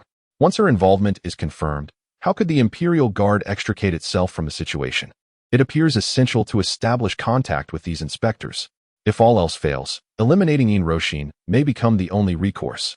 Yet, that would be a last resort, as her removal would irreparably tarnish his reputation in Huayang Prefecture. Henceforth, which merchant would dare to invest in him? Li Hanjian rubbed his temples, astonished that just days prior, Jiang Qingyun had suggested informing him of any unmanageable issues, and now that moment had arrived. He required detailed information about those sent to inspect Huayang Prefecture, allowing for a tailored approach. As the adage goes, every person has their vulnerabilities. Once these weaknesses are identified, the resolution of matters becomes significantly more feasible. With his current intelligence network, it is impossible for him to uncover such information. However, Li Hanjian firmly believes that the Jiangzhou Town Patrol Office will undoubtedly succeed. Let us not forget the purpose of the Genie Way. It appears that the intelligence network of the Flying Eagle sect must be completed expeditiously. If not for the entirety of the Xianhuang domain, at the very least, the intelligence network throughout Jiangzhou is imperative. Otherwise, had Jiang Qingyun not notified him in advance, he would have likely remained oblivious until the patrolling officials arrived, which would have placed him in a decidedly passive position. The letter he penned that day received a reply from Jiang Qingyun the following morning. Li Hanjian opened the response and perused its contents. The list of the inspection personnel for Huayang County included 1. Name, Wu Tao. Gender, male. Position, Judicial Institute of Qingzhou, Martial Domain. Strength, 8th stage of Qi refinement. Hobby, beauties. 2. Name, Zhao Feng. Gender, male. Position, Ministry of Revenue, Liuzhou, Martial Domain. Strength, 8th stage of Qi refinement. Hobby, beauties. 3. Name, Li Hao. Gender, male. Position, Criminal Department of Jingzhou, Xianxing Domain. Strength, 7th stage of Qi refinement. Hobby, silver, beauties. 4. Name, Huang Jun. Gender, male. Position, Bureau of Political Affairs, Suzhou, Martial Domain. Strength, 3rd stage of internal power. Hobby, unknown. This individual is diligent and conscientious, exhibiting no apparent vices. Upon reviewing the profiles of these 4 individuals, it is evident that none originate from the central court. This simplifies matters considerably. However, it is understandable. Those dispatched from the central authority are typically assigned to deal with significant matters, while personnel from other domains are more than adequate for less critical locations. The other 3 individuals are manageable, as Jiang Qingyun has meticulously annotated their details and preferences. Yet, the elusive Huang Jun presents a challenge. He appears to be a model official, which complicates matters somewhat. Nonetheless, it remains merely a challenge. After all, he is human, and Li Hanjian cannot believe that such a person devoid of desires truly exists in this world. If he is indeed free from wants, why would he seek a position of power? Holding such a role inherently implies a degree of ambition. Subsequently, Li Hanjian began to draft a few matters. Lu Yuan, please deliver these items to Huibao Pavilion and ask Ain Roshin to prepare them. Li Hanjian summoned Lu Yuan. Yes, my lord, Lu Yuan replied. Why do you always send Yuan on errands? Doesn't he tire? A sound emanated from Lu Yuan's wrist. Li Hanjian paused momentarily, observing the situation. Lu Yuan coldly remarked, do not address my lord in such a manner. It is my duty to assist him. Chapter 55. A desire to forge friendships. Lu Yuan. Have you forgotten my promise to Taoist Lingming? Li Hanjian inquired. Lu Yuan nodded in acknowledgement. Yes, my lord, I will be more mindful in the future. Why do you address him as Yuan again? Qingyan who questioned. Do not speak to my lord in that manner. After a series of exchanges, Li Hanjian finally managed to send both Lu Yuan and Qingyan who on their way. Although he remained uncertain as to why Qingyan Tower intervened to assist Lu Yuan, he nonetheless hoped that Lu Yuan would engage in more conversation. Otherwise, his perpetual silence might lead to suppressed emotions, easily dominated by murderous intent. In this regard, Qingyan who could facilitate better communication with Lu Yuan. Lu Yuan is undoubtedly a prodigious talent in the realm of weaponry. His potential must not be squandered. For the loss to Li Hanjing would be considerable. A formidable master would be lost. Contemplating this, a perplexing question suddenly arose in Li Hanjing's mind. System. Please open the subordinate strength template for me. Beep. Opening subordinate strength template. Subordinate character. Name. Lu Yuan. Gender. Male. Cultivation technique. 3 paths technique. No grade. Cannot be upgraded. Martial practice. Third stage of Palm Force subordinate force group. Huayang Prefecture. Jinui Jiyue. Number of personnel. 100. Collective technique. Shaki decision. Excellent. 02000. Comprehensive combat strength. Perfected 9th stage of body refinement. What is this 3 paths technique? Li Hanjing inquired. What happened to the killing inner cannon? Beep. Due to the host's subordinate embodying the 3 paths, the inherent killing energy within him has naturally merged, leading to a completely different method of internal energy operation. Thus, the killing technique does not exist. And what does this no grade signify? Li Hanjing pressed further. No grade signifies no upper limit.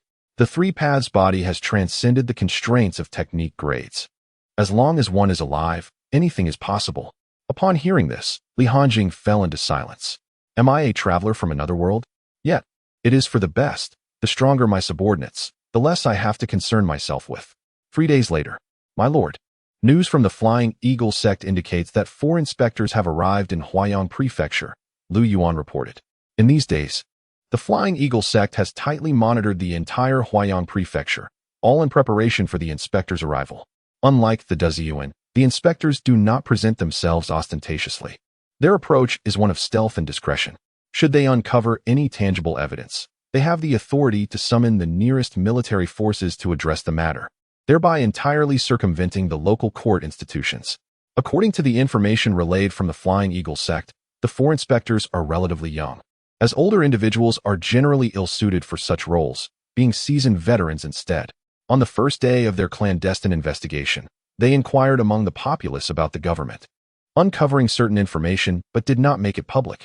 On the second day, they sought information regarding the Western factory, again uncovering details without any announcement. On the third day, they gathered intelligence about the Eastern factory, discovering more yet remaining discreet. On the fourth day, they probed into the Jinyui's affairs, revealing certain findings that prompted them to hurriedly pack their belongings in preparation to depart Huayang Prefecture. Gazing at the intelligence provided by the Flying Eagle sect, Li Hanjing took a leisurely sip of tea. Let us invite the inspectors for a cup of tea. Lu Yuan immediately grasped Li Hanjing's intent. This was a task he was well versed in. At a certain inn in Huayang Prefecture, this time, we have truly struck gold.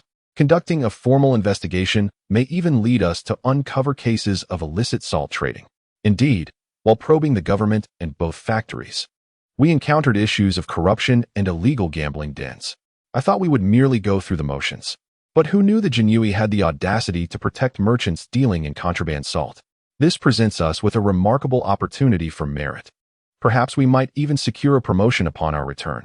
Let us make haste and promptly inform the nearby supervising general to prevent any prolonged complications. Crack. Lu Yuan, accompanied by dozens of imperial guards, abruptly burst into the room. Esteemed officials, why the haste to depart? Why not join us for a meal before you leave? The sudden intrusion startled the 4 officials. Huang Jun, in a state of alarm, exclaimed, Imperial guards? What is your intention? Without uttering a word, Lu Yuan swiftly subdued all 4 inspectors. Engaging in clandestine investigations under the very noses of the Imperial guards was rather audacious. Come now, lordly. We invite you to dine with us, he declared, as the guards produced burlap sacks to cover the heads of the 4 men, preparing to carry them away. Mindful of the daylight and the conspicuousness of their actions, suddenly engulfed in darkness, the 4 inspectors panicked. What do you intend to do? We are appointed inspectors from the Central Court. Do you realize the trouble you would incur by abducting us? Lu Yuan, after placing them in chairs, removed the sacks from their heads. Li Hanjing glanced at the 4 men and gestured towards an array of delicacies on the table. With a smile, he remarked, You 4 have journeyed far and commenced your duties without so much as a word to us. Such dedication to the court is commendable. Since we are aware of your arrival, we must extend our hospitality. Once the inspectors regained their sight, their initial fear began to dissipate. Huang Jun spoke first, lordly. Knowing our identities, what is the purpose of bringing us here? Li Hanjing appeared puzzled. But I just mentioned hosting you. Huang Jun replied, Killing us one to absolve you. The court would simply send down more formidable individuals. Can you guarantee that you can handle every wave? It would be wiser to await the court's judgment. You would merely be an accomplice, likely facing imprisonment, but not death. Huang Jun laid his cards on the table. Li Hanjing chuckled. An accomplice, you say? As far as I know, even being an accomplice in salt smuggling could result in a lifetime behind bars. What is the difference between that and death? He continued. The purpose of inviting you here is merely to forge a friendship. I wonder if you would be so kind as to grant me this favor. With that, Li Hanjing clapped his hands, and a steward from Hubei presented 4 stacks of silver, each amounting to 10,000 taels, before the inspectors. While this sum was not substantial for Li Hanjing, it represented a fortune for the men before him, all of whom held positions in the provincial departments, where their superiors were plentiful. Given their influence, earning an additional 200 taels in a month was already considered a considerable windfall. The 10,000 taels each would equate to several years' worth of supplementary income. The other 3 inspectors couldn't help but swallow hard at the sight of the silver. It was an exorbitant amount. They were merely fortunate to have been appointed as inspectors this time. It was uncertain if they would ever have such an opportunity again. The 3 exchanged glances, contemplating their predicament. Observing their hesitation, Li Hanjing clapped his hands once again. A few elegantly poised women approached, taking their seats beside the 4 men. A gentle softness permeated the bodies of the 4 individuals. Except for Huang Jun, the other 3 young men flushed with embarrassment. Such treatment was typically reserved for those in higher echelons, akin to the privileges afforded to women in brothels. However, the allure of those women was too steeped in worldly affairs, and the more refined among them were beyond their means, rendering them incomparable to the enchanting beauties before them. Li Hanjing spoke with a hint of indifference. Gentlemen, I trust the gift of friendship I present is satisfactory. Will you not extend me a modicum of consideration? Just as the other 3 were about to respond, Huang Jun interjected. Gentlemen, the court has entrusted you with this inspection for a reason. Do not squander this opportunity for advancement in pursuit of immediate gain. Who knows? This endeavor may lead to your promotion. His words stifled the thoughts of the other 3. For among the 4, if one dissented, the others would be unable to proceed. Inwardly, they began to scorn Huang Jun. What significance did his words hold? If those in the central authority expressed concern, perhaps it would be worth noting, but for them, merely filling numbers was a burdensome task. Their roles were merely ceremonial.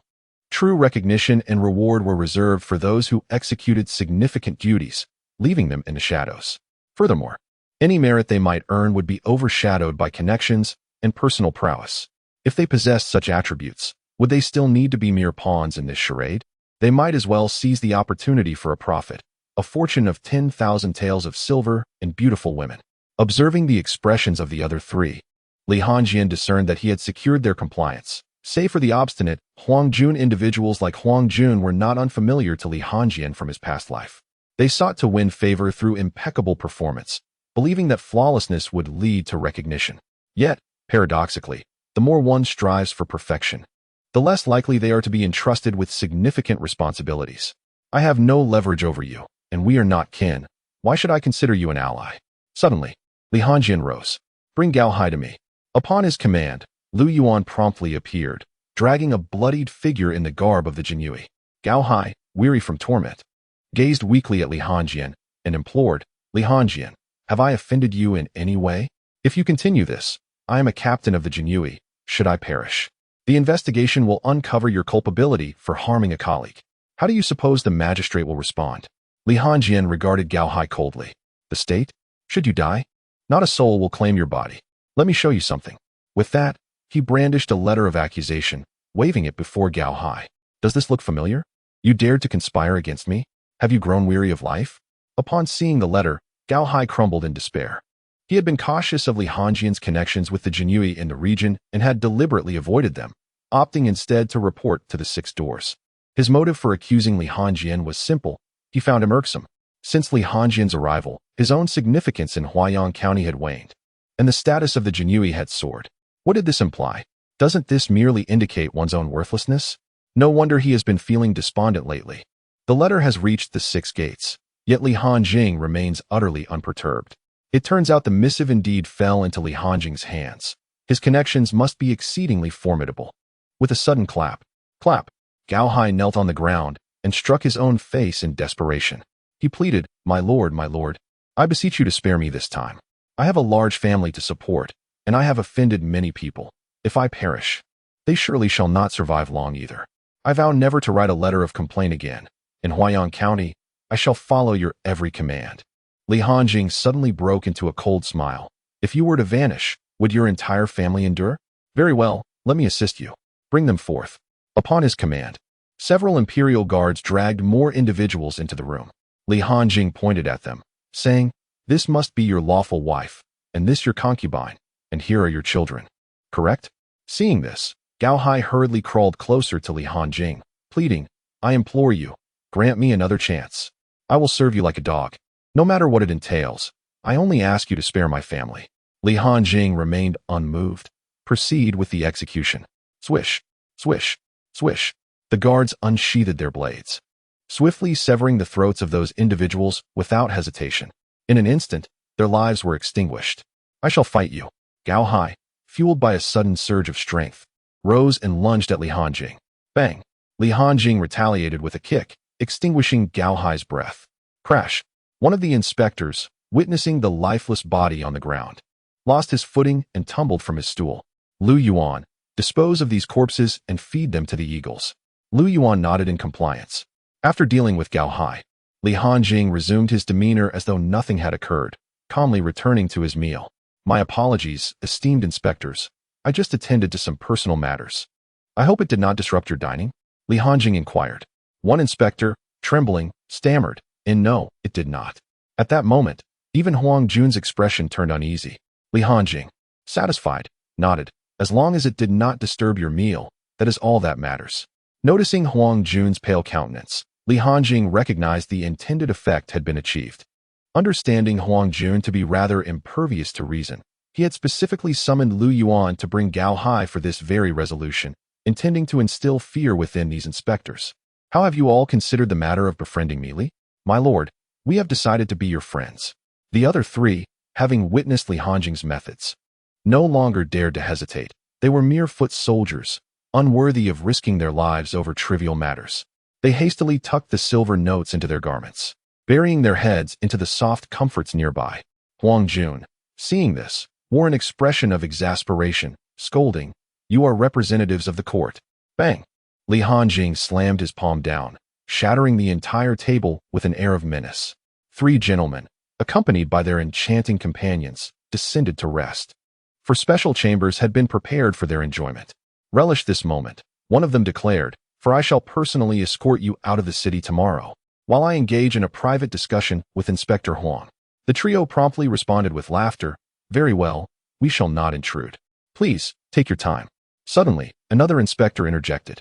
If all else fails, it would suffice for Inspector Huang to meet his demise at the hands of bandits. After all, given their current situation, should Huang Jun prove recalcitrant, it would leave them with no other recourse. "Alas, I have prematurely released the chapter scheduled for midnight. It seems I must work overtime again." Chapter 57, Rest Assured. "My lord, there are no oxen that cannot be worked to exhaustion." Upon hearing this, Li Hanjing glanced at the inspector who had just spoken. "This fellow is well suited for the Imperial Guards," he mused. Huang Jun's expression betrayed a flicker of anxiety. Once the other three had departed, Li Hanjing regarded Huang Jun, his smile masking the disdain beneath. "What is the meaning of your reluctance, Inspector Huang? Do you not wish to count me, Li Hanjing, as your friend?" Despite the provocative words of his colleague, Huang Jun maintained his haughty demeanor. "My lord Li, I reiterate, the court has chosen me as an inspector." With a swift motion, Li Hanjing struck Huang Jun across the face, sending him sprawling to the ground. How audacious! To mistake a feather for a command. Li Hanjing's patience had evaporated. Bring forth the aphrodisiacs. Fill his stomach to the brim. He then cast a glance at the lovely companions nearby. "If we cannot extract every last bit from him today, your presence here will be rendered unnecessary." The exquisite ladies nodded in agreement, assuring him, "My lord, rest easy. No ox can work itself to death." Soon, two Imperial Guards hoisted the dazed Huang Jun, force-feeding him the concoction. The following day, the three inspectors gathered in the courtyard of the Imperial Guards, invigorated and refreshed. Ah, what a delight! I must say, Lord Li's hospitality is unparalleled. If only we could enjoy such comforts upon our return. After all, there is little hope for promotion, so why not indulge in life's pleasures? You, my friend, with the 1,000 taels bestowed by Lord Li, shall have ample means to live lavishly for quite some time. They chuckled. Yet, I wonder how that proud fool, Huang Jun, fared. If Lord Li cannot manage him, we may need to lend our assistance. Fear not. Given Lord Li's methods from yesterday, that Huang Jun will surely suffer a reckoning. Before long, Li Hanjing approached with 2 imperial guards in tow. Ah, esteemed inspectors, did you enjoy your evening? Should you desire more time for amusement, I can arrange it. The inspectors exchanged pleasantries. Lord Li, your hospitality is beyond reproach, but we must hasten to report back. By the way, where is Inspector Huang? Li Hanjing stepped aside, revealing the 2 guards supporting a Huang Jun who could barely stand. His legs trembled, his face pale as death, lips devoid of color, and his eyes vacant, teetering on the brink of consciousness. Li Hanjing, seemingly unfazed, began to explain the situation. Last night, Lord Huang was rather exuberant, insisting on the presence of beautiful women, and in a moment of distraction, found himself in a rather compromising situation. The young man should indeed exercise some restraint. The 3 individuals present were not surprised by Huang Jun's fate and nodded in agreement. Indeed, indeed. Suddenly interjected an inspector named Wu Tao. My lord, how about this report stating that Inspector Huang perished due to excessive indulgence? Rest assured, he will certainly not meet his end in Huaiyang County. Li Hanjing's eyes lit up. Wu Tao is it? He inquired, to which Wu Tao eagerly nodded, affirming, yes. My lord. This was the very inspector who had suggested that Huang Jun should die at the hands of bandits the previous day. Li Hanjing nodded in satisfaction. Well done. You have a knack for report writing. I shall remember you. Hearing this, Wu Tao felt a surge of excitement. Although he had no further dealings with Li Hanjing after this incident, the latter's early rise to the position of a captain in the Jinhui spoke volumes of his potential. It was conceivable that a mere mention from him could alter Wu Tao's destiny. Why not seize the opportunity for a favor? Subsequently, Wu Tao produced a small booklet and began to write in front of Li Hanjing. The latter glanced over and saw it read. Results of the Huaiyang County investigation. The local government operates inadequately, disregarding the grievances of the populace. The local offices of the 2 agencies are similarly ineffective, failing to fulfill their duties. However, the Jinyui's second captain acts decisively, sincerely serving the court. With Captain Li Hanjing providing clear directives, he takes not a single thread from the common folk, honoring the trust of the court, ensuring regional stability, and combating crime. To be honest, Li Hanjing felt somewhat embarrassed to continue reading Wu Tao's written words. Indeed, he was quite adept at report writing. Seeing Wu Tao intent on continuing, Li Hanjing quickly interjected, Ahem, that is sufficient. Wu Tao, upon hearing this, chuckled, Since you deem it enough, my lord. I believe this content hardly encapsulates your contributions to Huaiyang County and to the court. He then glanced at the 2 other inspectors beside him. Wouldn't you agree? The 2, somewhat bewildered by Wu Tao's maneuvering, still managed to nod in agreement. Yes, my lord. Li Hanjing smiled and instructed. Award Inspector Wu an additional 10,000 taels for travel expenses, while the other 2 inspectors shall receive 2,000 each. Although the higher-ups would likely not scrutinize this report. For reasons unknown, Li Hanjing found himself increasingly favoring Wu Tao. He was a talent in social dealings, precisely the kind of individual Li Hanjing needed by his side. Regrettably, they were not part of the same system, nor even the same domain. Otherwise, it was possible he might have attempted to bring him under his wing. 2 months later, the Xianhuang domain gradually began to stabilize, and officials from the court commenced a comprehensive withdrawal. The populace resumed their merrymaking, enjoying music and dance. Over these 2 months, the Jinyui's recruitment of mercenaries had garnered a significant number of wandering heroes, including over 500 individuals at the 5th stage of physical cultivation and more than 100 skilled practitioners in the Qi cultivation realm. With this approach, the Jinyui's overall strength has reached parity with the government and the Eastern and Western courts in merely 2 months. Naturally, this model is contingent upon the unique nature of the Jinyui. The government structure requires passing rigorous examinations, while the Eastern and Western courts, despite having special recruitment powers, are limited to enlisting eunuchs. Convincing these wandering heroes to undergo castration to join the courts is a daunting task. No amount of compensation would entice them, as they would rather retain their manhood than squander their lives for mere silver. With an increasing number of recruits, the financial burden on the Jinyui has begun to escalate. The salaries for these wandering heroes are quite substantial. Those with a body refinement level above 5 earn 100 taels of silver per month, while those in the Qi refinement stage command even higher salaries of 500 taels a month. Altogether, The monthly payroll alone amounts to a staggering 100,000 taels. Not to mention additional expenses, rendering the initially allocated 150,000 taels insufficient. However, despite their high cost, these wandering heroes are remarkably efficient. They fulfill tasks promptly and with a spirit of camaraderie. This is the distinction between contract workers and those with formal positions. Those with positions, as long as they do not err, are obligated to be maintained by the court's regulations, resulting in some individuals becoming complacent and unproductive once they realize their prospects for advancement are bleak. Chapter 58. I still wish to enter the mortal realm Daozi. This is our own tavern. If the drinks aren't to your liking, we can always visit again. By the way, next time, we won't just drink. We'll indulge in other pleasures. No, I mean to introduce you to the mortal realm. Murongji, his face flushed from drink, said playfully to Zhang Daoxian. Zhang Daoxian, maintaining his composure, replied, yes, that sounds agreeable. Murongji nodded in satisfaction, recalling that one must enter the mortal realm to refine one's heart. Suddenly, hearing a noise outside, Li Hanjing slowly stepped out.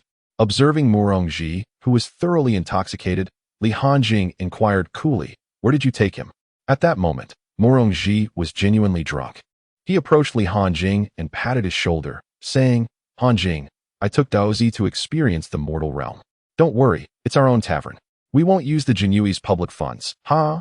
With a swift motion, Li Hanjing tossed Murongji outside, commanding someone to take him away to sober up. What kind of decorum is this, causing a scene in broad daylight?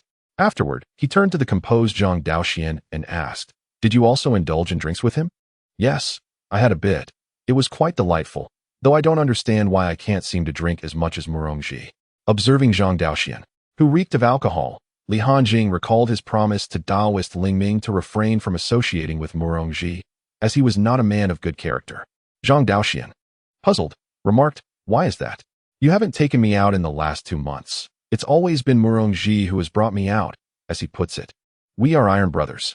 At this point, Zhang Daoxuan's curiosity piqued. Li Hanjing, may I pose a question to you? Li Hanjing nodded. Ask away, I will share what I know.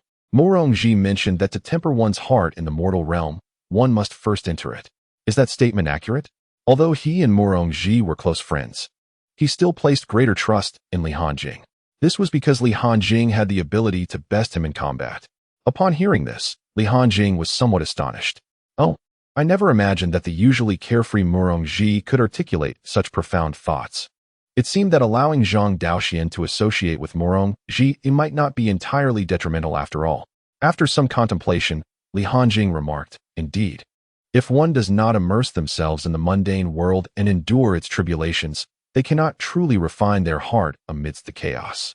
Zhang Daoxian, reflecting on this, murmured to himself, oh, it appears that next time I must accompany Murongji to a tavern and experience the world. Li Hanjing, unable to suppress his voice, exclaimed, what did you just say? Zhang Daoxian, taken aback, replied, to immerse in the mundane, of course. Murongji mentioned taking me along to experience the world next time we visit a tavern. Li Hanjing realized he had gravely misjudged the depth of Murongji's words. No, you must not delve into the mundane, and in the future, do not accompany Murongji on such outings. I shall ask Lu Yuan to take you out instead. He countered. Zhang Daoxian questioned, why not? Did you not just affirm that his words were indeed wise? Are you perhaps afraid that should I cultivate my heart amidst the mundane, I might surpass you? He was resolute about trying out this experience at the tavern. Observing Zhang Daoxuan's stubborn demeanor, Li Hanjing understood that he could not dissuade him, for after all, the legs that carried him were his own. His only concern was whether the heavenly path would be displeased to learn that the hope of their sect had gone astray, fearing retribution. Yet, he considered, there might be some truth in the Taoist saying that existence itself justifies reason. In Huaiyang County, Qingling County, a man, visibly anxious, addressed the figure clad in black before him. Master, I inadvertently killed several members of the brocade guard. The black-clad man spoke in a low, grave tone. Do you realize that your actions could jeopardize our operations in Huaiyang County? Should the higher authorities hold us accountable, I cannot bear the consequences. The man knelt, rendered speechless by fear. The black-clad man continued nonchalantly, when one errs, they must pay the price. Take your own life. The man lifted his gaze, filled with defiance. And upon hearing the news, the man succumbed to utter despair and unsheathed his sword. With a swift motion, he concluded his own life. At the monthly assembly of the Jinyui 2nd Division, Li Hanjing occupied the seat of honor, observing the various commanders from the counties. "This must be our first meeting since my ascension to this position," he remarked. 2 months ago, I mentioned convening a gathering, but due to unforeseen circumstances in our region, we have yet to meet and discuss the conditions of the grassroots Jinyui. This is indeed my oversight. One of the Jinyui, smiling, responded, "Sir, it is we who should bear the blame, for since your appointment, we have not proactively reported to you." After the exchange of formalities, Li Hanjing found himself more familiar with these commanders. Ahem, now that pleasantries are concluded, let us discuss pertinent matters. I would like each county to report on their situation. Li Hanjing proposed. "Sir, I am Zhang San, the commander from Qingquan County. Since your arrival, conditions have improved significantly. The officials have begun to show us some respect. With better circumstances, the economy has naturally flourished, and from now on, our county is able to contribute 30,000 taels of silver monthly to support the finances of the prefecture." Another commander rose to speak. "Sir, I am Li Si from Yang County. Our county's finances have also begun to recover, allowing us to provide 20,000 taels of silver monthly to the prefecture." After hearing the reports from the first 2 commanders, Li Hanjing felt rather pleased, as it seemed they had come prepared. However, when the last commander stood up to report, he hesitated and said, "Sir, the situation in Lantian County is not good. Several individuals have died, including 1 commander and 6 official Jinyui." At this revelation, the previously lively atmosphere fell into silence. Li Hanjing raised an eyebrow, questioning, was this the doing of the officials? Typically, counties lack the presence of both the east and west factories. Thus, pondering the matter, Li Hanjing concluded that only officials would dare to challenge the Jinyui. As for the forces of the Jianghu, Lantian County harbored no significant gangs. The wandering Jianghu heroes would have no reason to kill a mere commander, as they valued fairness in combat.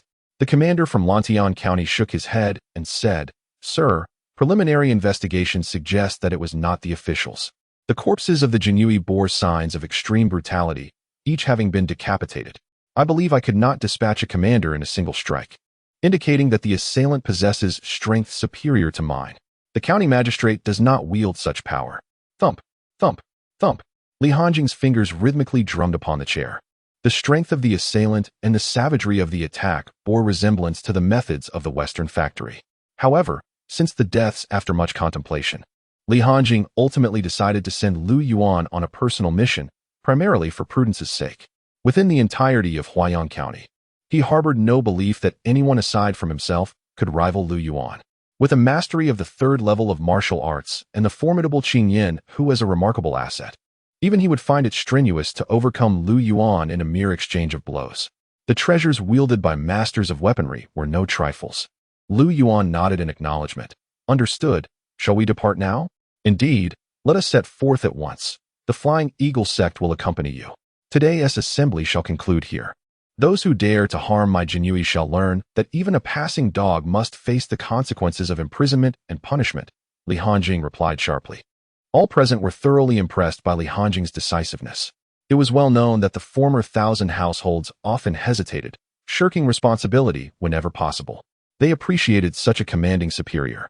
After all, they were not a bureaucratic institution. Their role was to maintain local stability while considering myriad factors. They were Jinyui, after all, if they acted timidly, deliberating endlessly. What would distinguish them as a special agency? A special agency must employ a unique approach. This was the essence of Jinyui, swift retribution and audacious actions. In Lantian County of Huaiyang County, shortly after Lu Yuan's arrival, the Flying Eagle sect, alerted by news, hastened to join him. "Master Lu, I am Yang Fan, the 3rd elder of the Flying Eagle sect. Lord Li sent me to assist you in this endeavor," Yang Fan announced, flanked by dozens of disciples. Lu Yuan nodded. "Excellent. This operation relies heavily on your expertise. Should it be executed flawlessly, I will duly commend you to the Lord." To maintain discretion, Lu Yuan had refrained from bringing his Jinyui and ventured alone to Lantian County. Yang Fan, grinning broadly, clasped his fists in gratitude. "Thank you, Master Lu. We shall commence our work immediately." With a wave of his hand, Yang Fan signaled his disciples to produce a number of eagles from their breathable black pouches, whispering incantations to them. In no time, these birds took flight, dispersing across Lantian County. Confidently, Yang Fan remarked, Master Lu. Let us wait quietly for half an hour and find a place to enjoy some tea. Very well, Lu Yuan replied nonchalantly. The 100 households of Lantian County exchanged puzzled glances. Did the Jinui not inquire into the particulars of cases in this county? How could they act without understanding the facts? Although comprehending the truth did not guarantee clarity, as it was rare for a murderer to linger at the scene. Most fled to distant lands, unless, of course, the perpetrator was unafraid of the forces behind their pursuers. Gentlemen, would you like me to elaborate on the specifics of the events that transpired? One of the 100 households finally ventured to ask. Lu Yuan shook his head. No need. Just remain patient for news. As Li Hanjing's most trusted aide, he was acutely aware of the Flying Eagle sect's terrifying capabilities in intelligence gathering and investigation. To speak candidly, wherever there are birds, the Flying Eagle sect can unearth any information. In this vast sky, where could one not find a few birds taking flight? Upon witnessing the refusal from the other party, the local official of Lantian County fell into silence. He was keen to observe how these individuals could uncover information without his input. As a local magistrate who had spent several days on investigations without yielding results, he reported to the county, doubting that these people could glean any insights within just half an hour. After a brief span of 30 minutes, each trained eagle returned to its master. Dozens of disciples closed their eyes, their hands caressing the birds. After a moment, one disciple opened his eyes first. My lord, the eagle communicated with some birds from the east. There have been no unusual occurrences in that region in recent days. Another disciple then opened his eyes. My lord, in the southeastern outskirts of the county, some unusual events transpired. Two factions engaged in a violent clash. In the northwest of the county, everything is normal, he added. The local official of Lantian County listened in increasing astonishment, as the events recounted were indeed true. Just days prior, two groups had clashed over territory in the southeastern direction. Have the intelligence-gathering methods of the county become so sophisticated? He mused. My lord, in the heart of the county, news from the Eagle indicates that 3 days ago, a man with a resemblance to the esteemed official here entered an establishment reeking of perfume. Upon hearing this, Yang Fan immediately grasped the situation and teased. My lord seems to have a rather leisurely disposition, considering his subordinates have met untimely ends, yet he still finds time to frequent brothels. The local official of Lantian County, visibly embarrassed, hurried to explain, My lord, that is not the case. At that time, I was unaware of these events.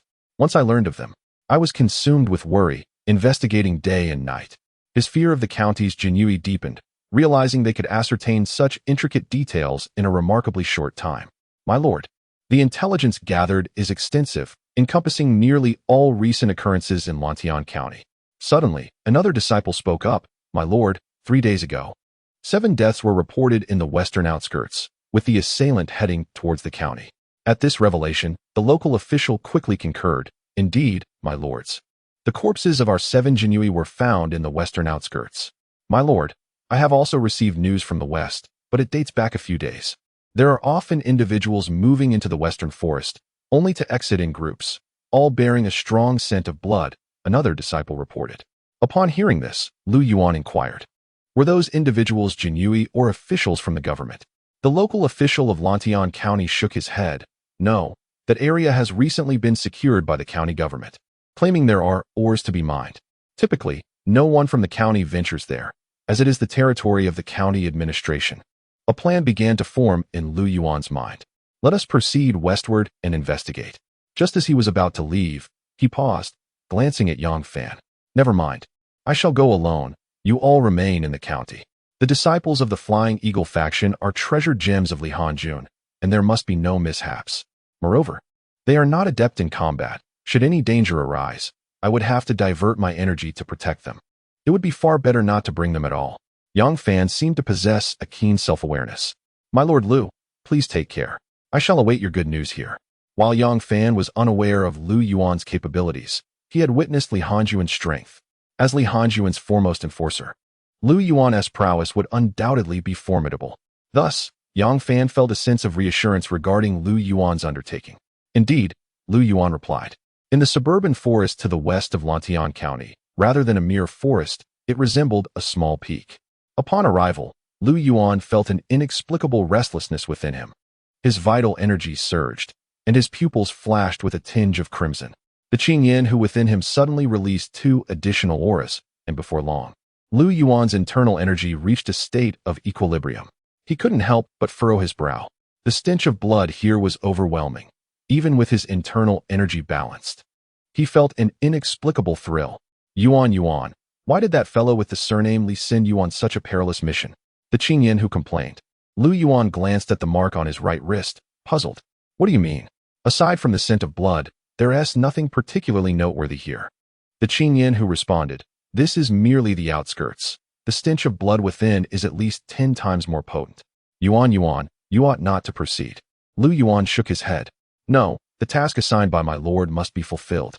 Upon hearing this, the Qing Yin who immediately grew cross. All right, fine. Everything is my lord. My words mean nothing to you. He is merely your superior, while I am your lifebound treasure. If you perish, I too shall be lost. Thus, we share a closer bond. Do you understand? Indeed, Lu Yuan nodded. Good. Then be obedient and heed my counsel. Let that fellow with the surname Li come himself. The Qing Yin who spoke in a gentle and intelligent tone, clearly pleased with Lu Yuan's expression. As Lu Yuan continued to venture deeper, he maintained, I cannot. The task assigned by my lord must be completed. The Qing Yin who rebuked, you have acknowledged our bond. Yet why do you heed his words over mine?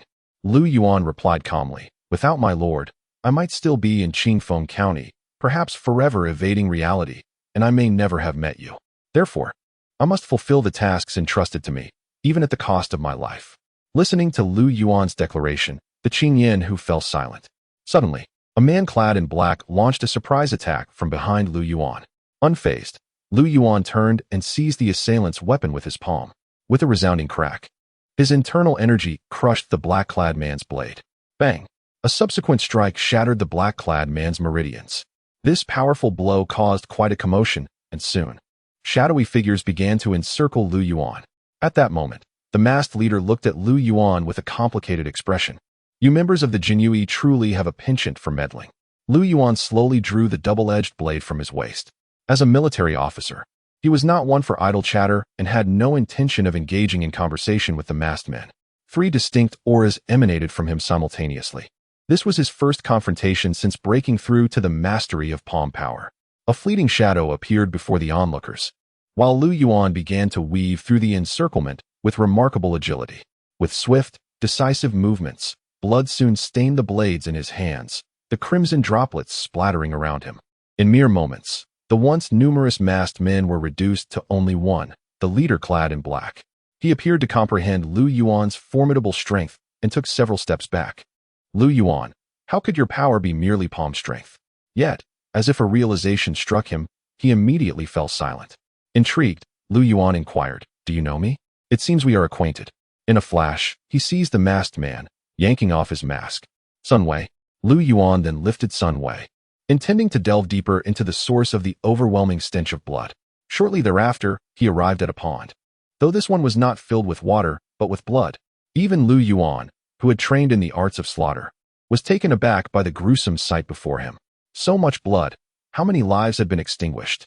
What was Sun Wei truly up to? Sun Wei's face turned ashen. Lu Yuan, you have stumbled into a grave situation. This is beyond your comprehension. Lu Yuan understood that the current scenario was far beyond what a mere qi refinement realm Sun Wei could manage. Without hesitation, he intended to depart with Sun Wei in tow, planning to report back to Li Hanjing immediately. However, a man clad in a black robe appeared before him. Seemingly out of nowhere, the black-robed figure, emanating a faint aura of menace, spoke. He speaks the truth. This is not knowledge meant for you. Initially, I had hoped to allow you to leave unharmed, even after you killed so many, provided you did not witness the blood pool. But now that you've seen it, your fate is sealed. The aura exuded by the stranger was familiar to Lu Yuan. Indeed, it resembled that of the deranged woman he had encountered that fateful night in Ziyuan County. The moon worship cult? The black-robed man chuckled softly. Ah, now you are even more doomed. With that, he unleashed a powerful palm strike aimed directly at Lu Yuan. Not one to falter, Lu Yuan swiftly raised his blades in defense. The impact was thunderous, sending Lu Yuan hurtling backward. Yet, he appeared to sustain only minor injuries, rising steadily to his feet. The black-robed man, witnessing Lu Yuan's resilience, was taken aback. Despite being a 9th-tier master of palm power, He had unleashed his full strength, but his opponent merely bore slight wounds. Once upright, Lu Yuan's pupils transformed from black to a faint azure hue, his voice laced with indignation. You dare to bully my Yuan? The man in the black robe furrowed his brow upon gazing into Lu Yuan's azure pupils, feeling an overwhelming sense of oddity. It was peculiar from the outset, 3 distinct auras emanating from one individual. Now, however, it had coalesced into a singular force, one that was significantly more formidable than the previous manifestations. You can still control my body, Lu Yuan, whose consciousness had plunged into an abyss of darkness, inquired with curiosity. Although he was enveloped in obscurity, he could still sense his body in motion. The Qingyan who, dissatisfied, retorted, I am your innate treasure. Theoretically, we are one. Moreover, I had warned you against entering, yet you insisted. Now, look at the disparity in realms between you and him. Your body is feeble, and I cannot exert my strength for long. I will temporarily suppress him, and then you must flee. As Lu Yuan spoke, a surge of azure light emanated from his palm. The man in black, sensing this aura, instinctively recoiled. What kind of cultivation technique do you practice that allows you to ascend to the 9th level of perfection in such a brief span? Boom. A blast of azure inner strength surged towards the black-robed man. Instantly, an endless tide of blood energy enveloped him, providing defense. The clash of the two forces erupted, sending shockwaves that toppled trees and stirred the dust. Amidst the chaos, Lu Yuan suddenly produced a small azure gourd. In an instant, the gourd released an enigmatic mist that gradually enveloped the man in black. The time has come. I have briefly subdued him. Now hurry, Qingyan who instructed. Lu Yuan's pupils swiftly returned to their normal hue, and without hesitation, he dashed towards his escape. Bang, bang, bang. The black-robed man relentlessly bombarded the azure mist with his inner strength, yet it seemed futile, leaving him helpless as he watched Lu Yuan depart. Half an hour later, Lu Yuan hastened towards the county with the disciples of the Flying Eagle sect. Along the way, he inquired with curiosity, what was that azure energy of yours? It is my special skill. Had your cultivation been higher, we wouldn't have needed to flee today. I could have directly refined him into essence for your cultivation. Qingyan who replied, her voice tinged with fatigue. Noticing her weakened state, Lu Yuan refrained from further questioning and merely stated, next time, I will proceed with caution. I have grown accustomed to acting alone. After all, death is merely death. His time spent with Li Hanjian had exposed him to many realities, teaching him that one must inevitably sacrifice something to gain. The abrupt elevation of his realm without any apparent side effects indicated that Qingyan who bore the necessary consequences. Qingyan who offered no response, merely flickering strangely. After a while, the azure aura surrounding the man in black began to dissipate. Once free to act, he summoned an eagle, scribbled a message, and swiftly set off towards Huayang County. Nightfall descended upon Huayang County, where the Jin E Guard awaited. Sir, the situation is grave. It concerns the disciples of the Moon Worship sect. Upon returning to the Jinyue, Lu Yuan immediately sought out Li Hanjing to deliver his report. Upon hearing the name of the Baiwa sect, Li Hanjing could not help but recall a certain night when he had been ruthlessly attacked by a deranged woman from the sect.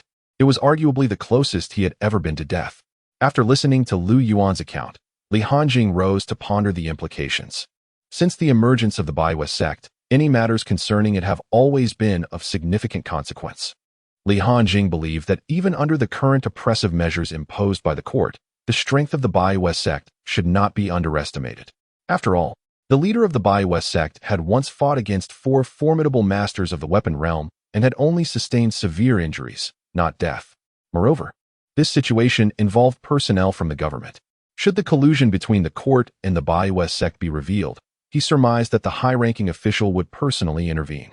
After careful consideration, Li Hanjing remarked, Lu Yuan, let us temporarily refrain from getting involved in this matter. I shall report it to the provincial office. Such a thankless task can be left for them to resolve. In the past, the Jinyue had been too eager for recognition, which resulted in the burden of dealing with the Baiwa sect falling squarely on their shoulders. Yet suddenly, Li Hanjing changed his mind.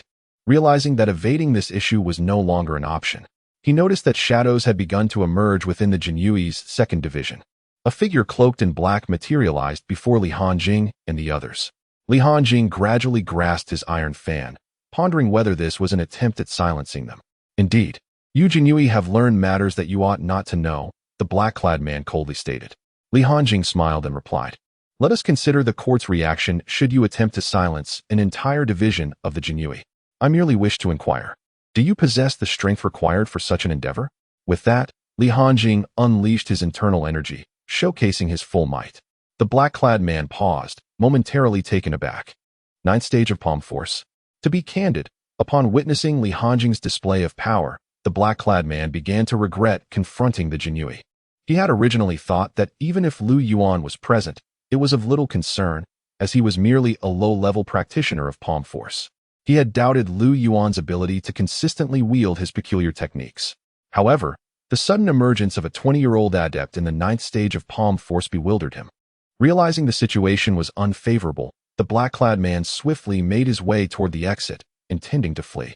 At that moment, a young man appeared at the entrance of the hall, looking even younger than Li Hanjing, and subsequently summoned his internal energy, blocking the black-clad man's path. "Li Hanjing, would you like me to assist you in detaining him?" Zhang Daoxian spoke calmly. Damn, another ninth stage of palm force, the black-clad man thought, questioning his own existence. Was it now impossible to survive without achieving the ninth stage of palm force by the age of 20? He truly felt unfortunate, encountering two exceptional talents in succession. Was this truly just a county-level division of the Jinui? Acknowledging he could not escape, the black-clad man sighed. "Surly, shall we have a discussion?" Li Hanjing wore a smile. "Zhang Qianhu, were you not just threatening to silence us?" Upon hearing Li Hanjing's address, the cloaked man momentarily ceased to breathe. "What are you saying? Zhang Quan, the commander of the Eastern Depot, am I mistaken?" Li Hanjing responded nonchalantly. Yet, simultaneously, his recognition of the strength of the Baiwes sect deepened. The former Baiwes sect was solely martial, often opting to confront the court directly. Now, however, the Baiwes sect has embraced the arts of governance, operating covertly, engaging in infiltration with remarkable finesse. It is alarming that both a county magistrate and a commander from the Eastern Depot are affiliated with the Baiwes sect. It is conceivable that their influence extends even higher. Everyone, it seems I have recently fallen victim to some petty slander. There are book reviews you cannot see. Yet I can, all negative, stemming from readers who haven't even finished a chapter and are commenting on matters I have not addressed, resulting in a sharp decline in my ratings. If this continues, the author may have to return to farming. So I beseech you, could you elevate the 5-star reviews? Other than the day of the book's launch when I made a request, I have not asked for anything. Please assist me with 50 favorable reviews. And I shall add more chapters tomorrow. Chapter 62, When Interests Align, All Become Friends. In truth, it was not difficult for Li Hanjing to discern the identity of the cloaked man. A person's aura is challenging to disguise. Although Li Hanjing had only met Zhang Quan once, as a master of the 9th tier, it was effortless for him to recall this distinct presence. After all, Zhang Quan, being a eunuch, naturally exuded a different aura compared to others. Unless Zhang Quan's capabilities surpassed Li Hanjing's, he could not possibly conceal himself. Once his identity was revealed, Zhang Quan simply removed his mask. "Indeed, you are exceptional, Sir Li. Why are you stooping to serve as a commander in the Jinui?" Li Hanjing resumed his seat. "Isn't it also a demotion for you to serve as a commander in the Eastern Depot? Speak, what do you wish to discuss with me?"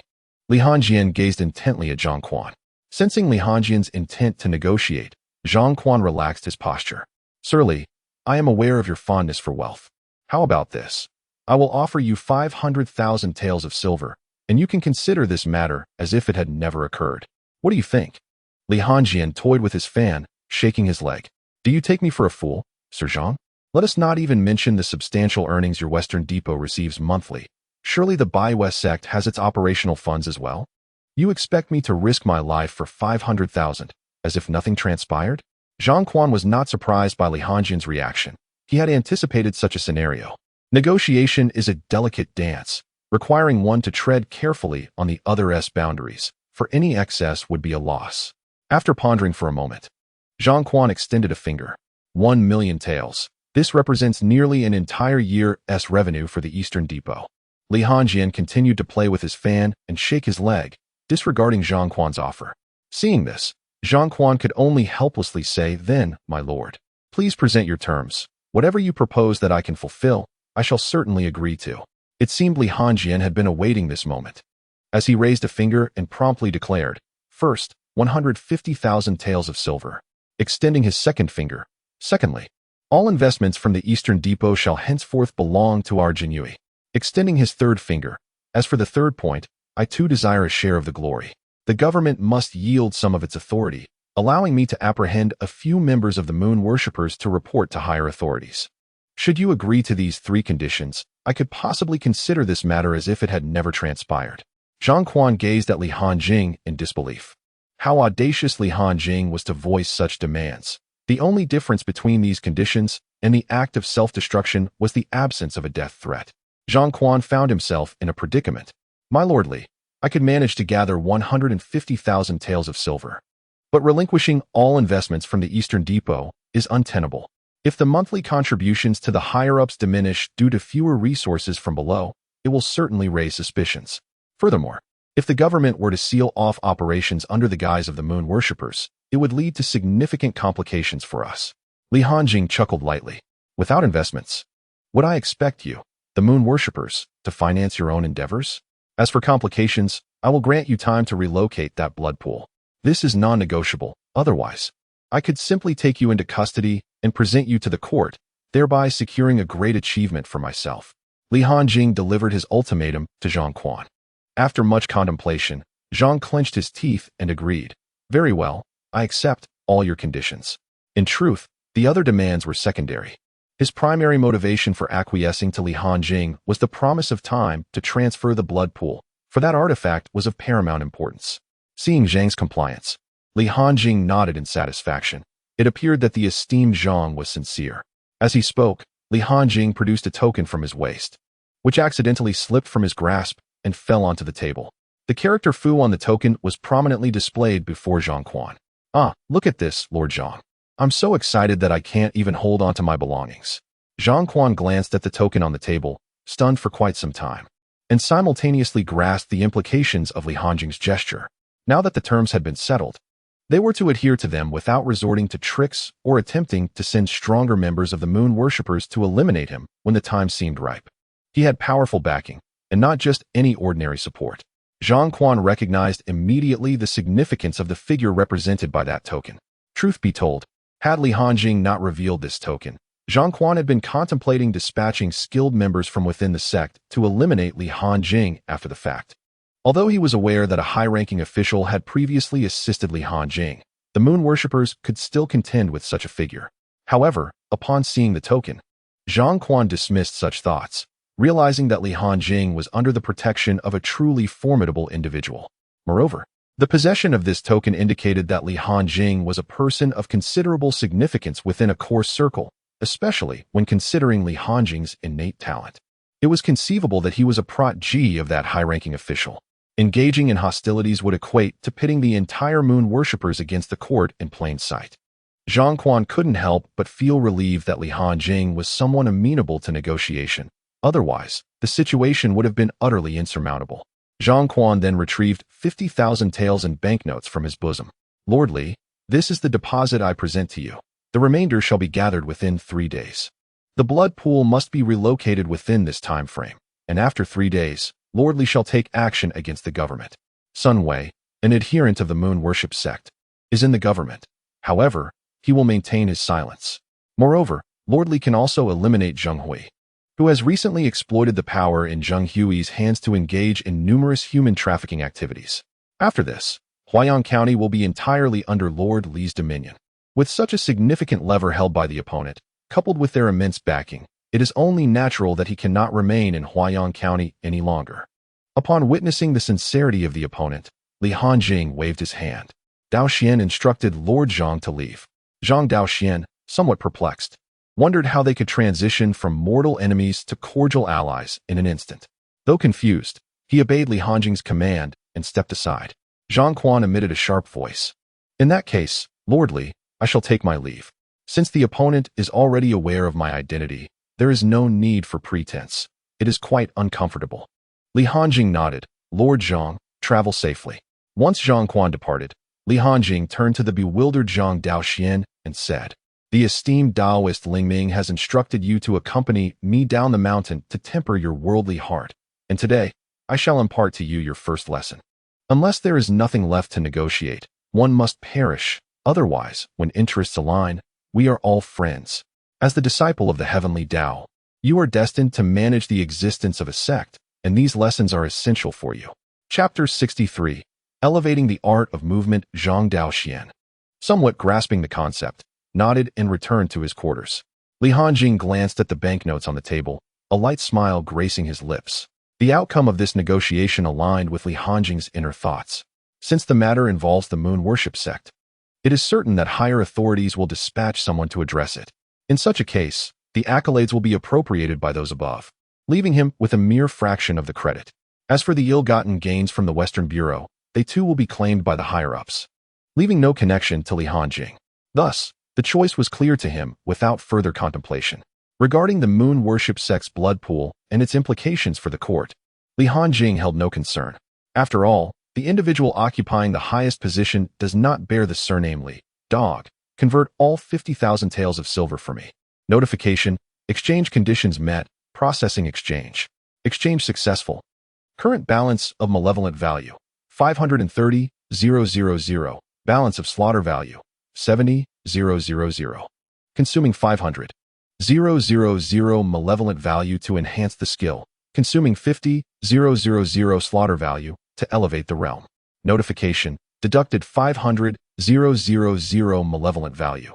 Cyclone technique elevated to precious level. Notification, deducted 50,000 slaughter value. Martial cultivation realm elevated to the first stage of law cultivation in the art of movement.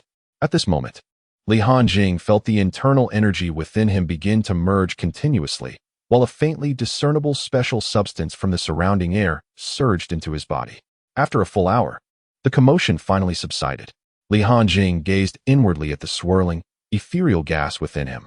One cannot help but exclaim, no wonder it is said that the realms of mastery in palm techniques and body techniques exist in two distinct dimensions. While those below the realm of body techniques may possess the talent to transcend boundaries and defeat their opponents, achieving victory in combat against a master of body techniques is not merely a matter of innate genius for one at the 9th level of palm mastery. One cultivates inner strength, while the other cultivates magical prowess. Can these two concepts truly be equated? Upon reaching the realm of body techniques, one can no longer be referred to as a martial practitioner, but must instead be called a magical practitioner. Of course, the realm of weapon mastery also primarily revolves around magical prowess. As for what lies beyond, thus far, Li Hanjing has neither heard of nor encountered any written accounts. Presently, his strength is commensurate with that of an official of the 4th rank within the court. Once he attains the 5th level of body techniques and beyond, he will be aligned with the rank of a proper 4th rank official, simultaneously corresponding to the status of a 3rd rank official. The positions of a 4th rank official and a 3rd rank assistant are, in essence, quite comparable. The authority vested in both is not inherently superior to the other. However, most 3rd rank officials are adept masters of the perfected body technique realm, effectively serving as reserves for the 3rd rank, ready to be promoted as soon as a vacancy arises. As for the 2nd rank officials, they are typically occupied by individuals who are at the threshold of weapon mastery. This so-called half-step weapon mastery refers to those who have found suitable weapons and have already integrated them into their innate magical treasures, yet have not fully nurtured them to completion. Though they may not yet be classified as weapon masters, they possess a direct pathway to achieving such status, boasting combat prowess that far surpasses that of masters in the perfected body technique realm. Ascending further leads to the ranks of 2nd rank high officials, all of whom are seasoned veterans of weapon mastery. Reaching this echelon signifies entry into the true upper echelons of the court, akin to gaining a place on the national leaderboard, where only those engaged in peak competitions reside. As for the 1st rank luminaries, Li Hanjing finds himself somewhat at a loss.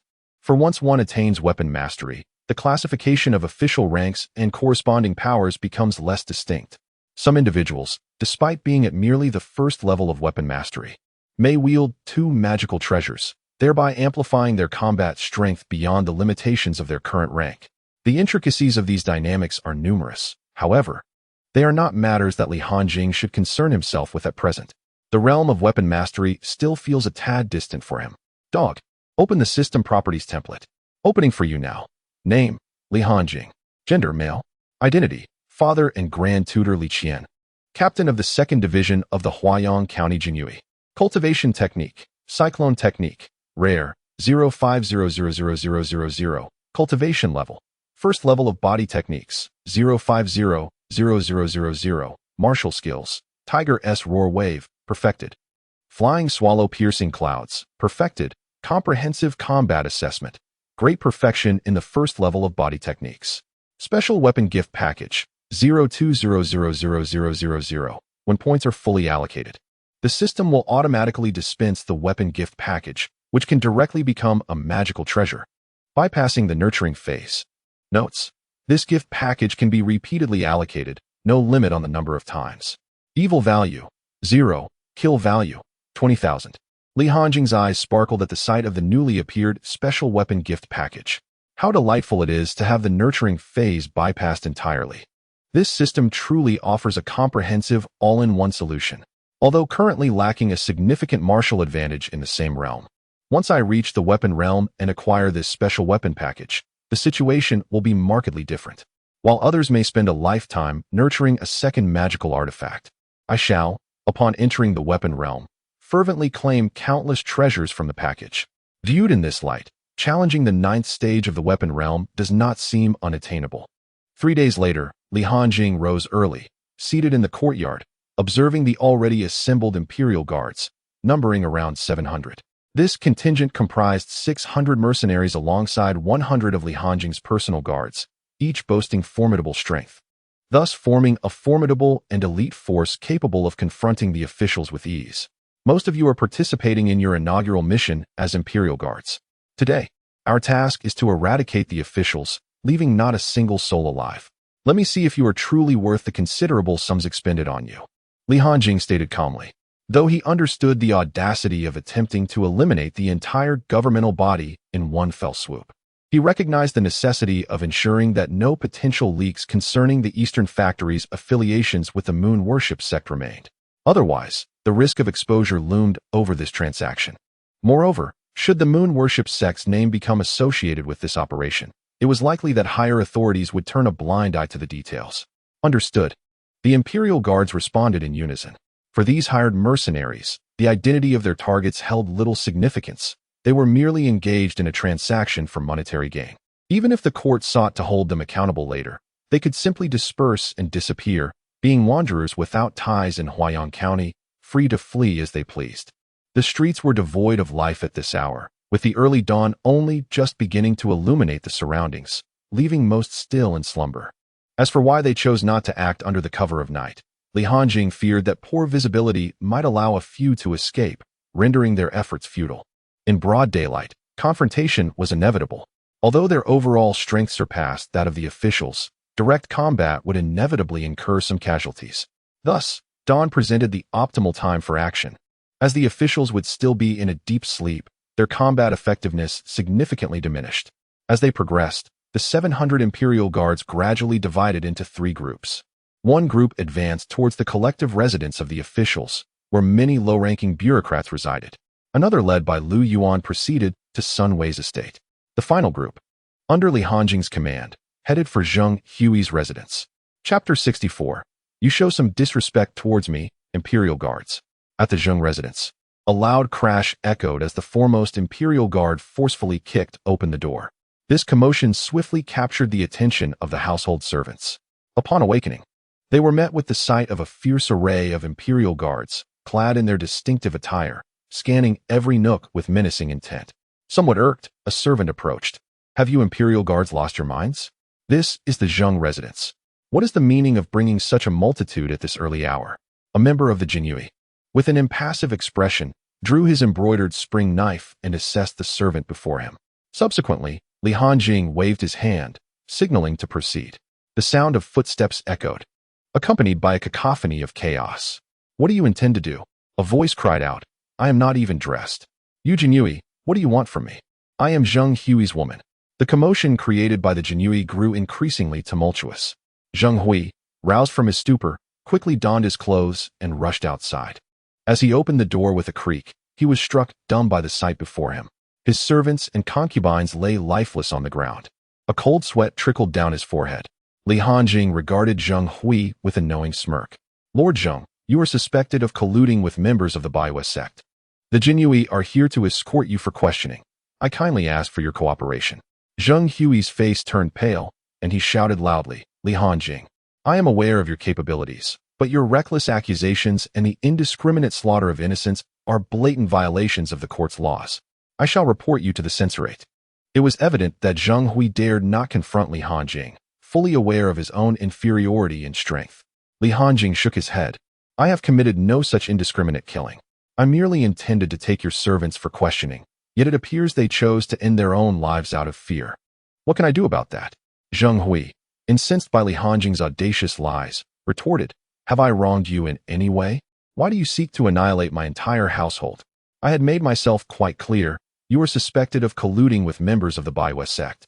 We, the Jinui, are merely following proper procedures to escort you for questioning. At that moment, a Jinui approached. Sir, we have discovered a cellar in the Zheng residence, filled with bound commoners. Li Hanjing's eyes gleamed with intrigue. Ah, evidence has arrived. It seems Lord Zheng is not only implicated in collusion with the Baiwa sect, but also in human trafficking. Zheng Hui, his face a mask of disbelief, exclaimed, Impossible. I have never engaged in such acts. However, as he witnessed several Jinui dragging bound individuals from his cellar, panic seized him. If the Jinui substantiated their claims, his fate would be sealed. Yet he was innocent. He had never committed such deeds.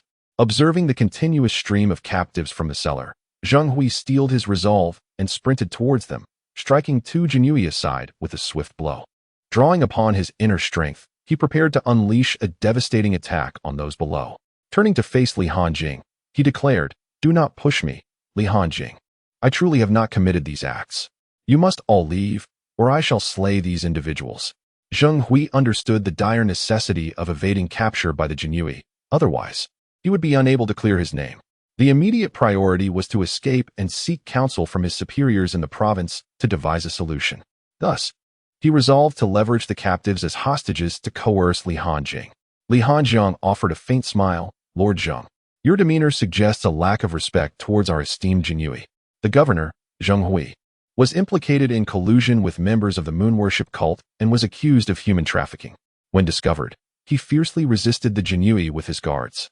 But after a fierce struggle, the Jinui emerged victorious. Is this tale satisfactory, Lord Zheng? With that, Li Hanjing casually unleashed a burst of magical energy towards the direction of the cellar. Boom! That mere strike left the hostages and Zheng Hui utterly obliterated. Given the serious nature of the moon worship cult, not a single whisper of information could escape.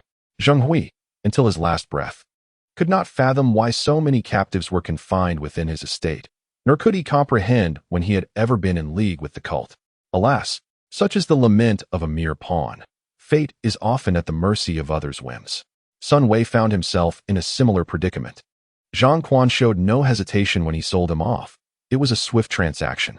This exemplifies the exchange of interests among the elite. All too often, by the time one finds themselves embroiled in a situation, the outcome has long been predetermined, rendering any struggle futile. Shortly thereafter, the other two factions of the Jinui completed their missions, dragging corpses back to their headquarters. By this time, some had risen, intending to take a stroll in the streets, only to be met with the sight of the fearsome Jinui hauling bodies, causing them to retreat hastily into their abodes. On this day, the entirety of Huaiyang County remained eerily quiet, with no one daring to venture outside. It was as if they were transported back several decades. Whenever the Jinui appeared, the streets fell into silence. That same day, Li Hanjing penned a letter to the Provincial Pacification Office, detailing the extraordinary measures he had undertaken. Henceforth, he needed only to await the deliberations of the high-ranking officials regarding the matter. The infiltration of the moon worship cult into the imperial court would undoubtedly rouse the attention of the prominent figures in the capital, including the highest authority.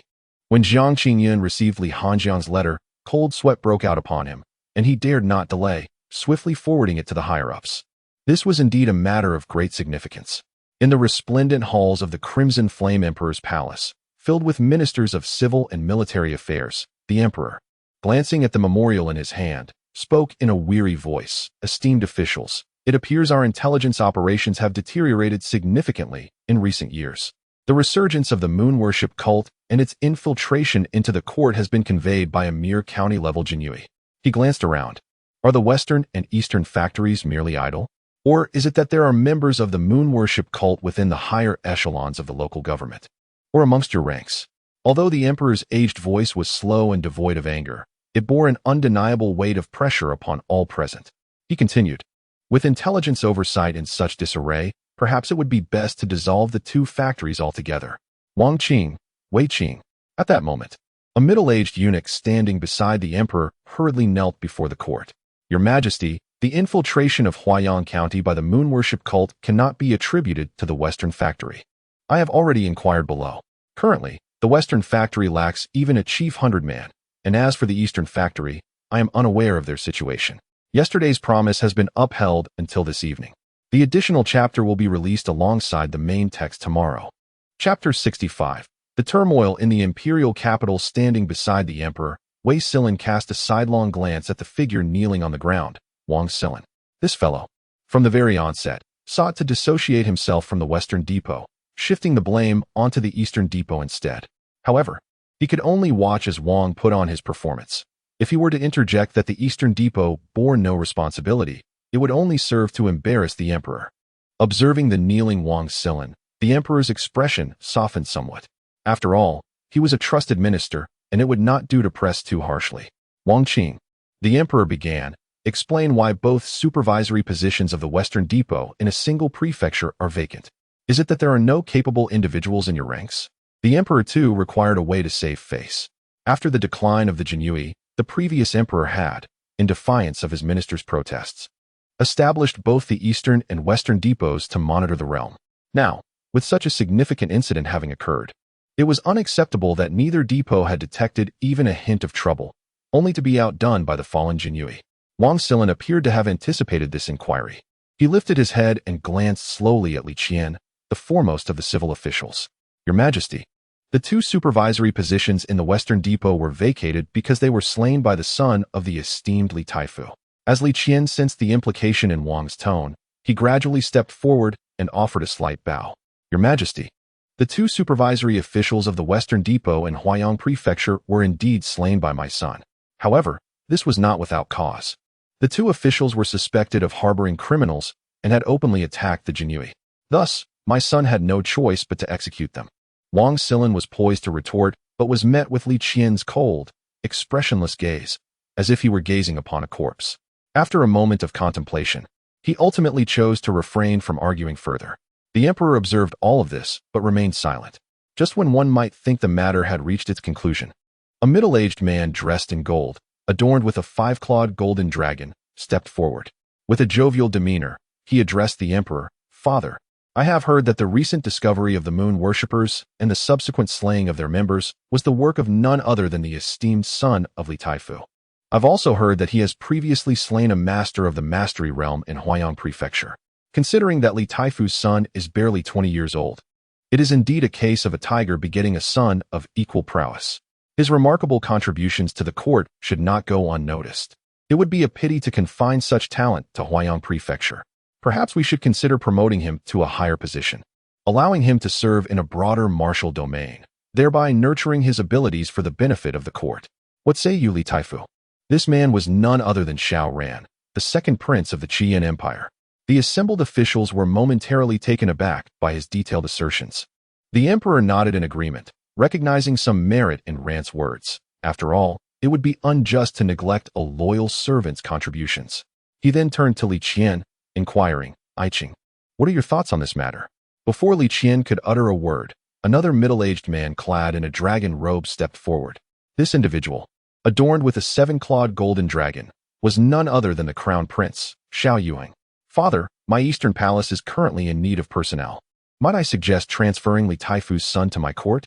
Being in the capital would allow for frequent father-son meetings, he proposed. However, the emperor immediately shook his head. That notion lacks maturity. To confine a young man within the palace all day would stifle his development. Youth should venture forth. This statement unequivocally settled the matter. As for Li Qian's thoughts, given the emperor's stance, were they still of any significance? Li Qian nodded slightly, affirming, Your Majesty speaks wisely. The emperor, satisfied, nodded in return. Very well, it is decided. If there are no further matters, we shall dismiss the court. At the Li residence in the capital, Li Taifu remarked, I believe my father is somewhat confused. What is the martial domain that he would heed Xiao Ran's slander and transfer Hanjiang there? Li Qian calmly sipped his tea, responding, Your Highness, I doubt the Emperor is confused. Rather, he is clearing the path for the second prince. He cast a sidelong glance at Xiao Yuheng. Alarmed, Xiao Yuheng inquired, Are you suggesting that father intends to? Li Qian nodded. Indeed, he harbors such intentions. You are the most esteemed grandson of the late emperor, and your current position is largely due to his influence. This revelation left Xiao Yuheng perplexed. Then why would father? Li Qian smiled, precisely for that reason. The emperor seeks to replace you. He has been constrained by the late emperor's regulations for half his life, with certain ministers binding him to those precedents. Over time, this has fostered a subconscious desire to oppose the late emperor's wishes. Just a few years ago, the Jinyui was dismantled under the emperor's directives, was it not? As I am closer to you, he naturally considers me aligned with your faction. Thus, this move is intended to eliminate obstacles for the second prince. Xiao Yuheng nodded in understanding. Indeed, the future belongs to the young, for many have aged beyond their prime. As Li Qian's son exhibited such prodigious talent, it was imperative to devise a strategy for his neutralization. This was the very reason Li Qian had sought to transfer Li Hanjiang. By fostering the belief that Li Hanjiang was ineffectual, no one would dare to act against him out of respect for Li Qian. However, circumstances had changed. Xiao Yuheng continued. Now that matters have progressed to this point, what shall become of Hanjiang? We cannot simply send him to the martial domain. That is not our territory. Fear not. I too find my son unpredictable. While in the imperial city, he was rather lackadaisical, yet upon venturing out, he has undergone a remarkable transformation. We need not worry about any immediate danger. It seems he has somehow entangled himself in significant affairs with the Heavenly Dao sect. Though the martial domain is not our domain, the Heavenly Dao sect indeed resides there. Upon hearing this, Xiao Yuheng exhaled in relief. For this was all part of his future imperial framework. Losing even one ally would be a considerable setback. I shall take my leave now. Do take care of yourself, he said, adopting a humble demeanor. Li Qian casually nodded, watching the departing Xiao Yuheng, and suddenly sighed. Alas, my son, I never intended for you to be embroiled in this, but since you possess such talent, there is no escaping your fate. Subsequently, Li Qian tightened his grip on the teacup, his gaze growing cold. That old fool is becoming increasingly muddled. Has he lived so long that he seeks his own demise? How dare he sever my lineage? Very well, I shall entertain you. An overwhelming aura emanated from Li Qian's being. Chapter 66. The Supreme Domain of Martial Arts in Huaiyang County. The Jinyui reported, Sir, in the past few days, we have confiscated a total of 700,000 taels of silver from the government, but due to the involvement of the Moon Worship sect, we can only retain 200,000. Furthermore, our Jinyui have fully taken over the commercial investments of the Xichang, and it appears that merchants from the government are also inclined to approach us. Negotiations have been ongoing recently. Lu Yuan reported to Li Hanjian, holding the latest logbook. He added, However, we are somewhat short-staffed. Li Hanjian nodded and replied, I shall speak with the higher-ups and request them to dispatch a Qianhu to us. Half a month later, dozens of unfamiliar Jinyui approached Qianhu Ursaw. Upon seeing them, Li Hanjian greeted them with a warm smile. Lord Huang, it has been a long time. The newcomer was none other than Huang Wenxuan, Qianhu of Yuntai County. Suddenly, Li Hanjian noticed the golden ribbon at Huang Wenxuan's waist. Congratulations, congratulations. Lord Huang, you have once again become my superior. It seems I shall forever remain your subordinate in this lifetime. Huang Wenxuan was momentarily taken aback by Li Hanjian's flattery. He laughed heartily. Hanjian, are you mocking me? My current position is all thanks to you. Li Hanjian waved his hand dismissively. Not at all. It is the result of your own hard work. After exchanging pleasantries, Li Hanjian shifted to the main topic. Sir, did you come to Huaiyang County with any directives today? Huang Wenxuan nodded. Ah, I almost forgot to mention it. Let me introduce someone to you. He then pulled a young man forward. Hanjian, you mentioned that one person is insufficient for the workload. Thus, they have promptly assigned you another Qianhu. I must tell you, he is the most talented young individual in our state's Jinyui, just 19 years old and at the third stage of internal strength. The young Jinyui, composed yet confident, introduced himself, Lu Shun. Noticing the lack of enthusiasm from the other party, Li Hanjian casually remarked, Lu Shun, let us communicate more regarding our work in the future. After their initial greeting, Huang Wenxuan pulled Li Hanjian aside. Hanjian, I have another task to discuss with you. Huang Wenxuan took out a document from his pocket, sighing, "Hanjian, it seems I am destined never to be your superior. Here is the transfer document from above. Take a look." Li Hanjian gazed at the transfer document, somewhat astonished. Had he not been in Huayang County for a year yet, and he was already being reassigned? He then picked up the document to read. In Huayang County, the 1,000-household Li Hanjing has made significant contributions in the eradication of the moon worshippers, showcasing exceptional talent, as confirmed by the Central Pacification Office. Li Hanjing, currently serving as the 1,000-household of Huayang County, has been promoted and transferred to the position of Wanhu in the Jinui of the Jing, Shui County in the Wuyu region, attaining the official rank of the 5th grade. He is set to embark on his new assignment in 6 months. Li Hanjing gazed at the document with slight perplexity. "My lord, I have not yet established a solid foundation in Jiang'o. Previously, I was transferred across counties, and now it seems I am being directly assigned across regions. Am I truly to become a solitary commander?" Huang Wenxuan could only express his helplessness. "There is no alternative, Hanjing. You have seen the transfer orders. This time it is a direct command from the Central Pacification Office, bypassing both the county and the region. We were equally taken aback upon receiving your transfer notice." Frankly speaking, Li Hanjing was not entirely satisfied with this transfer. It is rare for a leader to ascend without a supportive network beneath them. Such a cross-regional assignment could prove to be detrimental. Continuously operating in this manner would eventually highlight disparities as he climbs higher in rank. Without a solid troop to command, executing any initiative becomes exceedingly challenging. Furthermore, this is Wuyu, the foremost of the 4 major regions, its expanse surpassing the combined area of the other 3. The name Wuyu is derived from its substantial reality, as it is home to the 4 great sect leaders, the Tiandao sect, the Wuxiang sect, the Wanjian sect, and the Putuo Temple, alongside 36 major sects and countless martial factions. Those who hold official positions there are all formidable individuals. For only such prowess could maintain order in Wuyu's tumultuous environment. Officials serving in Wuyu hold a rank half a level higher than their counterparts in the other 3 regions. This is why Li Hanjing's position as Wanhu is explicitly designated as 5th grade, whereas typically, Wanhu officials are only of the 6th grade. While the official rank does not necessarily correspond to strength, it is appointed with the utmost regard for capability. For instance, only individuals at the 9th stage of the mastery realm can serve as a Wanhu in the Jinui there.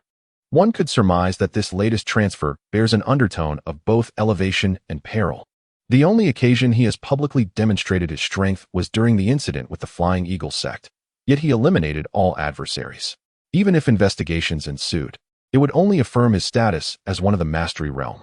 Thus, Li Hanjing finds this transfer rather peculiar. However, since the assignment has been issued, he can only proceed with cautious optimism. He resolved to bring along Zhang Daoxian and Lu Yuan to Wuyu, as both served as his protective talismans, one being a disciple of the Dao sect and the other closely tied to it. Should any insurmountable issues arise, he could take refuge in the Dao sect. After contemplating these matters, Li Hanjing spoke candidly. "My lord Huang, may I bring personnel with me on this occasion?" Huang Wenxuan shook his head without hesitation. "Unfortunately, this time it seems unlikely. A cross-county transfer might allow for some flexibility if our pacification commissioner intervenes, but across regions." Hearing Huang Wenxuan's words, Li Hanjing felt a sense of resignation. Indeed, nurturing talent proves to be an arduous endeavor. Fortunately, the Flying Eagle Gate has not yet had the chance to officially incorporate itself. Otherwise, with my intelligence network in disarray, I would truly be left in the dark, like a blind man crossing a river. Huang Wenxuan suddenly leaned in and whispered to Li Hanjing. However, the Jinui itself is a rather perilous organization, and the loss of 100 or 200 lives is not uncommon. Upon hearing this, Li Hanjing felt enlightened. Indeed, it takes a seasoned veteran to navigate such complexities. Policies from above meet with countermeasures below. He respectfully clasped his hands together and said, "Lord Huang, you will always be my role model. You must be weary from the journey. Shall we dine together?" Li Hanjing extended the invitation. "Yes, indeed. We must enjoy a good meal today. For who knows when we might meet again." Huang Wenxuan replied, "Yes, let us include Lord Lu as well." "Sure." Lu Shun nodded indifferently. Li Hanjing furrowed his brow. This newcomer seemed ungrateful, having displayed a discontented demeanor since his arrival. At the dining table, Li Hanjing and Huang Wenxuan enjoyed their meal and drinks jovially, while Lu Shun remained expressionless. Observing the somewhat awkward atmosphere, Huang Wenxuan cheerfully raised his glass. Hanjing, Xiaoshan, let us toast together. Recognizing Huang Wenxuan's intent, Li Hanjing lifted his glass in deference to him. However, Lu Shun did not participate, simply stating, I do not drink. Instantly, Li Hanjing's expression darkened. Huang Wenxuan quickly patted Li Hanjing on the shoulder. Youngsters can be a bit temperamental. He then whispered, this lad is under the command of the deputy commander.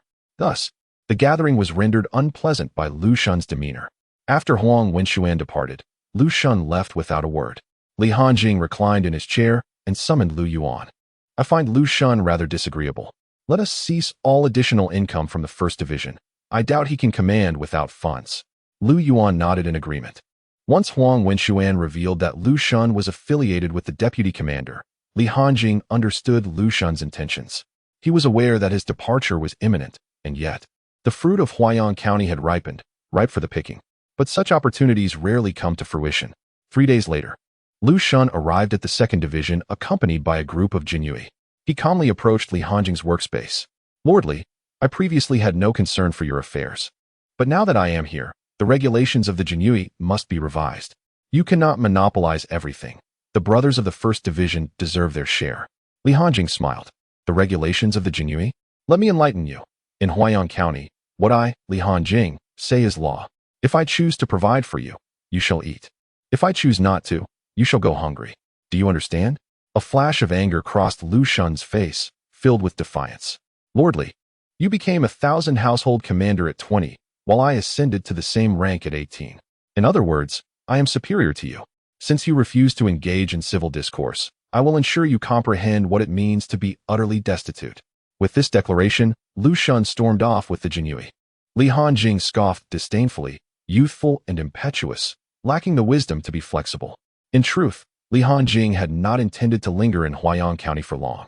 A few months would suffice for certain matters to naturally fall into his possession. Yet, if a confrontation was inevitable, he would ensure that nothing could be taken from him. Lu Yuan entered the room at some point, casually inquiring, My lord, shall we eliminate him? Li Hanjing shook his head, deeming it unnecessary. It was sufficient to subdue him. After his departure, it was likely that only Lu Shun could maintain order within the ranks of the Jinyui, or else he would not have been dispatched from above. Although he found Lu Shun somewhat disagreeable, he could not deny that he embodied the true essence of the Jinyui. In fact, he hoped for an increase in such individuals within the organization. Having joined the Jinyui, he anticipated that as he climbed the ranks, the Jinyui would ultimately become his own sphere of influence. Regarding the emperor, a sardonic smile crossed his lips. After all, who among them was not aware of the emperor's treatment of the Jinyui in recent years? His loyalty to the emperor had long since waned. Of course, had the previous emperor still been alive, Li Hanjing would not have dared to impose his will upon the Jinyui, for they were all fervent admirers of the former emperor. Obediently following his commands, at the Huibao Pavilion in Huaiyang County, Master Yin, I have heard that you pay a protection fee of 300,000 taels of silver to the second division each month. Yin Roshin glanced at the young man before her. And you are? Lu Shun replied with a smile. I am Lu Shun, a newly appointed Qianhu of the Jinyui. Yin Roshin furrowed her brow. Are you here to increase the protection fee? Huibao Pavilion can scarcely afford such an amount. Please convey this to Lordly. Lu Shun was taken aback. What did she mean by that? Did she consider him merely Li Hanjing's subordinate? He was, after all, of equal rank. Though displeased internally, he maintained a faint smile. Master Yin, surely you find this protection fee excessive. How about this? You can accompany me, a Qianhu of the Jinyui, and I will only require 200,000 taels from you each month. Yin Roshin was momentarily taken aback, quickly realizing his intentions. He was here to extort investment. She promptly rejected, Qianhu Lu, if you are merely here for tea, I welcome you. However, if you wish to discuss investment matters, I must ask you to leave. With that, she returned to her own affairs. Lu Shun persisted, I only require 100,000 taels.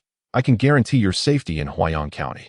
At this point, he no longer cared about the investment amount. Simply usurping resources from Li Hanjing would signify his victory. Yin Roshin, growing increasingly impatient, retorted, Qianhu Lu, Huibao Pavilion operates legitimate business. The laws of the court will ensure my safety. If you continue with your nonsense, do not blame me for reporting you to the prefecture. Truth be told, Yin Roshin could not fathom what was going on in Lu Shun's mind. Opposing Li Hanjing? Had he not seen how thoroughly Li Hanjing had subdued Huayang County in just a few months? Moreover, in Yin Roxin's heart, Li Hanjing was the one who had avenged her. She was not deranged. Even if Li Hanjing commanded her to die, she would do so without a moment's hesitation. 3 years ago, she had long ceased to be herself. Her existence was solely dedicated to vengeance. Lu Shun clenched his fists as he departed from Huabage, refusing to believe that what Li Hanjing could achieve was beyond his grasp. Such is the competitive spirit of youth, always believing oneself to be superior to others. Thus, Lu Shun traversed from one merchant to another, gradually falling into a state of existential doubt. Each time he entered, he was met with cordiality. Yet upon revealing his intent to solicit investments, he was invariably shown the door. This cycle persisted for a month, during which none of the members of the Jinyui's first division earned even a modicum of additional income. In the past, when Lu Shun was absent, Li Hanjing would distribute rewards as usual. Now, with Lu Shun's arrival, any extra earnings had ceased. Consequently, resentment towards Lu Shun brewed among them. Each time they witnessed those from the second division entering the brothels, jealousy welled up in their eyes. However, their lack of resources rendered them powerless. Their paltry official salaries barely sufficed to fill their bellies, particularly given the substantial appetites of martial artists. Upon returning to the first division, Lu Shun was acutely aware of the animosity harbored by his subordinates. Initially, he could command them with ease, but now, his directives were met with mere perfunctoriness. Recently, he had heard whispers that some had begun to forge connections to transfer to the second division. His initial ambition had dimmed after a month of fruitless endeavors. Not only had he failed to secure investments, but the thought of resorting to theft was laughable. He simply lacked the strength to compete. Though proud, he was not blind to the disparity in power. Li Hanjing was already a master of the realm of strength. Outside Huayang County, Li Hanjing savored a rare moment of leisure by the lakeside, though his tranquility was marred by the stubborn fish that refused to bite. Suddenly, a colossal wave surged from the depths of the lake. With a splash, a dark figure appeared, thrashing in the water. Moments later, this shadow emerged, clutching a fish, and swam to the shore. Dripping wet, the figure bowed his head and presented the fish to Li Hanjing, respectfully stating, "My lord, I beg your forgiveness for Lu Shun's ignorance." Gazing at Lu Shun before him, Li Hanjing finally comprehended the reason for his lack of success in fishing today.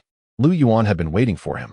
Li Hanjing took a sip of tea from the small table, maintaining his composure. "What? No longer arrogant?" Lu Shun shook his head. "Not arrogant, my lord. No longer youthful. No longer youthful." Lu Shun had entirely capitulated to Li Hanjing. After a month of relentless toil, he had achieved nothing.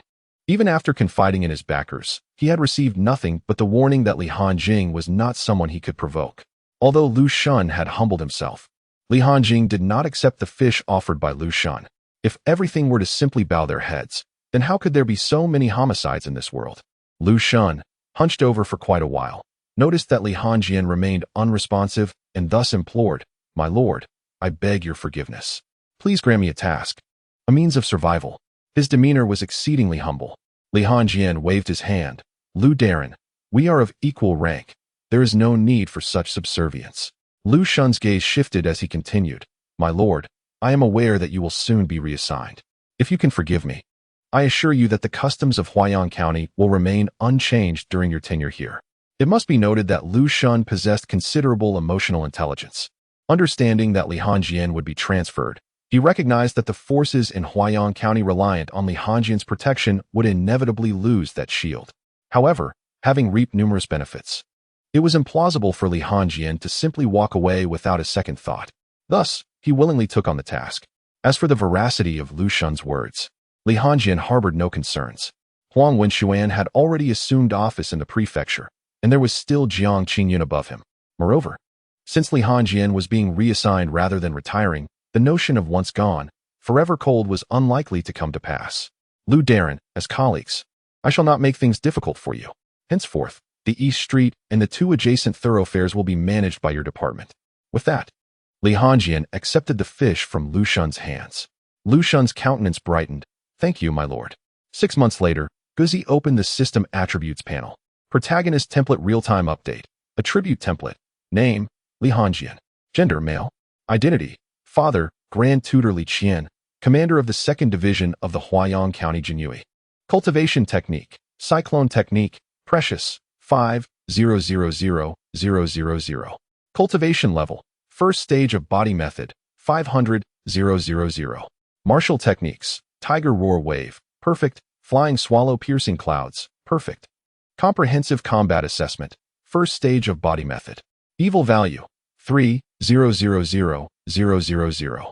Kill Value, 0. Subordinate Forces Template, Subordinate Characters, Name, Lu Yuan. Gender, Male.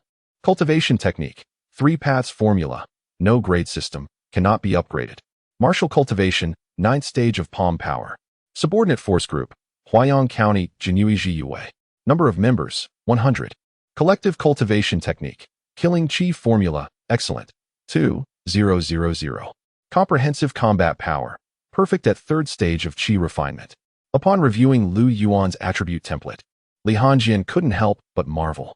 Truly, the limitless 3 Paths body was remarkable, advancing a stage each month. He then glanced at the evil value he had accumulated over the past 6 months, 1.8 million.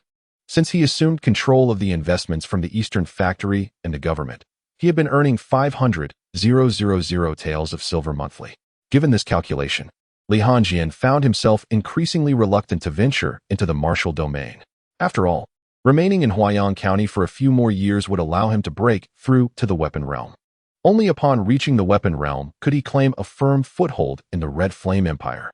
The uncertainty of whether he could secure 500,000 taels monthly in the perilous depths of the martial domain loomed large.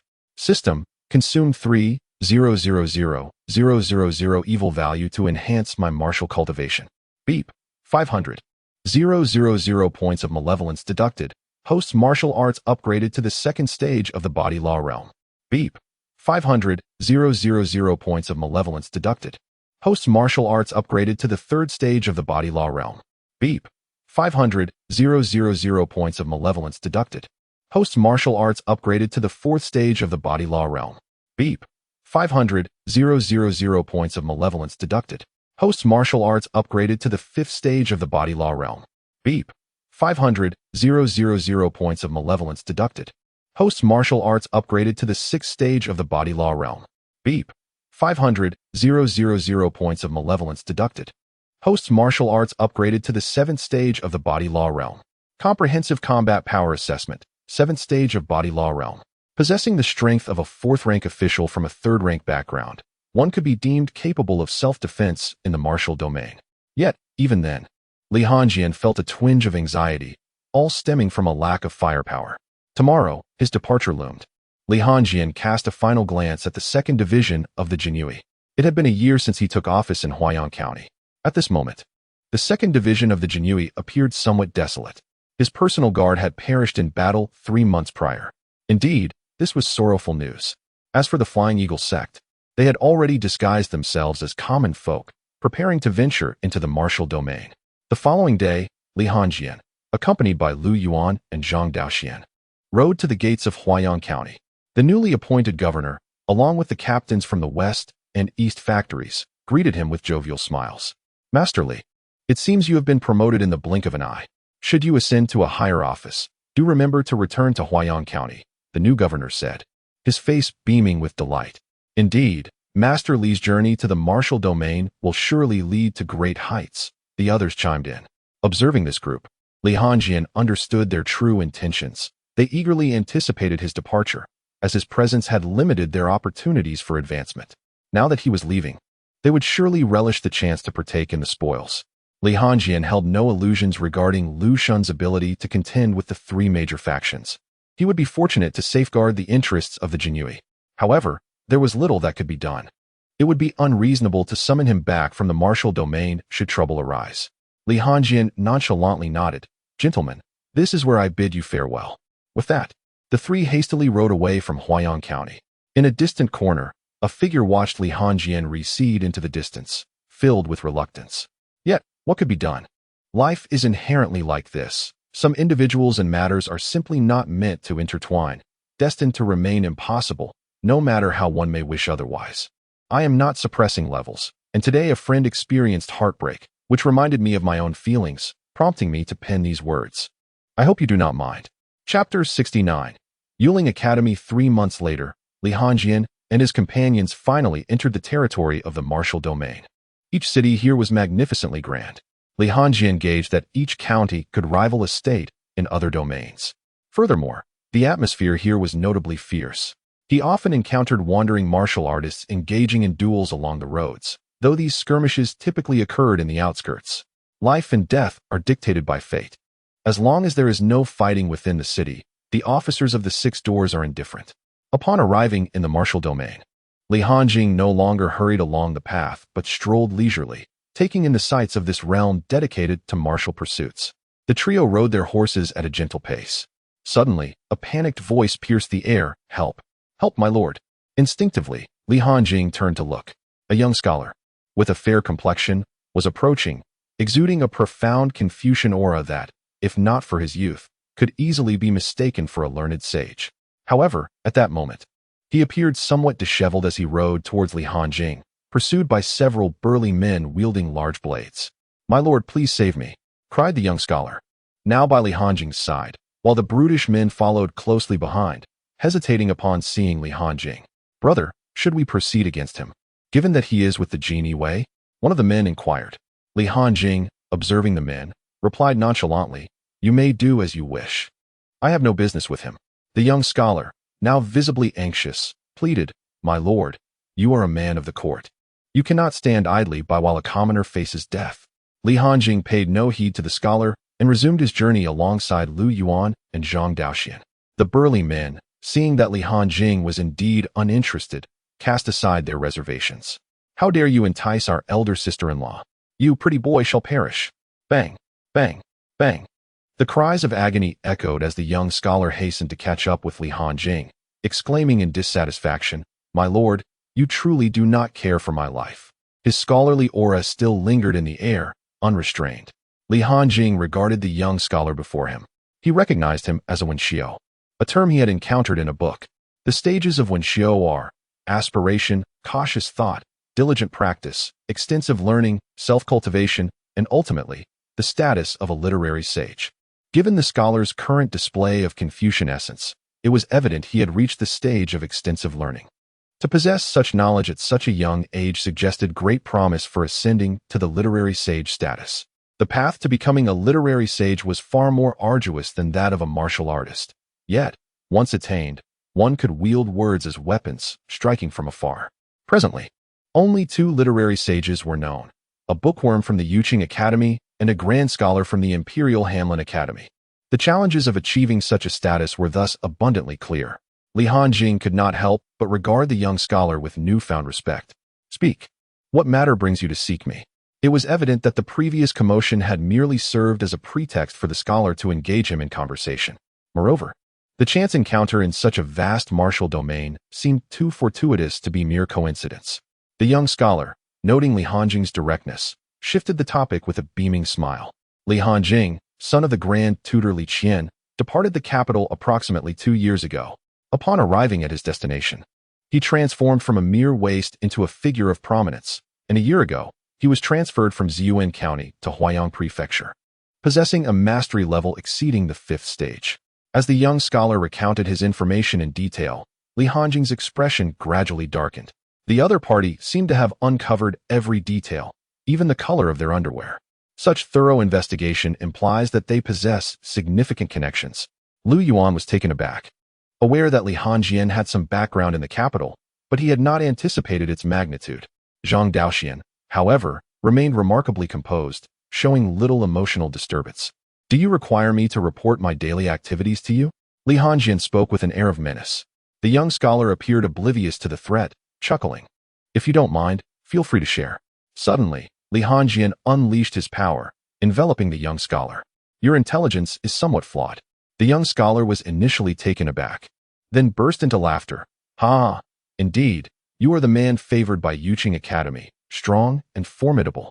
A 20-year-old at the realm of agility is commendable." Li Hanjian noted that despite his life being in jeopardy, the young scholar exhibited no hint of panic, only exhilaration. Frowning, Li Hanjian mentally labeled him as a lunatic. He then withdrew his power and inquired, "Who exactly are you?" The young scholar, suppressing his amusement, clasped his hands in respect. I am from Yuqing Academy, known as Yuqing. The surname Yuqing indicates a high status within the academy, typically reserved for the true disciples, serving as a means to mark these prodigies and deter other factions from harboring ulterior motives. It is a protective measure, ensuring that the individual is recognized as part of Yuqing Academy. Upon learning the young scholar's identity, Li Hongjian grew increasingly curious about when he had become associated with Yuqing Academy, prompting such meticulous investigation. What business do you have with me? As a representative of Yuqing Academy? Li Hongjian spoke slowly. The young scholar shook his head, clarifying, it is not the academy that seeks you, but I personally have a matter to discuss. Li Hongjian, puzzled, asked, do we know each other? We do not, but I have something important to convey. The young scholar replied innocently. Unable to endure the young scholar's rambling any longer, Li Hongjian felt a surge of power emanate from him. The young scholar's behavior was reminiscent of someone excitedly approaching you only to suddenly forget what they intended to say. Realizing Li Hongjian was genuinely prepared to act, the young scholar hastily continued, My lord, are you often troubled by the monotony of handling official documents? Do you find it frustrating to make decisions alone without anyone to consult? Are you caught off guard by the management and planning of your subordinates? At that moment, Li Hongjian suspected that the young scholar was a mind reader. Each of his observations struck a chord with Li Hongjian. Lu Yuan was reliable, but often operated independently, while Zhang Daoxian was taciturn. Frequently, when bureaucratic issues arose, Li Hongjian had to devise solutions alone, with no one to discuss matters with. The situation is thus, the more individuals engage in discussion, the more refined the solutions become. Nonetheless, Li Hongjian was not inclined to concede, for such an admission would place him at a disadvantage in this conversation. With an air of indifference, he remarked, have the scholars of Yuqing Academy lost their wits? All I hear are nonsensical ramblings. Yuqing Shu patted his chest, declaring, no need for further words, my lord. I understand you. Chapter 70, A Hearty Meal Madness. Li Hongjian muttered as he grasped the reins, preparing to depart. My lord, the journey to the martial domain is fraught with peril. I, though unworthy, have done considerable research on the martial domain and can surely assist you in navigating these dangers. Li Hongjian paused his actions, indeed sensing that this reassignment to the martial domain was rather illogical. What do you mean by that? If you can present a rationale, I shall entertain your proposal. Li Hongjian was acutely aware that the other party would not offer assistance without a reason. Yuqing Shu replied, My lord, should you wish for my aid, I propose that I become your strategist. Li Hongjian found this somewhat perplexing. What sort of condition was that? Perceiving Li Hongjian's confusion, Yuqing Shu elucidated. It is merely a mission from Yuqing Academy. Every decade, a cohort of disciples embarks on such a mission. Naturally, the disciples from Yuqing Academy must be of quality, lest they tarnish the institution's reputation. Therefore, to ensure that disciples embark with competence, Yuqing Academy has instituted 2 assessments, theoretical and practical. I have already passed the theoretical portion. As for the practical, each disciple must select a current official to assist, and if that official's rank is elevated, the disciple has succeeded. There is, of course, another route, to enter the court as an official oneself. At this point, an inexplicable air of confidence emanated from Yuqing Shu. Yet, how could Yuqing Academy be constrained by the rigidities of the court? My path should not be confined to the mundane. Hence, I have chosen you. I have been observing you for a year now. Observing Yuqing Shu's self-assured demeanor, Li Hongjian could not resist a tease. So, you are quite confident in your ability to transcend to the rank of literary sage, are you? Without a hint of modesty, Yuqing Shu replied, Literary sage? No. I aspire to be a sage of the ages, the first of my kind. My literary path is akin to a colossal wave in a tempest, unstoppable and unyielding. My pen radiates brilliance. My words flow like a rainbow across the page. With a single composition, I can command the vastness of the realm. As he spoke, he exuded an aura reminiscent of a grand scholar. Li Hongjian smirked slightly, thinking to himself that he should not have asked, for he had been outdone. So, how about it, my lord? Allow me to serve as your strategist? Let me witness your capabilities first, Li Hongjian responded, which was, in itself, a tacit acceptance. Though they had only known each other for a day, some individuals possess an inherent reliability. Moreover, he genuinely needed capable individuals, particularly among the civil officials. Very well. Then I shall rely on you to ensure my safety on this journey. 7 days later, the 4 arrived at Jingshui County. The vibrancy of the place rivaled that of Jiangzhou, offering a full spectrum of entertainment and indulgence. The streets buzzed with lively activity. As the four individuals ambled along, a formidable contingent of the Jinui suddenly materialized before them. "We humbly welcome you, esteemed sir, to your new position." Two officers adorned with purple sashes approached, bowing respectfully. The display was quite impressive. Li Hongjian felt somewhat out of sorts, caught off guard by such an honor. If memory serves, this was indeed his first time being welcomed upon taking office. Smiling, Li Hongjian replied, "There is no need for such formality. I am merely coming to assume my duties, and you have gone to such lengths to greet me. I truly appreciate your efforts." Li Hongjian was always amenable to those who understood the nuances of propriety. "Esteemed sir, it is our duty. You have endured a long journey, and we invite you to accompany us back to our headquarters, where we have prepared a hearty feast in your honor." "Very well, let us proceed," Li Hongjian affirmed. Upon entering the Jinui headquarters, the massive doors were abruptly shut behind them with a resounding thud. One officer, grinning with a veneer of politeness, remarked, "Sir, now we shall treat you to our unique welcoming feast for new officials." At that moment, the hundreds of Jinui, who had previously shown him utmost respect, swiftly surrounded him. Even the two officers maintained a watchful gaze. It was then that Yu Qing, a scholar at his side, spoke up. "Sir, this is a customary welcome unique to our martial domain. The martial arts here are exceedingly robust. To serve as a leader, one must possess formidable strength. Hence, to earn the loyalty and respect of your subordinates, you must partake of this hearty dish. Should you fail to consume it, you may find yourself relegated to a mere idle position." Intrigued, Li Hongjian remarked, "You seem to be quite knowledgeable." Yu Qing smiled and nodded. "As an advisor, it is imperative to possess such insights." One officer chuckled, "Sir, you appear quite youthful. Attaining the rank of a wanhis is no small feat, yet your age is evident. How about this? I shall take the liberty of allowing your subordinates to join in." With that, he demonstrated his prowess, revealing a mastery of the third stage of palm force. Indeed, the martial domain had earned its reputation. Even the relatively weaker Jinui had officers with initial stage martial skills. Subsequently, the hundreds of Jinui showcased their abilities. All were at the same cultivation level. It seemed the elite forces of the entire Wanhis were present.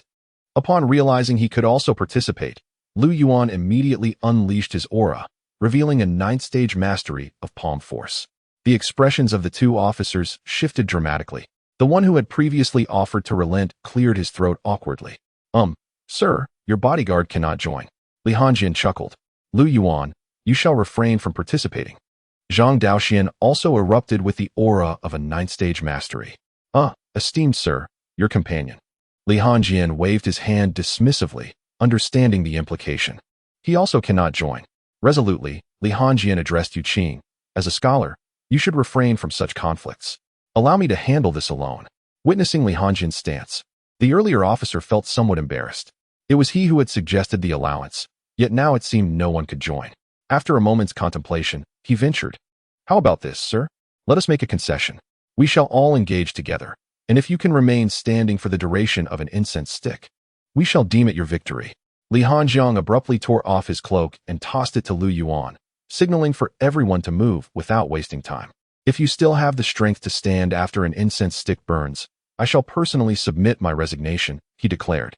"Since this is a tough task, we must tackle it with fervor. It is imperative to strike with intent.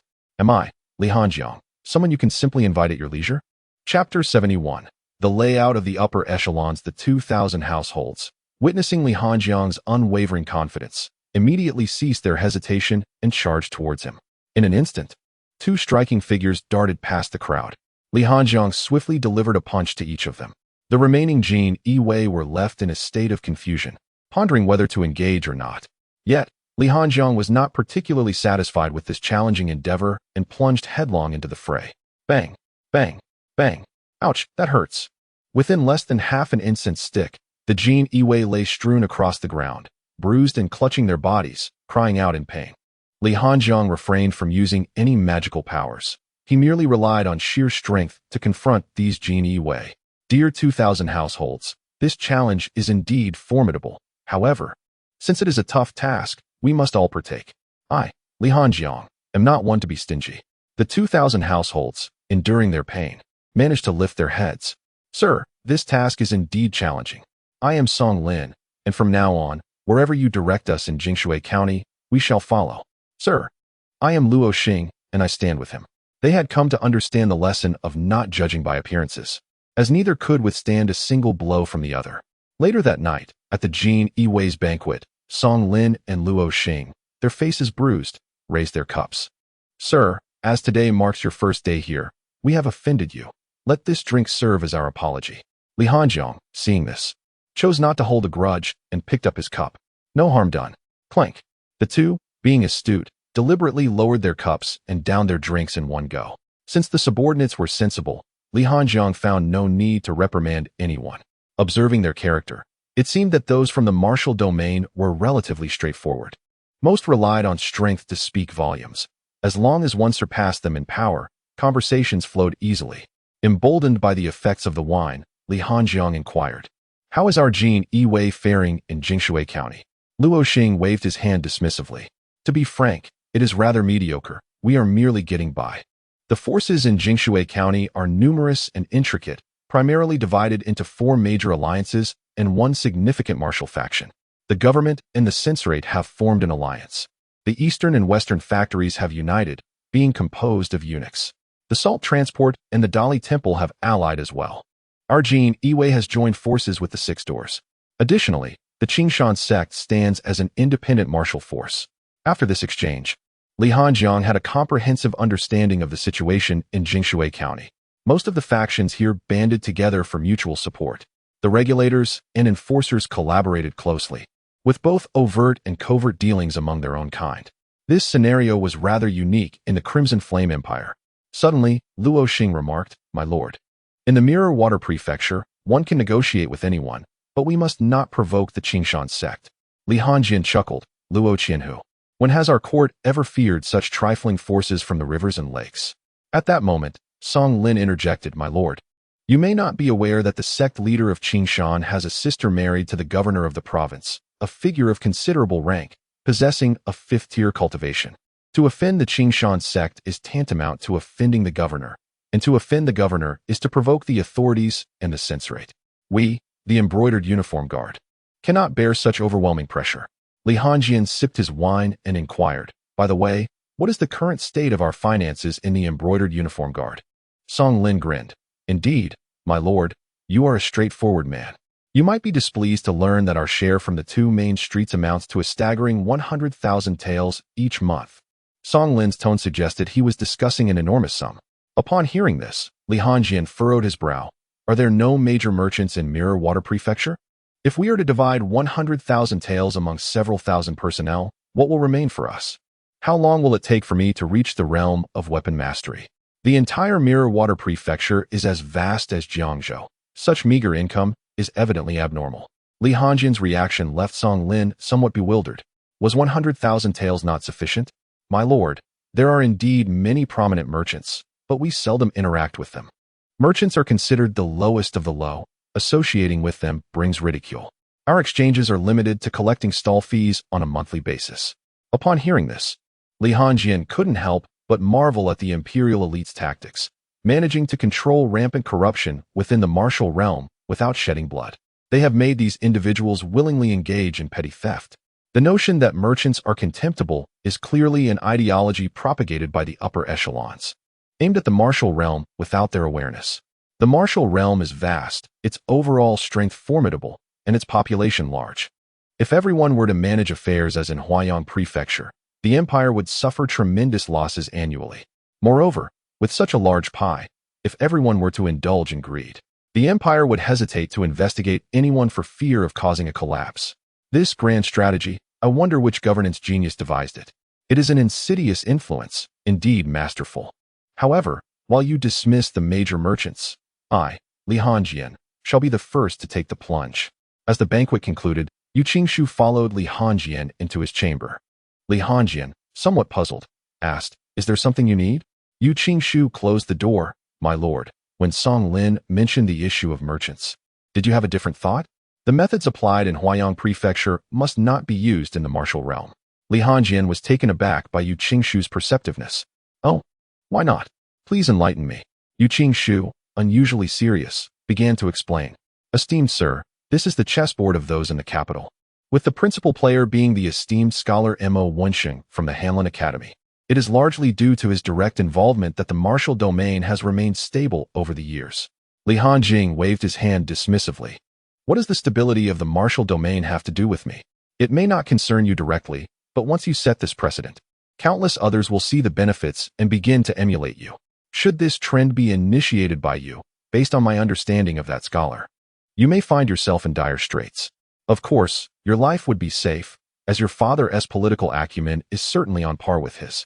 Li Hanjing was acutely aware of the risks involved, knowing well that the first bird to stick its head out gets shot. Yet, the prospect of receiving a mere 50,000 taels each month seemed unbearably slow. He had pondered since his reassignment as to why he had been sent to the martial domain. Along the way, he had come to realize that someone intended to take action against him. While in the capital, he was aware that the martial domain was the maternal family territory of the second prince, and his father often aligned closely with the crown prince. Chapter 72. The scholar is also a reader, and so am I. Should I fear him?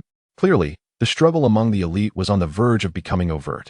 He must rapidly develop his own strength before any complete fallout occurred. Not only must he be prepared to assist his father, but he must also ensure his own self-preservation to avoid becoming a pawn in enemy hands, thereby jeopardizing his father. The environment of the martial domain was undeniably enticing for Li Hanjing. It was a vast chessboard, and securing even one-third of the political power within it would afford him significant leverage. Even if the empire sought to act against him, they would have to weigh their options carefully, both in terms of strength and political influence. This is the essence of power. Sir, seeing that Yu Qingshu was about to continue persuading him, Li Hanjing immediately gestured for him to stop. You need not attempt to sway me further. Furthermore, I retract my previous statement. Your lack of courage disqualifies you from being my strategist. You may go. He mocked Yu Qingshu. You claim to be the greatest sage of all time, yet lack the audacity to play chess with a scholar. Yu Qingshu met Li Hanjing's gaze for a few seconds before bursting into laughter. Ha ha ha. Sir, I must admit your provocation is quite effective. I, Yu Qingshu, am easily swayed by such tactics. I accept this challenge. Mo Wensheng is a scholar, and so am I. Should I fear him? I assure you, I will assist you in securing more than two-thirds. The latter part of his statement remained unspoken. Li Hanjing smiled. Conversing with an astute individual was effortless, as they could readily comprehend his intentions. Meanwhile, the dormant energy within him began to settle. To be frank, had Yu Qingshu turned to leave just then, Li Hanjing would not have hesitated to eliminate him. An individual capable of deciphering his thoughts yet refusing to stand by his side was of no use to him. The next day, Li Hanjing and Yu Qingshu both entered a working state early on. Or rather, it should be said that only Yu Qingshu had truly entered a working state. Smack! Yu Qingshu, in a fit of impatience, cast a ledger onto the floor. Glancing at Li Hanjing, who reclined in a grand chair, swaying gently with his eyes closed, he expressed his dissatisfaction. My lord, is our ambitious endeavor merely to scrutinize these worthless ledgers? Li Hanjing slightly opened his eyes and replied, if one cannot even tidy one's own room, how can one hope to conquer the world? The first step is to clarify the accounts of our Jinhui. Yu Qingshu dismissed the ledgers, exclaiming, worthless accounts? There are no accounts here. They are clearly fabricated. Upon hearing this, Li Hanjing fully opened his eyes. What? All of them are false accounts? The ink is still fresh, evidently written recently, and the figures are riddled with discrepancies. Li Hanjing rubbed his temples. Yesterday, I thought I might need to reprimand someone. Today, I find myself deceived by these counterfeit ledgers. He promptly summoned Luo Xing and Song Lin, the two chief officials responsible for the Wanhas, while the other officials remained subordinate. Naturally, it was these two who could manipulate the accounts. My lord, what brings you to us? Song Lin inquired. With a swift motion, Li Hanjing flung the false ledgers at their feet, coldly demanding, provide me with an explanation. The two men gazed at the accounts on the ground, displaying little surprise, merely astonished by how swiftly their deception had unraveled. My lord, this is not our doing, Luo Xing stated. If it wasn't you, then who? Who else in the entire Wanhas would dare to alter the accounts? Li Hanjing retorted. After a moment of hesitation, Luo Xing finally confessed it was by Wanhas, the previous official. He retired and claimed that after a lifetime of service to the Jinhui, he deserved to take his retirement funds. Thus, he absconded with all the silver from the Jinhui's accounts and prepared a new ledger for his successor. Upon hearing this, Li Hanjing inquired nonchalantly, is that old man still in Jingshui County? Song Lin eagerly nodded. Yes, Bai Wanhis is a local. I can provide you with his address. You need not concern yourselves further. After uncovering the truth, Li Hanjing had no intention of penalizing these two. Although they had failed to inform him at the outset, they had generally been compliant, and he decided that they would simply not be entrusted with significant responsibilities in the future. Subsequently, Li Hanjing, accompanied by Lu Yuan and the others, proceeded to a residence. While not grand in size, the opulence of the abode was undeniable. This old man certainly knew how to indulge himself. Within the Bai residence, peals of female laughter echoed. Hee hee, master, come and catch me. I am Hong Hong. Do not believe her. I am Hong Hong. She is Chun Chun. A frail voice chimed in merrily. I care not who you are. Should I catch either of you? You shall see how I handle you. An elderly man, blindfolded, darted about the courtyard. Although blindfolded, he could easily discern the whereabouts of the women with his senses, yet he chose to relish the thrill of the chase. Greetings, my venerable lord. How mischievous you are. The old man chuckled. Indeed, my lord is quite naughty. Yet, do you not speak of my virtues during the night? How enviable is Bai Wanhis's retirement life. A sudden, cold voice pierced this joyous scene. The smile on Bai Wanhis's face swiftly vanished, replaced by a frown as he removed his eye mask. Who dares intrude upon my residence in broad daylight without so much as a greeting? Do you not regard the laws of the court? However, upon glimpsing the golden silk sash at Li Hanjing's waist, his displeasure dissipated. He slowly waved his hand. You may return to your quarters this evening. I shall reward you. Once the women had departed, Bai Wanhis settled into his chair. You must be the newly appointed Li Wanhis. So young yet already holding such a prestigious position, your future is indeed boundless. Speak. What brings you, this retired old man, to your presence? Li Hanjing wasted no words and produced a falsified ledger. Bai Wanhis, I hope you can provide a plausible explanation. His tone carried a note of warning. Upon seeing the false accounts, Bai Wanhis displayed no hint of alarm. Oh, is this why Li Wanhis has come to find me? What? After a lifetime of service to the Jinyui, should I not be entitled to a little retirement benefit? Retirement benefits will be provided by the court, Li Hanjing retorted. Bai Wanhis chuckled. What little the court offers is scarcely sufficient. Look at this grand estate of mine and the numerous women within. Who do you think pays for their upkeep? Chapter 73, Elder Bai, accompany me to the Jinyui. With a whoosh, Li Hanjing hurled an iron fan. The fan swept through Bai Wanhis's hair, scattering his pale locks. The atmosphere grew heavy with tension. Bai Wanhis's features contorted. Li Wanhis, what is the meaning of this? Let me warn you, your tactics are futile against me. I was a celebrated hero in the Battle of the Moonlit Sect, and your ability to flaunt your prowess here is due to the efforts of our forebears. Observing Bai Wanhis's presumptuous demeanor, Li Hanjing could hardly suppress a smile. The once mighty veterans of the Jinyui who survived the Battle of the Moonlit Sect now basked in retirement within the capital. Even those still active were far from mere Wanhis. Even if this Bai had truly participated in the battle, he was likely nothing more than a foot soldier. Li Hanjing stepped closer, resting a foot on Bai Wanhis's chair, and whispered, Old man, there is a saying, the blue surpasses the blue. What if my methods prove even more ruthless than yours? Return the silver you have misappropriated from the accounts, and I shall not trouble you further. If this old man was wise enough to surrender the silver, Li Hanjing had no intention of pursuing him any further. He had gathered information throughout the Jingshui County and knew many retired veterans of the Jinyui resided there. Some connections likely extended to the capital. To act against Bai would mean declaring enmity with the old guard of the Jinyui in Jingshui County. After all, we are merely retired old men. If even the retired can be held accountable, who will be able to retire in peace in the future? Bai Wanhui, undeterred by Li Hanjing's threats, boldly declared, If I refuse to comply, will you kill me? The younger generation has risen, showing no regard for us elders. As he spoke, Bai Wanhui patted Li Hanjing on the shoulder. Let me be clear, I have emptied the treasury of the Jinyui, a full 100,000 taels. But I shall not give it to you. If you wish to kill me, be prepared to face the wrath of Elder Feng. Li Hanjing's eyes flickered. 100,000 taels. However, since the other party dared to be so forthright, it surely indicated some form of backing, which he presumed to be the Elder Feng he had just heard of. New to this world, he could not ascertain who Elder Feng truly was. Yet, 100,000 taels were not to be let go. That was his silver.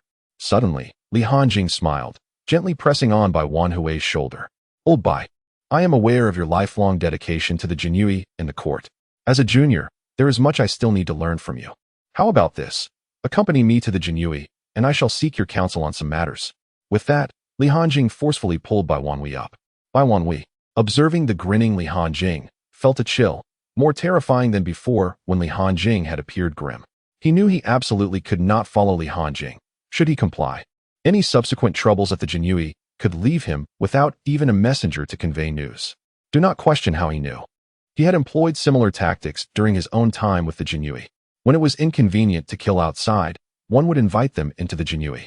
There, charges of embezzlement, treason, and other crimes could easily be leveled, and once imprisoned, there would be no grounds for anyone to intercede on their behalf. Bai Wanhui summoned all his inner strength to resist, refusing to believe that, despite his age, his 9th-level mastery of palm techniques would falter against a mere youth. He would not be taken so easily today. With a thunderous roar, a wave of energy surged from the two men, causing the surrounding flora to sway perilously. Sensing the old man's intention to resist, Li Hanjing tightened his grip. A crack echoed as bones splintered. Bai Wanhui felt a piercing pain radiating from his shoulder. Yet he bore it silently, unwilling to lose face before this younger generation. In that moment, he regretted his earlier arrogance. In the eyes of this youth, his 9th-level mastery seemed utterly inadequate.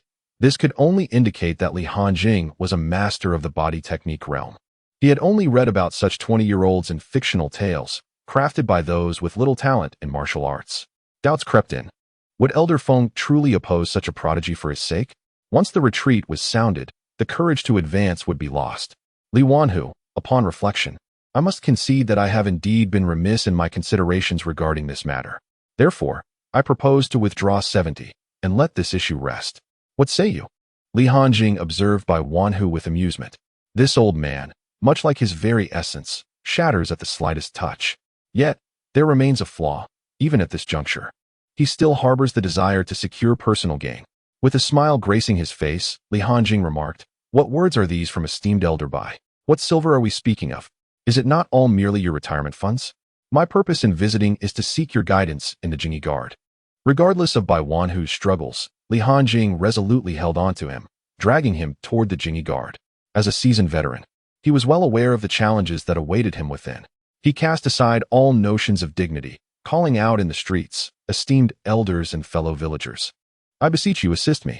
Please make your way to the West City and inform the Jingyi Pavilion that Bai Ming has been wrongfully accused and forcibly taken by the Jingyi Guard. A reward of 1,000 taels awaits." Bai Ming's cries echoed from his residence all the way to the Jingyi Guard, and Li Hanjing did not intervene in his outburst. After all, he would inevitably face the so-called Master Feng in due course. The actions that followed would only intensify, and it was better to confront the situation sooner rather than later. Analyzing Bai Ming's mention of the Jingyi Pavilion, it was clear that Master Feng must hold at least the rank of a 3rd-grade commander. For only at that level would the Jingyi Guard construct a retirement pavilion for officials. In a sense, these individuals represented the dwindling legacy of the Jingyi Guard. However, it was highly likely that he was merely a 3rd-grade officer. As ascending beyond that was the domain of the prestigious 3rd-grade commander of the Jingyi Guard, the head of the organization itself. It is noteworthy that throughout its establishment, the Jingyi Guard has seen only a limited number of commanders. Though the position of Jingyi Guard commander is officially 3rd grade, during its zenith, it was occupied by formidable masters of weaponry. Yet, in the present day, it is likely that only a half-step master of weaponry resides there now. This also elucidates the reasons behind the current weakness of the Jingyi Guard. Despite the East and West factories holding only 3rd-grade ranks, these positions are dual appointments, currently held by the Emperor's 2 most favored eunuchs, whose prowess is not to be underestimated. It is rumored that they broke through to the realm of weaponry a decade ago. Ultimately, the disparity lies not in the overall strength of the Jingyi Guard compared to other factions, but rather in the inferiority of its leadership. The entire structure of the Jingyi Guard has been diminished in status. If the lower ranks were to act independently without interference from above, the Jingyi Guard would indeed hold its own. However, this is the present situation. Decades ago, such distinctions were non-existent. Everything was approached with boldness, where the lower ranks were formidable and the upper ranks even more so. Yet, it seems that the adage of prosperity leading to decline holds true. The emergence of the moon worship sect was a moment that clearly called for a concerted effort from the court's powers. Yet, the emperor seemed to harbor a profound fear of the authority wielded by the Jinyui. The consequences of such a force slipping from his grasp were unfathomable. Thus, the emperor resorted to a precarious balancing act. In the Mirror Water Prefecture, the Jinhui observed the forceful apprehension of Bai Ming, causing great alarm for Luo Xing and Song Lin. They were acutely aware that Li Hanjing was intent on making a significant move, but they had not anticipated the scale of his actions, which included the outright capture of the former Wanhis. Addressing the two with a chilling demeanor, Li Hanjing issued a stark directive. No matter who comes, make sure to hold them back. Upon returning Bai Ming to the Jinhui, Li Hanjing wasted no time in placing Bai Ming upon the dreaded tiger chair. Old Bai, you must be quite familiar with this chair. As a later generation, I am not well acquainted with its use. Perhaps you could enlighten me? With a clatter, Bai Ming began to rock the chair violently, attempting to escape. However, with his internal power sealed, it was utterly impossible for him to break free from the thick ropes binding him. Panic washed over him. Li Wanhis, I can offer you all my wealth. Just please do not subject me to torture. He could hardly fathom that he would one day find himself in such a position. He was fully aware that the impending torture would be a fate worse than death. Indeed, even death would be preferable. Li Hanjing's smile faded, replaced by a cold expression. I gave you an opportunity, but you proved to be of little use. Besides, once one enters the Jinyui's prison, who has ever emerged unscathed? If I were to release you today, the last remnants of our reputation would be utterly destroyed. Lu Yuan, heat the iron. Let us prepare to warm up our esteemed elder Bai. Understood. Lu Yuan picked up the preheated iron, ready to apply it to Bai Ming. Just then, a hurried sound of footsteps approached. It was Luo Xing, his face etched with concern. Sir, Elder Feng has arrived and insists on seeing you immediately. Moreover, Bai Wanhis must not be harmed. Upon hearing this, Bai Ming burst into laughter. Elder Feng has come to rescue me. Kid, let me go. I will not give you a single coin. Impudent child, let me remind you that in this world, power is paramount. Do not resort to violence so readily. Li Hanjing paid no heed to Luo Xing's warning. With Li Hanjing remaining silent, Lu Yuan pressed the heated iron firmly against Bai Ming's chest. Elder Feng will not take kindly to your treatment of the old guard of the Jinyui. Li Hanjing personally retrieved a piece of hot iron from the fire barrel, the scent of roasting flesh wafting through the air as he pressed it down with force. In this world, power is indeed paramount, but it seems your influence is somewhat lacking here. If I were to end your life, do you truly believe that Elder Feng could retaliate against me? When it comes to treason, your signature would suffice. What could he possibly do to me? Remove my position? Imprison me? Bai Ming gritted his teeth against the excruciating pain. Elder Feng holds significant sway even in the capital. He could certainly see to it that you face repercussions. If you dare to end my life today, you shall face the consequences. Li Hanjing let out a scoff. Lu Yuan, administer the mouse needle. The Elder Feng, agitated, remarked that Lord Li was preoccupied with other matters and was not present in the dungeon. Such a brazen intrusion would place the young one in an awkward position, subjecting them to punishment should Lord Li find fault with their actions. The voice of Song Lin echoed from afar. The elder, filled with discontent, expressed his disdain for the audacity of the youth, lamenting that he could not even meet them. He instructed Luo Xing to summon someone, yet after a prolonged wait, the two had simply vanished. With a resounding crash, the elder forcefully swung open the dungeon door, following the sound of anguished cries into a cell. Upon entering, he beheld Bai Ming, his body marred with burns and his fingers mangled, who, upon seeing the elder, felt as if light had pierced the darkness. In a feeble voice, he implored, Elder Feng, save me. They are coercing me to sign a false confession of treason. The elder, enraged, retorted, so you are the newly appointed Li Wanhu? Is this how you treat a fellow comrade who has served the Jinyui? Li Hanjing remained composed, affirming, indeed, he is suspected of treason. As a member of the Jinyui, I am entitled to interrogate him. Li Hanjing scrutinized the Elder Feng. Although he had once possessed the prowess of a ninth-tier martial artist, years of retirement had diminished his capabilities. Judging by the unstable aura surrounding him, he was now at most a fifth-tier fighter. This was precisely why the court mandated retirement for individuals like him. If one maintained the potential for growth, the court would never allow them to retire. Elder Feng, incensed by Li Hanjing's words, exclaimed, do not attempt to deceive me. I am well aware of your game. Release Bai Wanhu at once. Li Hanjing, bewildered, mused whether all elders spoke in such a manner. Shaking his head, he insisted, I cannot release him until his matters are clarified. Should he prove innocent, I shall personally escort him out and offer my apologies. The elder wore a skeptical expression, questioning the notion of personal apologies for an individual who was supposedly innocent. If you claim he is blameless, then why not release him immediately? Who does not possess a sense of self-awareness? Elder Feng, realizing that Li Hanjing was obstinate in his refusal to free Bai Ming, inquired about the grievance that warranted such treatment. Bai Ming hastily explained, Elder Feng, I merely took a small sum from the treasury prior to my retirement, and I have already stated my willingness to return the money, yet he resorted to torture. Aware that this transgression was far less severe than treason, Bai Ming felt a sense of desperation. Upon hearing this, Elder Feng initially presumed it to be a grave matter, but soon recognized its triviality. In these times, who did not take a little something? The court often turned a blind eye to such transgressions. With a dismissive tone, he suggested, Young Li, grant me this favor. Require him to repay the entirety of the funds to the Jinyui. Surely, this will suffice. After all, Bai Ming was at fault for attempting to gain an advantage before retirement, which understandably displeased the subsequent Li Wanhu. Thus, it would be prudent to refrain from further discussion and simply ensure Bai Ming's safety. Li Hanjing sat with one leg crossed over the other, addressing Feng Lao with a tone that was both challenging and assertive. If I grant you face, then who will grant mine?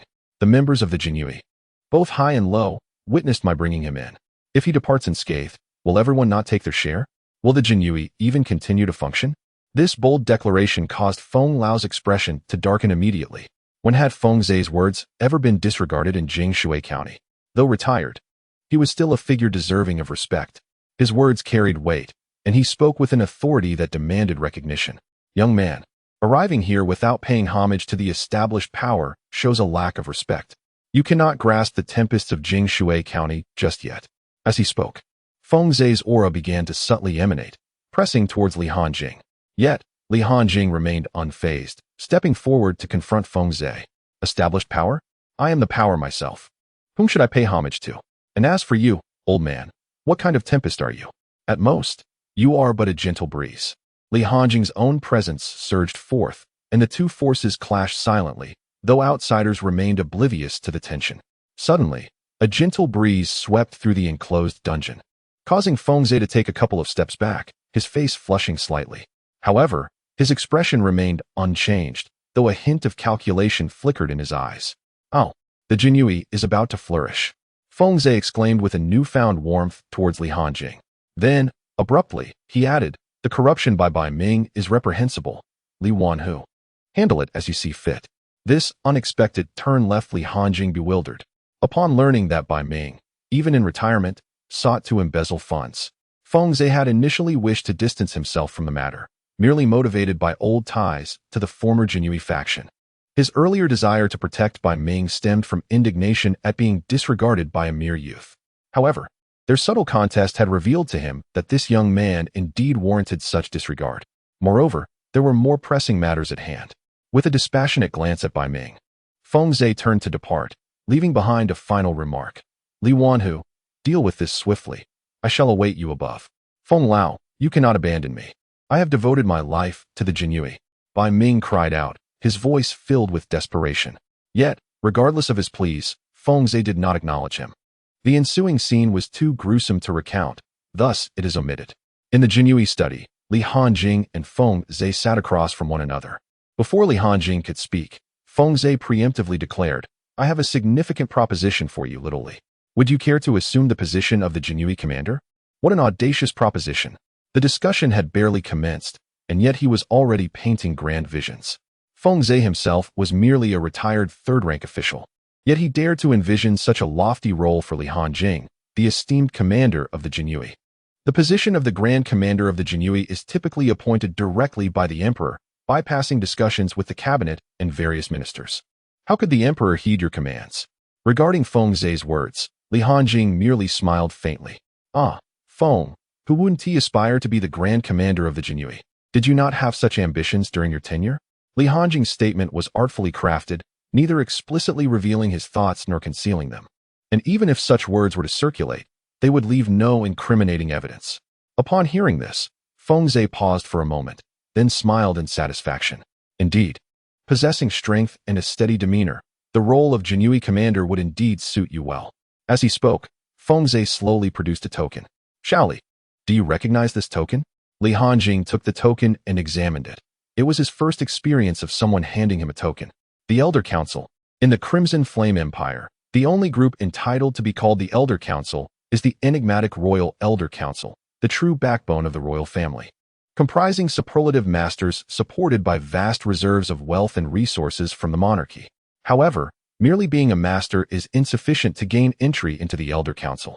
One must also be a member of the royal family. They seldom reveal themselves, only intervening in times of national peril or great upheaval. Indifferent to who the emperor may be, as long as they are of royal blood. Yet, how could Feng Zhe, a retired official of the third rank, possess such a token? Observing the puzzled expression on Li Hanjing's face, Feng Zhe explained with composure, Shaoli, what I am about to say means you will have no choice in the matter. Upon hearing this, Li Hanjing promptly returned the token. Feng Lao, the Jinyui has official duties to attend to, please excuse me. It seemed as though Feng Zhe had not heard him, as he continued to speak. The previous Grand Commander of the Jinyui was indeed a member of the royal family, who entered the Elder Council after the battle with the Moon Worship sect. Once a member of the Elder Council, one should refrain from meddling in court affairs. However, the actions of our emperor over the past few decades have completely contravened the policies established by the late emperor, leading to a gradual decline in national strength. A prolonged period of instability is inevitable. Thus, the former Grand Commander issued an order to we retired elders to identify and cultivate potential successors from the grassroots level, so that in the event of national turmoil, we could swiftly take command of the Jinyui and stabilize the nation. As for you, I intend to recommend you as a candidate for the position of Grand Commander. Li Hanjing's expression soured. Were they attempting to force him onto their pirate ship? He did indeed wish to have control over the Jinyui, but if it were to be obtained in such a manner, he would merely become a puppet. Moreover, the Elder Council intervening in court matters was unprecedented in the 1,000-year history of the Crimson Flame Empire. The notion of acting for the nation's benefit while taking control of the Jinyui was dubious at best. He did not believe that the Jinyui could contain any true upheaval should it arise. The 5 armies command, the Ministry of Justice, and the 6 ministries, are any of them not more suited to handle chaos than the Jinyui? The Royal Elder Council's violation of a millennia-old precedent surely harbored intentions far beyond merely controlling the Jinyui. A headache indeed. The matters concerning the second prince remain unaddressed. And now the Elder Council has emerged. In Chapter 76, The Jade Madman, observing Li Hanjing's demeanor, Feng Zhe inquired, what is the matter? Is young Li unwilling? Remember, you are a member of the Jinyui, and the Grand Commandant is also affiliated with the Jinyui. How could we possibly harm you? Li Hanjing replied with a hint of indifference, Old Feng, perhaps you should return to rest. As a member of the Jinyui, I naturally stand with the Jinyui. Seeing that Li Hanjing's words remained ambiguous, Feng Zhe was not in a rush. Given the gravity of the situation, it was essential to grant some time for contemplation. However, if too much time elapsed and further insights were gained, he warned, young Li, I shall grant you a month. After that, I expect a definitive answer. With that, he departed from the Jinyui headquarters. Later that night, within the confines of the Jinyui, in Li Hanjing's chamber, Yu Qingshu paced restlessly, his brow furrowed, as if pondering a matter of great significance. Suddenly, he halted and smiled. Ah, my lord, I believe I have discerned the true intentions of the Elder Council. Oh, pray, enlighten me, Li Hanjing urged. Yu Qingshu slowly articulated 2 words, usurpation. Li Hanjing, taken aback, struggled to comprehend. Usurpation? What purpose could the Royal Elder Council have in such an endeavor? The only legitimate heirs to the throne are the Crown Prince and the Second Prince. Regardless of the outcome, the Elder Council stands to gain nothing, as whichever prince ascends the throne would undoubtedly maintain their martial backing. After all, which emperor would willingly relinquish such a formidable institution? Yu Qingshu nodded in agreement. You are correct, my lord, yet if we dared to think bolder, the members of the royal family might also covet the throne. Currently, there are 3 princes from the royal lineage eligible for succession, one being the Cold King stationed at the Xinqing border, wielding both military and political power, while the other 2 in the capital pose no significant threat.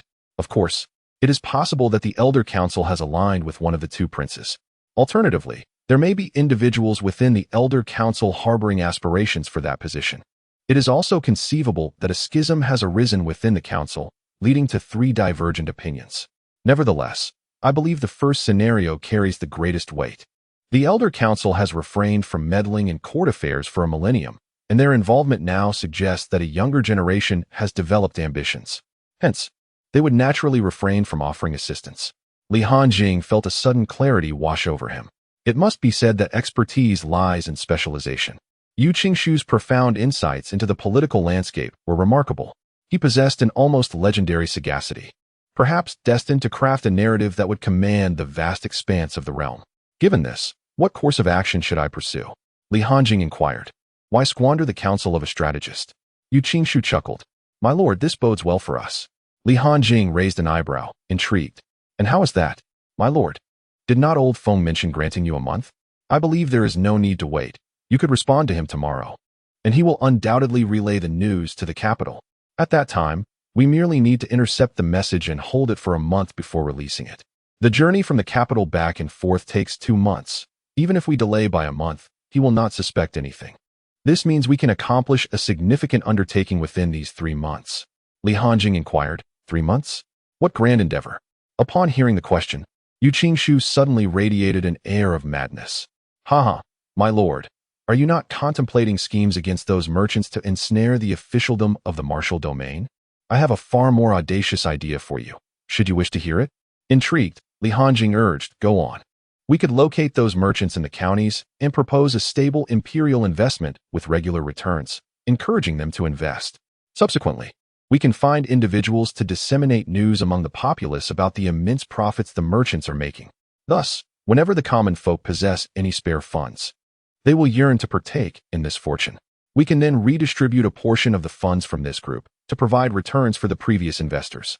By continuously expanding our reach, my lord, the wealth we could amass would be extraordinary, huh? After listening to Yu Qingshu's plan, Li Hanjing felt an unsettling familiarity. This was nothing less than a Ponzi scheme. Clarifying his thoughts, Li Hanjing remarked, eventually, we will face dire consequences. In 3 months, should the spread be rapid, it could reach roughly 1/3 of the martial domain. When the court learns that we orchestrated this, not only will I be in peril, but I fear even my father will struggle to protect himself. Yu Qingshu chuckled. This necessitates finding a representative who can embody other factions to support you. We cannot act under the name of the Jinyue. Feng Lao possesses great renown in Jingshui County. If you promise him, he will naturally be on our side. I believe it would not be difficult for him to lend his support. Once 3 months have elapsed, and we face the fallout, we can eliminate him and claim it was a suicide out of fear of guilt. As for your promise to join the Elder Council, no one will believe it. For your father is the Grand Tutor, closely tied to the Crown Prince. The economic collapse of 1/3 of the martial domain equates to a collapse of an entire region's economy. The royal family will undoubtedly pursue Feng Lao's connections vigorously, thus exposing the Elder Council's involvement. At that point, with the economy in disarray and the populace in turmoil, the imperial clan and the royal family will openly clash, allowing us to seize the opportunity to expand our power. We could rise to become a formidable authority, and with the support of your father's influence, the throne may not be beyond our reach. Yu Qingshu's demeanor radiated both serenity and madness. After hearing his plans, Li Hanjing's heart trembled uncontrollably for a moment. Goodness, I merely seek to acquire a modest fortune for self-preservation. You are leading me into a perilous situation. He also mentally labeled Yu Qingshu as the madman. A plan of such magnitude would result in casualties numbering in the hundreds of thousands, if not millions.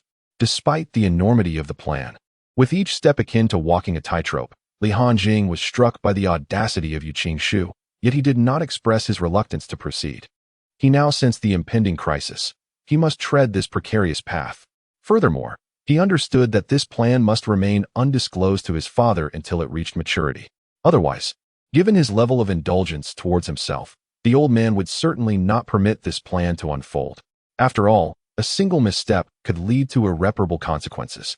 Li Hanjing suddenly chuckled and pointed to Yu Qingshu. You lunatic, but I like it. Ha, let us do it. Yu Qingshu expressed immense satisfaction with Li Hanjing's response. Ha, I knew it. I did not misjudge you. This time the examination for deployment is secured. Li Hanjing smirked. So? All this effort is merely for the sake of the deployment examination, is it? Chapter 77. I am new here, and I know nothing. Yu Qingshu eagerly declared, my lord. I shall take my leave now. I will strive to devise a detailed plan in the following days. Very well, go ahead, Li Hanjing replied. Shortly after Yu Qingshu departed, the atmosphere in Li Hanjing's chamber became lively once more. Lu Yuan entered, accompanied by dozens of men clad in simple garments, carrying heavy wooden boxes. Several stacks of silver notes were placed upon the table. These imperial guards were Li Hanjing's personal retinue. My lord, there is a total of 150,000 taels here, with 10,000 taels set aside in the Bai residence as per your instructions, Lu Yuan informed. It turned out that from the moment Bai Ming entered the imperial guards, Li Hanjing had dispatched Lu Yuan to seize assets. This sum of money was essentially a clandestine liability, one that Li Hanjing would claim as his own. Observing the silver on the floor, Li Hanjing remarked nonchalantly, "My brothers have been staying at the inn daily, and their efforts deserve recognition. Distribute 10,000 taels from here, 1,000 taels each. And I will make further arrangements for everyone's employment." As his personal guard, Li Hanjing would certainly not shortchange them. "Thank you, my lord." The dozen or so men in simple clothes were not modest, taking the 10,000 taels without hesitation. There was no need for formality among comrades. Once the men had departed, Li Hanjing inquired, "Has the Flying Eagle sect arrived?" Lu Yuan nodded. "Most have gathered, but Zhou Quan and I require funds." Li Hanjing understood. In a new place, money was essential for sustenance, especially with so many individuals and eagles to care for, as well as the need to secure a location. However, Li Hanjing was reluctant to seek reimbursement from the court for the imperial guards, as this would effectively share his intelligence network. After contemplating for a moment, Li Hanjing handed over 4 notes of 100,000 taels each. "Give these to Zhou Quan. It should suffice for a month or 2. "Understood," Lu Yuan responded. Exiting the room.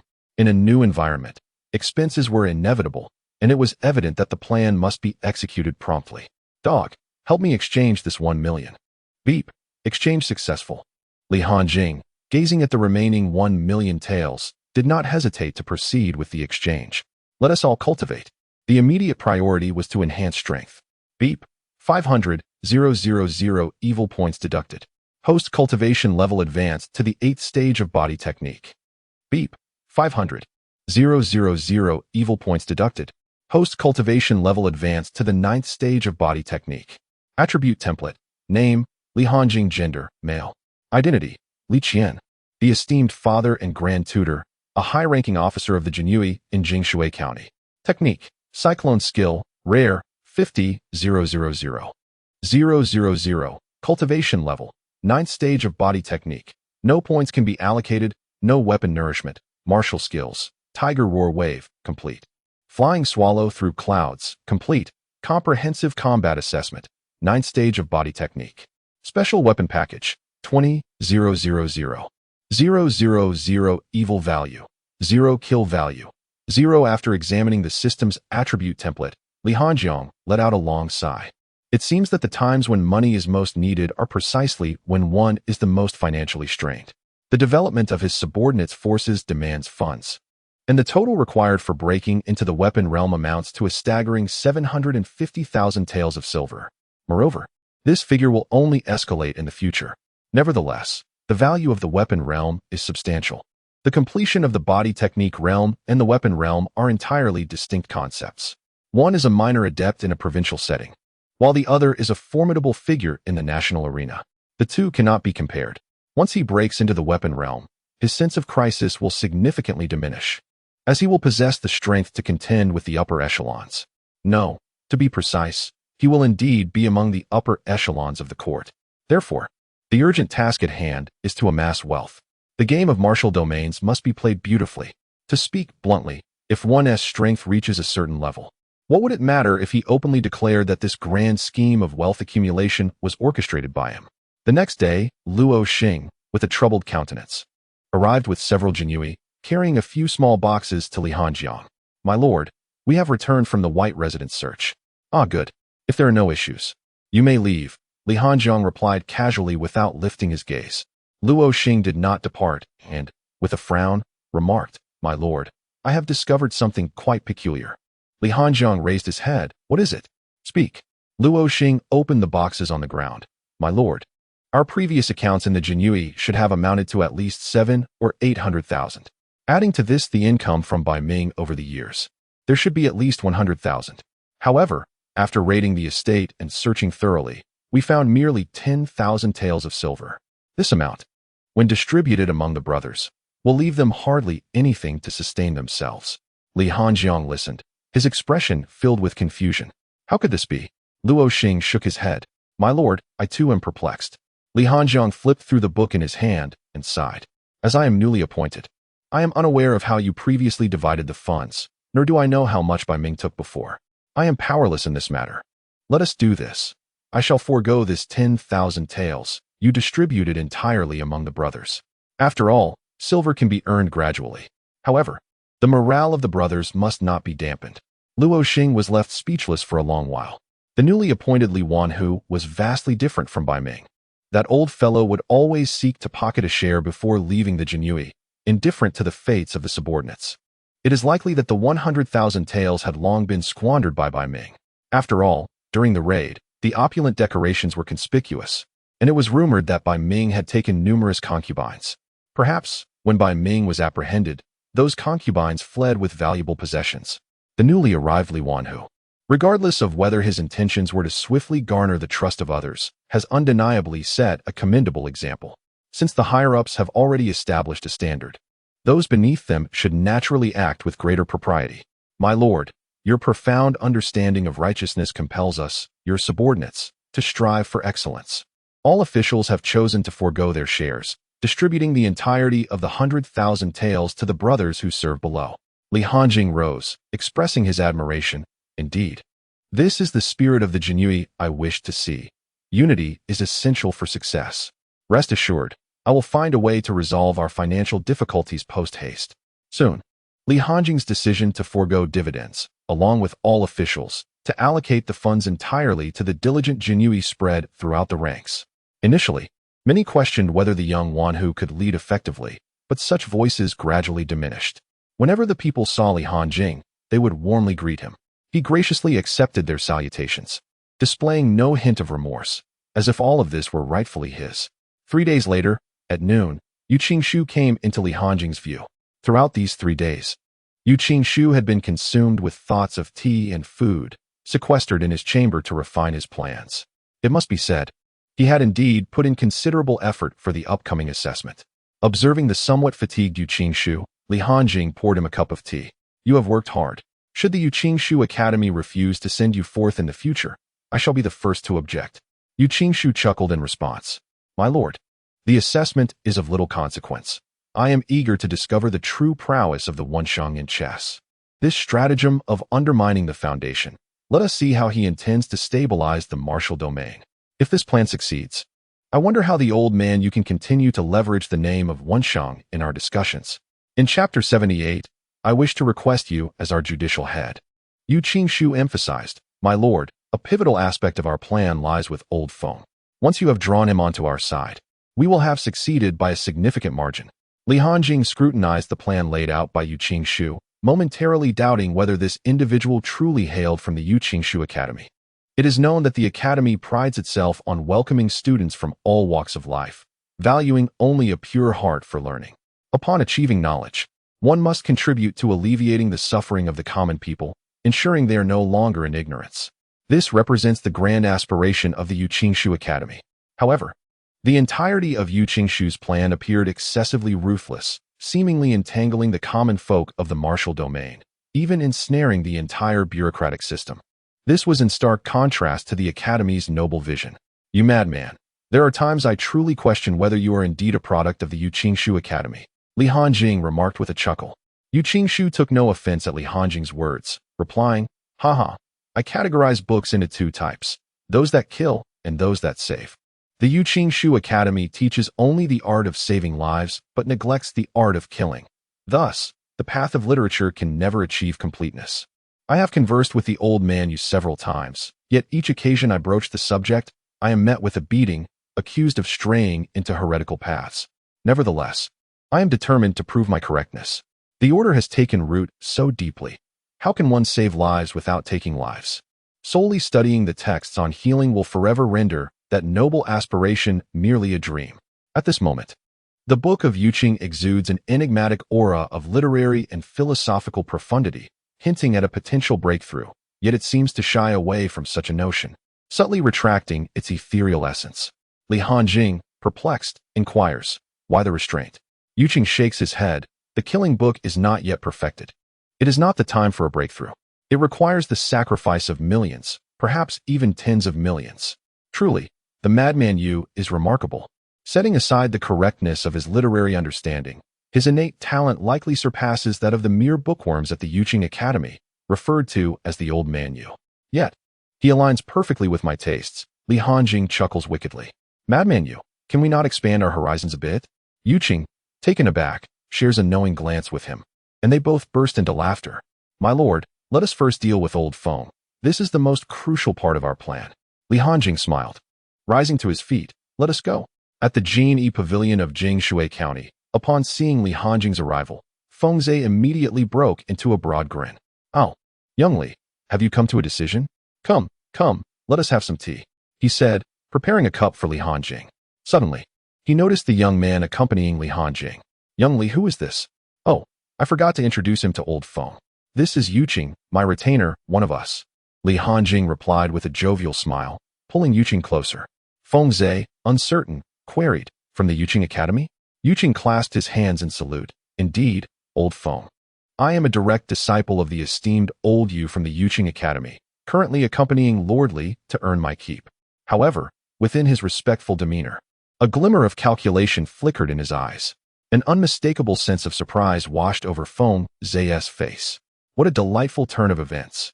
Initially, he thought it a significant achievement to win over a prodigious talent, but now he could also draw the formidable Yuqing Academy into the fold. Surely, the Grand Commander would be most pleased. A direct disciple, in a certain sense, embodies the very essence of the Academy. Old Feng hastily prepared another cup of tea. "Oh, so you are a scholar from the Yuqing Academy. My greatest regret in life has been not having read more." Feng Zhe continued to engage them in conversation. The three quickly settled down, and Feng Zhe was the first to speak. "So, young Li, have you come to a well-considered decision today?" Li Hanjing nodded with a smile. "Old Feng, I have taken time to reflect on this matter. Who wouldn't he wish to become the Grand Commander? Besides, with the guidance of esteemed seniors, how could I refuse such an opportunity?" Li Hanjing's response pleased Feng Zhe greatly.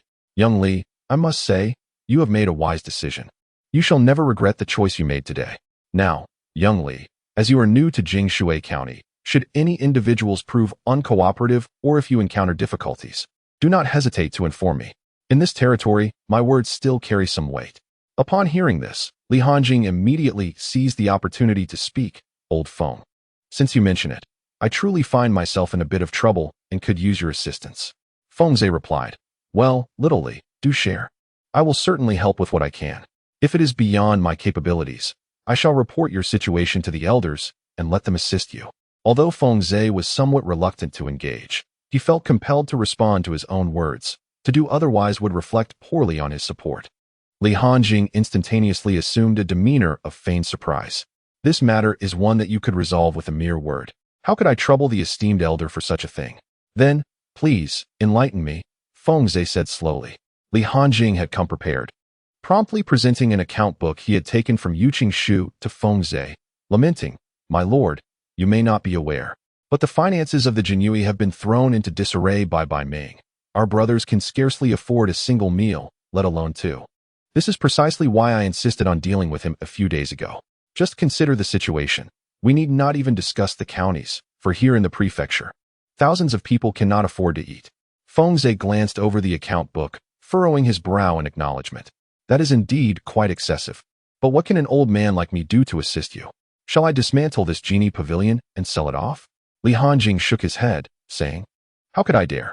We merely wish to establish a commercial enterprise to achieve self-sufficiency." Upon hearing this, Feng Zhe's demeanor turned serious. "It is strictly prohibited for any governmental institution to engage in commerce. I cannot assist you with that." Suddenly, Li Hanjing chuckled, "You certainly can help. While we cannot operate a commercial entity, you can, old Feng. You are retired, after all, and the court has made no stipulations against retired officials engaging in business. Therefore, I would like to invite you to be the legal representative of our commercial enterprise." Chapter 79. The gears of fate begin to turn legal representative of a commercial enterprise? What on earth is that? Most of these elder Jinyui officials were educated to some degree, unlike the contemporary Jinyui. In their era, the Jinyui was at its zenith, transcending the judiciary. If someone displeased them, they would simply arrest them, and the issue would be resolved through a straightforward process. Anything resolvable by force was rarely debated. As long as one did not arrest the emperor or certain influential figures, they wielded significant power. Thus, Fengze was perplexed by the very concept of a legal representative for a commercial enterprise and its implications. Observing Fengze's bewilderment, Li Hanjing felt a surge of elation. He had anticipated a challenging confrontation today, requiring considerable persuasion. However, since Fengze was unfamiliar with the matter, it had suddenly become much simpler. Old Deng, perhaps in your next life, you should read a bit more. This life will be as it is, Li Hanjing began to explain patiently. Old Feng, this legal representative role entails registering a commercial enterprise in your name with the Ministry of Revenue. Once completed, the enterprise would belong to you, allowing us to dispatch personnel to manage it, thereby elegantly circumventing the prohibition against government entities engaging in commerce. Naturally, to maintain discretion with the ministry, we would allocate 100,000 taels from the profits to you each month, ensuring your generous assistance does not go unrewarded.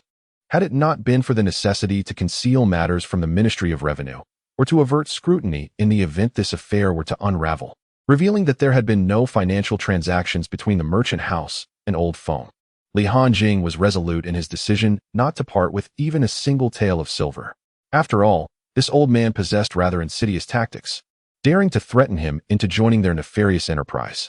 Upon hearing this, Fengze nodded in sudden understanding, yet soon realized something amiss. Ah, little Li, if this merchant house is registered under my name and you manage it, while I receive a windfall of 100,000 taels for nothing, would that not be to your detriment? Now that we are allies, I cannot allow myself to profit at your expense. Li Hanjing shook his head, insisting, you shall not suffer a loss, Old Feng. As you said, we are allies now. Why draw such distinctions? Fengze, observing Li Hanjing's earnestness, began to question whether the man he encountered in the Jinui dungeon was indeed the same as the one before him now. However, he chose not to delve deeper, for behind him stood the royal elder council, and who could say how much respect that status commanded? After a moment of feigned contemplation, Fengze, with a countenance of feigned difficulty, conceded, very well, little Li, your words have swayed me. I shall reluctantly accept this benefit. But should any fiscal issues arise within the Jinui, it would be acceptable for you to withhold the silver for a month or two. Why not, after all, receive 10,000 taels each month without any obligation? Moreover, having been retired for several years, he had squandered much of the wealth he had amassed during his tenure and found himself in dire need of silver. This arrangement also bore a distinct advantage. It tethered Li Hanjing firmly to him, providing leverage should the latter ever stray from compliance. Upon Fengze's agreement, Yu Qingshu, with a cheerful demeanor, produced a document from his sleeve. Old Feng, if you would be so kind as to inscribe your name here, this matter shall be settled. Observing the document, Fengze pointedly indicated Li Hanjing and Yu Qingshu. You too, have you been prepared for this all along, certain that I would assist in this endeavor? Li Hanjing smiled apologetically. Not at all. We merely believed you would not abandon the Jinui's plight. Subsequently, Fengze examined the document, confirming it merely pertained to the establishment of the merchant house, and sought a writing instrument to sign. Yu Qingshu, eager to please, exclaimed, Old Feng, allow me to prepare the ink for you. Ha ha ha. Indeed, the youth of today exhibit far greater composure than in our time. I appreciate your assistance, learned scholar. Fengze praised Yu Qingshu with a broad smile. Yu Qingshu, in silence, hastily ground the ink. Before long, Fengze inscribed his name upon the document. At that moment, the wheels of fate began to turn.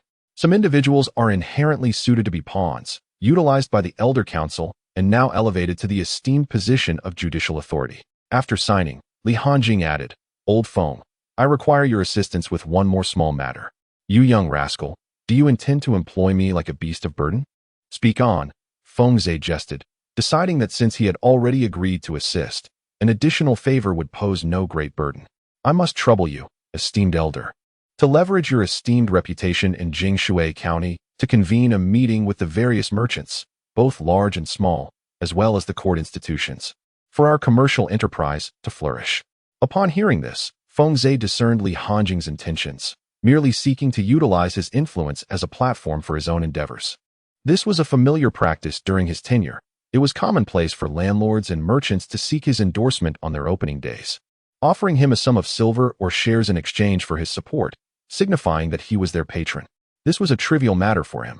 Fengze did not ponder Li Hanjing's request for long before acquiescing, as he was well versed in such affairs. After all, earning 100,000 a month could not be achieved without some engagement. Thank you, Elder Feng. We shall not disturb your rest any longer and will take our leave. They said.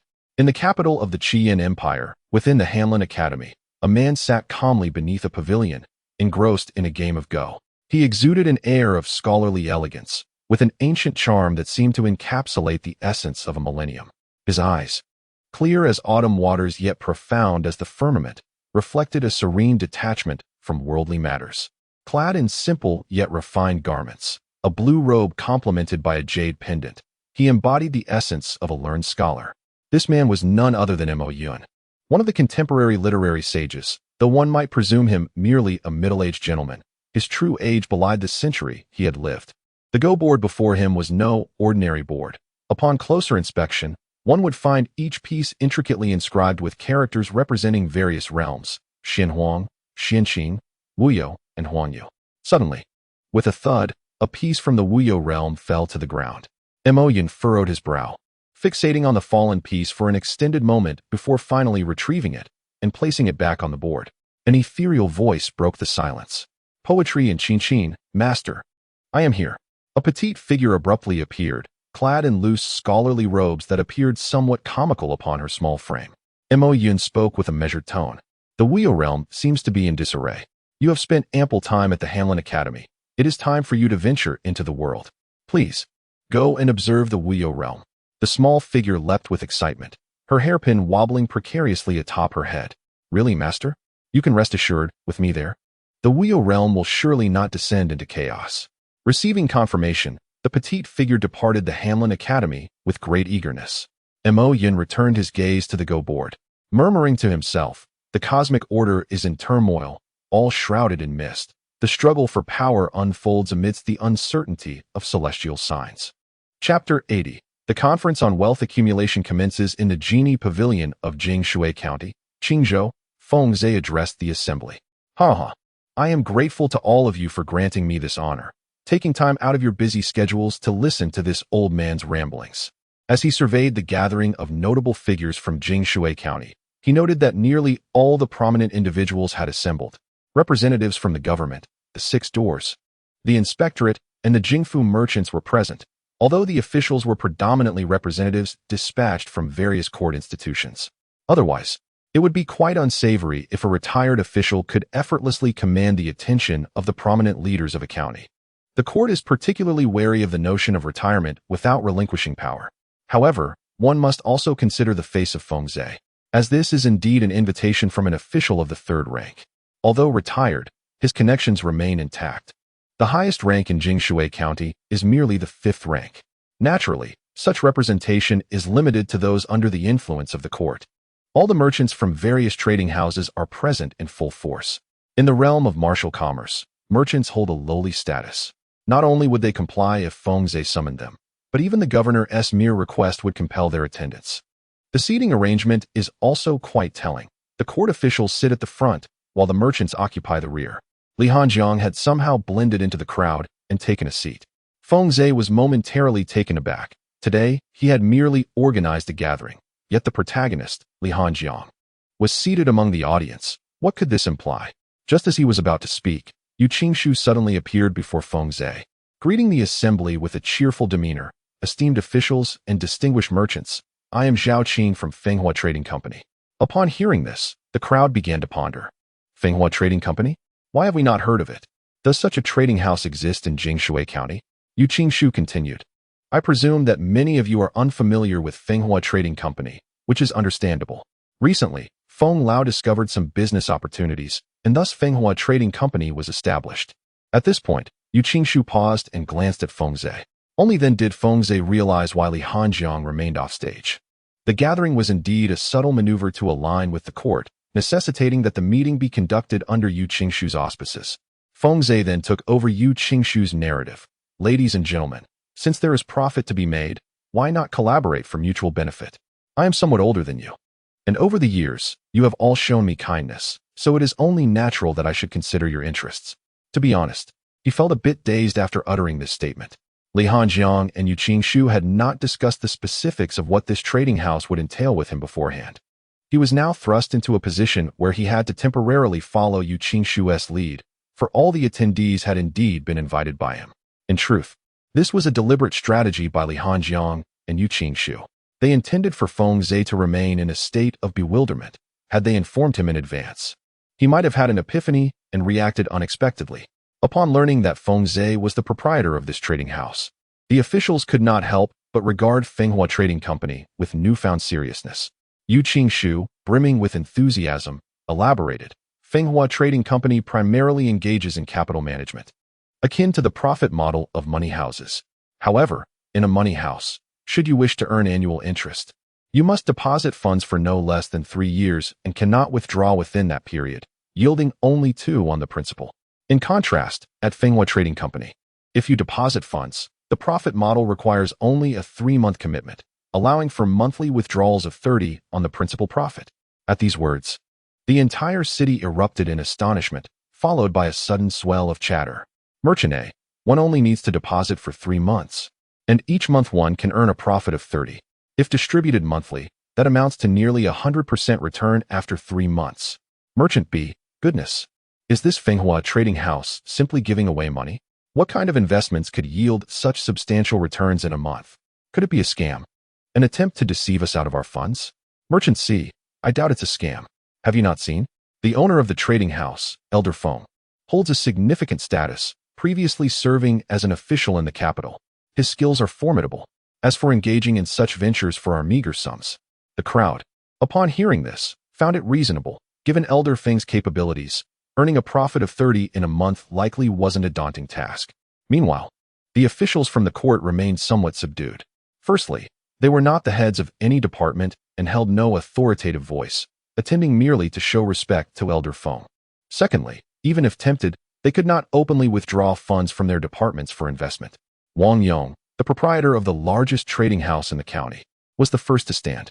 Elder Feng, may I inquire about the specific industries in which Fenghua Trading House is investing? Do we have enterprises within our county? Or are they located elsewhere, perhaps in other counties, or even larger regions? I ask this not out of malice, but because you have organized this gathering with the intention of inviting us to invest, and we naturally wish to be informed.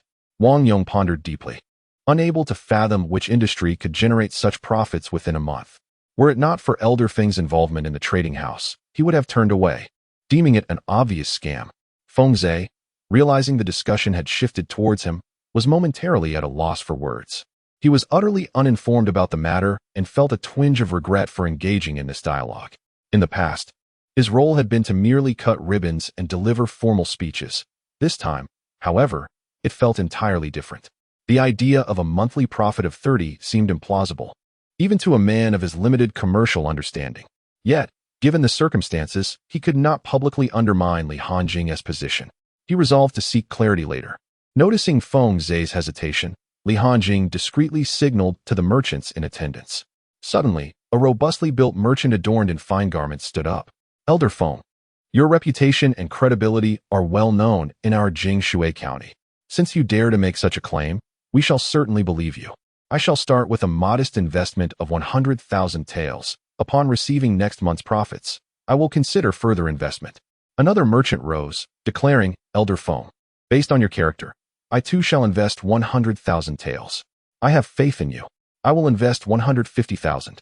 Came another voice, and soon a chorus of similar declarations filled the room. This move served as a wake-up call to those still hesitant. Indeed, they could invest a small amount initially, and should the venture prove genuine, they could follow up with additional funds. This approach not only honored Elder Feng's reputation, but also mitigated their own risks. Consequently, numerous merchants joined in, investing varying sums from several thousand to over 100,000. Li Hanjing smiled in satisfaction. Indeed, the first wave of investors had been orchestrated by him. In a vast district, comparable to a state, there existed a multitude of merchants, many of whom were strangers to one another, allowing for the arrangement of several pawns at will. In Chapter 81, Elder Feng, as he was addressed, faced a sum of 100,000 taels, and although he was eager to unravel the intricacies behind this situation, he found himself at a loss. observing the merchants who were hastily voicing their support. Wang Yong, recognizing the overwhelming consensus, refrained from probing further, as such inquiries would clearly position him against Elder Feng.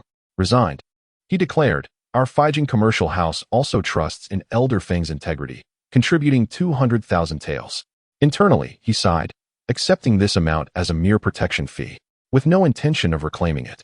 Such was the reality in the martial domain, where a single word from an official could spell doom for an individual, especially when confronting a figure of Elder Feng's stature. At that moment, representatives from various government departments remained silent, aware that they could not voice dissent in the presence of Elder Feng. After a brief, hushed discussion among a few representatives, one was dispatched to speak. "Elder Feng, it is an honor for us to be considered, yet the funds from our respective institutions are state-owned, and we cannot make decisions unilaterally. We shall return, convene a meeting, and provide you with a response after deliberation. How does that sound?" Feng Zhe, himself bewildered by the circumstances, could only nod in agreement. "Very well. Let us wait until you have reached a consensus." Subsequently, the merchants began the process of submitting their silver notes. To lend an air of authenticity, Yu Qingshu had arranged for several individuals to take notes and issue deposit certificates to the merchants. Once these matters were resolved and most had departed, Feng Zhe hastily detained Li Hanjing and Yu Qingshu, inquiring, "Li, what sort of business are you engaged in that generates such considerable profits monthly? Should you fail to deliver, where shall I hide my face?" In response to Feng Zhe's inquiry, the two men remained composed. Yu Qingshu replied with a smile, "Elder Feng, you need not worry. Next month, we shall certainly provide the required funds." Li Hanjing added, "Elder Feng, would we speak recklessly about matters we cannot guarantee? Consider, I am a distinguished figure in the Jinyue, and he is a direct disciple of the Yuqing Academy. If we fail to produce the funds, not only would you be embarrassed, but our consequences would be far more severe. Should this venture prove fraudulent, I risk losing my position and facing imprisonment, while Yu Qingshu would tarnish the reputation of the Academy. Imagine how they would deal with him." After reflecting on their words, Feng Zhe conceded. Indeed, should this endeavor prove false, as a retired official, his worst outcome would be the repayment of the merchant's silver. Furthermore, the merchants were unlikely to dare demand repayment from him. With this thought, Feng Zhe felt considerably reassured. Little did he know, the two before him were audaciously plotting to eliminate him should any trouble arise, ensuring that the blame would rest squarely upon his shoulders, implicating him and the Elder Council behind him. An investigation was launched, and upon discovering the connection between Feng Zhe and the Elder Council, further scrutiny would soon unveil signs indicating that the Elder Council supported individuals from the imperial family to ascend the throne. The reckless accumulation of wealth by Feng Zhe suggested potential insurrection. Otherwise, why would such a significant sum be required? From beginning to end, this affair was conducted under Feng Zhe's name. Even if Yu Qingshu were to emerge, it would be under a pseudonym. Ultimately, one could simply evade scrutiny for a period. Seeing that Feng Zhe had been somewhat pacified, Li Hanjing cheerfully stated, "Old Feng, regarding the 100,000 taels I promised you, I will send someone to the Ministry of Revenue to register it shortly. When you need to collect the funds from the bank, it will be all set." Feng Zhe listened with confusion, questioning the need for such a complicated process. "Why not just give me the money directly?" "Old Feng," Li Hanjing explained, "only the funds registered with the Ministry of Revenue can be considered legitimate. Once this 100,000 taels is documented, you can use it without worry, can't you?" Feng Zhe nodded, recognizing the prudence in Li's approach. He was aware that in the Qian Empire, all profits from business dealings must be reported to the Ministry of Revenue, from which taxes would be deducted, leaving the remaining sum as the merchant's clean funds, money that could be spent openly. Unbeknownst to him, he grew increasingly satisfied with Li Hanjing and Yu Qingshu. It must be said that these two young individuals were quite capable, reliable, and thorough in their endeavors. "Xiao Shu, it's noon. Would you two like to stay for lunch before you leave?" The duo promptly shook their heads. "No, the trading company is just starting operations, and we are quite busy." In the Jing Shui County, the Jinyue watched the table laden with silver notes, but Yu Qingshu merely cast a fleeting glance and lost interest. He was not at all curious about Li Hanjing's intentions for such a large sum. He was solely concerned with whether his killing orders could be fulfilled. Subsequently, he seized a few silver notes, stating, "Take whatever you need for operations. That's sufficient. By the way, do you have someone you can absolutely trust?" Yu Qingshu inquired. I have about 1,000 such individuals," Li Hanjing replied. Yu Qingshu smiled and nodded. That simplifies matters. I need to mobilize these people. The trading company's activities must generate a greater commotion. Li Hanjing withdrew his token. Take my token and proceed to the northern outskirts of the city. The amount of silver collected today was within Li Hanjing's expectations. Not too much, yet not too little. After accounting for the 100,000 taels given to Old Feng and the amount Yu Qingshu had taken, there remained a total of 1,500,000 taels. This figure was reasonable, considering this was merely the first wave of profits, and there were no high expectations for substantial returns at this stage. Everyone had yet to taste the rewards. Today's collection was largely due to Feng Zhe's stature in Jingshui County. This initial harvest was merely a precursor to the much more fruitful second and third months, when the profits would truly flourish. As for the reason behind reporting such high profits, there were two main factors. The primary objective is to filter out a segment of astute merchants, thereby shutting the door on them directly. Shrewd traders are seldom inclined to believe in the existence of such exorbitant profits in the world. Thus, if the profits are reported as modest, it will attract this particular group of merchants. Should these sagacious merchants sense something amiss within 3 months and initiate disturbances, there exists a possibility of a premature collapse. Although individuals like Li Hanjing might still manage to extricate themselves unscathed, the efficacy of their wealth accumulation and the impact on the martial domain would be significantly diminished. Secondly, the merchants who pass the screening are those lacking in discernment or those who harbor dreams of great wealth. Once these types of merchants are given a taste of success, they may completely lose their rationality. Coupled with a tempting profit margin of 30%, they might even stake their entire fortunes. When the inevitable collapse occurs, these individuals would be consumed with a desire to tear Feng Zhe apart, potentially inciting widespread unrest. At that juncture, it is likely that the second prince's men would be too preoccupied to contend with their own troubles. Moreover, by then, he would no longer fear any repercussions from the second prince's faction. Chapter 82. The Fenghua Merchants. Amidst a storm of turmoil, Li Hanjing had no intention of converting the 1,500,000 into devil value. This was merely the initial wave of leveraged funds, which must be preserved. At a tavern on the streets of Jingshui County, 2 commoners clad in coarse garments entered. "Waiter, bring us the dishes and wine." One of them exclaimed. "Certainly, gentlemen. What would you like to order?" The waiter, with a beaming smile, presented the menu. One must commend the tavern's service, which remained attentive despite the patron's humble attire. One man perused the menu and then waved his hand grandly. Braised pork, sweet and sour carp, kung pao chicken, mapo tofu, beggar's chicken, oil-braised prawns, spicy kidney. And bring me your finest wine. The other man, taken aback, interjected, "Ernie, are you out of your mind? This meal would consume your entire month's wages." The man waved dismissively. "Don't worry about it.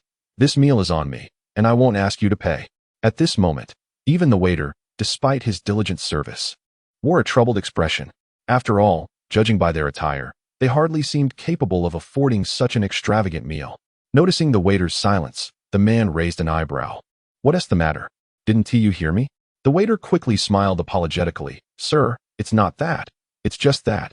He hesitated, concerned that if the 2 patrons were unable to settle the bill, he would bear the brunt of the manager's ire due to his unscrupulous nature. The man evidently grasped the waiter's implication. In a fit of anger, he slammed 10 taels of silver onto the table with a resounding thud that drew the attention of all present. "You blind fool. Is 10 taels sufficient? I ask you, is it enough?" Seeing the money produced, the waiter hastily accepted the silver, offering apologies. "Sir, it was my fault. I shall inform the kitchen immediately to prepare your meal and strive to serve you promptly."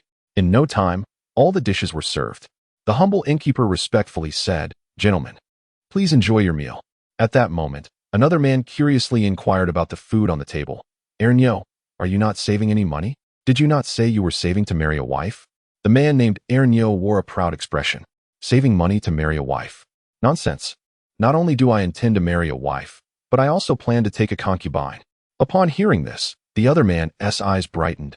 "Ernyo, have you struck it rich?" Ernyo replied mysteriously, "Guess." The other man, impatient, urged, "Come on, Ernyo, we've been brothers for years. Just tell me if you've made it big. It would be even better if you could help me out."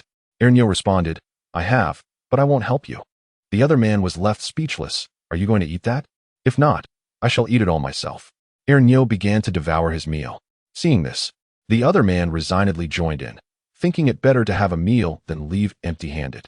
After a hearty meal, Ernyo's face was flushed from the drink, while the other man remained only slightly tipsy, eyeing Ernyo with ill intent. Ernyo, you claim to have struck it rich. What exactly did you do? Ernyo, in a drunken haze, replied, since you are so eager to know, I shall tell you, but promise not to share this secret with anyone. It was my second uncle by marriage who informed me about this business opportunity. The man's excitement was palpable. Absolutely. I promise I won't tell a soul. It's nothing too grand. It's just that the merchant Feng Lao has opened a store called Fenghua Trading Company in our county. You know Feng Lao, right? Ernyo said intermittently. The man nodded. Of course I know Feng Lao. He handles everything in our county with ease. But how does this relate to your newfound wealth? Stop boasting about knowing Feng Lao.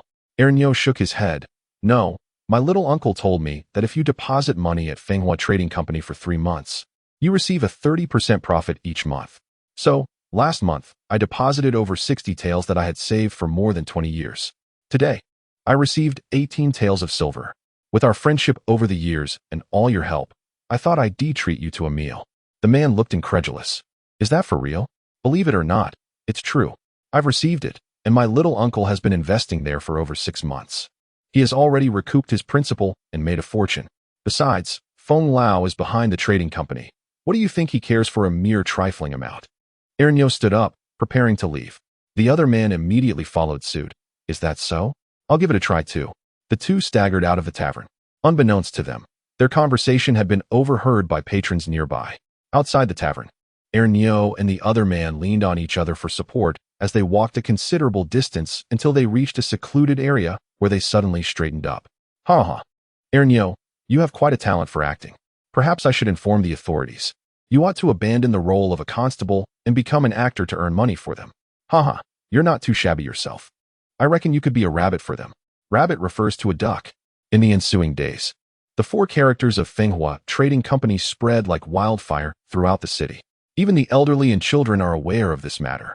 In fact, some individuals have already taken their silver to discover the truth behind it. Just 10 days after the establishment of Fenghua Commercial Firm, Yu Qingshu began to read from the account book. Sir, since the 7th day, there have been people gradually investing, with a total income of 500,000 taels. The majority are still observing. In these 10 days, our expenditures in various places within the county amounted to 100,000 taels. After deducting the 60 taels owed, we can retain 200,000 taels, which means we have earned 100,000 taels in this period. Li Hanjing nodded in satisfaction. This was merely the beginning, and soon there would be no need for promotion. Moreover, the profits would continue to rise, along with the number and amount of investments. Suddenly, Li Hanjing declared, invest 300,000 taels in the name of the Jinui. He was reluctant to constantly rely on free advertisements, but the data was lacking, necessitating this to sustain operations. Otherwise, they would be left to rely on the harsh winds of next month. Chapter 83, Hunger Marketing. Investing in the name of the Jinui presents 2 distinct advantages. Firstly, should higher authorities investigate later, they too would suffer losses, possibly leading to a scenario where the thief calls out to catch the thief. Secondly, it could implicate other court factions as well. As time passed, a month went by. Yu Qingshu promptly delivered the first wave of profits to those merchants. The citizens who had deposited their silver flocked to Fenghua Commercial Firm. Upon verifying their balances, the firm unhesitatingly provided them with 30% of their principal. In an instant, the 4 characters of Fenghua Commercial Firm reached a pinnacle of acclaim within Jingshui County. Some who had been hesitant also rushed to invest, dreaming of effortlessly reaping rewards as if money fell from the sky. Within the Jinui of Jingshui County, Li Darren, as allies. It has been over a month since your appointment, yet we have not met. Today, I took the liberty to visit you for a friendly chat, said a middle-aged man, who appeared rather unremarkable upon Li Hanjing's appraisal. This man was the leader of the 6 doors, Shaolin. However, this was to be expected. The influence of the Jianghu in Jingshui County was hardly noteworthy within the vast Wu domain, making the existence of such a department sufficient without the need for formidable experts to oversee it. However, the 6 doors in Qingzhou, the upper state of Jingshui County, were far from simple. The rank of its commander was positioned at the 2nd grade, a significant figure indeed. With such a status, their strength naturally corresponded to the realm of weaponry. The reason for this was the presence of one of the Jianghu giants, the Wanjian sect, within Qingzhou. It was imperative to have a powerhouse in the realm of weaponry to maintain balance. Otherwise, it could lead to a situation where the words of the Wanjian sect held more weight than the courts. Thus, all 6 doors within Qingzhou stood head and shoulders above the rest. If Li Hanjing's assumptions were correct, the Jinyui were merely playing the role of a subordinate in their alliance with the 6 doors. This explained why he had not sought out this so-called allied force for over a month. However, since the other party had taken the initiative to reach out, Li Hanjing stood up with a warm smile to welcome them. Your Excellency, you must be the esteemed Xiao Qianhu. I sincerely apologize for my delayed response. My recent appointment has kept me quite occupied, and it seems you have taken the initiative to seek me out. Typically, the 6 doors are only equipped with a Qianhu in county-level cities, yet their rank is equivalent to that of a Wan Huzi in the Jinyui. Upon hearing this, Shaolin nodded in understanding. Indeed, it is only natural for Lord Li to familiarize himself with the business upon his arrival. Please, have a seat. Is there a particular matter that brings you here today? Li Hanjing inquired. It is said that one does not visit the 3 Treasures Hall without a purpose. Regardless of any alliance, a change in leadership signifies the conclusion of that relationship. Moreover, the 6 doors have consistently taken the lead in this alliance. So it is evident that your visit is driven by a request. Shaolin spoke candidly. We are allies, so I shall not beat around the bush. I have heard that the Jinyui invested a substantial amount in Feng Lao's Fenghua Trading Company last month. Is there any truth to this? Upon hearing this, Li Hanjing grasped the intent behind Shaolin's visit.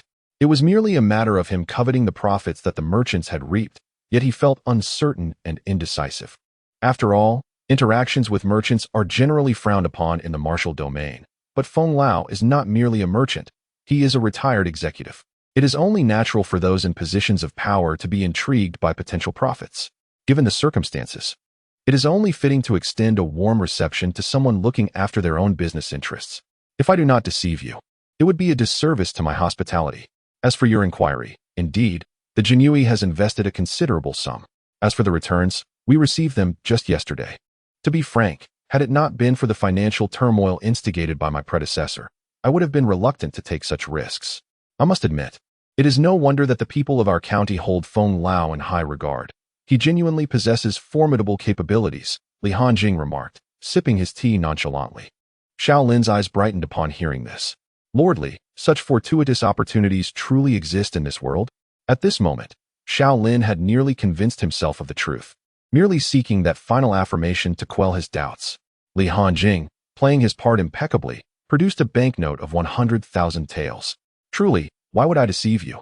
Suddenly, he leaned closer to Shaolin and whispered, not to hide anything from you. I intend to invest 1 million taels under my own name today. After all, such opportunities are rare. Shaolin was taken aback, incredulous as he gazed at Li Hanjing. Could it be that he had accumulated a total of 1 million taels over the years? Yet, upon reflection, it made sense. One so young, yet appointed as a Wan Huzi in the martial domain, must undoubtedly possess an exceptional background and talent. With Li Hanjing's words, Shaolin felt considerably reassured. Lord Li, since you do not regard me as a stranger, I shall reciprocate. In all honesty, I plan to invest in Fenghua Trading Company today as well. Would you care to accompany me? I am quite unfamiliar with the way. Li Hanjing paused for a moment, contemplating whether this was a test of his credibility. However, it was a matter of personal business. My investment of 1 million taels remains 1 million, while yours could leave you with nothing. Li Hanjing agreed without hesitation. Shall we proceed? Let us go. Thus, they set forth towards Fenghua Trading Company in Jingshui County. Li Hanjing and Shaolin entered the door, and immediately, Yu Qingshu approached them. My Lord Li, what brings you here? Li Hanjing quickly elucidated. Oh, it's you, Qingshu. I've come today to attend to Old Feng's business. Upon glancing at the middle-aged man clad in the attire of the 6 doors beside Li Hanjing, Yu Qingshu instantly grasped the situation. Oh dear, my lord, you have arrived late. Our Fenghua Trading Company has instituted a limit on the investment amount starting this month. We have already reached the quota of 10 million taels for this month. As you know, business can reach saturation. The scope of investment is finite. Old Feng did not anticipate such ardent enthusiasm from the investors in our county. If we do not impose restrictions, we might find ourselves personally covering the expenses for those investors when we exceed our investment capacity. It became apparent that Yu Qingshu had refined the plan further this month. initiating a strategy of scarcity marketing to incite greater investor enthusiasm and enhance the authenticity of the venture. By limiting the quota this month, those who failed to invest would feel a pang of regret. When the profits of the second month materialized and the quota reopened, these investors would rush to stake their entire fortunes, fearing they might miss the opportunity. However, beginning the third month, regardless of the number of investors or the amounts they wish to invest, there would be a fixed limit. Ultimately, this would be the last wave of investors, and they would simply wait for the inevitable collapse to unfold. Chapter 84. 2.5 years away from the capital, now stepping into the realm of weaponry. Shaolin was taken aback. He had brought silver notes with him before leaving home. Now, just when he had let down his guard, he was faced with this predicament. Li Hanjing's expression also grew troubled as he pulled Yu Qingshu closer, producing a silver note of 100,000 taels from his robe. In a voice only the three could hear, he implored, "Qingshu, could you make an exception? Speak with old foam. I believe a little persuasion could yield results." Yu Qingshu appeared conflicted. "My lord, this places me in a difficult position." He sighed. "Very well, just this once. How much do you wish to invest?" Without hesitation, Li Hanjing withdrew 10 notes of 100,000 taels each. "I will invest 1 million taels." Observing this, Shaolin hastily produced 500,000 taels, then, after a moment's contemplation, added another 500,000 taels. "I shall also invest 1 million taels." Yu Qingshu shook his head. "That simply won't do. The two of you together amount to 2 million taels. How can I explain that to old foam? The maximum I can accommodate is 150,000 taels. Beyond that, it will be up to you to negotiate." After exchanging glances, Shaolin spoke gently. "My lord, considering my age, it won't be long before I retire." Li Hanjing waved his hand dismissively. "Shouda, I understand. Qingshu, I will invest 50,000 taels, then." Yu Qingshu nodded. "Very well. How should I write the deposit slip?" Shaolin cheerfully replied, "As an individual, Shaolin." Moments later, Li Hanjing and Shaolin exited the establishment. Shaolin placed a hand on Li Hanjing's shoulder. "My lord, regarding that 10,000 taels, once next month's profits arrive, I will return it to you. I cannot let you suffer a loss. Would you care to indulge in a bit of relaxation tonight?" "It's on me." Li Hanjing shook his head. "No, Lord Shao. You have no idea how many messes that fellow with the surname Bai has left for me to clean up." "Haha. Well then, once you find some leisure time, do come to seek me out.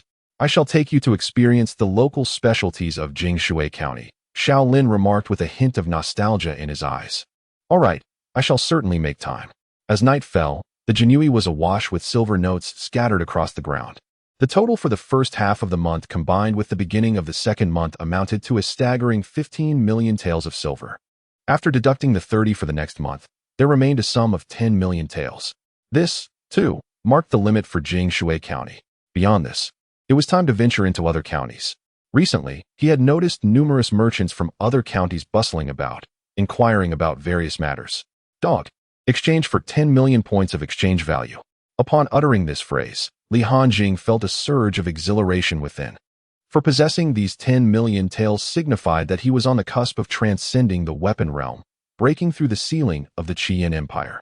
It had only been 2.5 short years since he left the capital. Beep. Detection in progress. Conditions met. Exchange successful.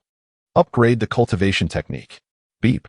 Deducting 5,000,000 points of malice value. Cultivation technique upgraded to epic. Purchase special weapon package. Beep. Purchase successful.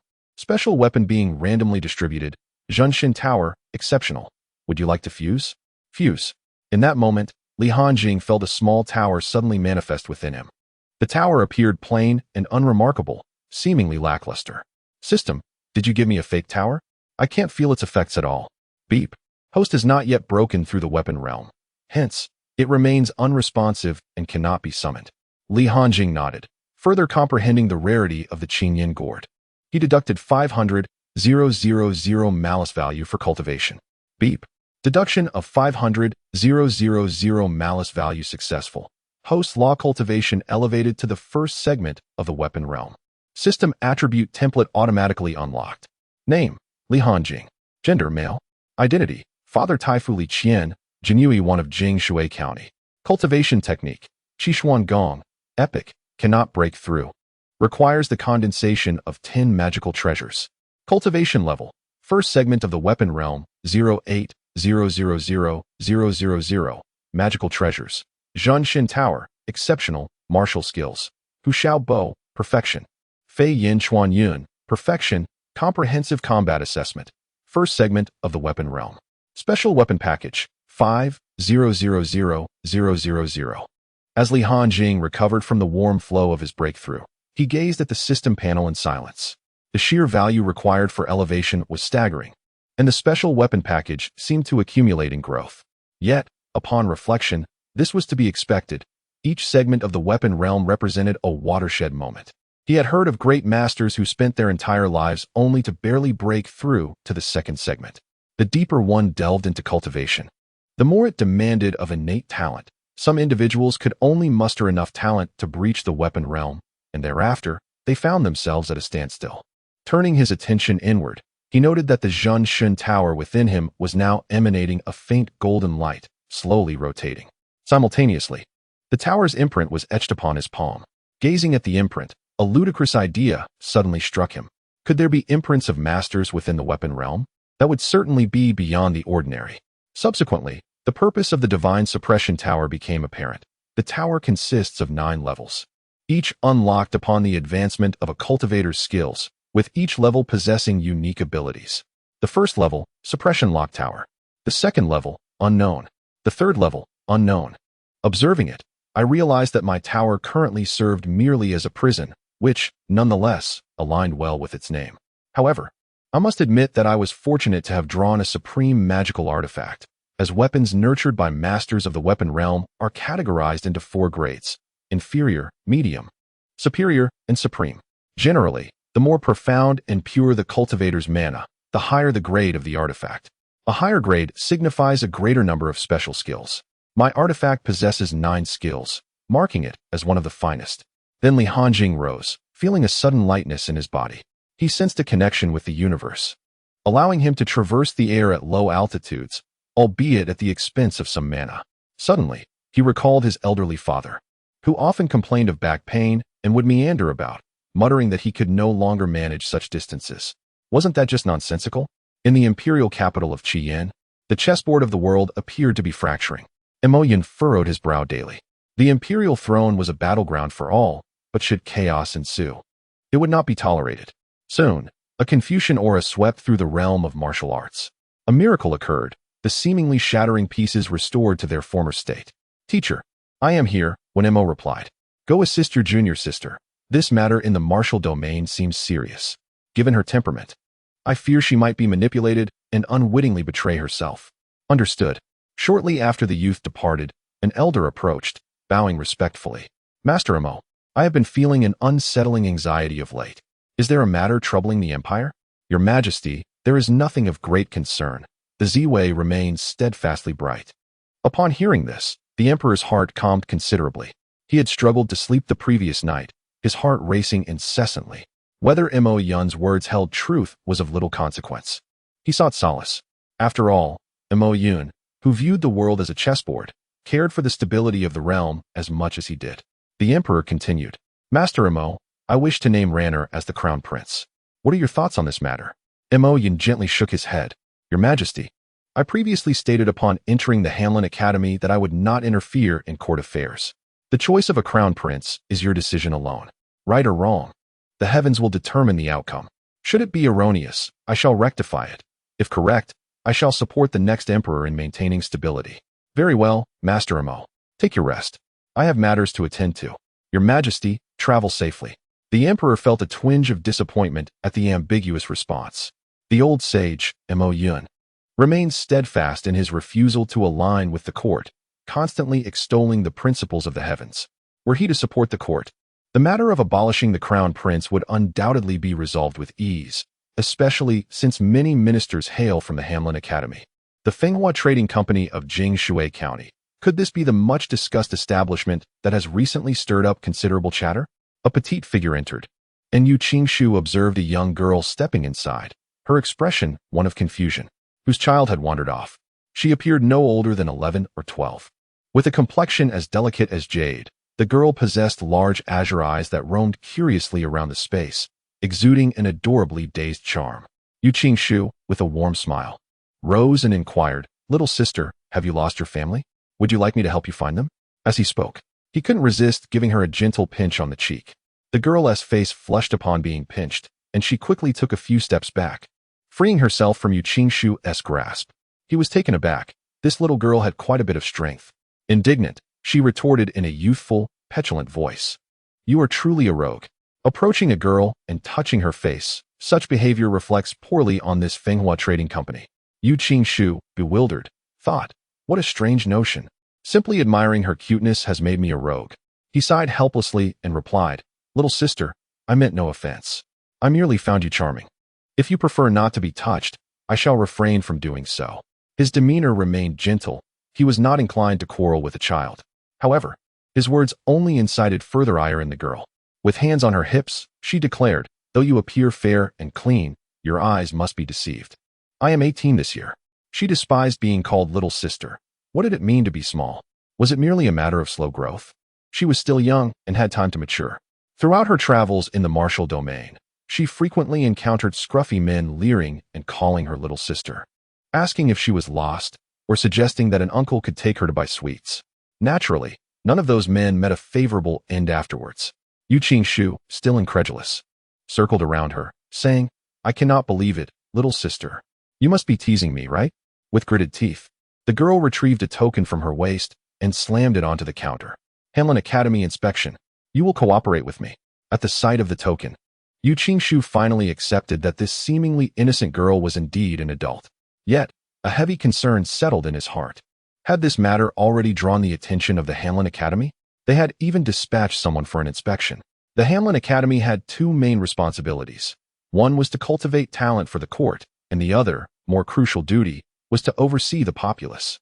However, they did not have the authority to interfere directly with local governmental affairs. Their inspections were sporadic, aimed at assessing the welfare and happiness of the common people, among other mundane matters. Naturally, if the local economy was found to be in dire straits, while the Hanlon Academy could not directly intervene, upon returning to the capital, they would report the findings, and those below would surely face dire consequences. It is precisely due to the existence of such a mechanism that, despite the issues of corruption within the court, a stable state has been maintained. As for the local officials fearing retribution for harming the inspectors from the Hanlon Academy, such an incident has yet to occur. It is no jest. The Hanlon Academy is not like other court institutions, boasting at least tens of thousands of personnel. The total number of individuals serving in the Hanlon Academy is likely only a few hundred. Those who remain in the academy are predominantly disciples of the enigmatic Sage of Ink, a figure so esteemed that even the emperor bows in reverence before him. To slay one of his disciples would likely result in immediate retribution, with the perpetrator and their entire lineage facing swift annihilation. Yu Shu graciously poured a cup of tea and fetched a chair. "Ah, it is indeed the illustrious inspector. Please, take a seat.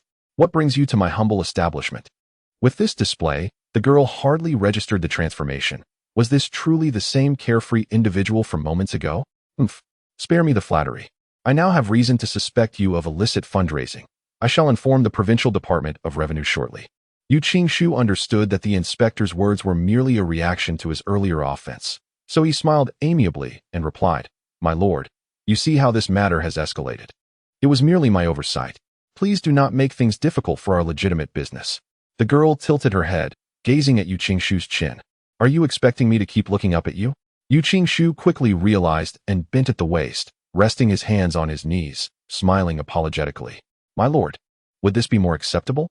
The girl, seated in her high-backed chair, glanced at her feet dangling above the ground, and then leaned closer to Yu Shu. A blush crept across her cheeks. "Do you truly think of yourself as a child to be coddled? Sit on the floor," she commanded. "Very well." Yu Shu complied without hesitation, finally lowering himself to the ground, now a head shorter than the girl. Seeing his acquiescence, her earlier ire had dissipated considerably. "I ask you, why has your Fenghua trading company amassed such a large sum of silver recently?" she inquired. Yu Shu replied, "Inspector, naturally, we intend to invest the funds, much like a money shop, and then provide returns to our investors. Are you aware that your Fenghua trading company has nearly absorbed all the circulating silver in the entire county? Should any issue arise, the entire Jingshui County could be rendered completely paralyzed," the girl admonished. Yu Qingshu muttered softly in response. Isn't that precisely what the money shops do? The money shops have the backing of the Department of Revenue and the court's guarantee, investing in state-sanctioned enterprises. And you? The girl scolded. And we? We have master phone, Yu Qingshu retorted. Chapter 86. The Madman of Ink. Difficult, but not impossible. The girl shook her head. I care not for your master phone. You must immediately cease accepting investments at Fenghua Trading Company. In a few days, I shall come with the Provincial Department of Revenue to conduct an inspection. Until they ascertain the situation, you are to suspend operations. Yu Qing's expression was one of distress. My lord, this will undoubtedly result in significant losses for Fenghua Trading Company. The girl spoke with an undeniable authority. Losses for the trading company? If there are issues in Jingshui County, it will be your head on the line. In 3 days. Expect visitors from the Ministry of Revenue. I will be watching you closely during this time. If you dare to accept funds from investors, it will be the officials from the governor's office who come knocking.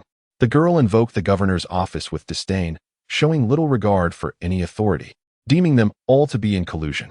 Although the Hanlin Academy lacked the power to intervene directly, who could resist showing respect to the Sage of Ink at the local level? After speaking, she did not give Yu Qing a chance to respond and left promptly. Once the girl departed, Yu Qing's expression turned grave. Shortly after her exit, Fengze entered with a middle-aged man, both engaged in light-hearted conversation.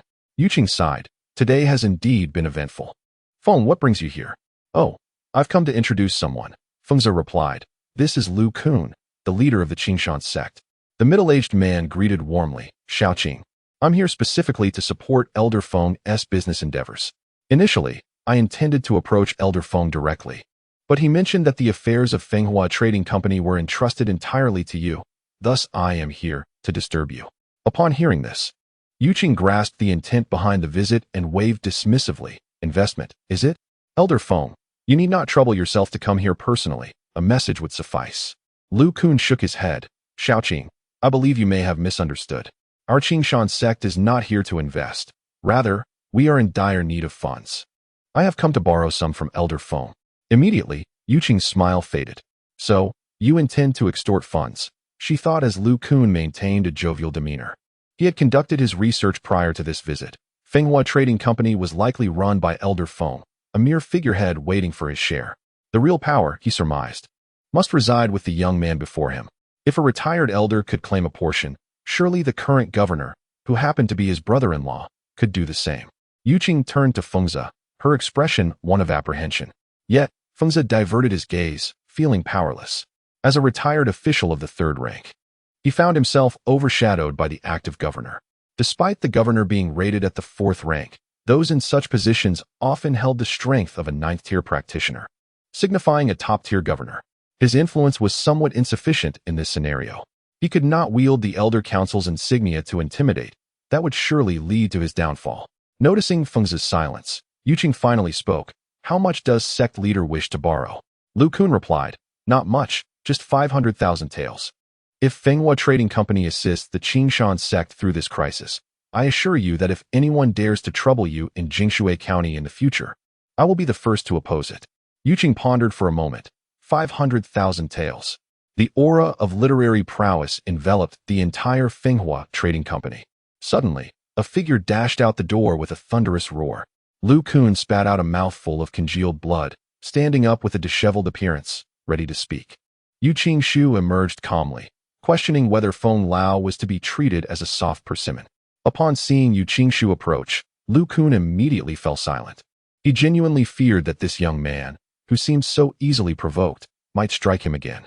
It was hard for him to comprehend how someone who appeared so scholarly could be so fierce. As the saying goes, a gentleman's revenge is never late. If he could not contend, surely his brother-in-law could. With his head bowed, Lu Kun made his way toward the Qingshan sect, frequently glancing back to see if Yu Qingshu was still inclined to take action. Yu Qingshu let out a cold snort as he returned to Fenghua Commercial House, casually advising Feng Lao to rest if he had no pressing matters. Fengze did not comment on Yu Qingshu's change of demeanor, recognizing that he was a direct disciple of the Yu Qingshu Academy, backed by the sage of literature. Given that he had just passed the trouble on to Yu Qingshu, it was natural that he would not receive a pleasant disposition in return. He only hoped that this situation would not escalate to the point where Li Hanjing and Yu Qingshu might reconsider their allegiances. While the Elder Council could likely manage the situation with ease, dealing with Yu Qingshu would be far more challenging. Feng Zhe mused, "Rest assured, young scholar. I shall shield you from such troubles in the future." Yu Qingshu nodded lightly, affirming, "Thank you, Feng Lao. Rest assured, things will remain as they were." With that, Feng Zhe sighed in relief and departed from Fenghua Commercial House. Later that night, within the brocade-clad guards' quarters, a report was made. "Sir, our matters may become complicated. We must withdraw early, as the Hanlin Academy has arrived." After Yu Qingshu recounted the day's events, Li Hanjing furrowed his brow, acknowledging the difficulty of the situation. After a moment of contemplation, a glimmer of cold light flickered in his eyes. "Difficult does not mean impossible," he stated. Yu Qingshu, puzzled, inquired, "Sir, what do you mean?" He could scarcely fathom any alternative to withdrawing early. "We could pull the governor of Qingzhou into this," Li Hanjing suggested. With him, a casual word to the Ministry of Revenue would be effortless. Yu Qingshu responded, "Sir, I have considered that approach, but on what grounds would we engage him? Perhaps we could use the Elder Council's name, but even if we could manage Feng Lao, how could Feng Zhe intimidate a governor skilled in the 9th stage of body movement?" Observing Yu Qingshu lost in thought, Li Hanjing smiled slightly. He then summoned a flash of golden light from his palm, revealing a small tower hovering between his hands. The dimly lit room instantly brightened. "How about this, Yu Fengzi?" Li Hanjing said nonchalantly. Yu Qingshu gazed at the small tower in Li Hanjing's hand, speechless for a time. The world indeed seemed absurd. Masters of weaponry in their 20s had emerged.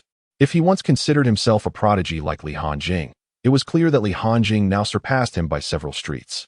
After all, while he could advance to the stage of cultivation at any moment, he believed himself to be far from the realm of the sage of literature. Chapter 87. Times have changed. Embracing technology is imperative. In the realm of weaponry at the tender age of 20, one cannot help but ponder how, in a mere decade or so, one might dominate an entire era. After contemplating these thoughts, Yu Qingshu clasped his hands in a gesture of respect. "My lord, if that is the case, this predicament can indeed be resolved." Upon uttering these words, a subtle smirk graced Yu Qingshu's lips, affirming the adage that if reason cannot be conveyed through words, let it be settled through strength. For when one's fist is sufficiently formidable, it can elucidate all truths. Conversely, if there are truths that cannot be articulated through might, it merely signifies that one's strength is inadequate. Li Hanjing cheerfully retracted the divine tower. "If so, let us commence our endeavor at once, racing against time." In the dead of night, Li Hanjing, Yu Qingshu, and Lu Yuan gathered together, preparing to set forth towards the genie pavilion. The door creaked open, revealing a youthful figure who entered with a calm demeanor, declaring, "Li Hanjing, take me with you." This individual was none other than Zhang Daoxian, the disciple of the heavenly path. Li Hanjing was perplexed, questioning the reason behind this request. To him, Zhang Daoxian was merely a favor owed, and he preferred to keep him uninvolved in their affairs to avoid entangling him, especially considering his affiliation with the enigmatic Heavenly Path sect. Should he become embroiled, the situation could grow complicated. Despite having reached the realm of weaponry, Li Hanjing still felt inadequate to confront the formidable sects alone. Among the 20 great sects, each possessed their own weaponry. The Heavenly Path sect, standing at the pinnacle among these illustrious factions, commanded genuine respect without an ounce of exaggeration, underscoring its formidable strength. A tale circulates within the martial world, recounting how the enigmatic Mo Sheng of the Hanlin Academy once clashed with the elder master of the Heavenly Path sect in a contest of skills, ultimately facing defeat and retreating to the Hanlin Academy to devote himself to scholarly pursuits. Even now, the true extent of Mo Sheng's abilities remains unfathomable. One can only imagine the prowess of the elder master. It is evident that these supreme sects prefer to avoid conflicts, aspiring instead towards a transcendent state. Had these ancient beings succumbed to the allure of worldly power, the current royal family would find itself in dire straits. Thus, in recent years, the royal family established the 6 doors to stabilize the martial forces, ensuring that as long as they kept their disputes from escalating, the 6 doors would intervene to maintain order. To put it charitably, they manage these martial factions. To speak more candidly, they serve as the royal family's subservient hounds. However, this arrangement primarily pertains to the larger sects, while the weaker factions generally maintain a facade of respect towards the court.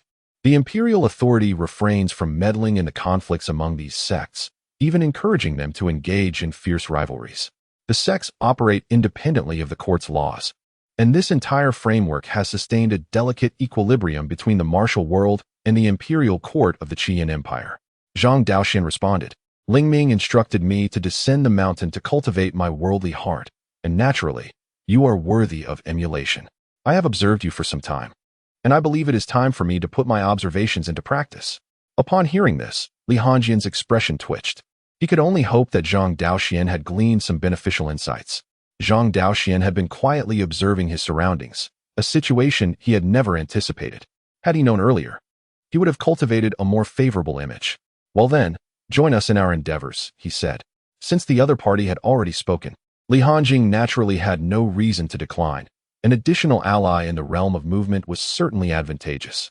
The revelation of Zhang Daoxian's advancement to this realm had occurred in Huaiyang County, following a return from the mortal world after an encounter with Murongji. When Li Hongjian inquired about his insights at that time, Zhang Daoxian simply uttered 4 words: thoughts unimpeded, desires fulfilled. After all, Taoism does not strip one of their humanity like the disciples of Buddhism. One can pursue whatever they wish. Perhaps in one moment, they aspire to serve the greater good, yet in the next, their resolve may waver. This encapsulates the essence of cultivating the Xin Dao. It is about attaining a state of freedom. Subsequently, in the tranquil Jingshui County, 4 figures flitted between the buildings. Before long, Li Hongjian and his companions halted outside the genie pavilion, where a cadre of figures clad in simple garments, wielding large sabers, gradually enveloped the entire establishment. These individuals were the personal guards of Li Hongjian, who had yet to be formally integrated into the genie guard due to the circumstances surrounding the Fenghua merchant group. The taller structures surrounding the pavilion were also populated with figures, the members of the Flying Eagle sect. The reason for their presence became evident as one observed the eagles soaring overhead. Inside the genie pavilion, it was not solely Feng Laodang who resided there. He had his women and numerous servants accompanying him. Children were conspicuously absent, as in their era, the genie guard had made numerous enemies, and having children might not bode well for their survival. Given the multitude of people and the cover of night, it was prudent to employ some technology. The risk of overlooking 1 or 2 individuals could lead to complications. The eagles possessed vision far superior to that of humans, and they continuously alternated in flight, periodically reporting to the disciples of the Flying Eagle sect to ensure comprehensive surveillance. Times have changed. Embracing technology has become imperative. Yu Qingshu surveyed the scene before him and remarked, My lord, this evokes memories of the genie guard's abduction of ministers decades ago. Li Hongjian smiled faintly, but refrained from comment, recognizing that such experiences were forged through time. This evening's discourse would likely be divided into literary and martial discussions. This classification was not merely to engage in verbal sparring with Feng Laodang, but was influenced by Yu Qingshu's involvement, who was a practitioner of the literary path. When conflict arose, the literary path would undoubtedly play a role. The origins of the terms literary discourse and martial discourse can be traced back to a dimly lit chamber within the genie pavilion. The sound of an old ox plowing the fields echoed incessantly, for the aged beast needed to toil while it still could. The faint sound of footsteps resonated from every corner of the pavilion, yet Feng Zhe, immersed in the joy of tilling, remained oblivious to these peculiar occurrences. Suddenly, the door was forcefully kicked open, and 4 figures entered the pitch-black room. The abrupt noise startled Feng Zhe considerably. Enough, he exclaimed, slightly panicked. Who dares to intrude upon the genie pavilion? The intruders paid no heed to his query, as Lu Yuan swiftly lit the candles within the room. The entirety of the room was illuminated in an instant. Ah, master, for men. Upon hearing this, Feng Zhe swiftly reacted. Without delay, he donned a pair of undergarments. Taking a closer look, he recognized Li Hongjian and his companions. Immediately, he reprimanded, Xiao Li, Xiao Shu, what is the meaning of this? Bursting into my residence at this hour, what do you intend to do? The ferocity on Feng Zhe's face indicated his genuine anger. The magical energy within him began to surge, as if a confrontation was imminent. Li Hongjian took a seat and calmly stated, Feng Lao, I wish to discuss a matter with you. Chapter 88. My influence is far greater than you imagine, Feng Zhe bellowed. Discuss? Is this your justification for barging into my abode? If you wish to converse, could you not have done so in the daylight? Must you enter through the back door? Slap. A resounding slap echoed through the air. Then, a calm and unperturbed voice emerged. Lao Dang, have you yet to grasp the situation? Feng Zhe stared in astonishment at the young man who had sidestepped. Clearly, he was taken aback by this unexpected outburst. Not only Feng Zhe, but also Li Hanjing and Lu Yuan seemed somewhat bewildered. Li Hanjing looked at Zhang Daoxian in disbelief. Zhang Daoxian tilted his head slightly and said nonchalantly, "What's wrong? When you were conversing with those unruly individuals in Huayan County, did you not engage in similar dialogue?" Cough, ahem, yes. Li Hanjing cleared his throat. It was over. The Daozi was rendered ineffective. Li Hanjing, what do you mean by this? Do not presume that I am truly incapable of confronting you. Feng Zhe, now fully aware of the situation, yelled in exasperation. Yet, his words were merely bluster, for his body remained unwilling to advance for retribution. He understood that he was no match for Li Hanjing in his current state. Li Hanjing, with an impassive expression, remarked, "Feng Lao, to be honest, my presence here tonight bears little significance. I merely seek to acquire something from you. Should you comply, there will be no issue. What is it? If I possess it, we can negotiate." Feng Zhe, having lived long enough, knew when to yield and when to assert dominance. Given the overwhelming numbers against him, he chose to show deference. Li Hanjing smiled. "Since you are so accommodating, allow me to be forthright as well. I have been promised a position within the Elder Council for quite some time now, yet I have yet to receive an identity token. This leaves me feeling quite insecure." Upon hearing this, Feng Zhe immediately shook his head. "No way. The Elder's token is reserved for those deemed trustworthy. You have only just joined, and the Elders may have only recently received news of your arrival. How could they possibly grant you a token?" Li Hanjing waved his hand dismissively. "That is of little consequence. What truly matters is that I desire it. Would you lend me yours for the time being?" Feng Zhe was taken aback. "What do you intend to do with the Elder's token?" "That is not for you to know. Hand over the token." Li Hanjing rose, his demeanor cold. Feng Zhe resolutely refused. "No way. The Elder's token signifies the Elder Council. If you were to use it for some purpose, how would I explain it to the Elders?" In an instant, Li Hanjing seized Feng Zhe by the throat. "Have you not comprehended the gravity of the situation?" Regardless of how fiercely Feng Zhe resisted, his strength sank like a stone into the sea, stirring not a ripple. Soon, 2 personal guards entered, diligently searching the room. After a while, one stepped forward. "My lord, there is nothing," Li Hanjing said, gripping Feng Zhe, who was nearly gasping for breath. "Did you search the 2 women?" The guards were momentarily taken aback, then abruptly lifted the blanket. The 2 women had somehow donned their clothes. After a brief hesitation, the guards reached inside. "Master, save me. Indeed, they are hiding something." Li Hanjing seized the token and flung the almost unconscious Feng Zhe to the ground like a lifeless dog. "Feng, you are quite fortunate.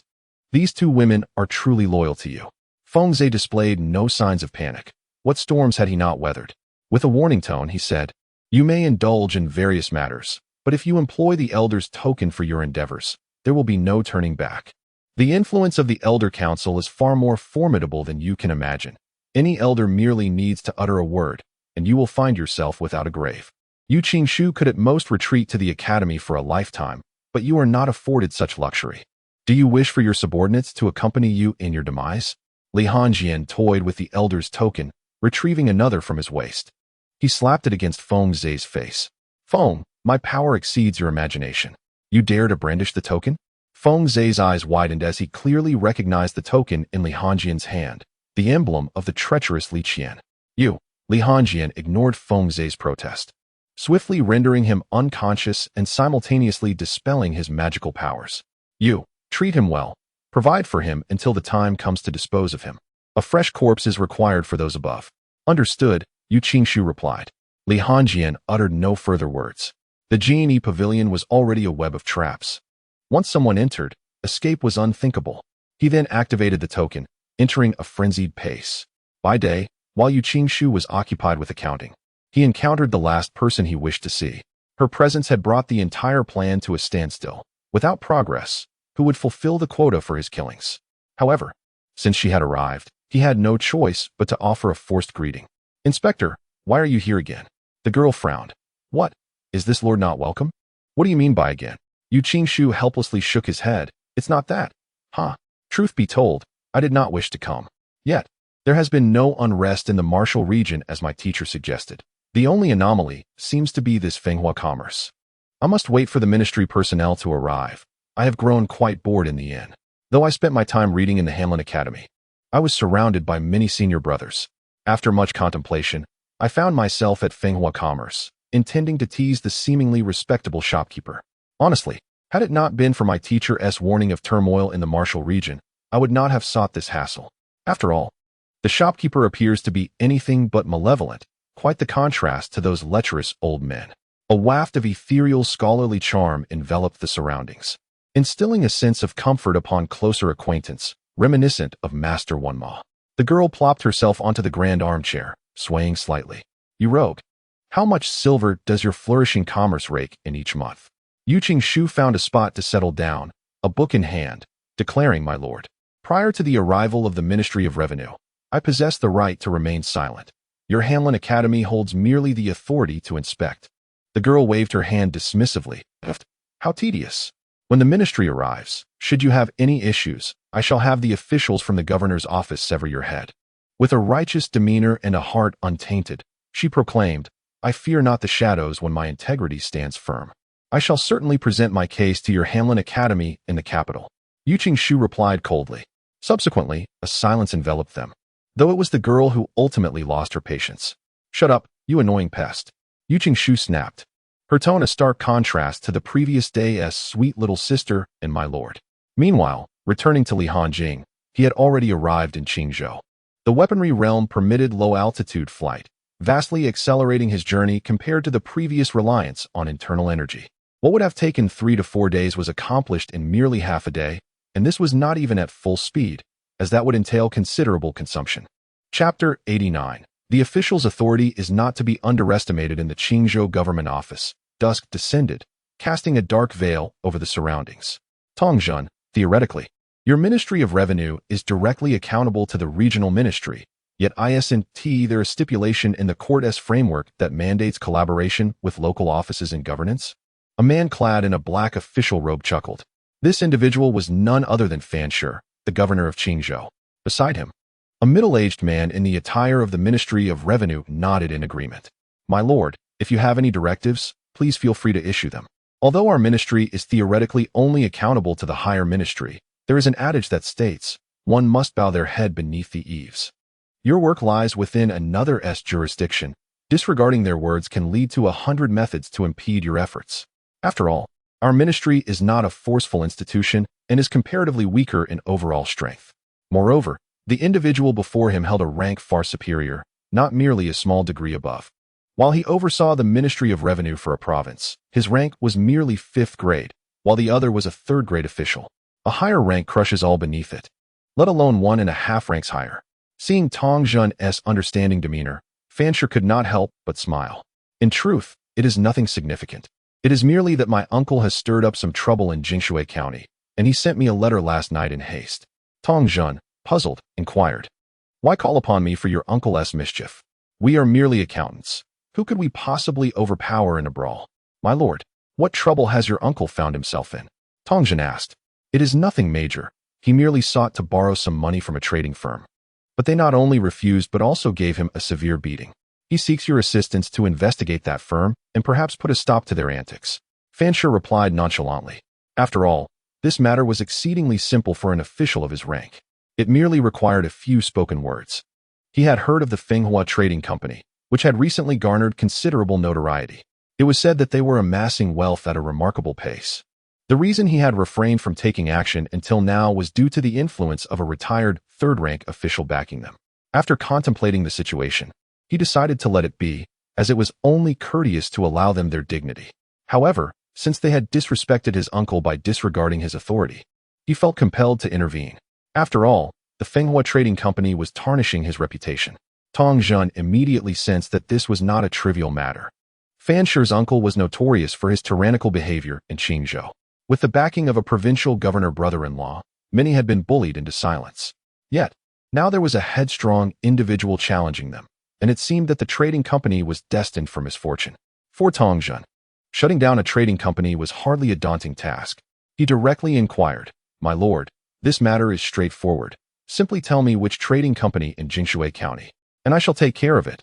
As I also need to visit Jingshui County, it is on my way. Fan Shi was somewhat taken aback. Oh, what a coincidence. Are you referring to the recently infamous Fenghua Trading Company? You must have heard of them? Upon hearing this, Tongjin burst into laughter. Ha ha ha, my lord, rest assured. I will handle this matter with utmost certainty. No amount of persuasion from others will sway me. Fan Shi appeared puzzled. You are so confident? After all, a retired third-rank official stands behind them. Though retired, their network must still hold considerable weight. Tongjin waved his hand dismissively. My lord, let me assure you, even if a second-rank official were to intervene, they would be disinclined to involve themselves in this affair. Only a figure of the caliber of a first-rank official like Li Taifu would have any influence. Intrigued by Tongjin's assertion, Fan Shi pressed for clarification. What do you mean by that? Tongjin lowered his voice to explain. My lord, I shall not conceal the truth from you. My purpose for visiting Jingshui County is to specifically investigate the Fenghua Trading Company. It is the Hanlin Academy that seeks to scrutinize them. Upon hearing this, Fan Shi was taken aback. The Hanlin Academy, though comprised of few members of lower rank, had formidable power behind them. Whenever representatives from the Hanlin Academy arrived, it invariably spelled trouble for someone. The fact that they had come to Qingzhou indicated that the local atmosphere required a thorough rectification. Simultaneously, he felt a sense of relief, grateful that the personnel from Fenghua Trading Company had confronted his uncle. Otherwise, if his uncle had leveraged his influence through him to establish a connection with them, the repercussions could have fallen upon him. Fan Shi suddenly altered his stance. Tongjin, if it turns out that the Fenghua Trading Company is clean, proceed with the usual protocols for now, and wait until the Hanlin Academy personnel have departed before taking action. Those of us in office have historically been wary of entanglements with the Jinyui. Now, we fear associations with the Hanlin Academy even more. Tongjin confidently assured him. Rest easy, my lord. The individuals the Hanlin Academy wishes to investigate have never evaded accountability. Moreover, those who operate trading companies are seldom without blemish. If the Hanlin Academy seeks to close them down, even a slight tax oversight could be their undoing. At that moment, a gentle breeze swept through the hall. A man clad in a red robe and wearing a mask had quietly seated himself behind the two individuals, placing his hands upon their shoulders. A voice, slightly aged, emerged, remarking on the authority held by the esteemed gentleman, suggesting that the mere mention of closing a trading house could lead to its immediate closure. The two men instantly stiffened, for who would not feel alarmed by the unexpected presence of someone pressing down on their shoulders? Fan Shi reacted the quickest, immediately channeling his magical energy to strike at the intruder. Bang! However, instead of producing any effect, the force of his attack shattered the chair beneath him, causing the ground to crack. His magical power was violently disrupted, and had he not managed to suppress it, he would have undoubtedly coughed up blood. Cold sweat poured down Fan Shi's brow. Only a master of the weapon realm could easily subdue his magical abilities to such a degree. Although he had achieved the pinnacle of the 9th stage of the body realm, he was still light years away from the weapon realm. It would take him another 30 to 40 years to even contemplate transforming his magical essence into a treasured artifact. As for whether he could ultimately break through to the weapon realm, that depended on the whims of fate. Should fortune not favor him, his lifespan would begin to wane, and his magical power would diminish, leaving him forever devoid of hope for the weapon realm. Tongjin had also witnessed the preceding scene and was naturally too intimidated to make any attempt at resistance. Nor did he dare to glance back to ascertain the identity of the intruder. There is a saying in the martial world: if you have not seen or heard of certain people or events, it implies there is still hope. However, once you have seen or heard them, it truly signifies that all hope is lost. Fan Shi, trembling, spoke. Esteemed sir, what brings you here? Have we inadvertently offended you in some way? If we have erred, we shall certainly amend our ways and even bow in repentance. Or perhaps you would prefer to set forth your conditions. The man in the red robe jested. You wish for me to propose conditions? All I desire is your lives. Fan Shi, upon hearing this, wiped the cold sweat from his brow. My lord, please do not jest with us. With your strength, if you wish to kill us, there would be no need for such lengthy discourse. Just state your demands, and we guarantee to fulfill them. Tongjin eagerly nodded in agreement. Indeed, my lord. Speaking of nothing else, in this modest territory of Qingzhou, what Lord Fan decrees shall be law. Fan Shi, realizing the game being played, responded. So this is how it is. Li Hanjing released his grip on their shoulders and chose a chair to sit down. Quite clever, he remarked. Then I shall speak plainly. Upon hearing this, Fan Shi's face lit up with joy. Excellent, my lord, please proceed. Li Hanjing began to speak slowly, striving to adopt the tone of an elder imparting wisdom. The Fenghua trading house must not encounter any issues. Do you comprehend my words? Both Fan Shi and Tong Jun were momentarily taken aback, then quickly adopted expressions of profound difficulty. Wasn't the Fenghua trading house merely backed by a retired official of the third rank? When had such a figure of the weapon realm emerged? Were it in the past? Should a prominent figure from the weapon realm speak, they would not even need to inquire for justification. They would simply acquiesce without hesitation, granting this favor unconditionally. However, the circumstances have shifted. The Fenghua Trading Company is now under the scrutiny of the Hanlin Academy. If they were to let this matter slide, any ensuing complications that the Hanlin Academy pursued would inevitably ensnare them as well.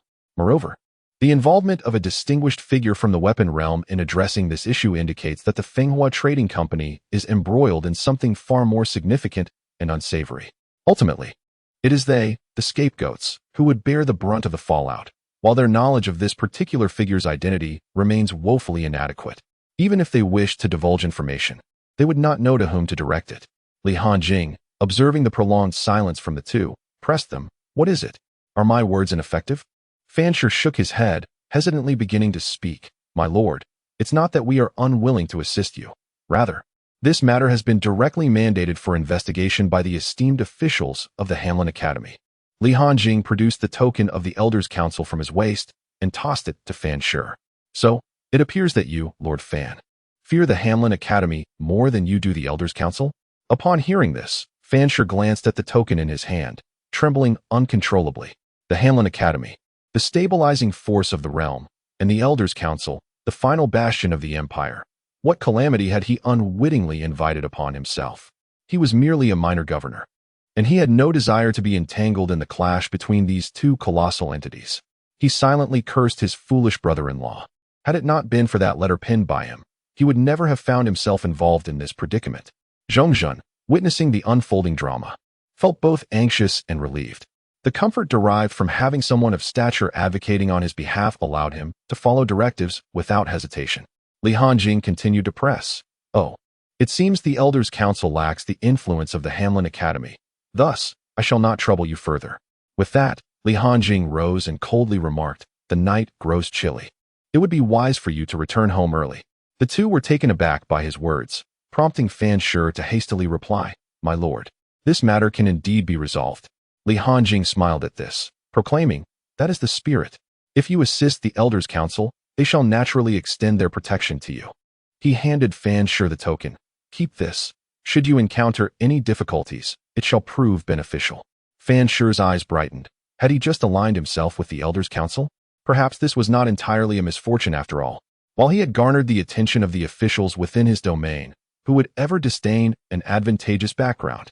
Compared to the officials within his jurisdiction, the Elders' Council held significantly greater sway. With newfound resolve, Fan Shi rose, clasping his hands in a gesture of respect. Rest assured, my lord, the Fenghua Trading Company is the cornerstone of our Qingzhou, under meticulous supervision from the province in every regard. Thus, it is undoubtedly clean. With the Elders' Council providing a protective veil over the Fenghua Trading Company, he felt no trepidation.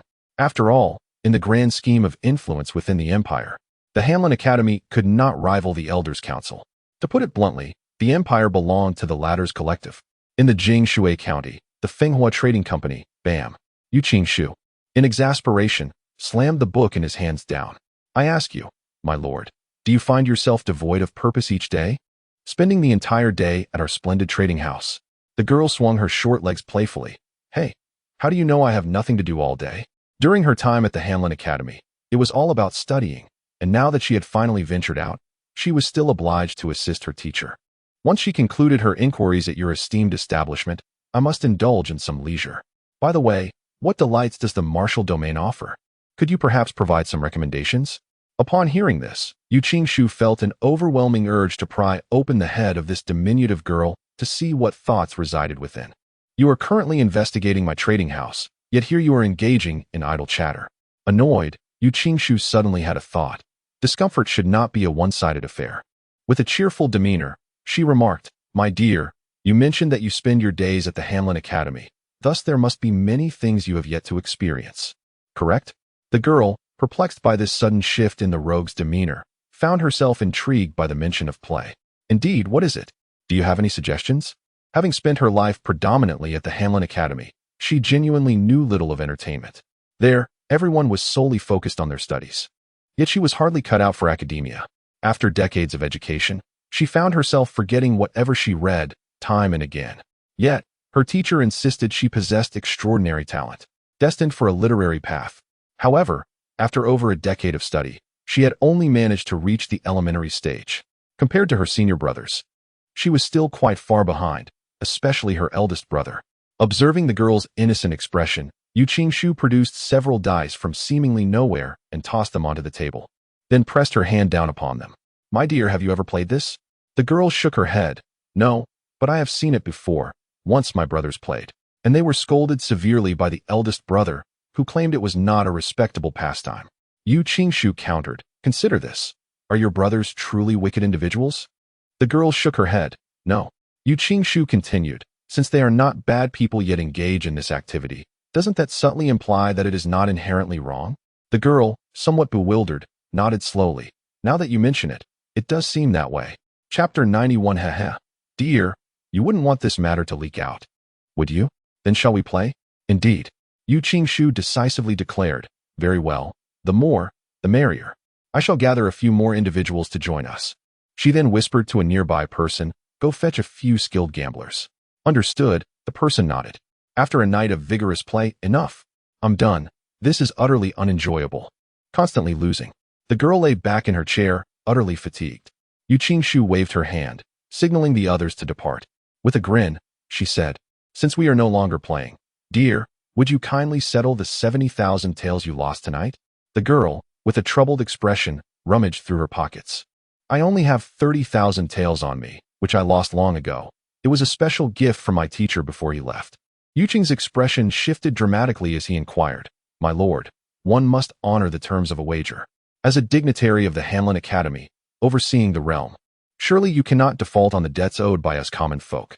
The girl, in a state of resignation, reclined upon the chair, declaring, "In truth, I possess no silver. Even if you were to sell me, I could not produce 70,000 taels." Suddenly, a sinister smile crossed Yu Qing's face. "My lord, it seems you are quite indifferent to the consequences of your predicament. If word were to spread that the esteemed Hamlin Academy, dedicated to the nation and its people, is resorting to extorting a debt from a mere commoner, what do you think would ensue? I dare say, you would prefer this matter to remain undisclosed, would you not?" The girl's countenance grew uneasy. She truly did not wish to default on her obligations, but her financial state left her with no alternative. Her senior had indeed been correct. Such matters were hardly favorable. Yet, the upbringing she had received forbade her from engaging in any base act of dishonesty. With a sigh, she conceded, "You rogue, I genuinely have no silver. Just tell me what you would have me do, and as long as it remains within the bounds of the law, I shall fulfill it as a means of settling my debt. How does that sound?" Yu Qing had awaited this very declaration and, seizing the moment, responded decisively. "Since you have expressed your willingness, let us proceed accordingly. My business is in need of an errand worker, and given your esteemed position, you shall assist me for 1 month in exchange for the settlement of your 70,000 taels." Though the girl appeared somewhat naïve, he was acutely aware that the formidable Master Mo was not easily deceived. He must keep her occupied until his plans reached fruition, for even Master Mo would be powerless to alter the outcome once everything was set in motion. The girl tilted her head in contemplation before acquiescing. "Very well. The teacher did not specify how soon I must return. Moreover, should the Ministry of Revenue uncover any discrepancies within the Fenghua Trading Company, I would be absolved of this debt." Upon her agreement, Yu Qing adopted a different tone. "My lord, as you will be working in my establishment, you must adhere to the responsibilities of a worker. Whatever tasks I assign you, you shall complete." The girl nodded, affirming, "Of course. The Hamlin Academy never goes back on its word." Yu Qing inquired, "And what is your name?" "Shirqin," she replied. "The poetry of Shirqin, the zither of Shirqin." Yu Qing smirked. "Ah, how enlightening it is to hear your words. Very well, Shirqin. Change into this work attire and tidy up both the interior and exterior of my Fenghua Trading Company," he instructed, handing her a simple garment from the corner. Observing Yu Qing's audacity, the girl pointed at him defiantly. Yu Qing questioned, "What is this, Shirqin? Do you intend to withdraw your agreement?" Grabbing the garment, she retorted, "I shall wear it. Fetch me a cup of water. Bring me a book. Clean that corner, though I suppose your short stature may hinder your efforts." "You rogue, I shall not yield." she exclaimed in frustration. 3 days later, a contingent from the Ministry of Revenue, led by the esteemed Zhan, arrived at the door of the Fenghua Trading Company, accompanied by dozens of individuals. As they approached the entrance, Tong Zhan, somewhat apprehensive, instructed, "When we enter to inspect the accounts, everyone must keep their eyes wide open. Do you hear me? This trading house has been personally scrutinized by the governor, and it bears his reputation. We must ensure a fair outcome for Fenghua Trading House." Upon hearing this, the others understood the gravity of the situation. One person whispered, "Rest assured, my lord. Even with our eyes closed, we have done this before, and we guarantee there will be no oversights." Tong Zhan patted the individual on the head, warning, "I caution you, do not speak carelessly. When have we ever inspected accounts with our eyes closed? We have always approached our duties with diligence and seriousness. Have you forgotten our mission? To clarify every account for His Majesty and to manage every tax revenue responsibly." "Yes, yes, my lord. I misspoke earlier," the individual replied quickly. Soon, the group from the Ministry of Revenue entered Fenghua Trading House. Upon seeing the attire of the newcomers, a girl promptly discarded her cloth, exclaiming, "You have finally arrived. Please scrutinize the accounts of Fenghua Trading House thoroughly." She was on the brink of her limits, having endured relentless torment from a brazen scoundrel over the past 3 days, leaving her with no moments of respite. Tong Zhan gazed at the petite figure before him, momentarily taken aback, before coldly stating, "Whose child are you?" "This is an inspection by the Ministry of Revenue. Idlers must vacate the premises." A hearty laugh escaped Yu Qingxu as she could not contain herself. Rising, she said, "Esteemed officials, please, take a seat. Allow me to introduce you. This is the inspecting officer from the Hanlin Academy." At that moment, the girl, with a hint of melancholy, produced her insignia. Tong Zhan examined it closely and promptly smiled. "Ah, so you are the inspecting officer." "Indeed, the Hanlin Academy is comprised of remarkable individuals." "Well then, shall we commence the account inspection now?" "At once," the girl replied without hesitation. "Very well, let it be as you wish." An hour later, having perused all the account books, Tong Zhan feigned a comparison with the ministry's records. "My lord, their records align perfectly with our ministry's, and the taxes also correspond accurately. There are no discrepancies regarding the taxation. As for your concerns regarding the unclear use of funds mentioned in your letter, we have documented everything in our ministry's accounts." Yu Qingxu, upon hearing this, chuckled and remarked, "You see, my lord, I told you Fenghua Trading House operates legitimately and has made significant contributions to Jingshui County. Just last month, we, single-handedly, increased the average monthly income several-fold, greatly enhancing the happiness of the populace." The girl, skeptical, retorted, "Bring me your ministry's account books. I shall verify them personally." Tong Zhan remained unfazed and handed over the records. The ministry's accounting system employed its own encrypted formulas, rendering it incomprehensible to outsiders, a safeguard against high-ranking officials tampering with the books for personal gain.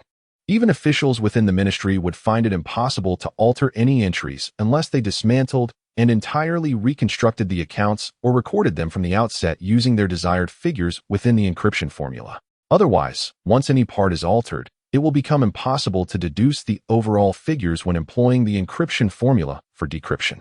This matter pertains to the nation's finances, and the royal family manages it with utmost rigor. In Chapter 92, The Crushed Yuqing Book, a girl flipped through the account book, left and right. Frustrated, she declared, "Are you all certain there are no issues? If any problems arise subsequently, you shall be held directly accountable." To be frank, her words momentarily instilled a sense of fear in Chongzhen. He had just examined the account book of Fenghua Trading Company, which bore no resemblance to their registered accounts. It was utterly inconsistent. However, considering the elder counsel behind him, he steadied himself. "My lord, this is indeed the case. If you remain unconvinced, shall we conduct another investigation?" Upon receiving this assurance, the girl ceased her inquiries regarding the Fenghua Trading Company. Her current concern was whether she could survive being ordered around by Yuqing Book for an entire month. Noticing her silence, Chongzhen asked again, "My lord, do you require another inspection?" The girl dejectedly shook her head. "No need. You may leave." 4 days later, Yuqing Book leisurely awaited the arrival of the next month, while the girl, bored, wiped the counter she had cleaned countless times. Suddenly, a man clad in white entered through the door. His eyes were deep and bright, as if capable of penetrating all falsehoods in the world, and he walked in slowly. "Yuqing Book, are you now engaged in these nefarious activities?" Do you realize how many common folk in the martial realm will suffer because of your actions? Hearing this voice, Yuqing Book, who had been leisurely reading, felt the book tremble in his hands, preparing to flee through the back door. The man casually extended a hand, enveloping the space in an overwhelming aura of literary power. Still attempting to escape? Boom. In an instant, Fenghua Trading Company was reduced to a gaping hole. Coughing and covered in dust, Yuqing Book rose from the rubble, gazing at the man before him, fear flickering in his eyes for the first time. The girl saw this expression and brightened, running to stand behind the man in white. With a sweet smile, she exclaimed, "Senior brother, what brings you here?" The man in white cast her a fleeting glance, devoid of any emotion. "Step aside. I shall report your foolishness to the master, for you have been deceived to the point of losing your way." The girl pouted but dared not retort. Retreating to the side. In the entire Hanlon Academy, she feared no one more than her senior brother. The other brothers regarded her as a little sister, and even the master had never scolded her, but her senior brother often reprimanded her. Nonetheless, she bore him no ill will, as he remained indifferent to everyone. With a grand sweep of his hand, the man in white prepared to strike again. Yuqing Book, brushing off the dust from his clothing, hastily waved his hands. "One moment. Let us discuss this matter calmly. Please refrain from violence. There are many innocent citizens nearby." Yuqing Book looked at the man before him, utterly devoid of fighting spirit. He simply could not muster the will to fight back. The individual who has arrived is none other than the esteemed Master Wen-Mo, hailed as the foremost elder brother of the literary realm. It is crucial to remember that he is the elder brother of the literary world, not merely of the Hanlon Academy. This individual possesses a prodigious talent in the arts of literature that rivals the two saints. And it is almost certain that if the Qian Empire were to witness the emergence of a third literary sage, it would undoubtedly be him. At the tender age of 35, his prowess has already reached the 9th stage of self-cultivation. The reason why Yu Qingshu harbors such trepidation stems from a previous exchange conference, during which he articulated his theory on the killing book rebuttal. In the ensuing debate, both parties were unwilling to yield, and ultimately, Yu Qingshu was momentarily subdued by his opponent's arguments against the notion of the killing book. This explains Yu Qingshu's palpable fear. Despite the opponent's constant references to the common folk, he is undeniably formidable in combat. The man in white cast a cold glance at the onlookers and remarked, "You have made a timely suggestion. Let us engage elsewhere. If you can withstand 10 of my strikes today, I shall consider this matter resolved." With that, the man in white waved his sleeve, propelling Yu Qingshu through the air. In the outskirts, Yu Qingshu had yet to regain his composure when the man in white inscribed a single character, "Kill." Yu Qingshu, alarmed, cried out, "Master One, please remain calm. There's no need to resort to lethal techniques right away. If I were to perish, old man, you would be furious, and I am certain you would not wish to provoke his wrath." As he spoke, he fortified his body with the essence of literary cultivation. However, the man in white paid no heed to Yu Qingshu's pleas. The ground trembled, and the surrounding trees were shattered in an instant. Yu Qingshu, taken aback, thought to himself that this opponent had become even more formidable than years past. With a thunderous crash, the two forces of literary essence collided violently. Yu Qingshu was sent flying several meters, unable to withstand even a single breath of impact. After a moment, he lay on the ground, finally regaining his composure and striving to stabilize the chaotic energy within him. The man in white did not strike again. 7 years have passed, and you remain as weak as ever. Prepare for the second strike. Yu Qingshu shouted urgently, "Master One, you are over a decade my senior. This is nothing short of bullying the younger. Let us battle on equal ground. Why should I reduce my strength?" The man in white retorted, "The fortunes of heaven and earth dictate that I possess a natural advantage over you due to my age. Why would I relinquish that?" Yu Qingshu could only acknowledge the validity of this argument, left without a counter. Another character attack was launched, prompting Yu Qingshu to become incensed. In a fit of anger, he summoned the winds beneath his feet and dashed towards the city. As long as the Green Mountains remain, I need not fear the absence of firewood. Facing an opponent stronger than myself head-on would be sheer folly. With a resounding thud, this strike missed its mark. Even when Mo was taken aback by Yu Qingshu's swift decision to flee. The Yu Qingshu who once struggled to catch his breath after being bested by when Mo had transformed. However, when Mo did not pursue him, instead, he calmly gestured to cast a binding technique. The speed was so swift that it struck Yu Qingshu in an instant, exerting a pressure akin to Mount Tai upon him, rendering him utterly immobile. He never anticipated that with the words of the Sage of Ink, when Mo had already cultivated to the realm where he could gesture with his bare hands. A surge of ominous energy emanated outward.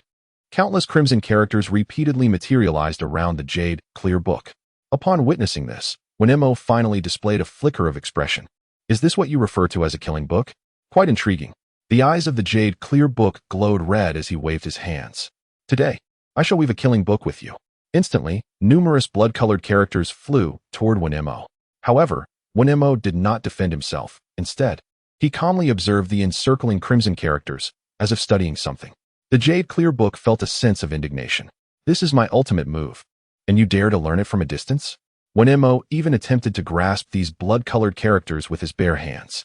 Ripping sounds echoed, followed by a dripping sound. The blood-red characters effortlessly sliced open a gash on his fingers. Mo could not help but feel a twinge of astonishment. The power is considerable. It indeed provides you a path forward. However, this method is excessively malicious. Come with me to reflect on your actions.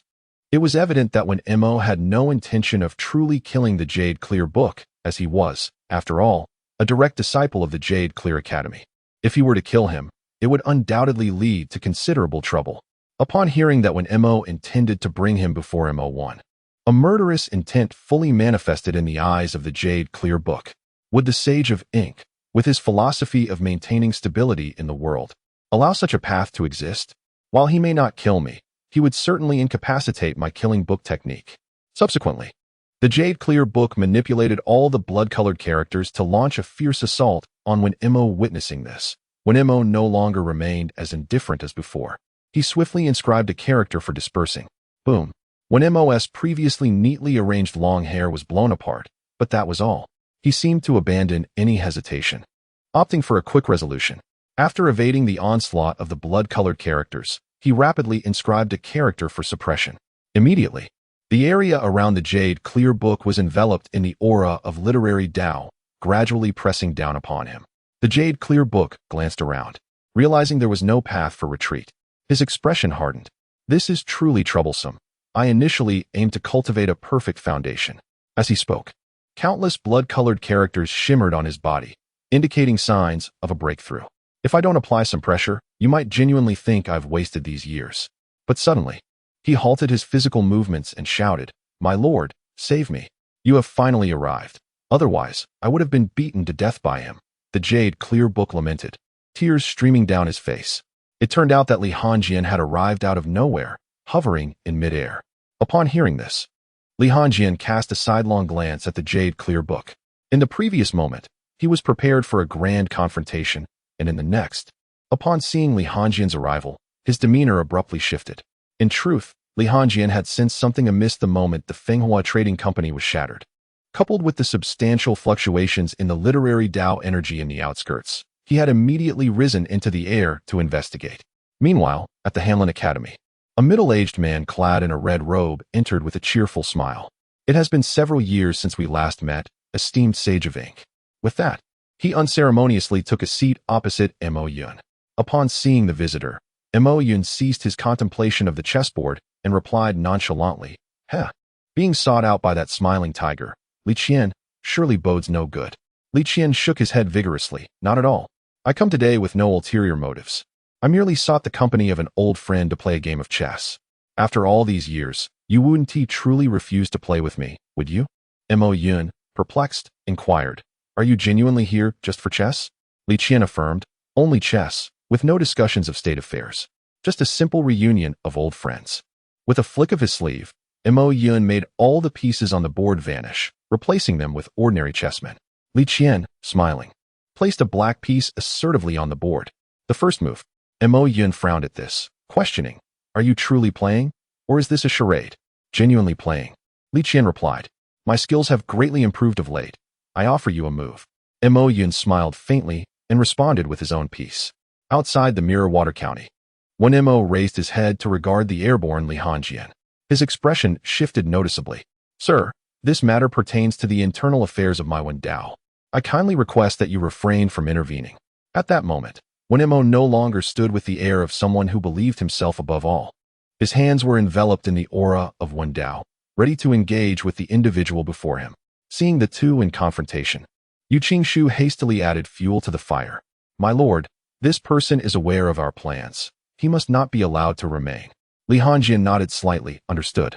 When Mo furrowed his brow in confusion, he was deeply puzzled by the origins of this weapon realm practitioner, who dared not show his true face and instead presented himself with such a youthful visage. Why did he associate with Yu Qingshu, the scoundrel of Wendao? As for his own safety, when Mo was not overly concerned. Li Hongjian slowly opened his right hand, and a small tower began to spin languidly. From his elevated position, he declared, "Do you enjoy exerting pressure on others? Then allow me to show you what it feels like to be crushed." The god-suppressing tower soared above Mo's head, magnified 100-fold. An indescribable force firmly bound Mo. With each meter the tower descended, the weight upon him intensified, rendering him incapable of summoning even a trace of his Wendao energy. Through gritted teeth, Mo implored, "Sir, do not miscalculate. The Hanlin Academy has never known defeat." Li Hongjian chuckled. "Then it seems today will be your first encounter with loss. Knowing what should remain unknown, you shall take it with you." Extending his fingers, Li Hongjian pressed downwards from afar. The god-suppressing tower plummeted as though bereft of support, descending rapidly. Boom! In the brief span of half a breath, Mo, at the pinnacle of the 9th stage of the body refinement realm, was subdued beneath the tower. This exemplified the stark disparity between the weapon realm and body refinement. Confined within the tower, the first of its 9 levels began to radiate golden light, effectively sealing Mo within. Nearby, Yu Qingshu applauded. "My lord, you are magnificent." What he found most intolerable was this youth's perpetual expression of invincibility.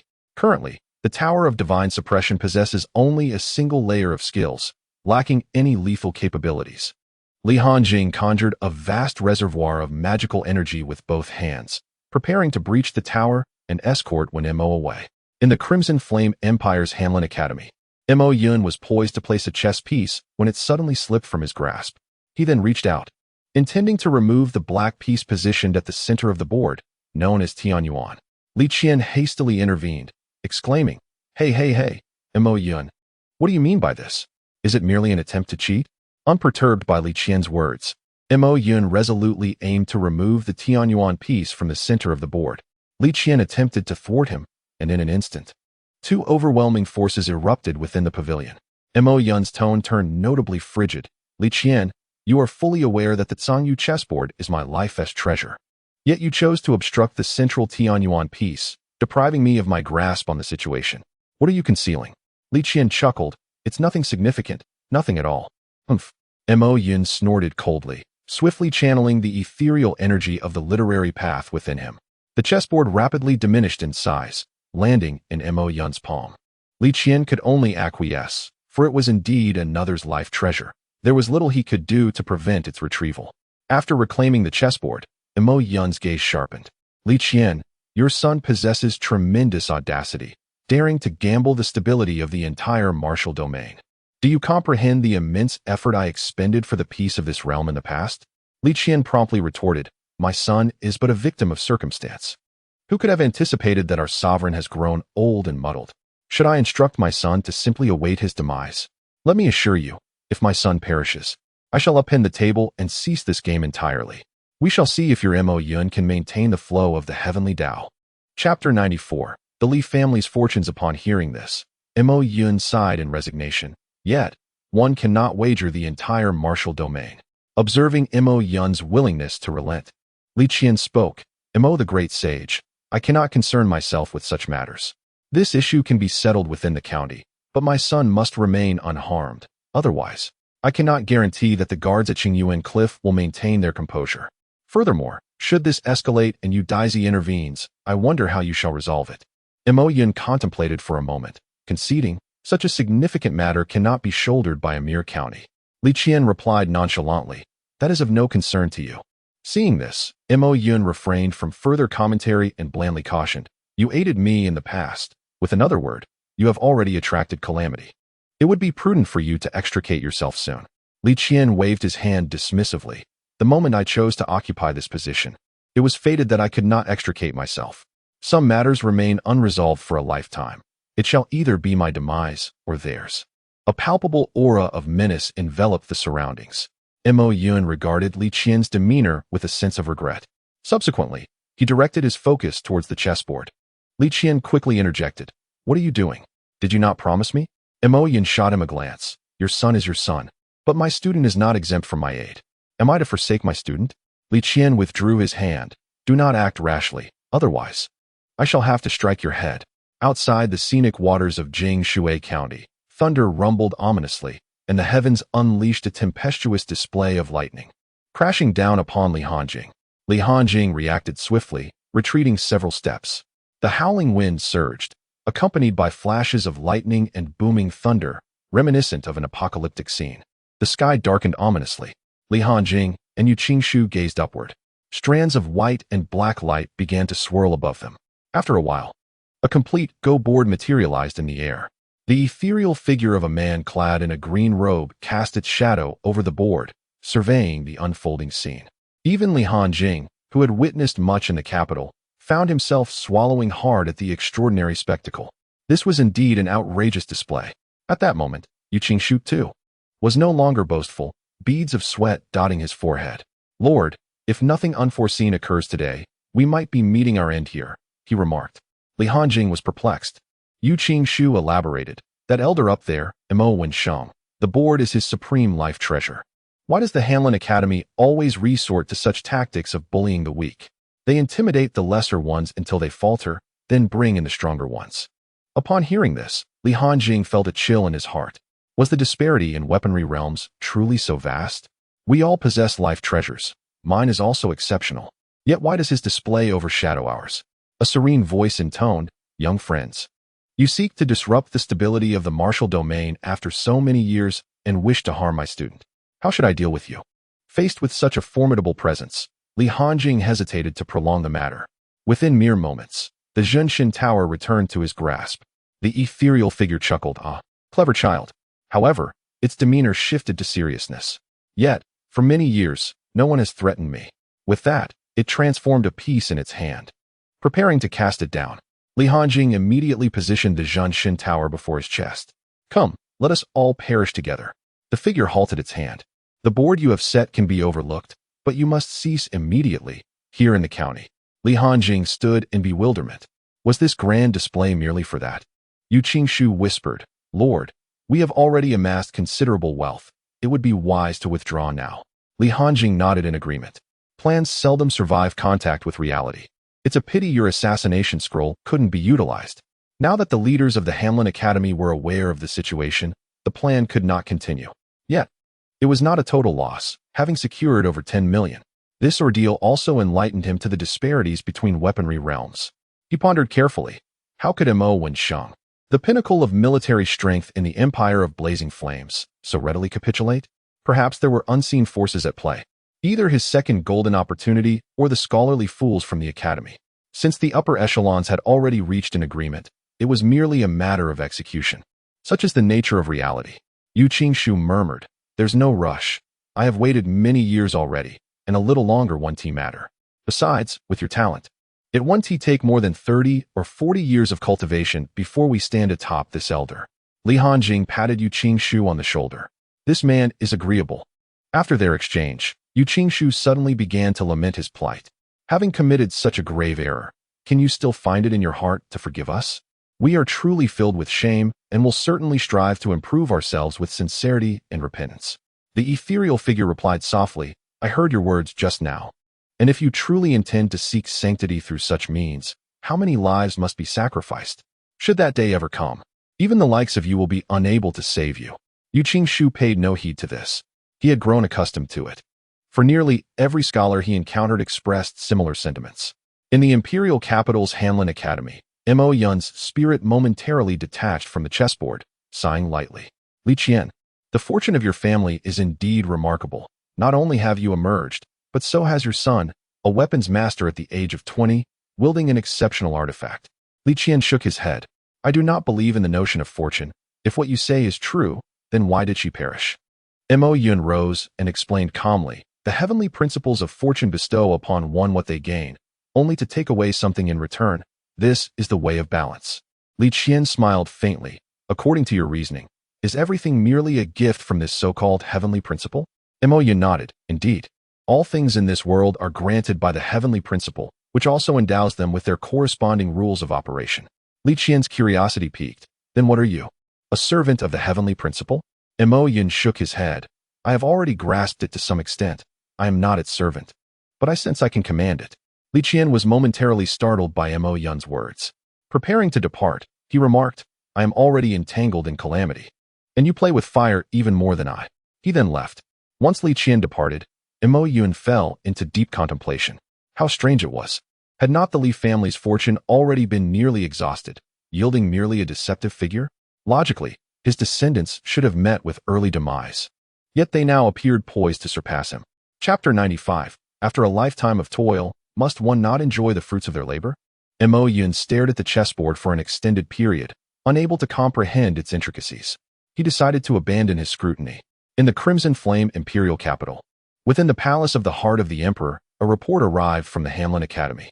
Your Majesty, we have received news of an extremely grievous case of illegal fundraising in the martial domain, reported the Minister of Revenue, Shang Ping.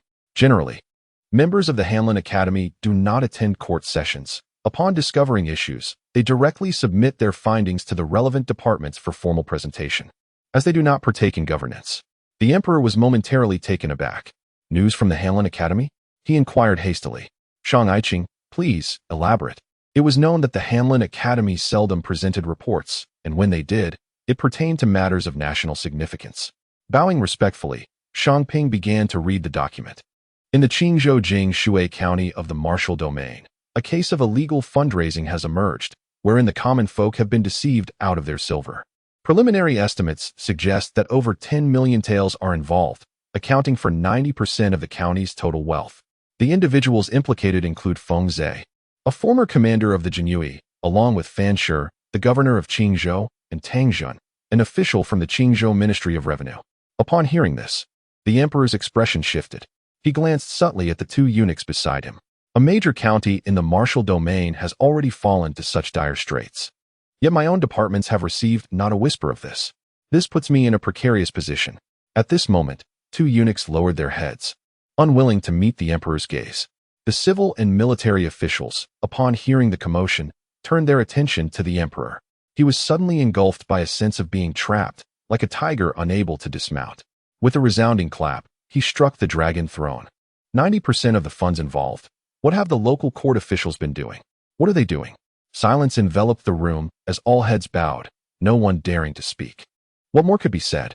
The Jinyue had fallen, and the east and west factories were supposed to be the emperor's eyes. Now, with trouble brewing, everyone was prepared to shoulder the blame together. Can any of you, my loyal ministers, provide a reasonable explanation? Has the law of the court lost its power to deter certain individuals? Though the issue seemed confined, it arose in the Wuyu, a region already teetering on instability. If a provincial governor dared to act so brazenly, what chaos might ensue from those higher up?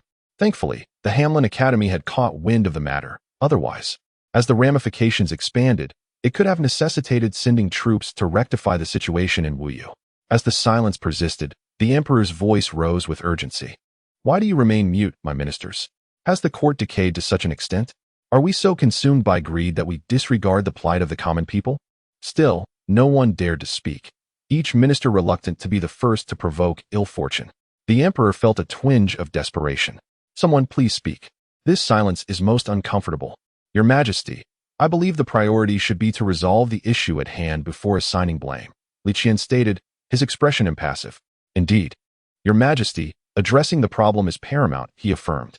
Upon hearing Li Qian's words, the others quickly nodded in agreement. The emperor, seizing the opportunity, inquired, what solutions do you propose? At that moment, the second prince stepped forward. Father, I believe it is imperative to dispatch investigators from the Wuyu Court of Appeals to conduct an on-site investigation. Once the facts are confirmed, we may act accordingly. Li Qian exchanged a knowing glance with the crown prince, who immediately grasped the implication. Father, I contend that the investigation should not be entrusted to the Wuyu Court of Appeals, the crown prince countered. The incident occurred in Wuyu, involving a former third-rank Jinyue and a third-rank governor. I suspect that if they were not backed by someone influential, they would not dare to act in such a manner. At this assertion, the second prince grew anxious. Father, the Wuyu Court of Appeals is most familiar with local conditions, and their investigation would yield swift results. The emperor, observing the ongoing scheming between his two sons, felt his temper flare. It was common knowledge that the second prince's maternal grandfather was the governor of the Wuyu Court of Appeals. He was acutely aware of his son's intentions to protect the Wuyu Court from scrutiny and retain investigative authority within its jurisdiction. The crown prince continued, "Father, I believe it would be wiser to send personnel from the imperial capital for the investigation." The emperor interrupted, "Enough. I am addressing the civil and military officials. You two should refrain from interjecting. Li Qing, do you have any valuable suggestions?" The emperor shifted the topic, mindful of the presence of numerous officials, for he could not allow them to witness the royal embarrassment. Li Qian clasped his hands and remarked, "I believe it is essential to dispatch individuals from the imperial capital to conduct an investigation." The emperor nodded, saying, "Then let it be as Li Qing has suggested." He then turned his gaze towards the military officials. "Zhan Qing, I intend to entrust this matter to you. What say you?" A sturdy middle-aged man stepped forward, clasping his hands in respect. "Your Majesty, upon your command, I shall execute your will. Regardless of the rank of the opposing officials, I shall address each case." The emperor nodded in satisfaction, realizing there were still capable individuals in the court.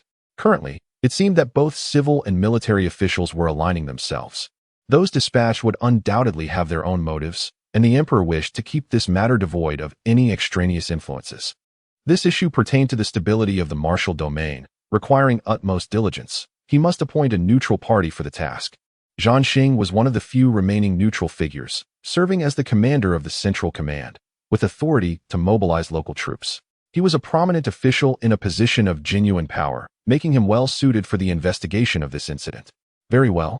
I shall delegate this matter to Zhan Qing for prompt investigation." Zhan Qing nodded. "As you command, Your Majesty." Li Qian cast a sidelong glance at the emperor, feeling that his power had been significantly curtailed in recent years. Moments ago, the emperor had casually asked him a question, only to personally appoint someone thereafter. After concluding these affairs, the emperor inquired, "What news do we have from the Immortal Elixir Pavilion?" At that moment, a man in a crane robe with a handlebar mustache stepped forward, smiling as he spoke. "Your Majesty, recently, the Immortal Elixir Pavilion has discovered a special substance on a celestial island. If we can gather and experiment with it in abundance, we may indeed concoct an elixir that prolongs life." Upon hearing this, the emperor instantly forgot his earlier concerns, his mood lifting. "Oh? Then let us hasten the collection." The man with the mustache hesitated, seemingly about to say something, but held back. Observing this, the emperor urged, "If there are difficulties, do not hesitate to speak." The mustached man glanced at the civil and military officials. "Your Majesty, both collection and experimentation require considerable manpower and resources.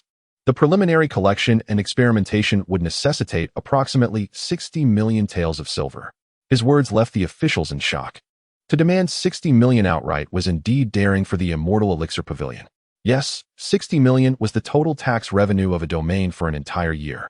Just as the crowd presumed the emperor would refuse, he pondered for a moment and declared, "Very well, I shall grant the request of the Immortal Master." However, at that very moment, the Minister of Revenue, wearing a troubled expression, stepped forward. "Your Majesty, the allocation of the treasury silver is meticulously designated for specific needs, military supplies, emergency funds, and the remuneration of officials nationwide." Observing the minister's lengthy discourse, the emperor promptly interrupted. "Shangqing, regarding the recent illegal fundraising case, I have yet to hold you accountable. A mere county managed to raise 10 million taels. Now, when I request 60 million, you begin to lament poverty. Did the treasury not have a surplus in previous years? Simply procure it, and it shall suffice." Shangping, however, it took the efforts of an emperor to reach this conclusion, bearing a hint of authority as he declared, "Very well, it is settled." The Minister of Revenue appeared anxious, suddenly casting a glance at Li Qian. "Your Excellency, the Grand Tutor, please say something." An immediate silence enveloped the room. At that moment, the minister realized his blunder. He had rashly mentioned 60 million, driven by desperation, with the emperor having already made his decree. To seek the Grand Tutor's input was to imply that the Grand Tutor's word held more weight than that of the emperor himself. The emperor narrowed his eyes, lost in contemplation. Everyone awaited Li Qian's response. Yet, Li Qian, standing at the epicenter of scrutiny, remained unperturbed and calmly stated, "Since Minister Shang has invited me to speak, I shall do so. His Majesty has devoted his entire life to the empire. It is only natural that he desires to withdraw some silver from the ministry to pursue certain endeavors. Minister Shang, do not evade this matter any longer. Upon hearing this, the emperor's expression softened somewhat. After all, he had toiled for the empire his entire life. What was wrong with enjoying some comforts in his old age? The Minister of Revenue, seeing the shift, could only helplessly retreat. Li Qian observed the scene with indifference. This old man, lacking talent, was now struggling for a few more years of life. The Immortal Pill Pavilion had been established by the emperor. Aware that his martial prowess had reached its zenith and was now in decline, with his lifespan no longer extending. Its purpose was to concoct elixirs that would prolong life or even restore youth, thus enabling further advancements in martial arts. Yet, what he failed to grasp was that when one's time comes, it simply arrives. Even if one were to forcefully extend their life for a few years, it would merely be a struggle for existence. It was unfortunate that this old fool was growing ever more confused, seemingly oblivious to this reality. Perhaps he was fully aware yet chose to cling to power and life stubbornly. Let them concoct their potions. Once they deplete the national strength of the old Shao family, it will all come to an end. In the outskirts of the Crimson Flame imperial capital at night, two figures emerged. A deep voice inquired, "My lord, how should we proceed with the investigation? Shall we drag someone down with us?" The other shadow shook his head. "No need. Once we arrive at Jingshui County, simply heed Zhang's instructions." "Understood, my lord." In a certain location within the Crimson Flame imperial capital, 36 elders gathered around a round table, yet silence reigned, the atmosphere tense. Suddenly, a venerable elder with an imposing presence spoke. "Whose soldiers are under Feng Zhe's command in Jingshui County?" Another elder slowly raised his hand. "Great elder. They belong to me." The great elder gently patted the envelope in his hand. "Take a look for yourself. The recommendation letter has landed in the lap of the smiling tiger, Li Qian's son. Do your soldiers not possess the wit to investigate the background of their recommenders beforehand?" The elder felt quite uncomfortable under the scrutiny. "Great elder, the great elder interrupted before he could finish. "Feng Zhe must not be spared." The elder wore a troubled expression. "Great elder, he has served me for quite some time. Let us grant him another opportunity." "Grant him an opportunity, and you shall find yourself bereft of chances. This fool beneath you has committed a grave transgression, daring to amass wealth without regard for the consequences. The court has already dispatched a second-rank official to investigate this matter. Are you aware of this?" The elder fell silent for a moment before responding. "Very well, esteemed elder. I shall dispatch someone to resolve this." The elder nodded slowly, adding, "Should he fall into the hands of the court, you shall share his fate." The elder, trembling with trepidation, hastily withdrew to arrange for silence. Meanwhile, he sighed inwardly. Even as a member of the Elder Council, he remained merely a pawn. 10 days later, at the Genie Pavilion in Jingshui County, Li Hanjian and his companions stood in the courtyard's pavilion. Li Hanjian personally hung a white silk cloth. Glancing at Feng Zhe with a smile, he remarked, "Elder Feng, your journey is about to commence." Li Hanjian calculated the time, estimating that the investigators would likely arrive within these few days. As he spoke, two men in plain clothes prepared to hoist Feng Zhe up. "Li Hanjian, should I perish, consider how the Elder Council will deal with you," Feng Zhe threatened, gazing at the white cloth before him. With no further recourse, he resorted to threats as his only option. Suddenly, a great eagle cried out as it circled overhead. Bang! Several shadowy figures descended. The figures, momentarily taken aback by the scene before them, wondered if more had been arranged above. The leading figure in black cautiously inquired, "Elder Council, are you all allies?" Upon hearing this, Feng Zhe hastily replied, "They are not allies. They have come to kill me." At last, a smile broke across Feng Zhe's face. How fortuitous that, in his final hour, members of the Elder Council had arrived. However, Li Hanjian held a different opinion, observing the murderous intent radiating from their demeanor. It appeared the Elder Council had sent individuals to silence Feng Zhe. Li Hanjian scrutinized the figures in black. The leader emanated an aura suggestive of half-step weapon realm mastery. He sensed a faint trace of a magical artifact emanating from the leader, while the other three exuded an aura indicative of body technique realm. Clearly, the Elder Council was aware of Feng Zhe's foolishness and had come to eliminate him. Without further ado, Li Hanjian unleashed the Zhunshin Tower, hurling it toward them. As a supreme magical artifact, the Zhunshin Tower was exceedingly resilient. Engaging in combat with it did not necessitate suppression. The uproar it caused would be too great, especially within the city. The leading figure in black, seeing this, swiftly brandished an axe to defend himself. Clang! As the two collided, the black-clothed figure examined his trembling hand that gripped the axe, astonished to find it shaking uncontrollably. Even the axe he was nurturing bore a dent from the impact. Alarm surged within him. This was merely a casual strike from the adversary. The Zhenshin Tower reappeared in Li Hanjin's grasp, and he summoned even greater force. Hold on. We are all allies. Do not strike. We have come to eliminate Feng Zhe as well, the black-clad leader urgently declared. Realizing that the fight was on the verge of continuing, while inwardly, he began to lament the orders from above. You doubt our ability to accomplish tasks, yet you still call upon us. It is rather inconsiderate to request assistance from us, while seeking aid from others. Feng Zhe. Ah, indeed, it seems you all lack decorum. Only I uphold it, yet I find myself in a perplexing predicament. I had to take a day off yesterday due to unexpected circumstances. So I will compensate you all later when time permits to share those 2 chapters. This chapter, a substantial one, was hastily written overnight and contains numerous typographical errors. Please assist in correcting them. Lastly, I would appreciate a free advertisement and a gentle nudge for updates. Good night. Chapter 96. The Xuanjia Cavalry. Li Hanjing remained silent, holding the Zhenshin Tower in his right hand, gazing coolly at the several cloaked figures before him. His magical energy surged with intensity. If the lead figure, clad in black, was still oblivious to the situation, he would indeed be a fool. Clearly, these were not allies. The cloaked individuals, observing the small tower in his hand, understood that its quality might surpass their own possessions. However, their strength was not necessarily superior. Thus far, the small tower had not exhibited any extraordinary abilities, indicating that Li Hanjing had merely entered the preliminary stage of the half-step weapon realm, while they had long since stepped into it. Their treasures were fully nourished, awaiting only a singular sensation to transition into the true weapon realm. A sudden flash of cold light erupted as the black-clad figure enlarged his axe to more than 3 times its original size. This was the axe's unique ability.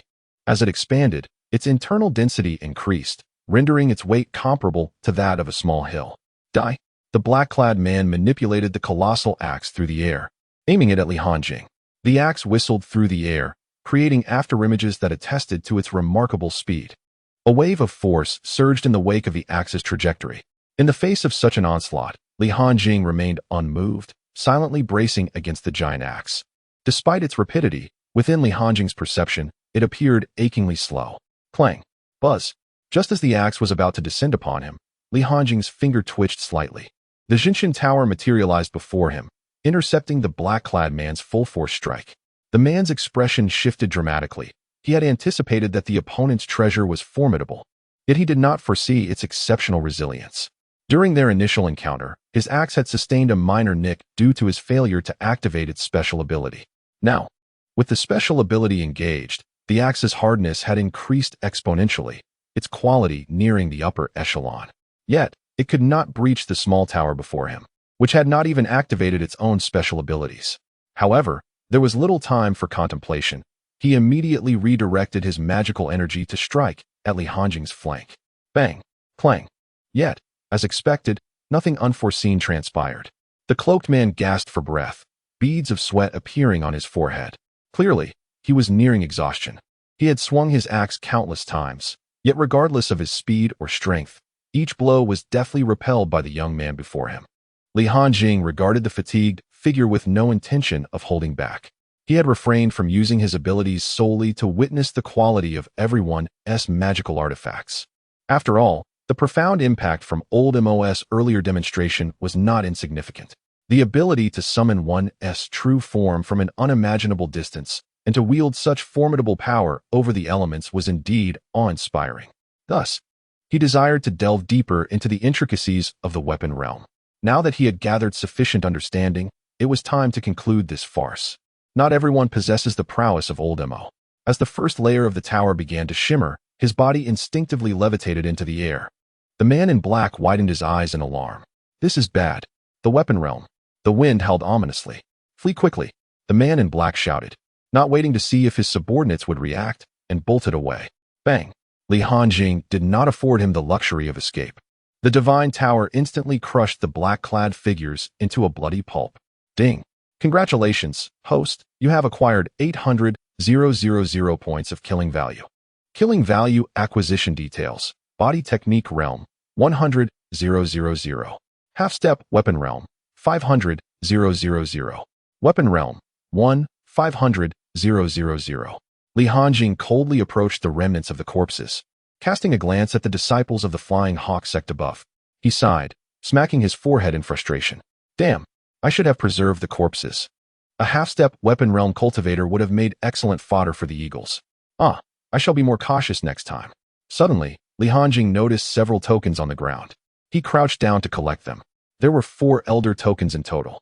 After placing one on Feng Zhe, he tucked the remaining 3 into his pocket, as they might prove useful in the future. The following day at noon, the once peaceful Jing Shui County trembled. Charge! Charge! 500 heavily armored cavalrymen raced towards the gates of Jing Shui County, each warrior boasting a 9th-tier mastery of internal energy, exuding an aura of lethal intent. Leading them was a tall and robust general, clad in iron armor that seemed forged from indestructible steel. His facial features were sharply defined, with sword-like brows and starry eyes, emanating an imposing presence. This battalion comprised the elite of the central governor's office, the Xuanjia Cavalry, numbering 5,000 strong. Their armaments were crafted from the finest pure iron, and their steeds were all exceptional blood-sweating horses. Although they could not cultivate, these horses had been nurtured on the blood of warriors since birth. Their strength approached that of a first-tier Qi refinement cultivator, and their speed rivaled that of a master of palm force. Crucially, they did not expend internal energy, allowing the cavalry to maintain peak combat readiness at all times. With 100 kilometers of acceleration fueled by mere sips of a warrior's blood, the 500 Xuanjia Iron Cavalry arrived at the city gates.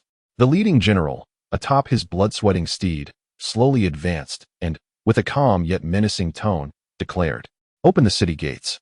The citizens who had intended to enter the city, upon witnessing this formidable display, hastily moved aside, clearing a path. Meanwhile, the city guards trembled in fear, unable to suppress their shaking hands.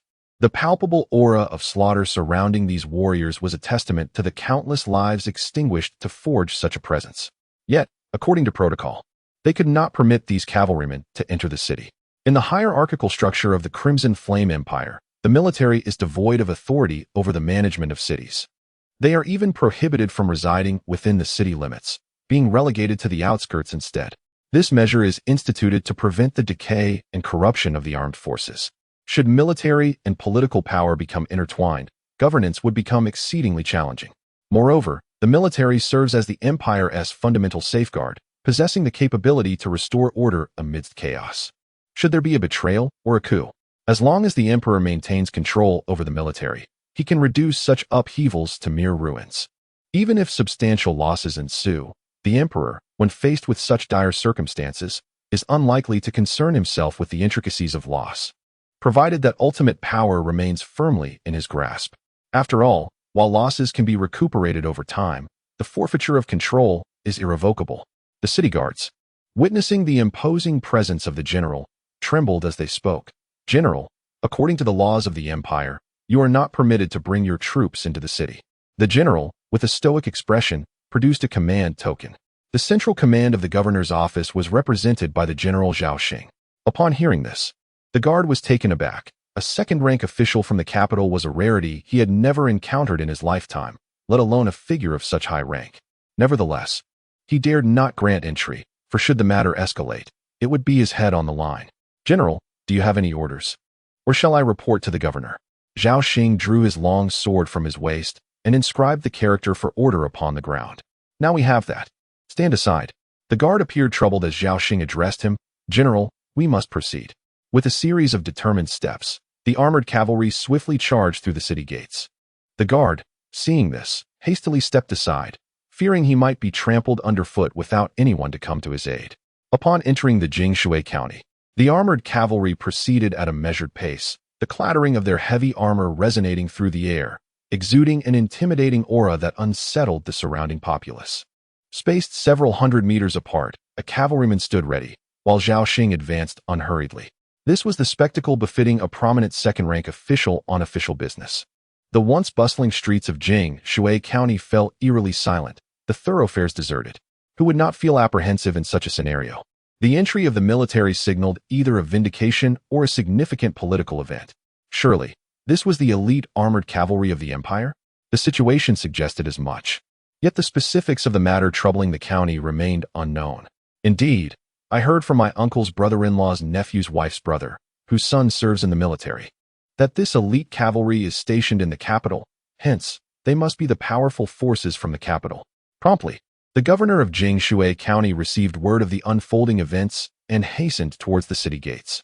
Naturally, other factions had also been informed, yet they deemed it unnecessary to intervene. After all, the local government is the primary authority in managing regional affairs, and any issues within the county would naturally be the governor's responsibility to address. As Governor Zhang Qi made his way, his heart raced with a mixture of anxiety and anticipation. Without any prior warning, individuals from the governor's office arrived, accompanied by military forces.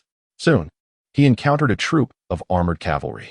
Zhang Qi was taken aback, realizing they hailed from the capital. Zhang Xing observed Zhang Qi with a detached demeanor, remaining silent. Noticing the imposing figure atop a steed, Zhang Qi disregarded any affiliations and knelt on one knee, clasping his fists. I am Zhang Qi, the governor of Jingshui County. May I inquire if the general's arrival is due to any disturbances within the city? Zhang Xing, from his elevated position, commanded, gather all merchants in the city and representatives from every court institution for a grand assembly.